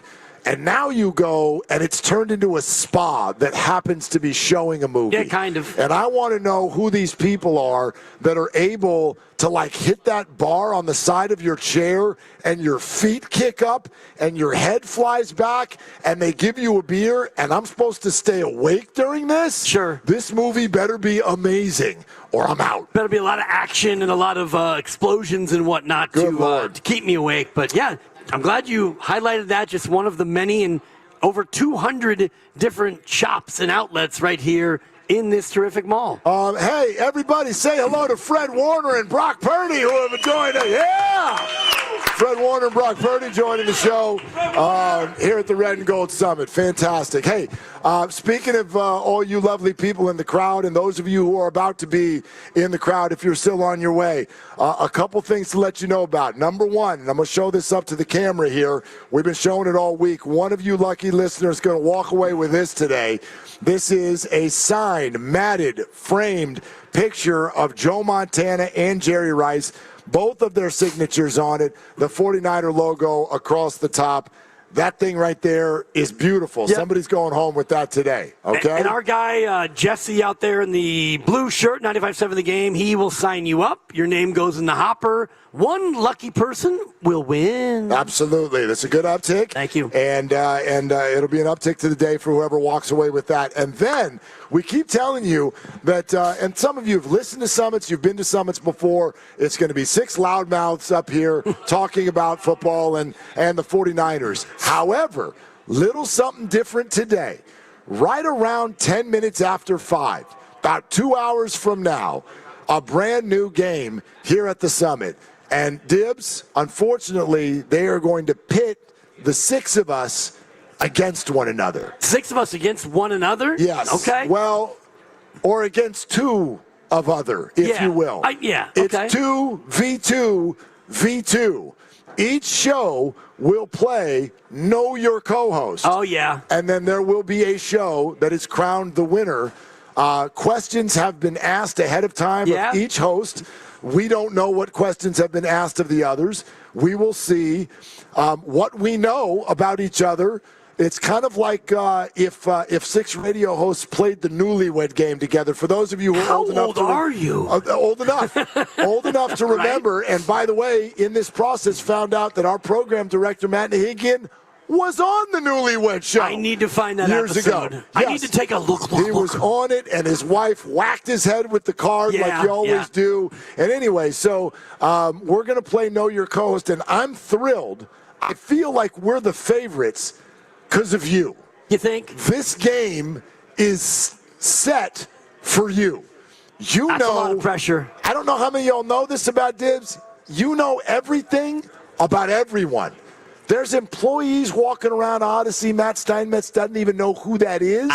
And you know what their mom's name is. You know when their birthday is. You know what car they drive. You know everything. You know their pet's name. You know this about all of these people. So I'm swaggering into this game mainly because I don't think there's any way that they're going to ask you a question that you don't know. I feel like I know you pretty well. I'm not going to know crap about you. Well, that's okay. But I figure we're going to go at least 3 out of 6 in these questions. Probably better than that, but I'm looking forward to just the whole format and seeing which host knows the other one as well as they possibly can. And, you know, I know this about you. You love to fade the dibber, so we'll do that coming up this 10 segment. 10 minutes, fade the dibber. Lock it in on this Cowboys-Eagles game, which a little bit of a weird one. Thank you, Grandy. Kukush, to have a divisional game as the opener.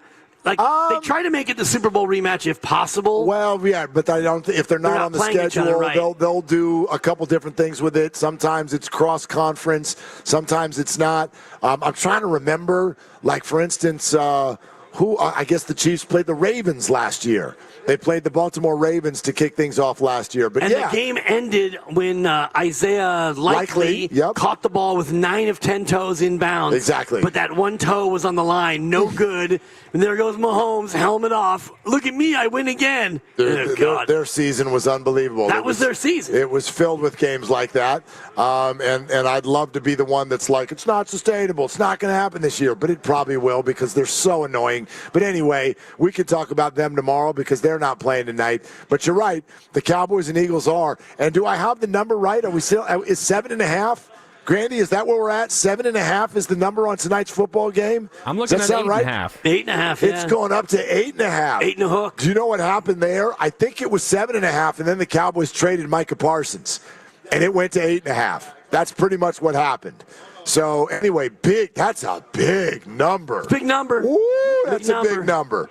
That's a it's a tempting number. It's so big. Oh my gosh, boy. that's a big. So I can't wait to hear what you have to say here in 10 minutes. Looking forward to it, and I do this every year, and I think the number is 272 games in a regular season in the National Football League, and so after tonight, we're down to 271. I know. I'm glad you just brought that up because it was one of the thoughts I had when I was driving down here with the lovely Christy today. I was just thinking about like what this day kind of means to me and what it means to so many sports fans out there. And one thing I want to really, really try, and this is a good exercise for whatever you do in life, whether it's time with your family or whatever, but really make the effort, the awareness of soaking in the moment.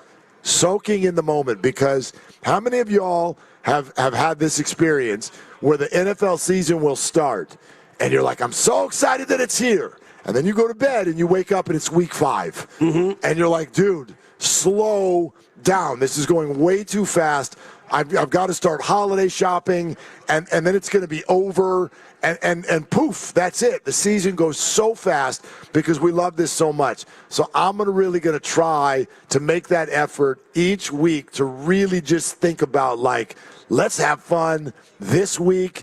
Let's watch the games. Let's talk about the games. Let's sit down with our loved ones and watch the games, and maybe that'll make it feel like it's slowing down a little bit. It could, and that's really, I think, a motto for life is to try to stay in the moment and live each day individually. It gets difficult when you've got 3 kids and a bunch of problems and you're running around and you got 2 soccer games and a flag football and a basketball tryout and this and that. So it is hard to do, and with the NFL, I'm really focused on just the Sunday portion of it where we're going to get the Octo Box in the morning, and there's 8 of the 272 that whoosh, those will be gone. And then the Niners in the afternoon, and then the Sunday night game. And that first Sunday will be in the books. The first week will be in the books, and we'll be down to 256 games. What do we got opposite the Niners this weekend? What is the 1 o'clock window coming up this weekend? I'm going to pull this up. The Niners are at 105. The Titans and Broncos are at 105. Okay. And then you've got 2 125s, and one of them is sexy. The Lions at Green Bay. Lambeau, okay. Detroit at Lambeau Field. And then the Texans are visiting the Rams. So it's a 4-game slot there in the afternoon window this weekend. And with all 4 of those games, it's going to be a 2-screen experience because you got to lock in on the Niner game, but those other 3, you're going to have to keep a red zone eye on. Absolutely. You got to check them out, no doubt. We're not missing the Lions and the Packers. Right. What's going on with them? And then just a beauty Sunday night with the Ravens and the Bills. All of you second-round Josh Allen and Lamar Jackson drafters, you get Sunday Night Football right out of the gate. That one's as good as it gets.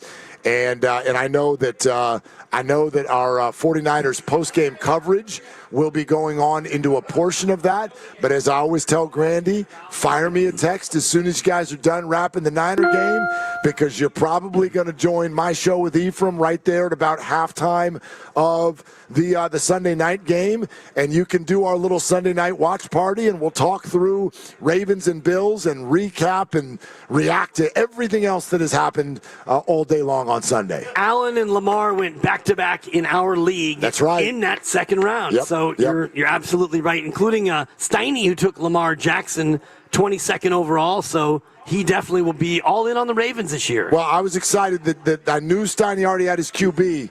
So when we got to round 4, Steiny picked right before me, but I was watching the pick right before him, just hoping, don't take Burrow.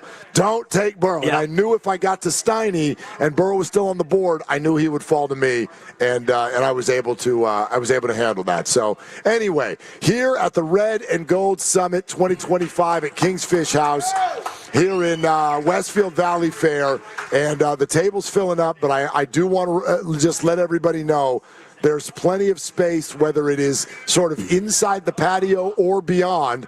Outside the patio, there's places to sit, stand, there's shade, there's sun, there's plenty of room in an open-air kind of environment for everybody to come and enjoy the party. That's what we're doing today. And enjoy the food. I just had the crab cake, which was about an 11 out of 10 with a remoulade. My buddy Alex, who's a chef, telling me that it's called a remoulade. I don't know what that word is. It's called a dip. I've never. It's a fancy word for dip. I don't know the word. I've never heard the word. I don't know if you're pronouncing it right. I believe I am. I don't want to end up with it in the spelling bee. I have no idea how to spell it. A lot of vowels in that thing. Yeah. And it's French. Did you say remoulade? Remoulade. Remoulade. Remoulade. Are there 3 A's? No. Is it like Rashad? Remoulade? What is going on here? I got vowels, Grandy, and it was so good I was just spoon-feeding it after the crab cake. So come on down and enjoy the food.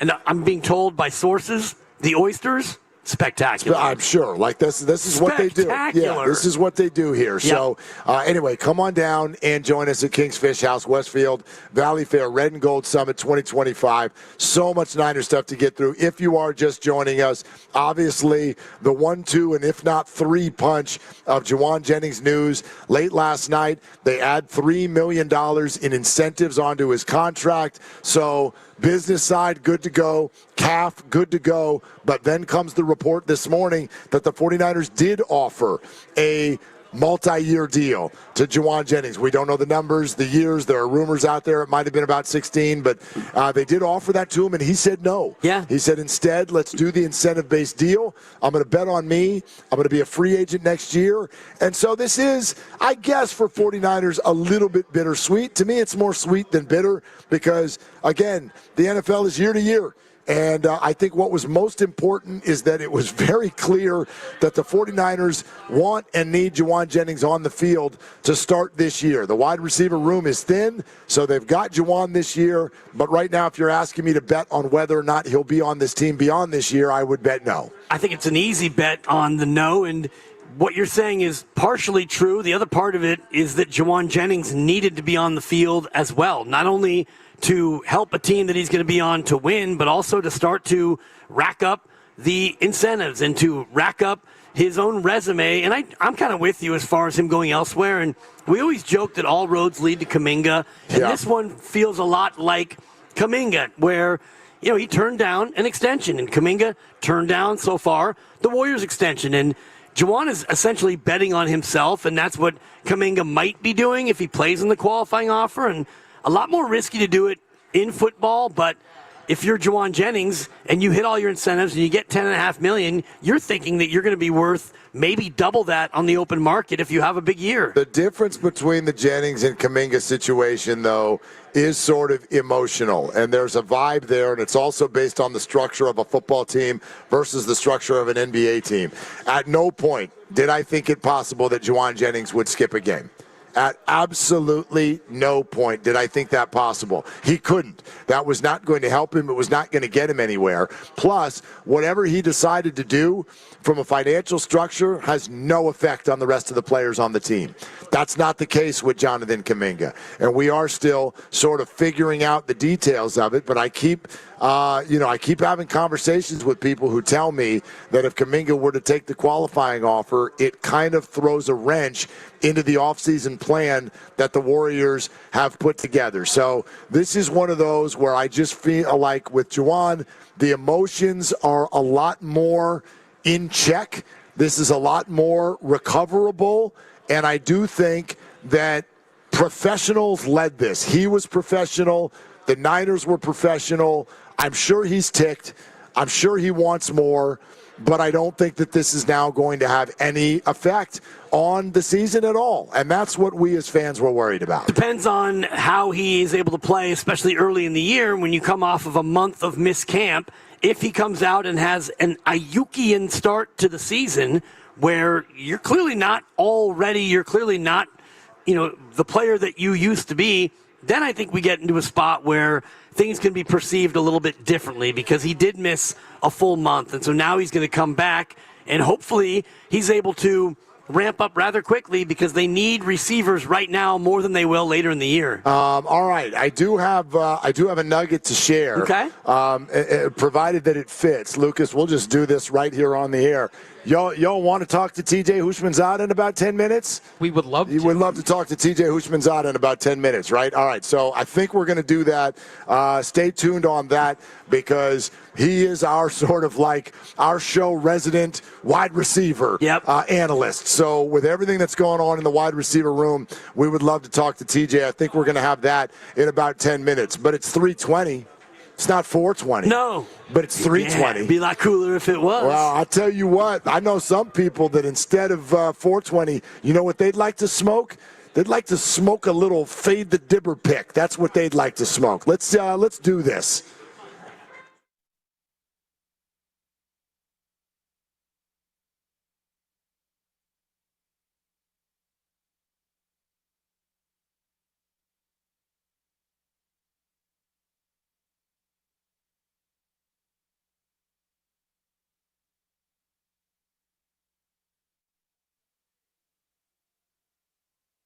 Well, I tell you what, there's only one way to sort of respond to this constant accusation that, hey, Dibs, your picks stink. It feels personal. Well, it feels way out of bounds, and I'd like to stand on business and be able to share with the people that fading me is a losing proposition for you faders. You can say what you say. We can say what we say. Instead, let's go live to Mark Grandy for the data. Mark? Last year, if you faded every single one of Dibs' picks made on these very airwaves, you would have went 36, 28, and 1.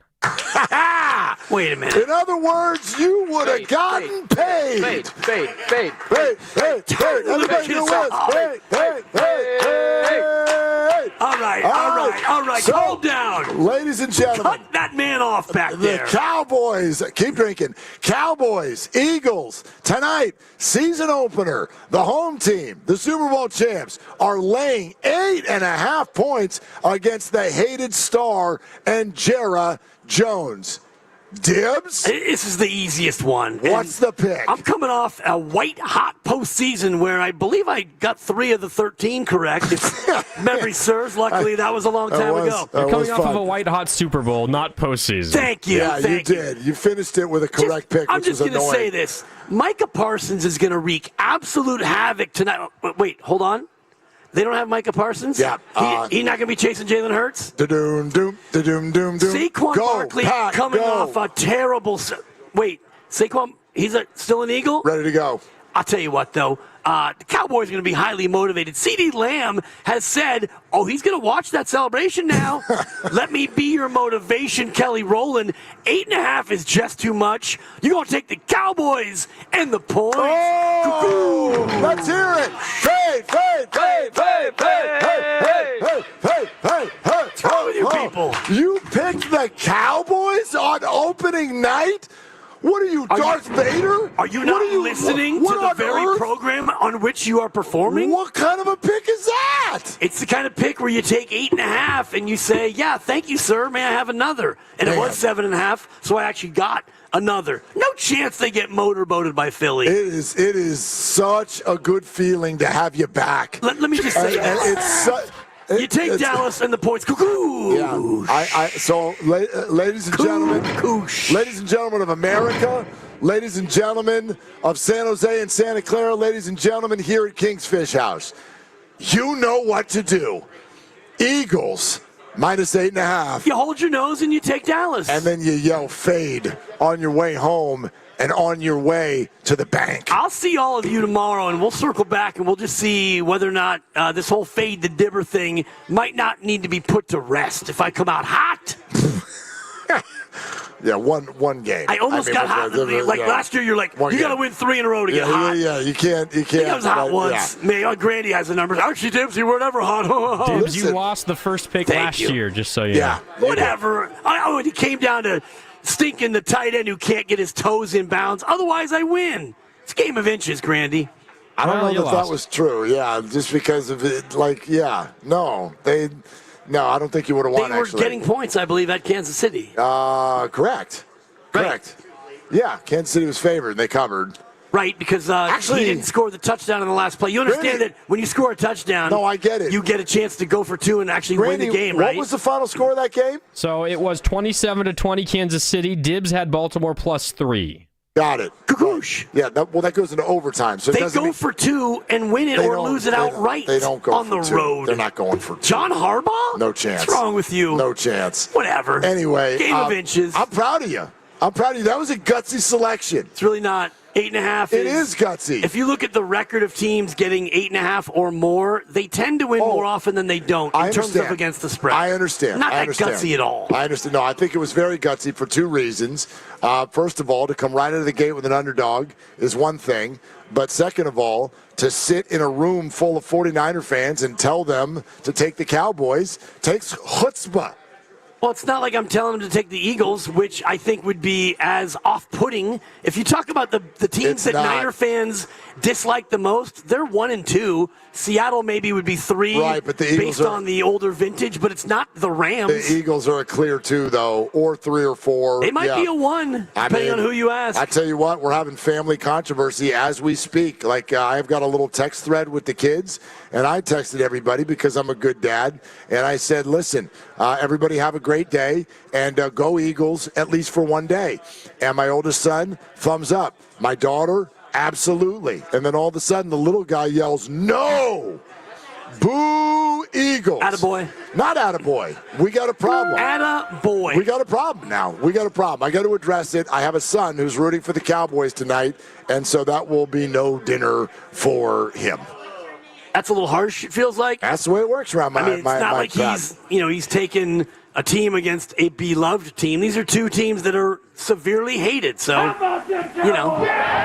it's like your children. You can never decide which one you hate more than the other one. Yeah, you hate them all evenly. That's a good point. All right. Coming up tonight after the summit, which is a half hour away, 7 o'clock, Valkyries take on the Dallas Wings. You can hear the game right here on 95.7 The Game and on the Valkyries channel on the Odyssey app. Just download the app, search Valkyries. You can also watch the game on KPIX Plus pregame at 6:30. We're also sponsored by Cars for Kids, Cars with a K. Dan Dibley has 5 preseason NFL questions to throw at us. We've got that coming up around the corner. We're going to try to connect with Tujay Hushmanzada right around the corner. All of that is coming up, and then as soon as we're done with all that, it's the freaking summit. Let's go. Which is only a half hour away. King's Fish House, Westfield Valley Fair. The summit is on deck, and this is Willard and Dibs. This game day traffic report is brought to you by Crystal Geyser Alpine Spring Water. 101 northbound is really heavy from 280 all the way to the 80 eastbound merge. 280 northbound also very crowded from the Mariposa Street exit to the 6th and King Street exits. That's traffic. I'm Rebecca. What makes Crystal Geyser Alpine Spring Water different? We always bottle our Alpine Spring Water less than 1.5 miles from the spring source, and all our bottles are made with 50% recycled plastic from our own recycling plants. Crystal Geyser, bottled at the spring source. Hey, it's Willard, and I want to tell you about something that's near and dear to me. You know this. We have a dog. Our dog Penny means everything to our family. On Saturday, September 6th, wonder if you can show up and get that kind of a friend for your family. From 10 to 5, this Saturday, the 6th, Habas Law is teaming up with the Humane Society Silicon Valley and covering every single adoption fee on that day. Remember now, these are real furry lives that we're talking about, and there are only so many puppies, kittens, cats, and dogs there, so the day could get busy. So what you need to do is come early, bring your smile and your patience, and then maybe you get to leave with a new best friend. Details at hssv.org. Habas Law, rough on injustice, big heart for paws. Here they come. The Golden State Valkyries. 3 in the air. It's good. Bay Area's WNBA team. Make some noise. Having a breakout rookie season. Let's go. Making sports history. What a finish. The Golden State Valkyries face the Dallas Wings. Coverage starts tonight at 6:30, live on KPIX Plus. In trivia, it's not just what you know, but where it goes. Is the ghost hotter than the Tabasco? Is the polar bear tail shorter than the giraffe? I definitely know this one. Put your answers in the right order. I'm going to put that after. Before. Between. I am so torn. And you could win more than $15,000. We must win. Think fast. Play smart. Make the perfect line. A new game show with Deborah Norville premieres Monday at 10 on KPIX Plus. Oh, could this vintage store be any cuter? Right? And the best part? They accept Discover. Accept Discover? In a little place like this? I don't think so, Jennifer. Oh, yeah, huh? Discover's accepted where I like to shop. Come on, baby, get with the times. Right, so we shouldn't get the parachute pants? These are making a comeback. I think. Discover is accepted at 99% of places that take credit cards nationwide. Based on the February 2025 Nielsen report. Change is always happening. It's part of life. And when it comes to music, change is all around us. Songs are rewritten. Classics are remixed. Bands and artists come and go. Even our taste in music changes. Here at Xfinity, we know there's still good in keeping some things the same. That's why we want to do our part with a 5-year price guarantee on our internet. It means no matter what changes, you get 5 years of the most reliable Wi-Fi with our best equipment included for a price that stays exactly the same. Surprised? Life is full of them. One internet price, 5 years, guaranteed. Learn more at xfinity.com/deals. Restrictions apply. New residential customers only. Taxes and fees extra and subject to change. Most reliable Wi-Fi based on Open Signal Awards USA. Fixed Broadband Experience Report, August 2024. Visit Friedman's Appliance for the Sub-Zero Wolf and Cove Grand Kitchen event. With qualifying purchase, get 3 additional years of protection or qualify for a $1,000 rebate. You'll find the largest selection at the Living Kitchen at Friedman's Appliance in Pleasant Hill. Neuropathy is a debilitating condition that is sometimes misdiagnosed. Symptoms can include pain, numbness, and tingling in your hands, legs, and feet. Neuropathy is a progressive condition that only worsens unless you get effective treatment. SF Bay Wellness is a leader in neuropathy reversal and uses FDA-cleared, non-invasive electric cell therapy to restore nerve function with no injections, no drugs, and no surgery. The treatments have a 95% success rate. If distance is a factor, ask about our virtual consultation option. Call SF Bay Wellness at 844-94-NERVE for the $99 neuropathy evaluation and receive a personal treatment plan that is tailored to your needs. Don't wait another day. Call 844-94-NERVE. That's 844-94-NERVE. Why keep suffering with the painful symptoms of neuropathy? You deserve to live a pain-free life. Start getting the treatment you need for your neuropathy symptoms. Call today. At Straight Talk, we get it. You say no a lot. Mom, can I get a tarantula? No. Coffee? No. So we're giving you more reasons to say yes, like a free 5G phone with real unlimited data with select plan activation. Can I use the free phone? Yes. See? Doesn't it feel good to say yes to more? Absolutely. Face tattoo? Absolutely not. Available at straighttalk.com and Walmart. Taxes and fees apply. In-store activation of Gold Unlimited plan or higher required. For network management practices, visit straighttalk.com. Let's go! You're still glowing, flirting, grooving. You've still got it. But your immune system weakens as you age, making it harder to fight flu, pneumococcal pneumonia, RSV, and COVID-19. Vaccines are a key part of any health routine and help strengthen your immune response. Ask your doctor or pharmacist which vaccines you need. Schedule in minutes at vaxassist.com. Sponsored by Pfizer. Hey, football fans, it's Brian Baldinger here with It's Your Journey presented by Hyundai. Football is finally back as we are looking forward to a great slate of Week 1 matchups.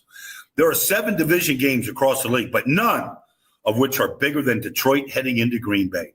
2 storied franchises begin their yearly chase for the title, but only one will come away with an early win to put their team in a better spot come January. Who will it be? It's Your Journey is brought to you by Hyundai. The Hyundai Getaway Sales Event is going on now. Get deals so right, it almost feels wrong. Don't miss out. Visit your local Hyundai dealer today. Pause. Now, back to Willard and Dibs on 95.7 The Game.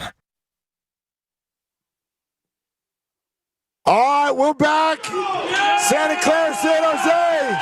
Let them hear. King's Fish House, red and gold Summit is 30 minutes away, actually even a little bit less. 26 minutes away. If you're looking for something fun to do with the whole family, you can check out Great Big Game Show, a live action hosted game show where you get to be the contestant right here at West Valley Fair. So check that out while you're here. King's Fish House as well. Everybody's loving the food, loving the vibe. Oh, yeah. And we are good to go. The NFL season is here. This whole thing is kicking off in less than 2 hours, which makes it such an unbelievable thrill for us to welcome our next guest on the River Islands guest line, none other than FS1's own TJ Hushmanzada. Another offseason of wide receiver discussion here in San Francisco. So it's good to have him. Hey, TJ, what's good, man? Man, I'm pretty good. How y'all doing? We're doing fantastic. Want your take on this year's wide receiver showdown. It's like an annual game show for the 49ers.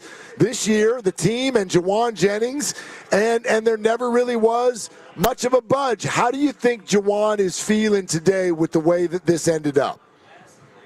Pissed off. That's just how it is. When you're underpaid, you want to be paid what you feel you're worth. And we're not talking, people that work. We're talking his peers, his contemporaries, the guys that play the same position he plays. He wants to be paid up to that standard, because when you're overpaid, you're getting your ass cut and released or asked to take a pay cut. Very rarely when you're underpaid do they come to you and say, hey, would you like a pay raise? And so this game is 100% you're going to get injured. It's just a matter of when and how serious it's going to be. And so you should never fault the player for trying to get what he can get, because especially at Jawan Jennings, he's come up the hard way. He's never had it easy. Nothing has been handed to him. He's had to earn this opportunity to be in a position to say I'm underpaid. And so he's going to go out there and play, but he's not happy with how the situation played out for sure. And he reportedly turned down a multi-year extension. Would that be an indication to you that he's looking to ball out, go elsewhere, and then get that bag? 100%, because that multi-year extension was going to have him underpaid. I mean, if it wasn't going to have him underpaid, he would have accepted it. And so a lot of the times, we as players, we're going to roll the dice.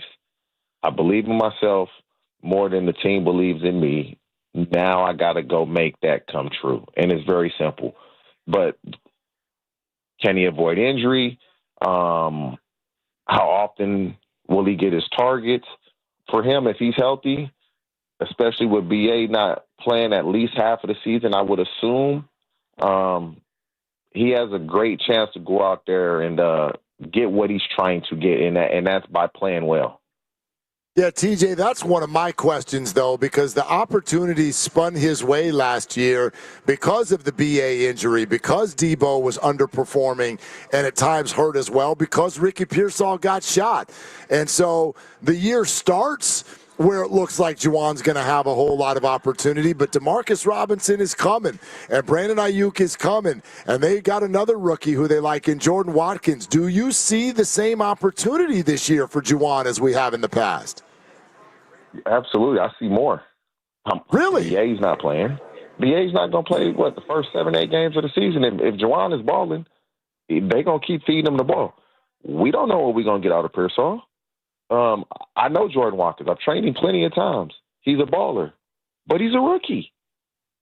And so Jawan Jennings is going to be in the same situation, if not better than what he was last year, at least the first 6-7 weeks. And if you're playing well the first 6-7 weeks, they're going to keep going to him. Shanahan wants to win games. And so this may work out for him because, again, Jordan Watkins can really, really play. He's quick. He can run routes. He's good after the catch. And Pearsall can do those things also. But we don't know if they can do it with the consistency that Jawan Jennings can and has done. You got to show us first. And coaches are going to go to the guys, and the quarterback is going to go to the guys that they know can get it done. And you look at Ricky Pearsall, small sample last year as a rookie coming off the gunshot. When you watch him play on the tape, do you see a guy who can step up at least temporarily and be a wide receiver one for this team? I mean, when you're drafted in the first round, you're supposed to be. And so for him, he has good size. He has good speed. He has really good quickness. And so you're drafted as high as you are, you almost have to be. Now, are they going to force that on him? If I'm the coach, I would just to see if he can be that guy. And if he can be that guy, then that helps the offense. It opens things up. But do you force it and may piss off other guys if he isn't? Or do they see in practice? Because a lot of the times in practice, guys will show you, like, okay, I can get it done in practice. And, you have some practice All-Americans, and then when the bright lights come on, they can't do it. But I don't believe Pearsall is that type of guy. But you just don't know until you get into those big games and you're playing in Seattle, you're playing the 12th man. It's just a different ball game. TJ Hushmanzada is with us here on Willard and Dibs, 95.7 The Game. TJ, how is Brandon doing? And what should the Niners expect from him when he is back on the field?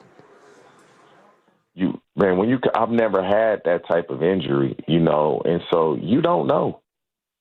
You don't know what should be expected. You don't know mentally where he's going to be. That is an unknown. Everybody's case is different. Everybody's situation is different. Everybody mentally is different. We may feel, I'm good, I'm going to do this. And then you get into the game and mentally you're just not there, or you don't feel right, or whatever it may be. And so you can't really answer that question until you actually play a game. You don't play. You won't practice at the same pace and intensity that you play at. And so you never really know until you're in that first game and you get that first snap, that first series. And now you say, okay, this is how I feel in your mind. And maybe that relaxes you. Maybe that gives you some kind of peace of mind and say, okay, I'm good. But you don't know until it happens.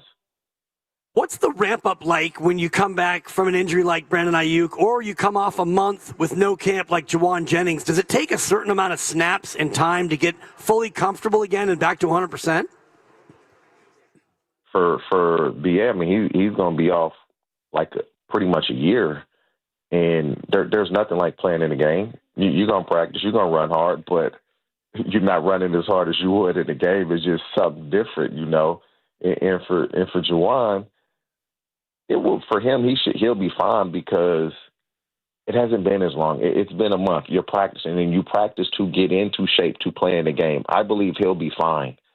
But for somebody like BA being off for a year, the practice is fine, but that intensity, and you really get into one game, you're going to wake up that next day, them hamstrings going to be on fire a little bit. Your glutes going to be a little sore. Your calves going to be, because you just haven't been running at that type of intensity. And you think you are when you're training, but the game is a different story. So, TJ, you work with Jordan Watkins. I would love to get your report on him. He not a very big dude, but extremely quick, really good speed, gonna catch everything. Now, I don't know what's going on down there in Mississippi and Oxford at Ole Miss, man. They becoming like the spots you go to and look for receivers, because every year they're putting them out, and not only are they putting them out, and they playing well. I mean, you look at DK, you look at AJ, you look at Trey Harris, you look at now Jordan Watkins. These dudes are playing really well in Oxford, and then they come to the league and they do well. They have another kid down there right now named Caden, and so I don't know what Lane Kiffin got going down in Oxford, but if you want some receivers, it looks like that's where you want to go. But I like Jordan. He can really play, and I started working with him because Jackson Dart was always out here. When he was at USC, Jackson Dart was training with us. So then when he went to Ole Miss, he would just call me and be like, hey, can I bring my guys out here?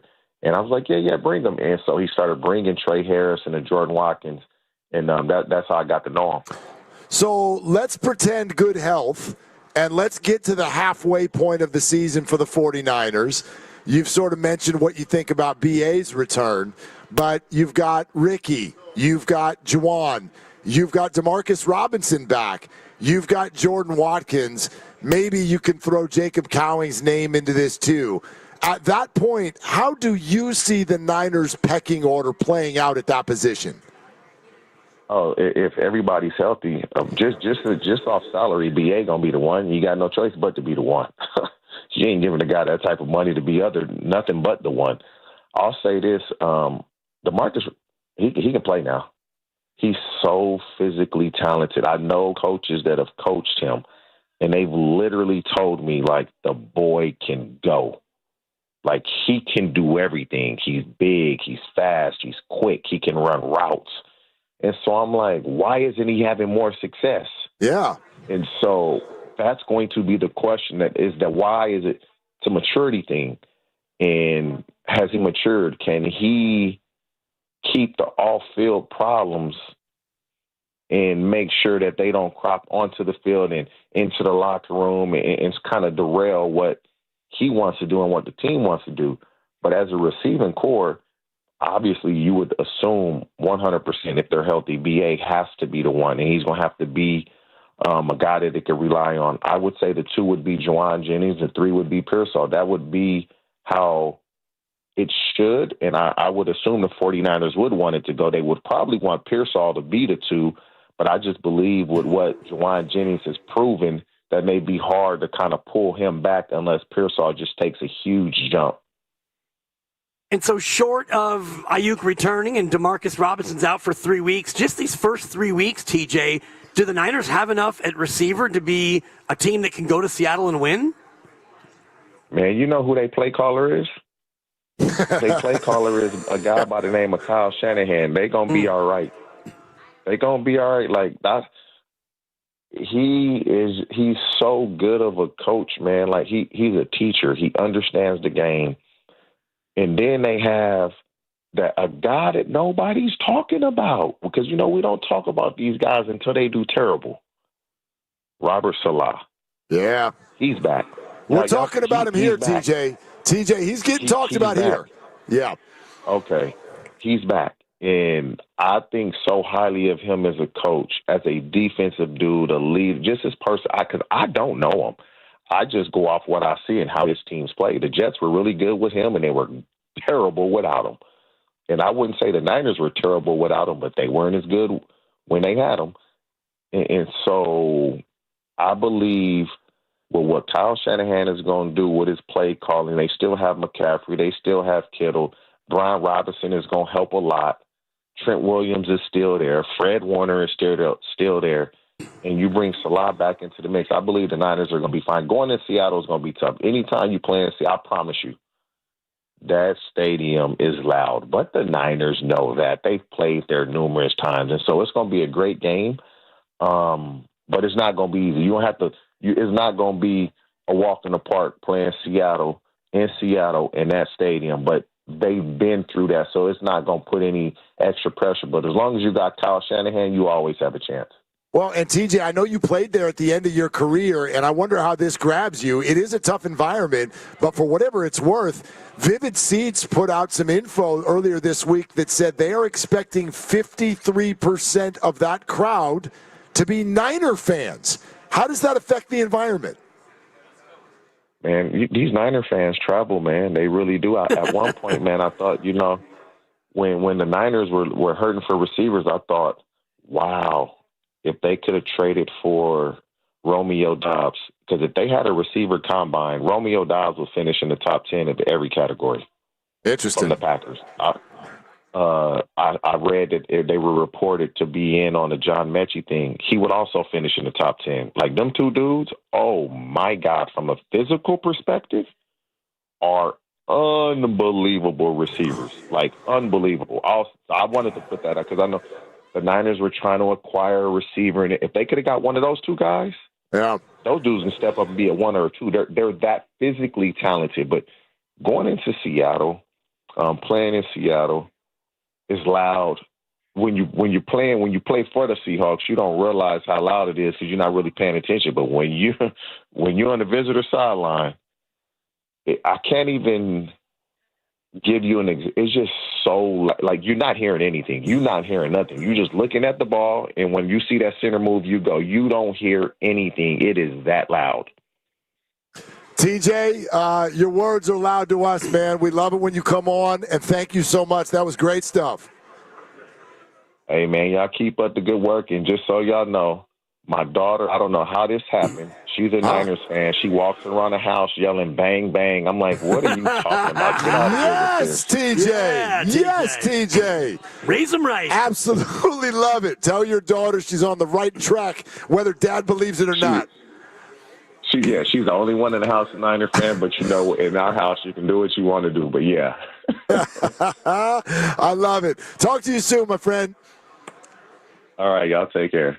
All right, there he goes. That's TJ Houshmandzadeh joining us on Willard and Dibs. Stream your local NFL game all season long, kicking off with the juicy Week 1 matchup between Detroit and Green Bay, starting at just $30 for your first year. That's like $2.50 a month. Visit ParamountPlus.com/NFL to get started today. All right, we got a few minutes left to do some rapid-fire NFL preseason questions. Also, Guru's here, everybody. Guru's here. Say hi to Guru. Look at Guru. The Guru. But let's get a little flavor, Grandy, if we can. Let's get the flavor going. And Dan Dibley's 5 preseason questions as we get this thing going. Well, first and foremost, number 1, Mark, we always like to talk about worst to first. Outside of the Niners, which team is the most likely team to go from worst to first this year? All right, so all I can do here is pull up last year's standings. Yep. And I think the only team that I think I can I'm not going to predict this, but the only team that I can see having even a rat's chance and you-know-what is the New England Patriots. Oh, wow. I like the Patriots this year. I think it's a playoff team. I don't think they'll finish ahead of the Bills, but I like them. The Browns, Titans, Raiders, Giants, Bears, and Saints, that's going to be a no from me, dogs. I'll take New England. Interesting. I thought you'd go Bears just because, everyone's high on the Bears, but that's a tough mountain to climb. That division's too good. For me, I'm going way off the reservation based on the fact that they only have 5 games to make up from last year, and that's the New Orleans Saints. I know they don't really have a quarterback right now. They have a guy playing quarterback. Right. But I think the Saints, being only 5 games worse than Tampa, you could jump up and be 8-9 in an ugly NFC South and pull it off. I think that division I think the Falcons and Bucks might be better than that this year, but I hear you. Right. Number 2, what playoff teams from last year won't make it this year? Okay. And you mentioned one in, so you got to take one out. I mean, in fact, there will be multiple, obviously, but the 4. first one that jumps off the page to me is the Minnesota Vikings. Agreed. I do not think the Vikings are a playoff team this year. I'm not high on J.J. McCarthy, and even if he is going to be good, he's a rook. I don't care that he was technically a rook last year. He's never played in the NFL. He's in a hard division. I don't think they're going to make it this year. Anybody else, or is that just the one that pops? Because that's one of my 4 that I had. 4 of the. I think the Minnesota Vikings will not make it. I think that I do not love the Pittsburgh Steelers' chances. Number 2 on my list of making the playoffs. And then if you want me to really surprise you, do you want to know who I think was also kind of like the Chiefs? Won a ton of close games. It's not sustainable. They're good, but I could see them missing the playoffs. The Washington Commanders. Whoa! I'm telling you, they want to. Hail Marys. Yeah, good point. Come from behind stuff. They're good, but Jaden is still young. Defensive coordinators had a whole offseason to study him. I think it's going to be harder for them this year. Okay, my other 2 were Tampa Bay in the South. I think Atlanta can get them, and Kansas City not making the playoffs. I've said it before. I would love it. I would love it. I'm going to stand on business and put them in here. Number 3, how many playoff games will the Niners play this year? Over, under 1.5? I'll take the over. I'll take the over because I do think that they're going to win the NFC West. I think Christian McCaffrey is healthy. I think they're going to win the West, which puts them at home for their first game, and they'll win it. Yeah, That's what I'll say. I'm with you, even if they're a wild card. Don't be afraid to clap. Let's go. Let's go. They're winning the West this year. I'm going over as well. I think they can be a wild card and go beat the NFC South champion in a 4-5, whatever. Number 4, who will have the most receiving yards on the Niners? Pearsall, Kittle, or Jennings? Oh, gosh. Oh, gosh. You can go to your beloved Jordan Watkins. I mean, the stock answer is George Kittle. You know how high I am on Ricky Pearsall. How high are you? So high. Thank you. 420, 26 minutes away. I'm high on Ricky. I think Ricky can get to 1,000 yards, but so many things need to go right for that to happen. Kittle, we know what we're going to get, so I'll take George. Safe bet, and that's what I wrote down as well. Final question, and this one is as general as it gets. Who will be the NFL MVP this year? The NFL MVP this year. As you look and scroll and think, I'll just tell you. I'm not going to say Purdy, so don't worry. I'm going with Jaden Daniels, and I think that, you know what, you're right about coordinators having a second year now to have a look at him, but and he's sitting, I think, at 10-1 in the marketplace, so good price for a guy who's got more weapons. I'm going with Jaden Daniels this year. All right. By the way, he's on my fantasy team. Yeah, well, there you have it. Coincidence, maybe. This might be a boring answer, but I'm going to go with Lamar Jackson. I just think the chalk. I think Lamar has the most on his shoulders of any NFL player. But if you want a real wild card thought that's not named Brock Purdy, your wild card thought for me is Bo Nix. I know it's early in his career, but I love the Denver Broncos this year. Yeah. I love him. I think he's a good young player. MVP's got to be on a good team and have a really good year, so that's actually an interesting pick. All right, those are great questions. There All right. you go. Guess what, everybody? It's freaking Summit time. Let's go. We are brought to you by Fremont Bank.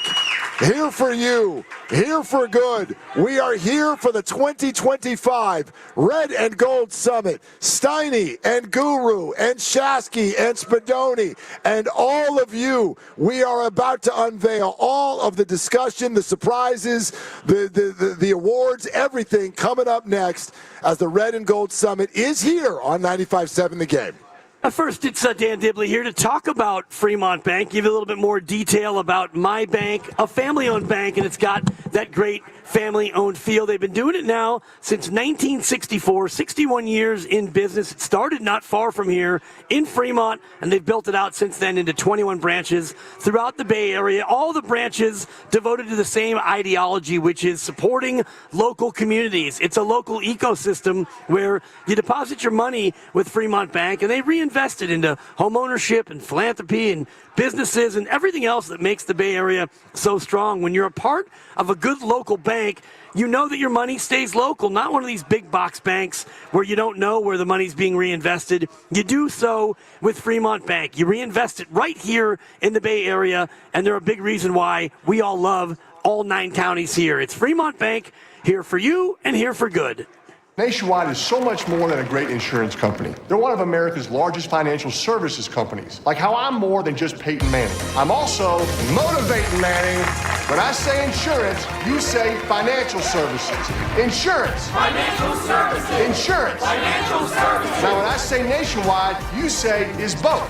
Nationwide. Is both. Nationwide. Is both. For your insurance and financial needs, Nationwide is on your side. Nationwide Investment Services Corporation, member FINRA, Columbus, Ohio. Injured at work? Don't wait. Every moment counts. You may be entitled to medical care and financial compensation, but time matters. The attorneys at Boxer & Gerson are here to protect your rights and fight for the treatment and support you need. Boxer & Gerson have helped thousands of people across Northern California who were hurt on the job. Don't wait, don't guess. Get answers. Call Boxer & Gerson today at 510-835-8870 or visit boxerlaw.com for a free consultation. Boxer & Gerson, your life is worth the fight. Finding great candidates to hire can be like, well, trying to find a needle in a haystack. Sure, you can post your job to some job board, but then all you can do is hope the right person comes along, which is why you should try ZipRecruiter for free at ziprecruiter.com/free.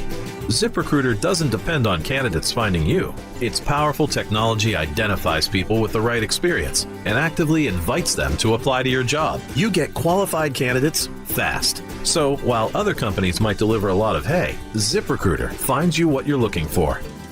The needle in the haystack. 4 out of 5 employers who post a job on ZipRecruiter get a quality candidate through the site within the first day. ZipRecruiter, the smartest way to hire. And right now, you can try ZipRecruiter for free. That's right, free. Just go to this exclusive web address, ZipRecruiter.com/free. That's ZipRecruiter.com/free. ZipRecruiter.com/free. When back to the office means back in traffic. Vehicle that smacked into the guardrail. Turn to the traffic leader, KCBS. But word of a crash there. Act fast. Get your new Honda Prologue before the $7,500 federal EV tax credit expires September 30th. Brought to you by your Northern California Honda dealers. 1-877 Cards for Kids. KARS Cards for Kids. 1-877 Cards for Kids. Donate your card today. 1-877 Cars for Kids. KARS Cars for Kids. 1-877 Cars for Kids. Donate your car today. Ready to get rid of that old car? Donate it to Cars for Kids. Call 1-877-CARS-FOR-KIDS to reach a friendly live agent. Donation's super easy, and your car can be picked up as soon as tomorrow. Call us now, 1-877-CARS-FOR-KIDS. That's Cars with a K to donate your car today. 1-877 Cars for Kids. Donate your car today. Did you know you can donate real estate too? Go to carsforkids.org. That's carsforkids.org. Hey there, cats and kittens. It's Brian from The Commercial Break, the mediocre comedy podcast where my best friend Chrissy and I attempt to make sense of the world. We talk about the absurd, the ridiculous, and the stuff no one asked for, like internet weirdos, pickup artists, and why everyone is obsessed with crystals and colonics. It's all gotta stop. The show is free, it's frequent, and it's probably not for everyone. You can go to tcbpodcast.com, subscribe at youtube.com/The Commercial Break, or check out the show wherever you listen to podcasts. We'll see you on the next Commercial Break, and best to you. Nationwide is so much more than a great insurance company. They're one of America's largest financial services companies. Like how I'm more than just Peyton Manning. I'm also motivating Manning. When I say insurance, you say financial services. Insurance. Financial services. Insurance. Financial services. Now when I say nationwide, you say is both. Nationwide. Is both. Nationwide. Is both. For your insurance and financial needs, Nationwide is on your side. Nationwide Investment Services Corporation, member FINRA, Columbus, Ohio. Your cold is coming. Your cold is coming. When you feel a cold coming, shorten it with Zicam, the #1 cold shortening brand. Oh, no, not before my big trip. The big trip you've been planning is coming up, and so is your cold. But Zicam can shorten your cold and get you back to planning sooner. Thanks, Revere. We really should keep Zicam in the house. Shorten your cold with Zicam. Take it from America's most revered messenger. Shorten your cold at the first sign with cold shortening products from Zicam, the #1 cold shortening brand. Available in stores or see where to buy at Zicam.com. You're listening to 95.7 The Game, KGMZ-FM and HD1 San Francisco on Odyssey Sports Station and the home of the Golden State Warriors and Valkyries. Always live on the free Odyssey app and now coming to you live from the Laughing Monk Studios. It's the Red and Gold Summit, live from King's Fish House at Westfield Valley Fair in Santa Clara. All the hosts together again to kick off yet another 49ers season. And there it is! The 49ers are going to the Super Bowl! We are days away from the opener. And what could be better than to hear Spadoni, Shasky, Steiny, Guru, Dibs, and Willard talking football for 2 hours? Shut up! Hey, good luck with this one, Willard. I am a control freak. The floor is yours. The Red and Gold Summit is now! Yeah! Let's go! Yeah, baby! Let's go! Yeah! All right. So there's two things to say first. The Red and Gold Summit is here, and thank you. And Steiny is not. Steiny is not here. So the Red and Gold Summit is underway. You all have an assignment, which is to boo him when he gets here. He's on his way. He's on his way. But anyway, no, we always start this with a heartfelt thank you to each and every one of you who found time in your Thursday to make your way here to Westfield Valley Fair and King's Fish House and join us here. We love these events. Thank you so much from all of us here at 95.7 The Game. Yeah. We appreciate you. As if you didn't know, but still, it is important for us to do the introductions. Welcome our morning show, The Roast. Yeah. Joe Shasky and Joe Spadoni.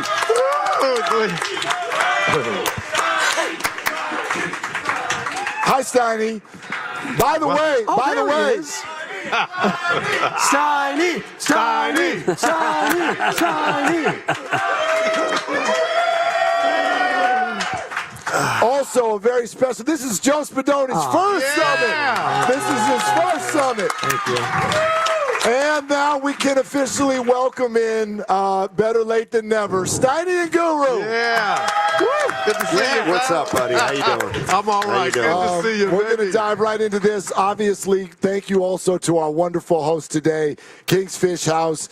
This has been awesome already. They'll be playing all the games all year long, so it's a great place to grab some oysters at the Oyster Bar. You see the great menu, grab anything on there, and catch your favorite team. But, of course, most of you are here because your favorite team is the 49ers, so with no delay, we're going to dive right in to question number one, everybody, and that is, how many wins do you think the Niners are going to have and why? And I am going to start over here in the morning and start with Joe Shasky. Take it away. Oh, my gosh. You're going to make me come out and be like the Mr. Pessimist? You lead off This today. is so unfair. All right. Well, you already took off your jersey. You were in a Joe Montana jersey. It's very, very, very warm. I'm used to the fog and the overcast. I was wearing a cotton shirt with a jersey. I sweat through it already, and I had to go buy a $20 Macy's off-the-rack shirt because I was sweating bullets. And you chose pink, which is amazing. Well, it's the new color at the station. Thank you. What are the Niners going to do? All right, I think high water mark is double-digit wins. I really do. High water mark, everything goes well. You know, their offensive line comes together, the running game, and Christian McCaffrey, he's healthy. Brian Robinson's a great addition. Ricky Pearsall looks like a stud. The defense is a work in progress. They get better as the year goes on, which is what my template is.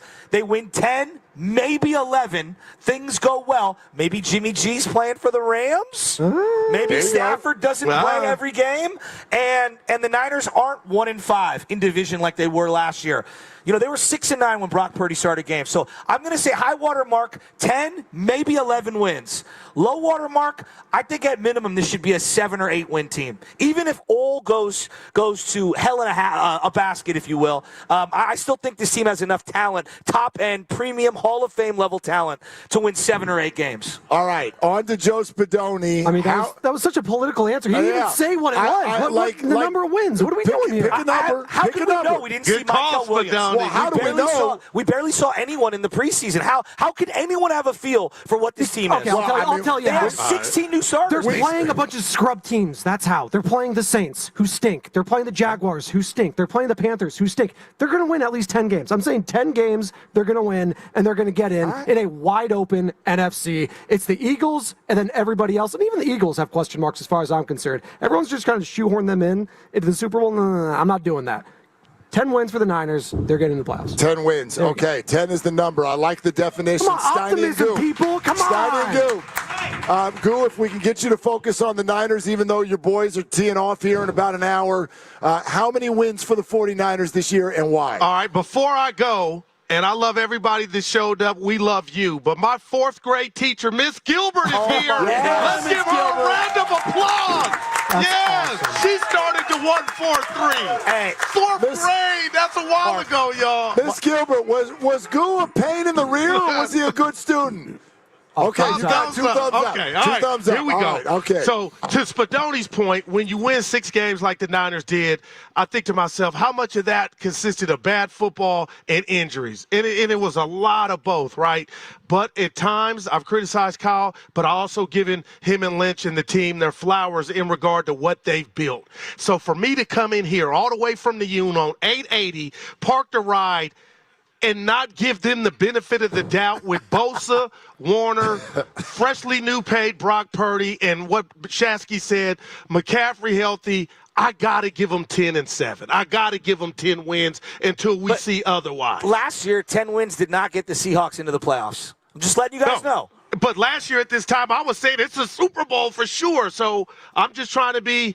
Spadoni shook his 4 number. Willard asked, I'm going to go 10. Yeah, 10 did not get the Seahawks in. It also won the division, though. So, all right, Steiny, what's the number and why?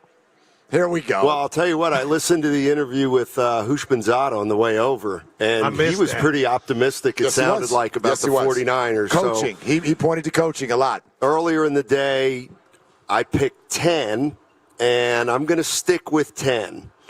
And the reason I'm going to stick with 10 is because the schedule, first and foremost.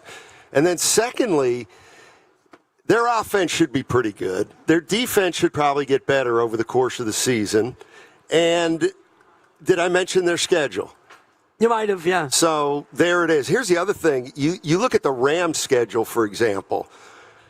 Like, they play some really tough games. First place schedule. Yeah, yep. exactly. Yep. So if 10-7 should probably put you in the mix to win the division, I would think. Would you guys agree that this is the hardest team to put your finger on in the last 4 years for the Niners? Absolutely. Oh, my There gosh. are so many unknowns. Since 2019. Exactly. Yeah. We don't even know half the secondary right now. We haven't seen any of the rookie defensive linemen really pop at any point.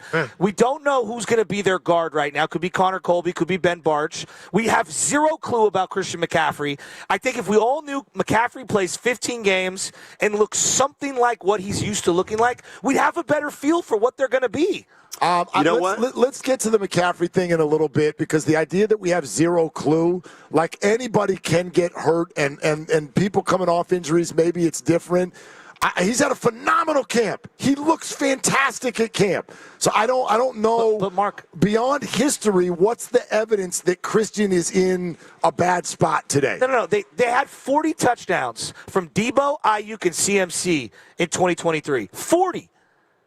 You had one last year of those 3. So those were known commodity, proven all-pro or at least Pro Bowl level players who were studs. McCaffrey had 2,000 all-scrimmage yards and scored a touchdown in every game he played. He obviously made their red zone significantly better. Like, we got to kind of wait and see on McCaffrey. And even if he looks great week 1, what's he look like week 7? What's he look like week 11? Dibs, what's your number? My number's 11, and I'm tempted to go 12 because when you and we can all I can regurgitate. Let's go, Dibs. All the points, and I'm not usually the optimist, but Shasky's right about the number of new starters. But I also look at the jerseys that are in this not a room, but the outdoor promenade here, and a lot of them are back. You've got 5 players who are either surefire Hall of Famers or on that track. You have a great offensive coordinator coach. You brought in a great defensive coordinator coach, and the schedule. We've all mentioned the schedule. It's not only the schedule, it's also the stack. Because last year, Joe, I think it was 5 games where teams were coming off a bye on your schedule. You had the worst rest differential in 15 or 20 years in the league. This year, you don't have that. And you get the weak schedule. You split the division. You go 5-3 conservatively against the South divisions. And then you mop up against the bottom feeders. That's 11 right there. Yeah, I think your number's right. I'm going to go 11 as well. And obviously health can derail this thing in any sort of way, shape, or form.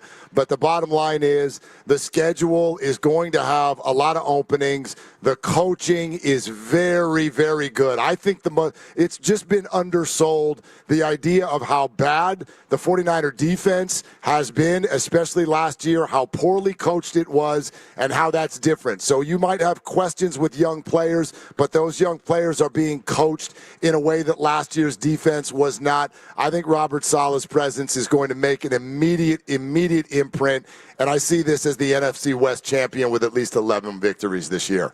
All right. Wow. Let's go. All right, wow. Next up. Besides Brock Purdy's extension, what is the number one thing that sticks out to you from the 49er offseason? And it can be good or bad. Take that wherever you want to go. Besides the Purdy extension, what stands out about the offseason? Dibs, what would you say first? Saleh and the rookie class. You brought back Robert Saleh, and clearly he walked in and said, guys, I saw your defense last year. It was ferocious. Shout out Low Neal. And so they used their first 5 picks on defensive players, which tells me you're not going to be immediately awesome defensively. I do think you can go from, 28th last year to mid-pack or even a tiny bit better. And for me, that makes a huge difference for a team that relies on a good defense to play complementary football. You get the lead, you run it, and you win games. Steiny, what would you say there? Can you repeat the question, please? I knew I'd have to. No, it was the biggest thing other than the Purdy contract. Forget Purdy's extension. Okay. Right here What on the rundown. stands out to you? What stands out to you from the offseason? What's the first thing that comes to your mind? McCaffrey. That's the first thing that comes to my mind. And what about him? And it all comes down to whether he's healthy or not. And if he's healthy, it feels like they're a different team. They just are. When he got here, he took the team, or that's when they ascended to another level. Shanahan knows how to use him. But that's the other thing about Hushmanzada. Like, when he was going down the 49ers offense, he was like, it felt like, geez, they got unbelievable weapons, just to hear him describe it. So I do think offensively, they should be pretty good. You were very affected by our TJ Hushmanzada interview. By the way, he is incredible. He's great. He's good. Yeah. You know, He's sometimes really you're in the studio and you're listening, but if you're in the car, he's really good. Really good. By the way, I will, to a degree, share your answer, but in McCaffrey. But I'll say it this way: I know a lot of us like to act like when we get the opportunity to go to camp, that in some way we have the eyes of a scout, and we don't. So we've seen things at camp and we've read them wrong and all that. But I can just tell you, the practice that we went to earlier this year, Christian McCaffrey's legs, like it was so clear as day that he looked so fast and so healthy and so like he did 2 years ago and so not like he did last year. So that moment of watching him run in an organized setting, for me, is what stands out about the offseason as well. Guru, what would you say? I know I'm weird, and I said it on the air, and again, it's not a major indictment of any fraction of the team because I don't know where to start. But I told Steiny when we got news that Pearsall, who's a young man in his prime, was dealing with a hammy issue, it just made me think about the last 3 to 4 years, and as much success as the Niners have, they've endured as many injuries as any other team, but it just felt like, damn, there's no pads on. How are these young bucks coming to camp, whatever you're doing to train to get into shape, these soft tissue injuries just seem like a little version of the plague. So I know everybody's healthy now headed into the season, but if somebody wanted to take on a case study or a mini 30 for 30, I would start it. It just seems like the Niners their guys get injured more than anybody, and this is without the pads. So that was just something I took Mykel Williams dealing with what he was dealing with and other players. But I know it's football, it's a rough sport, but not when you don't even got the pads on. And when Pearsall showed up with a ham, like, it's supposed to be in the best shape in the world. So that was my biggest takeaway. Like, I don't even know where to start, and I'm not blaming, but dude, it just seems like the red and gold get hurt just jump roping. There is a documentary in there somewhere. It's a complete head scratcher. This is the Red and Gold Summit 2025 at King's Fish House in Santa Clara, Westfield Valley Fair. Willard Dibs, Steiny Guru, Shasky Spadoni, all with you all the way up until 6 o'clock. Our Summit 2025 season is here. How would you guys answer that? Joe Spadoni, what would you say? It's been a great offseason because you know what the tagline for TNT is? It's we know drama. And that's what the 49ers were the last 3, 4, whatever seasons. It was just drama, drama, drama. Last year, Ayuk, literally, we couldn't even rest off a Super Bowl loss with him complaining about a contract. Trent Williams, Christian McCaffrey. It was injuries. It was holdouts. It was all of that. And outside of Jawan Jennings this year, and that already got, cleared up, $3 million in incentives. Great for Jawan. Not really. It's not what he wanted, but great for the 49ers. No drama this year. You got Purdy locked up. You got Kittle locked up. You got Fred Warner locked up. Nothing. Quiet after that, and that is what they need. We had the GOAT, Jerry Rice, join us this morning, and he was talking about that after the Super Bowl. He's like, the only thing I want from the 49ers is to not hear about the 49ers this offseason. We didn't, and that's a win. That's a massive win. I like that answer. Shasky, what would you say? I think Dibs has been spot on. Bringing in Robert Saleh, they had 4.4 yards to carry. That's what they gave up last year. Wow, really? Saquon Barkley ran for 2K. The Niners gave up 2,200 on the ground. Yikes. The Niners defense, 2,200. Eric Davis thinks that's a lot. Eric Dickerson thinks that's a lot of yards. And Davis. This team also needed to shed a lot of dead weight. There were a lot of guys. I'm talking about the special teams coordinator. I'm talking about the punter, the kick return unit, coverage unit. Special teams cost them how many games? The fact that Jake Moody's still here is a little alarming. That's number one. I know we're going to get to him in a second. Yep. But bringing in a new special teams coordinator was vital. He cost them in the Rams game, cost them in so many of them. The Patriot game shouldn't even have been close. And I look at all the new faces on defense. They were slow and old. Like, that is the reality. They got no rush last year.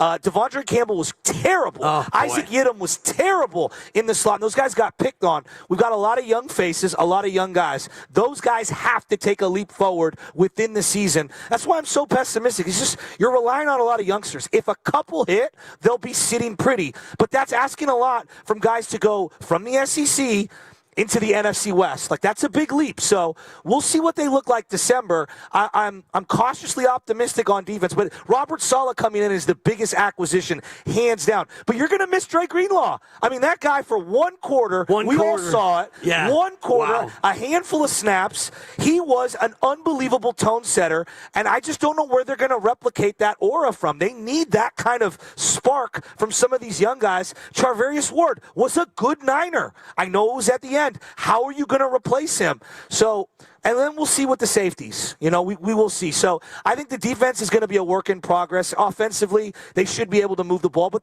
no CMC destroyed their red zone.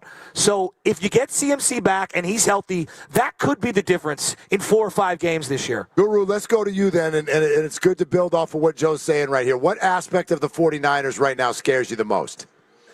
It's the defense, and, you know, I'm not a one-trick pony. It's real. This team has been more physical, even in the big games that they've lost, that they've had in their grasp.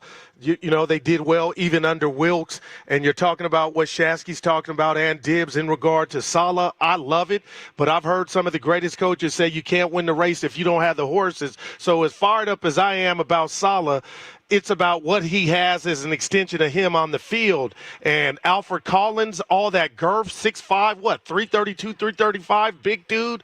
You got Mykel Williams, so you got some stuff to work with, but can it manifest soon enough for you to stop and fix, you know, what ailed you last year in regard to stopping NFL offenses? So that's my biggest component to, and I said 10 wins, I'm going to stand on it, but Bosa needs help. I look at the names, I look at the sizes, I'm like, okay, there it is.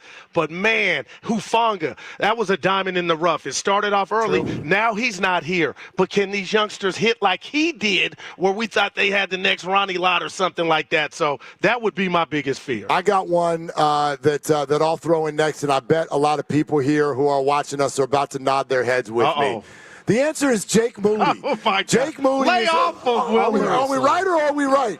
Jake Moody scares me the most because I do think, especially with this schedule, the 49ers are going to be the more talented team on the field more often than not. But a lot of games could, especially early, a lot of games could be close, and you cannot afford to give away any points. A game like this weekend is the type of game that scares me the most. A 2-point spread on the road in Seattle, crowd going crazy. Do you want Jake Moody lining up when it's 21-20? Kyle's telling us yes. Well, I don't care what Kyle's saying. We know what we see. Exactly. And Jake Moody has been unreliable, and until I Thank see God different. You guys aren't his teammates because he's going to miss it. You guys don't believe in him. How can you? It's our job to sit here and prop the kid up. Exactly. He was hurt. He was hurt last year. Keep it real. No, you got to give him that. He's not hurt this year, and he's missed kicks in every game. Oh, come on. He had a game-tying and a game-winning field goal in Vegas, which was a house of horrors for him earlier. Come on. He cost them the Rams game. Cost them the Rams game. He kicks a field goal in the fourth quarter with 4 minutes to go. They go up 10. They win that game. All right? Like, special teams in that also had a fake punt. They were up 14-0 in the second quarter. A fake punt, which everyone saw coming, that they converted for a first down. Then they also, after they Ronnie Bell dropped, they punted the ball back to the Rams, and they got a 60-yard return. Special teams, that's just one game. Special teams cost them over and over and over again. Jake Moody is a part of a lot of failures for that unit. I think that when push comes to shove, if he has those moments again, Joe, and you're right about the miss against the Rams, we don't often focus on that because it wasn't a game winner, but it was a salter. It was a game ender. Shout out Game was Lisa. over. It was Lisa game Salter. ender. You salt that thing away, he misses. That's a 3. And this is why I'm not worried about Jake Moody, is because Shanahan's not worried about Jake Moody. If Jake struggles, Jake is gone. If Jake does well, now that he's changed his two-step approach and his ankle's fine, if he comes out and goes 11 for 12 on his field goals, he gets to stay. Kyle Shanahan saying that he's not worried about Jake Moody does not mean Kyle Shanahan's not worried about Jake Moody. That means, Kyle Shanahan. That means Kyle Shanahan said in front of a microphone that he's not worried about Jake Moody. The same way he used to say, "No, me and Steve Wilkes are on the same page." No, you're not. Till he fired. No, you're not. No, you're not. This is not like being worried about a guy who you have an 8-year contract of, you know? Yeah, I think for a guy like Kyle Shanahan, whatever the decision's going to be will be an easy one. Like, I think he probably. But how about the solution? Well, dude, pick somebody else up. Yeah, you're going to go to the Walmart of field goal kickers. Good luck. That's right. In week 2 or 3, okay. Well, how has drafting one worked? Still in progress. Okay. So what I'm getting at is, like, he views Moody as he's either going to make kicks or I'll cut him. Wow. And that decision, like, I won't even have to make. It will be made for me. So that's all I mean. In the sense of I don't think he worries about it. I mean, he's going to worry about it if Moody's lining up from 49 when they're down 2, for sure. But then again, he misses it. He's probably gone. Steiny and Spadoni, what's your answer to it? What aspect scares you the most? Hey, Mark, you ever seen The Dark Knight?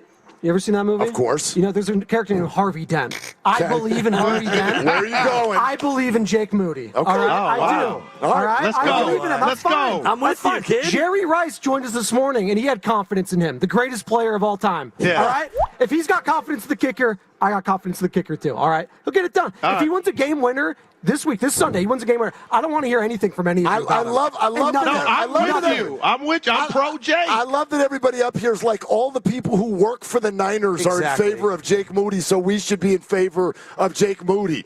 The guy is missing kicks right and left in the preseason. He's a victim of his draft position where he was drafted. He's a victim of being a third-round pick. If he it wasn't his fault he was drafted in the third round. Make the kick. You're a kicker. I love how we hold people, their feet to the fire for preseason performances as a kicker. But if you're anywhere else in the field, we don't give a crap about it. It's the only job where you're not being defended by somebody who's not even an NFL player. You're being defended by 11 people who are trying to block that kick. How many teams feel good about their kickers? Seriously. How many teams actually feel good about their kickers? 4 or 5. No, like 4. Like, thank you. Yeah. Well, I don't even know that many. Yes. Maybe half. I would ask I would say more than half. I would say what teams are going into the season more down on a field goal, on their kicker. Neither of you can name at least 10 kickers in the NFL right now. You know what? Neither of you can. This leads perfectly. That's my point. This leads perfectly into what we're going to be doing next, because we're going to welcome the audience into this entire conversation. And, oh, by the way, speaking of the audience, if you listen to 95.7 The Game,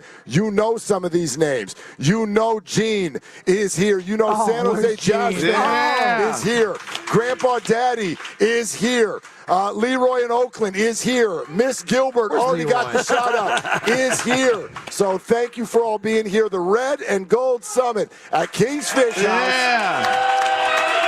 Westfield Valley Flair. A reminder that coming up tonight after the summit at 7 o'clock, the Valkyries try to clinch a playoff spot. Go. They're going against the worst team in the league, the Dallas Wings. You can hear the game right here on 95.7 The Game. Also, the Valkyries channel on the Odyssey app. You download the app, search Valkyries. You'll see it there. You can also watch on KPIX Plus with the pregame starting at 6:30. We are just getting started, and our crowd on hand gets involved in these questions. Coming up next, the Red and Gold Summit is here on 95.7 The Game. This game day traffic report is brought to you by Crystal Geyser Alpine Spring Water. It is a very heavy commute in San Francisco right now. 101 northbound tough from 280 to the 80 eastbound merge, and 280 northbound heavy from Cesar Chavez Street to the 6th and King Street exits. That's traffic. I'm Rebecca. What makes Crystal Geyser Alpine Spring Water different? We always bottle our Alpine Spring Water less than 1.5 miles from the spring source, and all our bottles are made with 50% recycled plastic from our own recycling plants. Crystal Geyser, bottled at the spring source. Hey, it's Willard Dibs for Safeway. Enjoy these amazing deals for Safeway members. And as always, save up to 20% weekly on hundreds of exclusive offers with For You on the Safeway app. I hear you, Dibs. That means that Signature Select Chicken Split Breast, Thighs, Drumsticks, Value Pack, or Foster Farms Fresh and Natural Whole Chicken, buy one, get one free of equal or lesser value when you buy two. Everybody's now letting on the joke, and we need some side dishes. How about fruits? Fresh cut fruits, veggies, dips, salsas, parfaits, or trays. Buy two, get one free of equal or lesser value when you buy three. Or Progresso soup, 18 to 19 ounce size cans, selected varieties. Buy two, get two free of equal or lesser value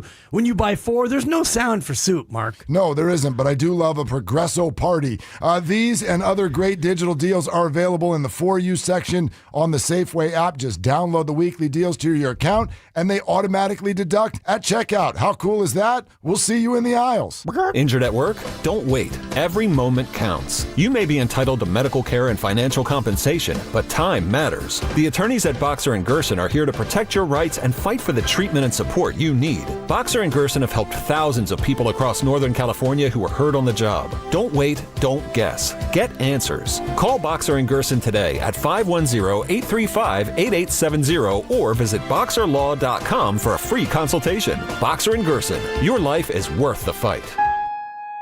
Change is always happening. It's part of life. And when it comes to music, change is all around us. Songs are rewritten. Classics are remixed. Bands and artists come and go. Even our taste in music changes. Here at Xfinity, we know there's still good in keeping some things the same. That's why we want to do our part with a 5-year price guarantee on our internet. It means no matter what changes, you get 5 years of the most reliable Wi-Fi with our best equipment included for a price that stays exactly the same. Surprised? Life is full of them. One internet price, 5 years, guaranteed. Learn more at xfinity.com/deals. Restrictions apply. New residential customers only. Taxes and fees extra and subject to change. Most reliable Wi-Fi based on Open Signal Awards USA. Fixed Broadband Experience Report, August 2024. You've still got it, but your immune system weakens as you age, making it harder to fight flu, pneumococcal pneumonia, RSV, and COVID-19. Ask your doctor or pharmacist which vaccines you need. Sponsored by Pfizer. Do you owe $10,000 or more in credit card debt or personal loans? With credit card debt at all-time highs, Debt Relief Advocates is urgently notifying consumers of debt relief now being made available, designed to aid consumers with out-of-control credit card debt. Those who qualify and enroll for this relief program will only have to pay back a fraction of what they owe. This is not bankruptcy or a debt consolidation loan. This is a relief program that credit card companies would rather you not know about, as it ends your debt nightmare and saves you lots of money. Consumers owing at least $10,000 in credit card debt or personal loans can now take advantage of this debt relief as the cost of living skyrockets. Debt Relief Advocates has established a relief hotline for you to call to learn what debt reduction you may qualify for, so don't wait. For this free information, call the Relief Hotline at 800-390-1164. 800-390-1164. 800-390-1164. Visit Friedman's Appliance for the Sub-Zero Wolf and Cove Grand Kitchen event. With qualifying purchase, get 3 additional years of protection or qualify for a $1,000 rebate. You'll find the largest selection at the Living Kitchen at Friedman's Appliance in Pleasant Hill. 95.7 The Game congratulates Cars for Kids on 30 years of turning car donations into supporting children. Cars for Kids has helped more than 100,000 kids nationwide. Donate your used car today at carsforkids.org and join over 1 million proud donors making a real difference. There's nothing like when you get that part from eBay and it just fits. Yeah, the first time. So you can do less of this and get right back to more of this. At eBay, you'll find all the parts you need, guaranteed to fit, at prices you'll love. Sounds good, doesn't it? eBay. Things people love. Eligible items only. Exclusions apply. Let's go! You're still glowing, flirting, grooving. You've still got it. But your immune system weakens as you age, making it harder to fight flu, pneumococcal pneumonia, RSV, and COVID-19. Vaccines are a key part of any health routine and help strengthen your immune response. Ask your doctor or pharmacist which vaccines you need. Schedule in minutes at vaxassist.com. Sponsored by Pfizer. San Francisco, it's 65 degrees and mostly cloudy. Weather brought to you by Staples. Have you heard? The Staples Easy button is back with even more easy. Press it for custom prints, shipping services, even passport photos. Staples. That was easy. Keeping your family safe starts with making an emergency plan. Visit safetyactioncenter.pge.com to get started today. And join PG&E at the Marin Fairgrounds for the 4th annual Ember Stomp Wildfire Preparedness event on September 6th. For more details, visit 957thegame.com.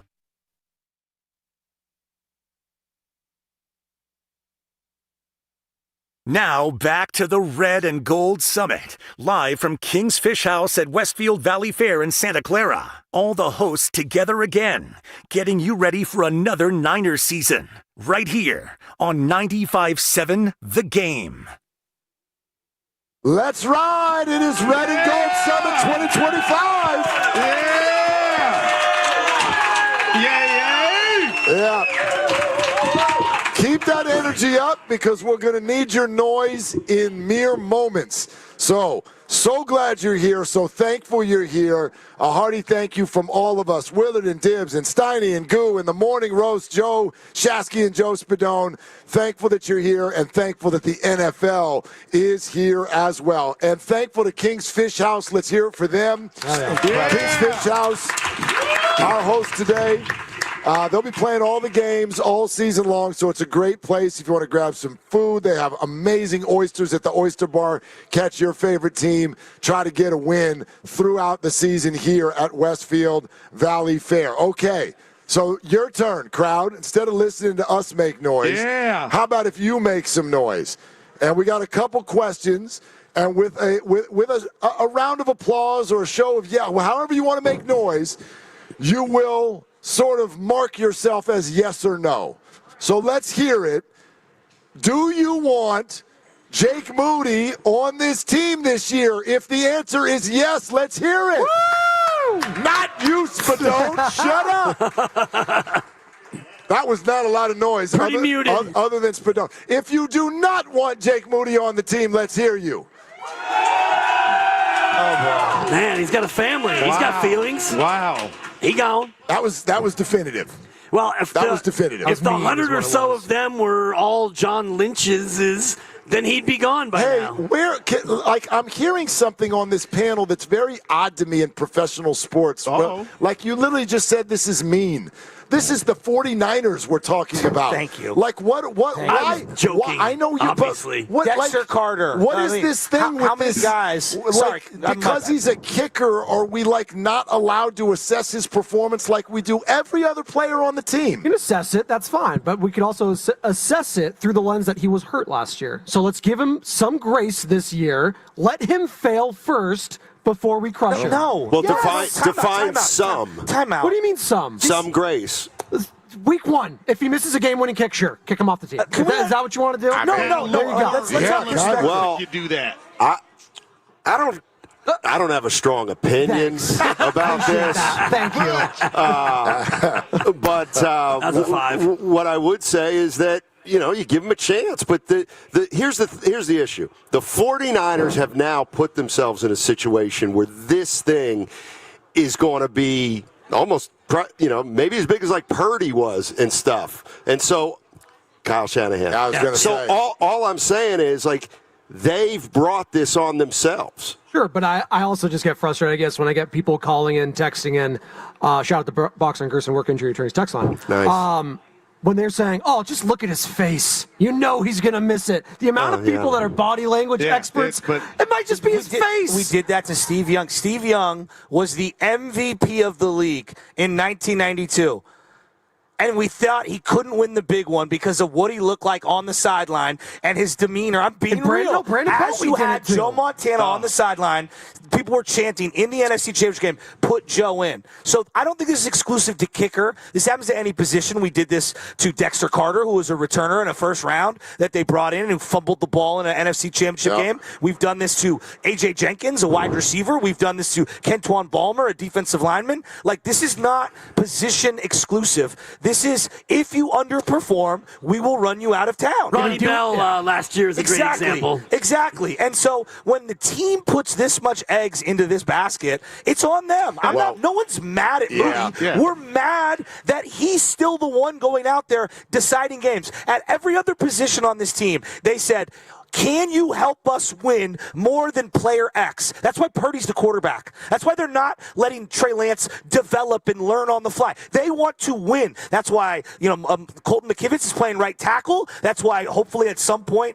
D. Winters or Nick Martin's going to play linebacker. They go with the best player at the position. The fans don't think Jake Moody is the best player available at kicker. But it's political. It's CNN. It's where he was drafted in the third round, and that's why he's on the team. We say it with Brock Purdy. Why didn't he get all the credit? Oh, it's draftism. This is obvious. I believe, and as much as I'm rooting for Jake, he could and should be gone, but because they spent all that capital to get him, that's why he's getting 100th chance. Well, but that's what you don't like that. No, why would a fan like that? That's not a good reason to keep someone. Exactly. That's just stubbornness and not wanting to admit that you're wrong. I do think that's all that is. They're still giving him a chance because they do have faith in his leg. He does have a big leg. Yeah, he's got talent. He's got raw talent. I do think the tiebreaker is the drafted spot. If he was undrafted, he would be gone by now. But no doubt. Third round, he gets that extra chance. Yeah. He's out of chances. Let's see if he can make it through the year. Okay, back to the crowd because the Jawan Jennings situation has been taken care of.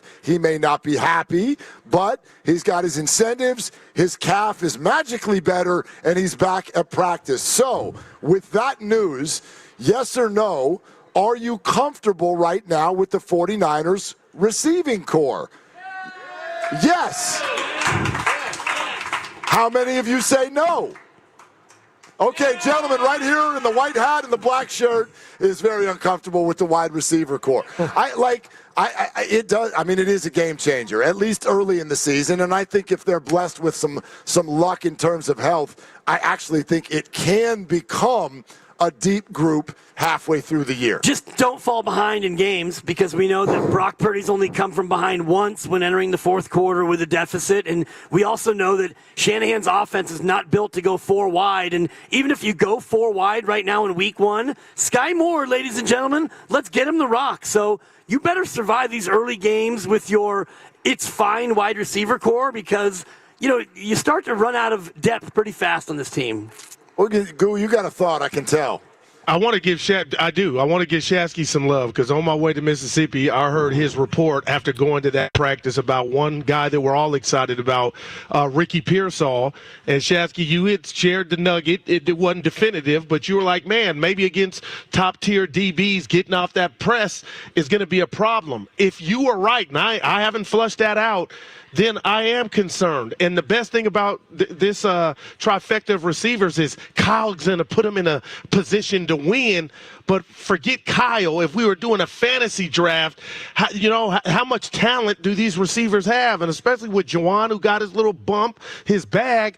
You guys keep telling me he's a 3 or 4 or whatnot. But on this team, he's more important than that. But I just wonder, even Seattle, are they shaking in their boots? I'm not saying Pearsall, Willard, can't be a 1. He's got talent, but are they dogs? Like I thought Ayuk and T.O. and the GOAT that joined you guys this morning, Spadoni, are they of that ilk? We'll find out, but right now I try to trick myself like they're better than I think they are, but then I'm like, oh, I got to see it. Yeah, but it's not. I think that's looking at them as individuals. I think Seattle is going to be a good defense this year, but I'll tell you why Seattle is, in my opinion, shaking in their boots this week is because Christian McCaffrey is healthy and playing and in the lineup, and that changes things for these wide receivers, in my opinion, based on that separation stat that we all saw last year. Was it real? Well, he wasn't on the field. Yeah. And when Christian's on the field, the whole defense is kind of up a creek because he's such a matchup problem, and what they have to do to cover him filters down to what they have to do to cover the receivers. And that's what I think helps create that separation. And I believe that's why it went from so good to so bad from one year to the next. And I didn't mention Kittle, who's a dog. Well, that's a big part of it, is because the tight end is one of the top 2, top 1 maybe. Him and Brock Bowers are the best tight ends in football. So you've got George Kittle there. That's your number 1. But you use the phrase wide receiver, of course, so that's why we're having that conversation. But really, it is your number 1's George Kittle. Well, he's the best receiver on the team. But they don't line him up outside. They don't line him up on the line. We got Luke Farrell now, so he, in theory, that should open things up more in the passing game for Kittle, right? We'll see. This is a play-action team. And like Mark said, as long as they're able to hit windows, play misdirection, understand spacing, like that's how this offense works. Anticipation throws. I think Ricky's going to have a monster year. If he stays healthy, I think he's going to be great. Jawan Jennings had less yards in 2023 than Ricky Pearsall did last year in 2024. Did you know that? Significantly, actually. Like 285. Yeah. To 400. To 400. And Pearsall had a lost year because of the injuries. Yeah, no doubt. And because he's getting shot. And that's not his fault. As long as he can stay healthy, I think he's going to be awesome. Remember, they had Kendrick Bourne as their leading receiver in the playoffs en route to the Super Bowl the first time. Everyone brings up Emmanuel Sanders and Debo. Debo was awesome as a rookie, like 800 and something yards. Kendrick Bourne, the guy who's open, is the number 1 receiver in this offense. It's not about necessarily players. It's about being in the right spot. So let's talk McCaffrey, because the 4 of us talked about this on the crossover. I'm fascinated for your answers. Everything. Well, this kind of like brings out everybody's perspective and where your mind goes when we talk McCaffrey. If I ask you, Spadone, do you want Christian McCaffrey to have over or under 300 touches this year? And for a reference point, 2 years ago, it was somewhere more in the neighborhood of 350, 360. Do you want Christian to have over or under 300 touches this year? Probably under, but now that I'm thinking about it, if he is going over, that means he's having a good season then, right? That means he's healthy for the most part. The problem is, Mark, it's not like a broken bone that he's recovering from, or just a straight ACL tear and it got repaired and he's doing that. This is an injury that could just pop up at any time. Bilateral Achilles tendinitis. Like, you use the word Achilles, I get scared. In any sporting event, and it doesn't matter. Basketball, football, hockey, baseball, Achilles scares the hell out of me. And for a guy with that much wear and tear, going back to college at Stanford, all the way through now, through Carolina, now San Francisco, I get very nervous. So you bring in, Brian Robinson Jr. from Washington to be the backup. Now, we had Baldy on earlier in the week, and he wants to see a heavy workload for Christian McCaffrey early on to kind of test that that theory, if you will. So I'm still going to say under, but if it goes over, that means he's staying healthy for the most part. How would you answer that? This is what you want. Such a tough question. What do you want to have happen? Well, what I want to have happen is Brian Robinson and CMC to be on the field at the same time. That's one thing I'd like to see.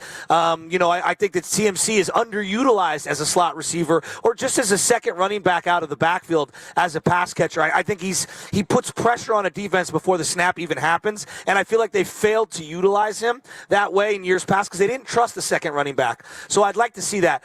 I think I'm more with Spadoni, where if he has more than 300 or so, that means he's healthy all year, right? But situationally, where are they? Are they between the tackles in 2-score games where you're up and he could be off the field, or are these couple passes out in the flat, he steps out of bounds? I think the thing for him this year is don't turn up field. If you get 7 or 8 and you need to just step out of bounds, you got to save yourself a little. He's got to put a seatbelt on himself. It's hard. What makes him special is breaking tackles and going the extra 6, 7, 8 yards. That's what makes him such a unicorn. Reference point, guys, Steiny and Goo, before you answer it, and I know it might be a little overly optimistic to think that Christian would play 17 football games this year, but if he did, 300 touches is 17.6 per game. That's it, 17.6 per game. That's not crazy bell count numbers. How would you guys answer that? Steiny, what would you say? You want him over or under 300 touches? Yeah, you asked me this the other day, and I said under, but now I'm just using common sense, and the answer's over. And I'll add one thing. It means he's healthy. There's no doubt. But it also means he doesn't stink, and he hasn't lost it. Because if he's taken a legitimate step down, and it's noticeable from the eye test, kind of, then you can't give him the ball that much if he's lost that much effectiveness. So to me, it also ensures that he looks like he's always kind of looked or pretty close to it. Guru, what would you say? And when you did that math, 17, that's real light. I'll just say this. I still have PTSD from Steph Curry and that hamstring, and nobody saw it coming, obviously, but it's when it happened. It happened at the most inopportune time in the offs. Season was over, changed everything. I need to know if my Ferrari can go 0 to 100 real quick. Shout out Drake. And I can't play with that. I need to put my foot on the gas. So I need to know, again, I love the thought process behind the 300. He's healthy, but I can't be walking on eggshells. I have to know that my bell cow can still go. And if he's doing that, then that bodes well for the Niners, and they're probably winning more games. Let me ask you guys this. Should they care beyond this year? I don't think Kyle. No, they don't care beyond this year. Wow, Kyle's incapable. Yeah, I really believe so. I don't think he doesn't care, but I don't know if care is the right word. I don't know. Are they viewing Christian as a multi-year Niner, or are they worried about winning? Like, what is the more? Wow. I don't get think, where I'm going. I don't think they care. I don't think they care about next week. That's the way a coach's brain works. N-O-W. Are you healthy? Yeah. Get out there and get me 8 yards. He's shown us nothing else, Kyle. That's the way a coach thinks. No, I hear you, but they also try to set plays up for weeks down the line. Like, for sure, there's short-term and long-term planning. I just wonder how they're viewing this because, like, I don't know what the right answer is, Mark. Yeah. Like, I do want to win games. I do want to make the playoffs. You can't guarantee next year. No, there could be 5 or 6 different variables. You got to give it to him. Yeah, you got to feed him. Dibs, what would you say? You nailed the answer by answering differently than I will, and I think under 300. But what you said about 2 backs on the field at once, Debo was that guy, and you had you had huddle confusion is what I call it, where they break. You go in the huddle, it's like, where's Debo going to line up? Where's McCaffrey going to line up? If you have Robinson Jr. and McCaffrey, okay, you've got that sort of confusion built in. The other thing you said, Joe, that I agree with is types of touches, the TOT. If he's getting 300 touches, can we get 60 catches and only 40 runs in the danger zone? It's about how you disperse those touches. There were 2 guys that I'm going to reference that I think, even if he's not the fastest, can break tackles the way he used to, you could still be a great back for a long time. Kevin Falk, Terry Kirby. Wow. These were older running backs who were still effective late in their careers because they just had great hands, understood coverage, and could just make plays in space. I watched Terry Kirby move the sticks in the Green Bay wildcard game against the Niners where T.O. made that catch. Old man Terry Kirby was making plays. Christian, I think, could still, even if he's 85% of what he used to be speed-wise, power-wise, he can still make plays in the passing game. Quick hitter, and it's this. If I take away the big-name 49ers, no Purdy, no Kittle, no Christian, and on defense, no Fred, no Lenore, no Nick, even no Trent Williams. If I take away those big names, the stars on the 49ers, by year's end, who would you predict to be their next most valuable player? Guru, how would you answer that? I mean, like Kyle and John are probably Mykel Williams. Bosa needs some help up there. He's a dog. He's got some size. He's played big-time college football. So if somehow he could hit the ground running and get what D-Buck used to be, and Armstead, who I took for granted. And I mean, that was the identity, man. You got to get after these quarterbacks. You got to hunt. Shout out Low Neal. So that's the guy for me that I think if you even asked him and whispered, who do you want to pop, that's your guy. Steiny, did you just come down with a migraine? No, I was thinking. You're holding your head. No, I was thinking about the question, and believe it or not, well, you never got around to me with what I thought the biggest worry was. I actually did, and then somebody. Yeah, anyway, go ahead. I actually think it's the offensive line, and this Vic Tafur had a story in The Athletic, and it was a great story because Purdy was talking about Pearsall and how he was a little behind because he needed to get places quicker and kind of all that kind of stuff. So I feel like Purdy also said he tried to do too much last year. Okay, so what does that look like? That looks like the offensive line breaking down and him trying to do too much. Well, you have to try to do too much when the offensive line breaks down. So that's why I think the offensive line is the biggest worry. So, having said that, I'm going to say Pooney. Because if he's really good and Trent Williams is really good, then that gives McCaffrey the best opportunity to be effective in both the pass and the run game. And I think that they need to be a little more solidified on the offensive line. And if they can at least do it on that side, or at least in two places, they need some stability there. All right, the rest of us are not going to be able to answer the question. I thought these were quick hitters. Unfortunately, unfortunately, we have some breaking news. Grandy, go ahead and hit that if you would. What could this be? 95.7 The Game breaking news. The San Francisco 49ers are listing running back Christian McCaffrey as limited in today's practice. Gotta be kidding me, because of a calf issue. God. You gotta be kidding me. Is you it have April 1st? There's no way this is real. Adam Schefter, blue check. Adam Schefter, blue check.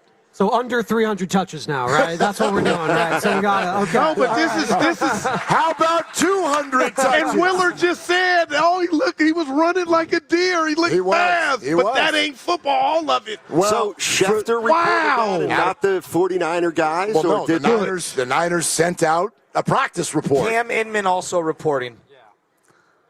You put the Ferrari in the shop, and now it's still doing something. Oh my God! For this to come up, for this to come up on week one, obviously gives all of us. Oh my God! Deja vu. Right. Yeah. No, this is not funny. That's oh my God! Last year we were at the Hills. Guys, we were about an hour away from our show last year, and the same thing popped up. No way. I mean, look, I understand. Earlier, I sounded like I was an extreme pessimist regarding CMC. This injury can flare up at any time. No, he said it. Like, it's just, I don't think you understand, like, the plantar fasciitis, Achilles tendonitis, those types of injuries, you manage them. They don't just go away. Like, they just don't. And so I think this is going to be something he's going to be either dealing with all year and monitoring or working through all year. I don't know if he'll ever be 2023 McCaffrey. Look, when you talk real quick, I hear Baldy, who joins you guys every week. He's kind of been standing firm on. I don't know if he's going to be able to bounce back. I'm not saying he's not, but this is cryptic to me. Not everybody's Derrick Henry. Derrick Henry is a Mack truck. He's the outlier. Not everyone is Adrian Peterson. It's just the game is violent. Well, thank God they traded for Brian Robinson Jr. now, right? Look at Fedoni just got deflated. Wow. I got to believe that was part of the reason. You think? Goodness, yeah. Well, they had nobody know. behind him. Guerrero fumbled 3 times. Got to stay healthy. Destroyed shoulder. Can I give you my random player? You guys know what random players? Random. I'm shook with that news. They have been searching for a free safety who's a ball hawk and a space eater for years. Eric Reed, Deshaun Golston. I think Marquise Siegel, by year's end, will be a Pro Bowl level rookie safety for the 49ers. They've had a million box safeties. They need a free safety so bad. I got Marquise Siegel. I like him. I just want to pull a young man named Carter Chickering. My God. Carter, baby. For those of you, first of all, if you can speak into the microphone, whose jersey are you wearing? Christian McCaffrey. Who did you draft number 4 overall last night? No. Christian McCaffrey. How we feeling? Not great, Mark. That's from Carter Chickering, who will have a role in this very summit moments away. I know it's a wet blanket, but we're going to power right through this because it is the Red and Gold Summit 2025. San Jose, Westfield, Valley Fair, King's Fish House. Our hosts were brought to you by Fremont Bank. Here for you, here for good on 95.7 The Game. NFL fans, Week 1 is your shot to play free and stack $1 million cash bag with DraftKings Pick 6, an official partner of the NFL. Here's how. Download the DraftKings Pick 6 app, DraftKings' easiest way to play fantasy. Enter for free and pick more or less on 6 player stats for Week 1. Share your link with friends and add more cash to the bag and get bonus shots to win. Hit all 6 picks and you'll be splitting a bag that's already at $1 million or more. Download the DraftKings Pick Pick 6 app and use code THEGAME. Opt in for free and start stacking entries for NFL Week 1. Zero cost, huge upside. In partnership with DraftKings Pick 6. The crown is yours. Gambling problem? Call 1-800-GAMBLER. Must be 18 and over. Age and eligibility restrictions vary by jurisdiction. Void where prohibited. Must claim token for free entry in Bag Builder contest. Only perfect entries earn share of cash prize. Tokens are single use and expire September 8th at 8:15 p.m. Eastern. Terms at pick6.draftkings.com/promos. When you own your own business, you own every decision. Catch the red eye or take the 6 a.m. Make a new hire or promote internally. Celebrate a win with the toast at the gate or unwind at the lounge. Big props to this team. Some decisions are a win-win. Like earning 8 times points on Chase Travel. Introducing Chase Sapphire Reserve for Business. With $2,500 in annual value, it's the business card that gives back all you put in. Visit chase.com/reserve business to learn more. Cards issued by JPMorgan Chase Bank, N.A. member FDIC, subject to credit approval. Terms apply.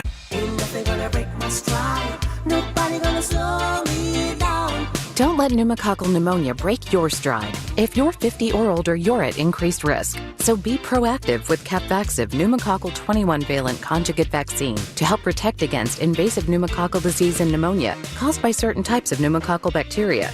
Capvaxive helps protect against the strains of bacteria that cause about 30% more IPD cases than any other pneumococcal conjugate vaccine in adults over 50, according to national-level CDC stats. Regional variations may exist. Don't get Capvaxive if you're allergic to the vaccine or its ingredients. Tell your doctor if you have a weakened immune system. Common side effects include injection site reactions, feeling tired, headache, muscle aches, and fever. Capvaxive does not protect against all strains. For more information, call 1-800-927-8888 or visit capvaxive.com. Ask your doctor or pharmacist about Capvaxive. Need help paying for your Merck vaccine? Visit merckhelps.com. Sponsored by Merck. The following is an attorney advertisement. If you get sidelined by your workplace injury, the workers' compensation attorneys at Boxer and Gerson can help you get back in the game. Our team of skilled attorneys will fight by your side for the treatment and compensation you deserve. We care about justice for injured workers. That's what makes us Northern California's premier workers' comp law firm. Call Boxer and Gerson at 510-835-8870 or visit boxerlaw.com for a free consultation. Boxer and Gerson, your life is worth the fight. When your name's on the paint job, your primer better hold up. Painters trust Kills primers for serious adhesion, stain blocking, and a finish that lasts. Now, the full Kills lineup is available exclusively at the Home Depot. Need it fast? Get same day or next day delivery, or order online and pick it up in store. Kills primers, pro results, faster. The Home Depot. If you're a pro, you know. A strong heart, a steady stride, a life full of milestones. El Camino Health is here for you. From advanced heart and vascular care that keeps you on beat, to expert orthopedic treatments that keep you moving, and innovative cancer care that fights alongside you. With expert care for women, men, and new moms, supporting you through every chapter of your health, because every life we touch is built on trust and compassion. El Camino Health, our strength, your health. Valkyries. As a rideshare driver, I love keeping my car smelling fresh and clean. So when I'm driving, I only trust Febreze car vent clips, featuring 3 distinct intensity settings, because it's that little touch that sets me apart. I can turn the intensity down for subtle freshness, or I can turn it up for when I want lots of scent. So whether it's set to low, medium, or high, with Febreze car, I know my car's going to smell amazing. Which keeps my driver rating right where it belongs. Picking up Oscar! Oh, could this vintage store be any cuter? Right? And the best part? They accept Discover. Accept Discover? In a little place like this? I don't think so, Jennifer. Oh, yeah, huh? Discover's accepted where I like to shop. Come on, baby, get with the times. Right, so we shouldn't get the parachute pants? These are making a comeback. I think. Discover is accepted at 99% of places that take credit cards nationwide. Based on the February 2025 Nielsen report. If you're 55 or older and into that whole saving money thing, T-Mobile has an exclusive phone and internet bundle just for you. Right now, get 2 unlimited phone lines plus 5G home internet for just $30 each per month with autopay, plus taxes and fees. And with 5G home internet, setup is easy with just 1 cord and no technician needed, which is great if you're also into that whole keeping it simple thing. Switch now and experience the best mobile network in the U.S.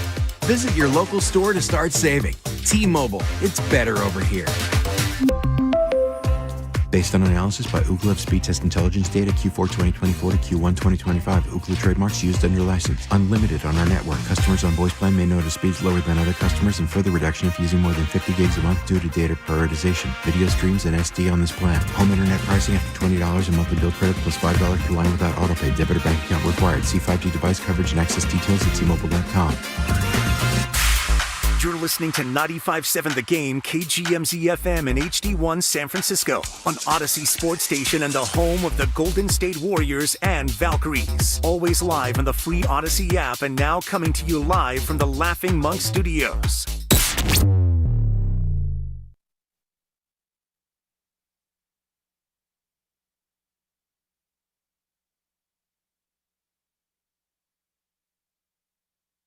Now back to the Red and Gold Summit, live from King's Fish House at Westfield Valley Fair in Santa Clara. All the hosts together again, getting you ready for another Niners season, right here on 95.7 The Game. Oh, yeah, now the Red and Gold Summit. Here we go. Yeah. It's called first penalty of the season, false start, 5 yards, still first down. We're all good. King's Fish House here at Westfield Valley Fair, and all of our favorite listeners, thank you for being here as we unveil the 2025 season, and we will soldier on here at the Red and Gold Summit, and we do have something very special planned for you. Our man Carter Chickering is not wearing a huge Niner chain and a shiny silver jacket for no reason at all. But he's going to play right tackle for the Niners after week 2. Right? How about running back? Like, there's no escaping the fact that the conversation we were planning to have now needs to adjust a little bit. And if you are at 5:04, just hopping into your car after a day of work, the news is that Christian McCaffrey was limited at practice today with a calf problem. And you will see all of us, if you're watching on YouTube, all of us are feverishly on our phones all of a sudden trying to gather information on the actual behind-the-scenes situation. How bad is it? But look, there's no escaping that it's not just an injury to the guy that we don't want injured. It's literally the injury that we don't want to hear about to the guy that we're talking about. So let's go up and down the line and sort of describe the feeling that goes into your belly as you read this. Yes, Yasky. I mean, the fact that they paid the quarterback all the money that they paid him, and we all love Brock. He's a really good player. But the fact that everything rests on the health and availability week to week of Christian McCaffrey is terrifying. That doesn't mean they can't overcome it and still have a really good year. Yep. But we know this is one of the special players that we've ever seen wear red and gold. I'm not saying his resume is where Frank Gore's is. He's more physically gifted when he's fully healthy than Frank Gore. That's a sentence. Frank's one of my favorite of all time. We hold him in high regard. I mean, he had a season that only really Jerry Rice has had in a red and gold uniform. So this is terrifying. This sucks. Yep. Even if he's available and he's, well, let's say 95%, like, what's he going to be 2 weeks from now? What's he going to be on every single tackle? What's he get up like? This is the burst there. I mean, this sucks. There's no other way around it. This really sucks. The feeling is just dread, and I'm just playing off what you're saying, Chasky, and you're absolutely right. Even last year, 6-11, we had Aaron Schatz on, who is the creator of DVOA, and his argument was even like if you just look at the numbers, they probably should have been 8-9 last year, which is still not good enough without McCaffrey. And now you do have Robinson Jr., but you're right, and what we talked about before, where he's in the huddle, and you're as a defense, you got to worry about what he's going to do. And even if he is good to go for week 1, the idea of him playing even 15 games now, to me, feels far-fetched. Well, here's one thing, though. We're sleeping on Shanahan and Purdy. Can Shanahan and Purdy navigate whatever availability there is for CMC? If you are one of those franchise-like quarterbacks that we all think and want and hope, and I think a lot of us believe he can be, you can navigate this and still have a great year. You can, especially because of that schedule, but I also think that this changes the way, again, we don't know where this is at. Who knows? He might play this weekend for all we know. But this changes the way that a defense approaches the entire San Francisco 49er offense. So what you can do no matter what your name is. Like I don't really buy into the whole hero thing of like one man's down. So now Brock, you be that dude. Like that's not actually, you guys all know this is not actually the way football works. This is a concert out there with 11 people and they're all moving in different directions and doing their job, and it opens people up. If people are still going to be open, Brock Purdy's going to be great. Yeah. And Kyle Shanahan is going to be great. But if this leads to the same separation problems that they had last year, then we've got a problem. Yeah. The Jackson 5 were great, but we know why they were great. It was because of Michael. And that's what McCaffrey is to this offense. And Steiny beats me up every day, but I stand on it. Tomorrow is not promised, and when you get close and you have an opportunity to be number one in the world, the Niners had that twice with, once with McCaffrey, and they didn't get it done. So hopefully he's out there Sunday. But if he's not, Willard, I would adjust that win total for me from 10 to 8 to 7. Wow. Because this is that big, man. Yeah. This is truly that big. Thank God they got B-Rob. But he is not what they call special. And how could we just go one by one? Hey, he's going to do this and make them better. McCaffrey, you just said it, Willard, and now we get this cryptic update. So, again, help me, but I just feel like there was an earthquake in 49er land, and hopefully this dude's okay, but man. I mean, for whatever it's worth, one text message that I just sent to a 49er insider's answer was, I don't know. I said, how bad? How do you take that? I said, what are we talking about here? What's their concern level? And I got IDK. Should we get a waiter to come and pick up that name you just dropped? It's a no-name. It's a no-name. Who you think it was? Steiny, what do you, Shanahan. What do you say? I can't wait to hear this. Well, this has been two things in a row. When we were asked me about the win total, I leaned on the side of 10, which I think is a little bit high. Okay, now they may be without McCaffrey. In both instances, though, you know what I think of? Kyle Shanahan. Why? Because I think there are three kind of coaches. Most coaches don't make the team much better or worse. Some coaches make the team worse, and some make the team better. And I think Kyle Shanahan makes the 49ers a better team. McCaffrey is a huge loss.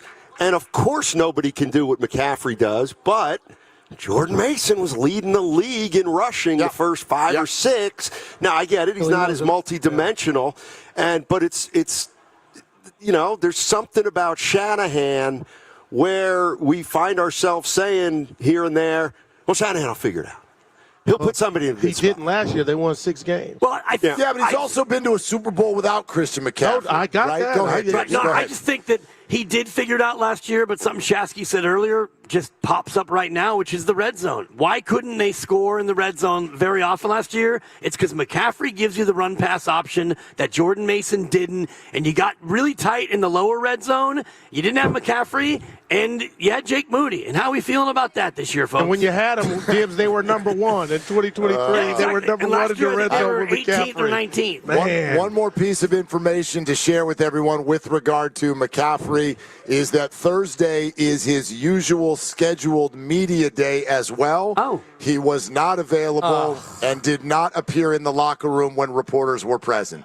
So, again, you can start to put puzzle pieces together and do whatever you want with that. Was he just getting treatment, or are they just not wanting to talk about this? Oh, go ahead. I mean, well, the season's not over, right? Like, it's not the quarterback position, like, right? What was that signing? Gutless? Who's gutless? I said it's probably not the time to call CMC gutless. Not yet. No, it's Achilles list. Right. But that's the three. No, I was talking about the media. Okay, basically. that's good. Yes, but, not the injury. It's not like a season ender, right? Now it sucks. It doesn't feel good, but like, are the Philadelphia Eagles viewing their season over if Saquon all of a sudden has a major injury today? But they but they're not. But right? they also have 2 all-world receivers, a great tight end, a Super Niners Bowl have a great tight quarterback end. who's been to 2 Super Bowls. I hear you, They've got Shasky. the Purdy's best been to a Super offensive Bowl. line in the game. Okay, but again, they're not viewing it as a season ender, so I'm not viewing it that way like a lot of Niner fans are probably feeling right now. It's like, oh, Christian McCaffrey, well, we have no shot. I'm not viewing it that way. You got Brian That I Robinson agree Jr. with. Like, you got the head coach and the quarterback combination.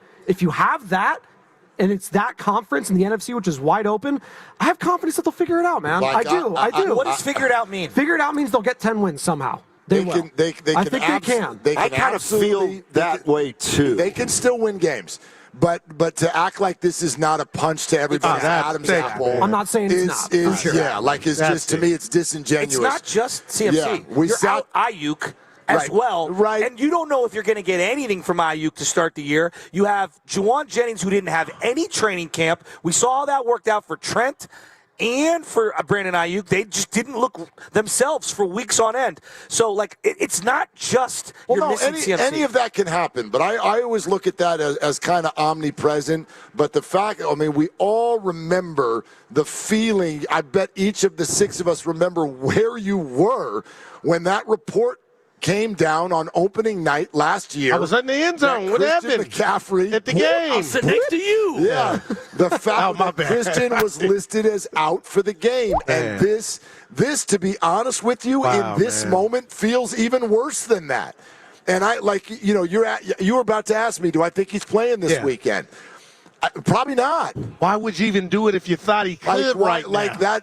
It's Thursday. Yeah. It's Thursday night. Man. It's Thursday night. The idea that this is just going to be gone tomorrow when they have to put an injury report out and get on a plane seems a little far-fetched in this moment. The first 2 games are on artificial turf, by the way. Too. Yeah. So that doesn't help. That's an interesting point. Yeah, that's an interesting point. I'm looking at the chart that the Niners put out. Yeah, I'm looking at it too. And he wasn't even listed on the Wednesday practice as to whether he played or not. Does anyone know? I think didn't you say you read that he went out on the field? That was today, and they listed him today as limited. We saw Cam Inman shared a video of him going through some warm-up activities, and then he probably just felt it and went to the side and didn't play much more. But you're right, Joe. It's interesting, and Grandy just said in our ear that he was full yesterday. The Niners didn't list it as such, but tomorrow will be a walkthrough, so whatever with his participation. But the key then is when that first injury report comes out, questionable, probable, or just in. Let me throw this at you all, and if you are just joining us, Christian McCaffrey left practice today listed as limited with a calf injury and did not speak to reporters on his scheduled day. So an obvious gut punch to the 49ers as they get ready to start their season. I was of the opinion when they acquired Brian Robinson that this was actually more about Guerendo than it was Christian, because Guerendo has struggled with his health more than anybody. And fumbling. But I wonder what you all think, and this is speculative, no doubt, but when they acquired Brian Robinson, do you feel like they were aware or concerned, or were they actually worried about Guerendo? It was the Niners Geico. And it's coincidence. No, seriously, we're all fans up here. I think you got to assume that it was some percentage of some security for McCaffrey. Has to be. Has to be.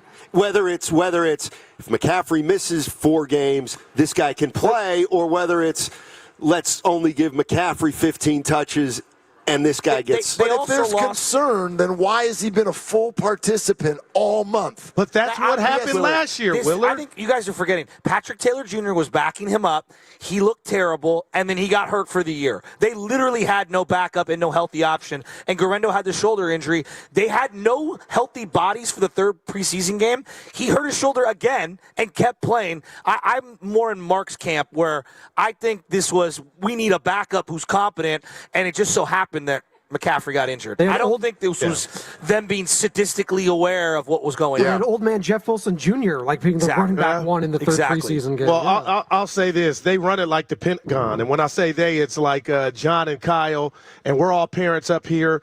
When you know there's bad news and you deliver it to the kids, you can delay it. You can wait to see if it's not going to be as bad as when you deliver it. But I got land for sale for anybody out there that believes Kyle and John and the people in the know weren't worried about Christian and this being way more serious. Right now was the 15th round of, we got to show our hand. We got to show what cards we got, because how could this all of a sudden happen? And oh, by the way, a couple weeks ago we got Brian Robinson. Just no big deal. I'm saying to you all, they had to know this might be something's wrong with the Ferrari. Well, I think it could be any running back coming off a year where they missed most of the playing time. That's true. So, maybe, McCaffrey is a little bit older.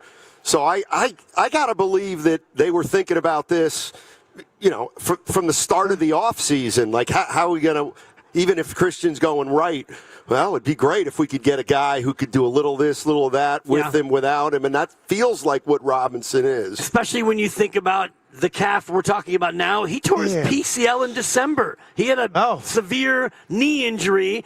And so even you're coming off of that, and you've had a history of a calf issue. So, they got Robinson Jr. in for Garendo, but also for McCaffrey, I think. This is our Red and Gold Summit here at 95.7 The Game with all 6 hosts, Spadoni, Shasky, Willard Dibs, Steiny Guru, on the scene at King's Fish Westfield Valley Fair, which, by the way, as the season changes, be sure to check out the brand-new Columbia store at West Valley Fair. Their newest drop, the ROC Tech Cargo Pant, will be your go-to daily wear. Try this one on for size, guys. Grandy, play the comment from Trent Williams. This is 2 weeks ago.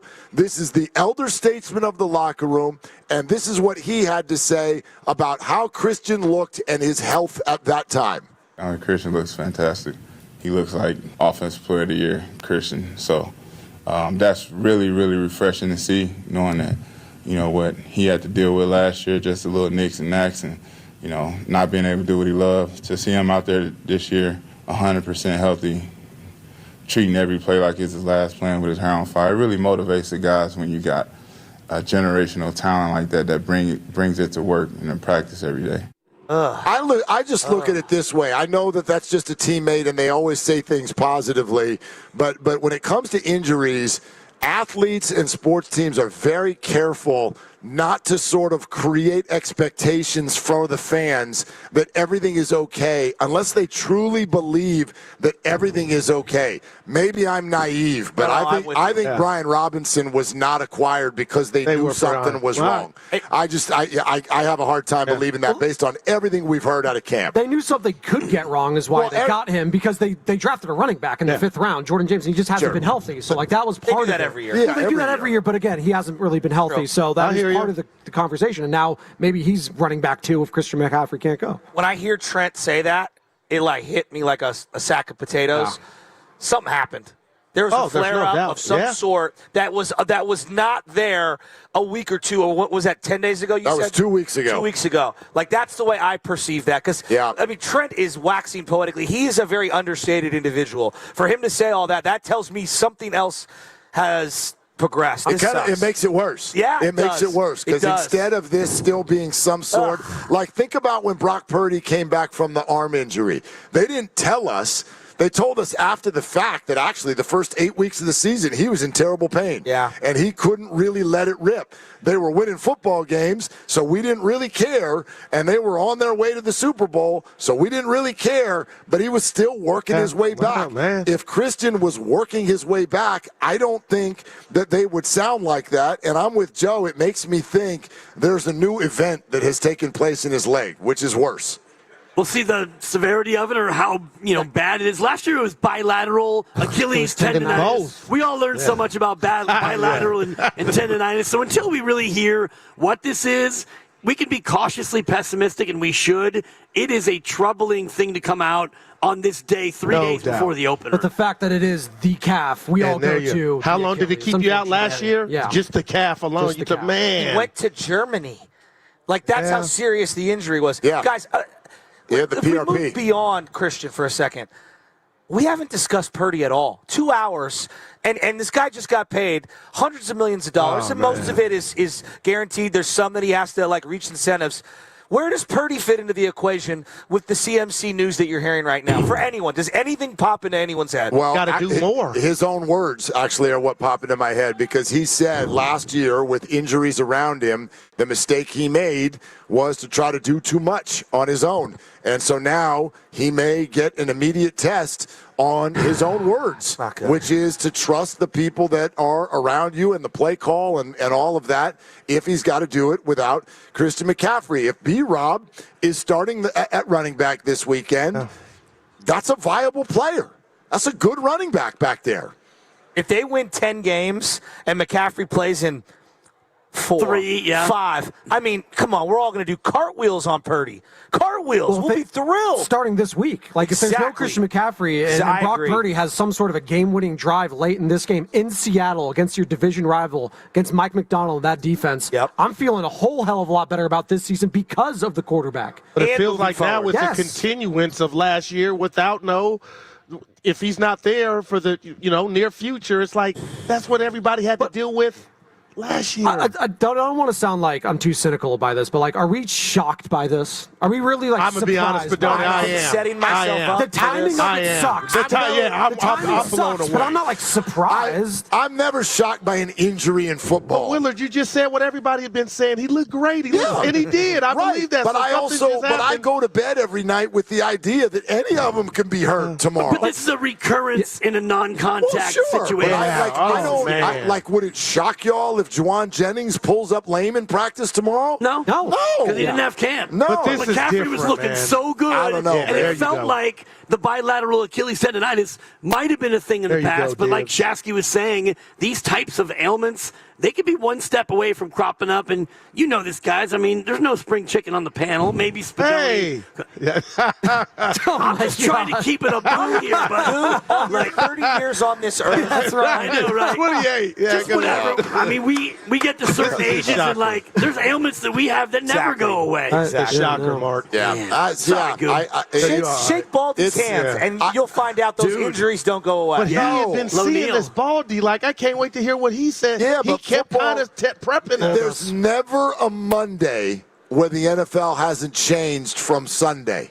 Never. No, but also there's not a week in this league where we won't wake up Monday morning and go, well, that changes things for that team or for that team or for at least for a few weeks or whatever. TJ, in Steiny's favorite interview that's ever appeared on 95.7 The Game, TJ Hushmanzada an hour and a half ago said it again, and every player will say it. Injury rate is 100%. It's 100%. Wow. And so, for instance, he's talking about Jawan, quote, betting on himself. He's going to be a big fancy free agent next year. Will he? I have no idea. But I have no idea what he's going to be next offseason. He's got 17 football games, car accidents to go through first. But you can have that opinion while also say, this is a devastating blow for a guy who is much more important to what they want to do. Like, we all like Jawan. He's important. McCaffrey's more important. Like, he just is. No doubt. If I took Derrick Henry off Lamar Jackson's team, we'd view them differently. And we'd view Lamar Jackson a little differently. And the requirements for what he would need to do to win games would be different. I'd say this, though, just as I'm thinking my way through it. Brian Robinson Jr. is a better backup than Jordan Mason was in week 1. I agree. And I think he's more of a diverse back. He's been through it more often. I'm not saying you can bank on Garendo, but he's a guy who's got that change of pace speed. I'm not saying it's okay if McCaffrey misses a handful, but I think you're better suited now than you were last year. And what I like about Brian Robinson, and Baldy talked about this with us, he's not as physical as Jordan Mason, but I often thought that Jordan Mason sought after way too much contact, and that contributed to him only going out, after 6 weeks? Brian Robinson's he's going to be more steady. He's not going to seek out contact. He's going to protect himself a lot better. And quite frankly, he wasn't number 1 on Alabama. I know it's college, so he is used to the grind. I want to go through this exercise here. Red and Gold Summit 2025. We appreciate everybody being here. All 6 hosts on the stage together, getting ready for the 49ers season, but also dealing with the gut punch news that Christian McCaffrey listed as limited today and left practice because of a calf issue. Already, our station has tweeted out what all of us said an hour ago with regard to how many wins we thought the team was going to get. Did freezing cold takes already take it? Last time I'd be Mr. Positive. Butcher Boy said between 7 and 11. You kind of played the positive. Steiny Spadoni said 10. Steiny said 10. Dibs and I both said 11. Oh, no. But would everybody like to answer the question again? No. I'm not coming off 10. You're not going to change. Okay. I'm not coming off 10. Joe? Oh, I'm now like You're in the now 9-8-7. My gosh, 9-8-7. Give me the Steve Young, Willard. I'm going from 10 to 8. You got to see them. We haven't seen anything. Like, Michael Williams has not been on your television set. We have not seen anything from a lot of these guys. It's very difficult to get a gauge on what this team is or will be. Unlike in years past where I knew what to expect. We talk about injuries and devastating. We always talk about Christian missed all this time and it changed the offense. Dre Greenlaw, we thought was going to be ready by week 6, week 7, week 8. We waited all year. He played a quarter. We saw glimpses. A great quarter, yeah. They missed him tremendously. And the drop-off between him and Devondre Campbell, it destroyed their defense. I have another text message to read. Is this the anonymous source? No, I will name who sent this text, but I'll read the text first. The text says, super concerning. It would be concerning for someone his age, even without his injury last year. But this is troubling for this being a sign of more degenerative issues. Plus, not good to have a calf issue coming off of a PCL injury as well. That comes from our station orthopedist, Dr. Nirav Pandya. Yeah, that was cryptic right there, man. Not good. It's not good. It sounds like the car's total. Well, and it's and shout out to Cat. No, I'm saying That's how scary it is. I mean, maybe. Me too. Yeah. Me too. Yeah. Well, that's how scary it is. I came within 24 hours of buying my daughter a car last week, and I got a call from a mechanic yesterday and went, dude, no, don't do that. Yeah. Anyway, you were about shout to out say. Chet, because that thing's a lemon. I'm saying that was for the old school, Shasky. Yeah. I could have gone Don Lemon, but we're trying to keep it apolitical here. I thought you were going Holmgren on me for a second. I probably should have, but I think that you want to change your number? 11 wins. No, God, no. No, are you kidding me? God, no. Have you seen the schedule? And sorry. That's where I'm at. I hear you. Okay. Stand on it. But Look at this. Wait, can we stop acting like you're right, but acting like we know who all of these teams hold on. are. Exactly. But this is what I mean. It's a fallacy. Yeah. Hold on. This is what I mean. Hold on, Mark. Okay. This is where this is where Shanahan and the veterans and the system comes in. I don't have to. They play the Saints. First team in the league. They're going to beat the Saints. Yeah, I agree with you. Yeah, but I said that last year about the Vikings. Jaguars and the Browns. Like the system will beat the Jaguars. You don't know. The Falcons. They're the good. system. The Falcons might win The after Texans this. stink. No, they don't. They do. Oh, the been in the Giants, playoffs they 2 have years a in a row. great defense. Front seven, man. Okay, they'll score 3 points a game. The Panthers, this is their year. Give me a break. The Browns, look at this. This is you garbage. last Tennessee. Cam Ward. Oh, that's right. I forgot they got Indy, too. Steiny. Please. That's outdated That's what you pay. information, man. That's why. This is why Shanahan will be considered. Is considered a great. He should be able to stumble on 9 wins. Even if I agree with some of your premise, you just flipped off the Browns, easily, supposedly the worst team in the NFL. Yeah. 2 years ago, the 49ers went to the Super Bowl and had a 5-0 record, arrived in Cleveland and faced a quarterback. I'll bet $20 you can't name. Cade McCown? I'm sorry, Cade McCown? No. Actually, Cade McCown is not even a person. But anyway, they lost that football game. And by the way, somebody's going to upset them, no doubt. Healthy Jake Moody. Okay, and they lost that game. This is the NFL. And the Falcons are not mincemeat. I don't know what he's talking like, dude. We're in the schedule in its totality. I get it's a joke. I just want to echo one thing he said about the system. For me, if McCaffrey misses significant time, this becomes a Shanahan challenge, the beautiful laminated play sheet. And I know, Shasky, you can only do so much with what you have, but this is where Shanahan's going to have to scheme it up and figure out how to make real this quick, work. how did that work last year? Well, he couldn't scheme it up because they didn't have nothing. Well, last year you had Devondre Campbell commit a PI 30 yards down the field. You gave up a 50-yard pass to Tutu Atwell. Your kicker missed kicks. Last year, to your point, though, that was humbling. Last year, nothing was great, but that team was 6-11 because of defense and special teams. Correct. It was not 6-11. The quarterback had tough fourth quarters. Yeah, he did. Yep. I feel like we're not talking enough Purdy. Guys, all right, then let me ask you a Purdy question. It's the most important position in sports. Then, especially in light of this news, let me ask you a Purdy question. Are you judging him this year on wins or stats? Every quarterback is judged on winning. every quarterback, no matter what, is judged on do you win.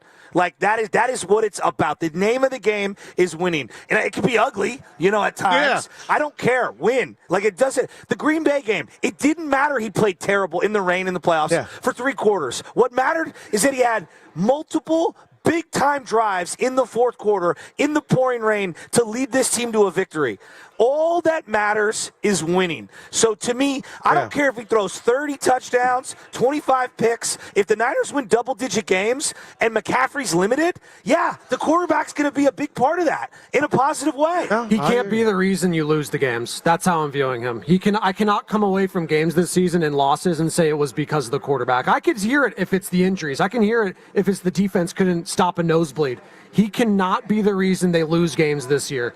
He just can't be. He got paid to be the dude. Yeah, but I don't think he was the reason they lost games last year. He made mistakes. Yeah. But I've said this 1,000 times. If you want to make a list, that Lions game, I feel like he was the reason they lost. That game wasn't even they were already. But if it's sprinkles, Mark, I got concerns about the quarterback. It wasn't outside. Sprinkling that night. Rams Thursday night. They were it was in a heavy holiday miss. mode. Yeah, they were in holiday mode. This team, by the way, Deebo Samuel dropped a game-winning touchdown in that game. Walk-in touchdown. That would have won the game. Yeah. Yes. So I'm not saying Brock was great, but if you want to make a list of what was wrong with the Niners last year, you're going to get up to about 7, 8, 9, or 10 before you get to anything, quite frankly, anything on the offensive side of the ball. Anything on the offensive side of the ball is going to be that high. Red zone was pretty bad. Yeah. Red zone, I think, was pretty bad. Not in my top I think 5. that's a team-wide issue and a Shanahan issue as much as Purdy. Sure. I don't think – see, your point about, he can't be the reason you lose. I'm with Mark.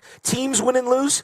I did think not in today's society. Quarterbacks win or lose. And Chad Brown, former Seattle linebacker, joined us today, and he said for him, Purdy was at the altar of – you got to kind of show us you're that dude before this but they news. Don't play I know. Like I got you. You should know. But let's be honest. That's not how football works. If there's no McCaffrey, fan is short for fanatic. I'm not saying it's right, but that's who they're looking at. Take us to the promised land. Right. Joe Burrow is that dude. Fair or not, let's be honest. Joe Burrow is that dude, 5,000 yards, and watched the playoffs as well. But he has no defense. None. But 0. And neither did Brock. That's what I'm trying to tell you. But the offense did their thing, man. 30 points or more, man. Yeah. But this not enough. Yeah, the whole thing is, like I said, the whole thing's a concert. But yeah, how are you judging Brock? Wins or stats? Who you asking? Wins. It's All of you. Kind of staring off into nowhere. No, I thought I'm in Westbrook. I had to take a playoff. I thought you were Totally. It's always wins. It is. It's always wins. Don't you get it? If McCaffrey's hurt and so they're down a running back, they're already down receivers, they suffer something on the offensive line, it's like maybe they're going to have to grind out wins. And maybe they win 4 games 16-10. Well, guess what?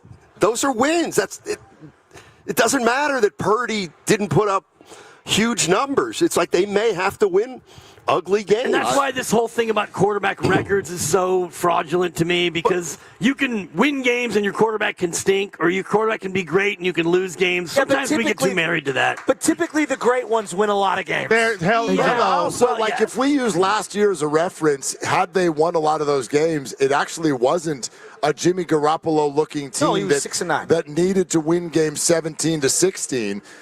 Actually, what they would have needed to do last year is win games 31-30. To me, again, if you want Brock Purdy to play well, stop the run.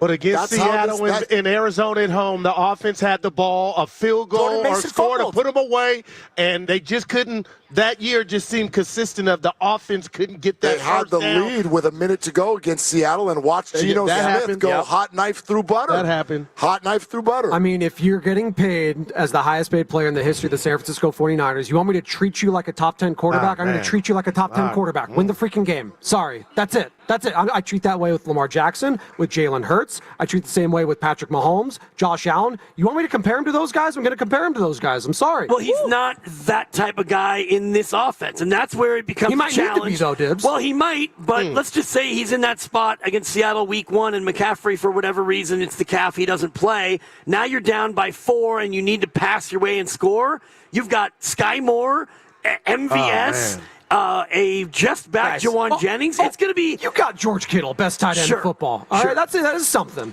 Guys, we've done this a long time, all of us on this stage. If Purdy loses to Darnold, no matter how it looks, we are going to get calls lined up. Carter's shaking his head. 5:30, before we even turn on the station, there are going to be people waiting to call in. Leroy over there is going to be texting into the Boston University text line about quarterback and head coach. We could skirt it all we want. It's a narrative that we discuss all season long, and the players do too. Yeah, there's no doubt about it, but it begs the question of two things. First of all, who are the 49ers if there is no Christian? And secondly, is it putting Brock Purdy in a position where you don't think he's a $52 or $53 million quarterback? Baldy talked about this stuff with you guys. Yeah. Here, let's hear some of what Brian Baldinger said the other day on the roast with regard to Christian McCaffrey and importance to the team. If McCaffrey looks like he did 2 years ago, I think San Francisco is going to win the division. Like, I think they're going to be that good. Like, I think he's that much of a difference maker.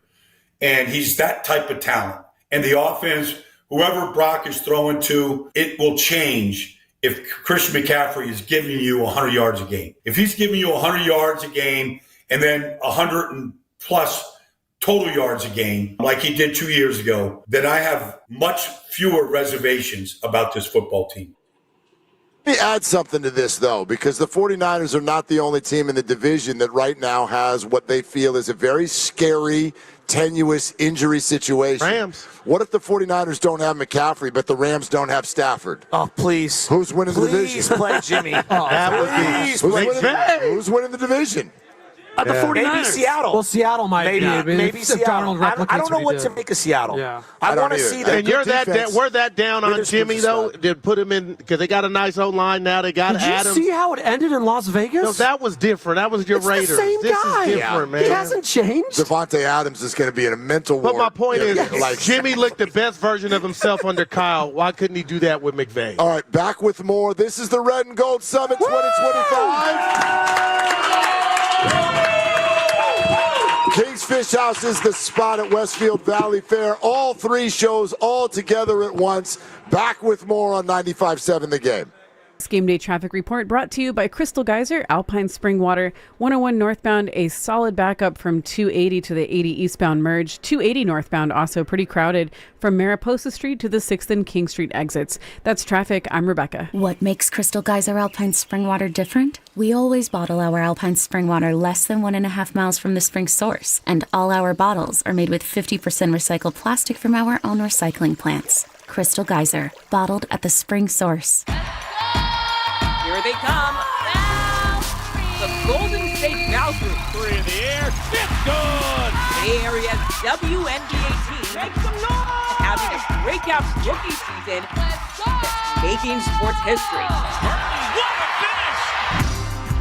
The Golden State Valkyries face the Dallas Wings. Coverage starts tonight at 6:30, live on KPIX Plus. In trivia, it's not just what you know, but where it goes. Is the ghost hotter than the Tabasco? Is the polar bear tail shorter than the giraffe? I definitely know this one. Put your answers in the right order. I'm going to put that after. Before. Between. I am so torn. And you could win more than $15,000. We must win. Think fast. Play smart. Make the perfect line. A new game show with Deborah Norville premieres Monday at 10 on KPIX Plus.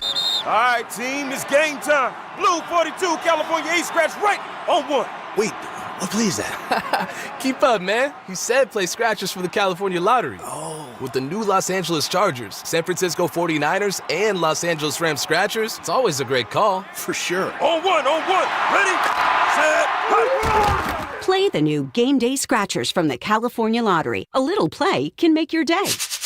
Please play responsibly. Must be 18 years or older to purchase, play, or claim. For over 70 years, Golden State Lumber and Showroom has developed strong partnerships with top brands like Trex. Leading the way in performance-engineered decking and railing, Trex offers products that won't rot, splinter, or fade. Their sun-comfortable, heat-mitigating technology keeps decks cool underfoot. And Trex marine-grade decking withstands saltwater, sun, and sand. Explore their latest Transcend colors, Hatteras and Salt Flat, featuring a 50-year limited residential warranty. For a link to Trex, visit GoldenStateLumber.com. Golden State, when you succeed, we succeed. I've used drugs from the age of 15 till 29.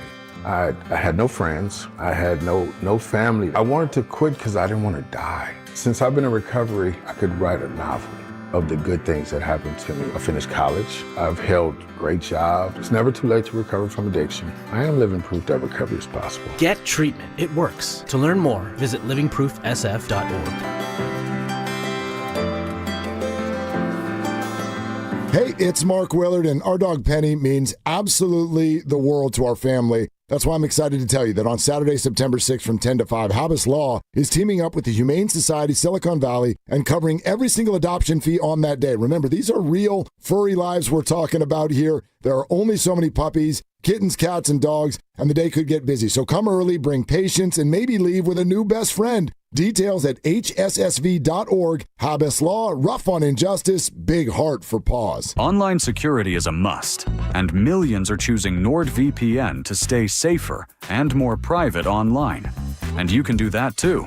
Get NordVPN with 77% off and up to 3 months extra. NordVPN will encrypt your online traffic from data snoopers and internet service providers, while NordVPN's Threat Protection Pro will reduce risk of phishing and alert you about the fake online shops and known scams. And that's not all.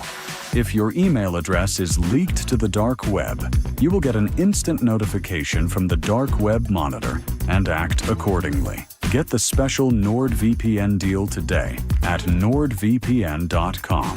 This offer includes a 77% discount on a 2-year plan and up to 3 extra months. Savings and additional terms apply and can be found on nordvpn.com. The offer is valid until October 15th. Hey, football fans, tune in this week to Kickoff with Boomer and Valenti, where the guys break down the biggest headlines and stories from across the NFL. Kickoff with Boomer and Valenti is brought to you by Nationwide. For your insurance and financial needs, Nationwide is on your side. Presenting a Gain Flings love story. Dear love of my life, we were on the 12B bus this morning when I caught a whiff. A scent so fresh, so life-changing, I had to find its source. Alas, I didn't know if you were the woman in the pink freshly washed cardigan or the retired mailman next to me, but I knew one of you was my soulmate. Ah, the scent of Gain Flings. Try Gain Flings with OxyBoost and Febreze. Hey, listen to this. All I needed was a new starter. Got a great deal on eBay. Did it myself. Yeah, that's cool. But how about the soft purr of an upgraded exhaust when it fits just right? For me, it's the little things, like these new windshield wipers from eBay I installed. From small fixes to big upgrades, eBay has all the parts you need at prices you'll love. Guaranteed to fit every time. eBay. Things people love. Eligible items only. Exclusions apply. Your cold is coming. Your cold is coming. When you feel a cold coming, shorten it with Zicam, the #1 cold shortening brand. Oh, no, not before my big trip. The big trip you've been planning is coming up, and so is your cold. But Zicam can shorten your cold and get you back to planning sooner. Thanks, Revere. We really should keep Zicam in the house. Shorten your cold with Zicam. Take it from America's most revered messenger. Shorten your cold at the first sign with cold shortening products from Zicam, the #1 cold shortening brand. Available in stores or see where to buy at Zicam.com.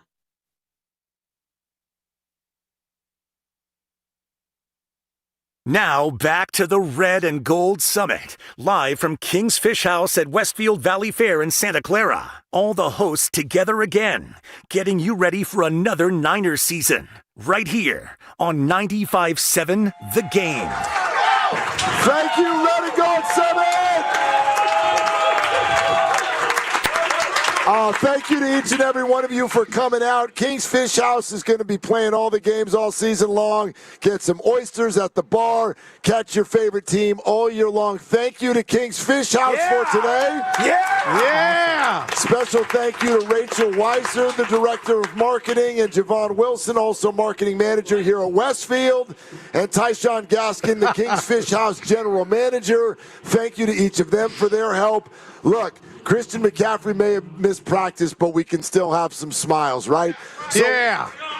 So we're going to turn it over now to America's largest Christian McCaffrey fan, our own Carter Chickering. Hello, everyone. Thank you for coming. All 6'8" of him, his chain, and he drafted Christian last night in fantasy at number 4 overall. So for crying out loud, let him have his moment. Go, take it away. He's going to be fine. All right. All right. Here's how we're going to start it. This is Know Your Co-Host. So we're going to start with questions for the A chairs, meaning Spadoni, Willard, and Steiny. Sorta. All right. All right. Question number 1. We're going to get right to it. Please, gentlemen, hold your answers up when you have the answer, no matter how dumb it is. Please just hold it up, okay? For Spadoni, what is the name of your co-host's first child? Or, if he only has one child, what is the name of him or her? For all three, right? You can just say it, right? Just say it. Just say it. It's LJ. LJ Shasky. Yeah. Ding. Oh, I'm supposed to do something? Yeah, you got to hold up your you hold shit. it up. Sorry, Did I get it? Sorry. Yeah. Way to go, Spadoni. All right. Sorry, Lucas, this is an audio medium that's as well as a video medium, so I didn't know if anyone knew.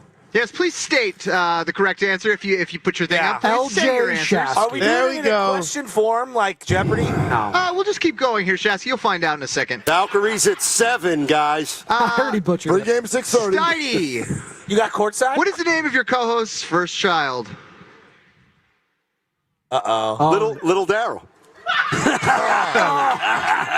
Hold it up, Gil. Hold it up, Gil. And if you're listening, I love you, son. But it's Donovan. Come on, Donovan. Uncle Steiny says hello. Not a good start, Steiny. Jesus. God. And leads you with you, Mark Willard. What is the name of your co-host's first child? I know, come on. I know. That's both, so unfair. No, I know both your sons, but I actually, I'm not sure which one's older. You're both. I'm gonna go with Quest. The answer is Quest. Mark. Question. Way to go, Uncle Mark. Let's go. Early hole for Steiny and Goo. Question for the B chair. All right. We're going to start with you, Shasky. What kind of car does your co-host drive? Well, he drives a scooter every single day. That's wrong. True. That is true. He parks his car at the old location. Stop stalling. And takes a scooter into work. So he drives a scooter. It's a free spot. Shh. It's a Chevy Cavalier. I didn't even know that. There you go. All right. It's very reliable. I didn't know that. See, because Lubman and him carpool together, I want no part of that vehicle. I don't carpool with Sam Lubman. Okay, Lots thank you. of hair everywhere. Okay, thank you. Guru, what kind of car does your co-host drive? Electric. Electric. Yeah. I got it right. Yeah, electric. That Captain Bucket. Electric. Show it, Steiny. Yeah. What'd you write down? I got it. I know my guy. Number 1. Volkswagen. The ID4. Volkswagen. Oh, boy. All right. Dibley, what kind of car does your co-host drive? I park next to him almost every day, so yeah, it's a Hyundai. He drives a Hyundai. Really? Hyundai Tucson. He got it. That's an upset. Hyundai Tucson. It's a nice car. I don't think this is fair. We're up before I can even see outside. It's totally unfair. That's a good point. It's totally unfair. Back to the A chairs. For Spadoni here, let's start. Who is your co-host's favorite musical artist of all time? Oh my God. Oh, this is a layup. Can we be honest? I couldn't narrow it down to just one. You don't have to write it, Spadone. Backtrack. It is. Let's go. I wanted to say Led Zeppelin. I wanted to say Paul Simon, Huey Lewis, Wait, show Michael the sign. Jackson. Show the sign. So many of Yes, them. I didn't know that. You got to prove it. Lucas Okay. made me pick one. Okay. And I picked Mac I was going to say Andre Nicotina. Nicotina was in there. All right. All right. Go. Tupac. I'm feeling myself. On to Willard. Who is your co-host's favorite musical artist of all time? I know that I don't know who your favorite is at all. Jesus. I'm gonna say Too Short. Nope. Uh-oh. No. Short dog. The answer is the purple one. Oh, man. Prince. Yeah. All right. But you like Too Short, don't you? Yeah, he's in the top 80. All right, good. Yeah. Steiny, who is your co-host's favorite music artist of all time? Drake. No, it's not on your... Don't show it. I know. For God's sakes. I'm not. I'm just organizing. It's Oh, my God. Oh, my God. Kendrick Lamar. Go. This was before the allegations or the drama. Keep it separate. Who is it? Hey, Kelly. age ain't nothing but a number. I know how to. He's an artist and he got in trouble. He's an artist. Ignition remix still hits. I'm sorry. Keep it moving. So for the B chairs now. Hurry up. Shasky, what month is your co-host's birthday in? Oh, God. You got 12 of them. Well, Bontes is September 15th. I know that. He's not your co-host. Thanks. You name the X. And Spadoni just took a Wednesday off in the middle of the week about 2 months ago. Uh-oh. And he took 4 days off in the middle of the week to celebrate his 31st birthday, which was in the middle of July. This is the longest. It's a month. What's the month? It's July. Thank you. July. 19th. No. It is June. Almost. I knew it was recent. All right. Dibley, what is the month of your co-host's birthday? He tells a story about watching the Niners in the Super Bowl on his birthday. Back then, it was in January. The answer is January. The answer is January. I had listen. no doubt in September. you. September. Guru? September. Wow. You got Oh, my God. Hey, wake you up when September ends. So here's our score. Shasky and Spadoni 2, Steiny and Guru 1, Willard and Dibs 3 in the lead right now. On to our final question here. Question for the A chair. Back to Spadoni. Who is your co-host's least favorite athlete ever? Oh, my God. It's an easy one. This is an easy one. No. An easy one. It is. No. No, it's not LeBron. God, this is really difficult. I have so many possibilities. I'm going to go... More known as a coach. No clues. Kyle Shanahan. Nope. It's Tommy Lasorda. Come on. I didn't know that. Come on. I didn't know that. Come on. He's an Italian. How can you hate him? Steiny. Come on. Who is your co-host's least favorite athlete ever? I know this. Least favorite. Can I steal this? Oh, I know who it is. Cowboys rivals. They don't have a rival. 3, 2, thank you. 1. LeBron James. Aaron Rodgers. I can't. He's the tool. Rogan. Your last year. Who is your co-host's least favorite athlete ever? I have a short list in mind, and it's amazing that Guru just did that because I'm gonna say the same thing. Aaron Rodgers. Yeah, he's up there, but it's actually A.J. Przynski. But we won anyway. We won anyway. Well done. You won anyway. Willard Dibs, our champions. Let's go. Let's Bring go. in your big lug. I mean, Let's really, we go. all won. Well done. Yeah, I didn't...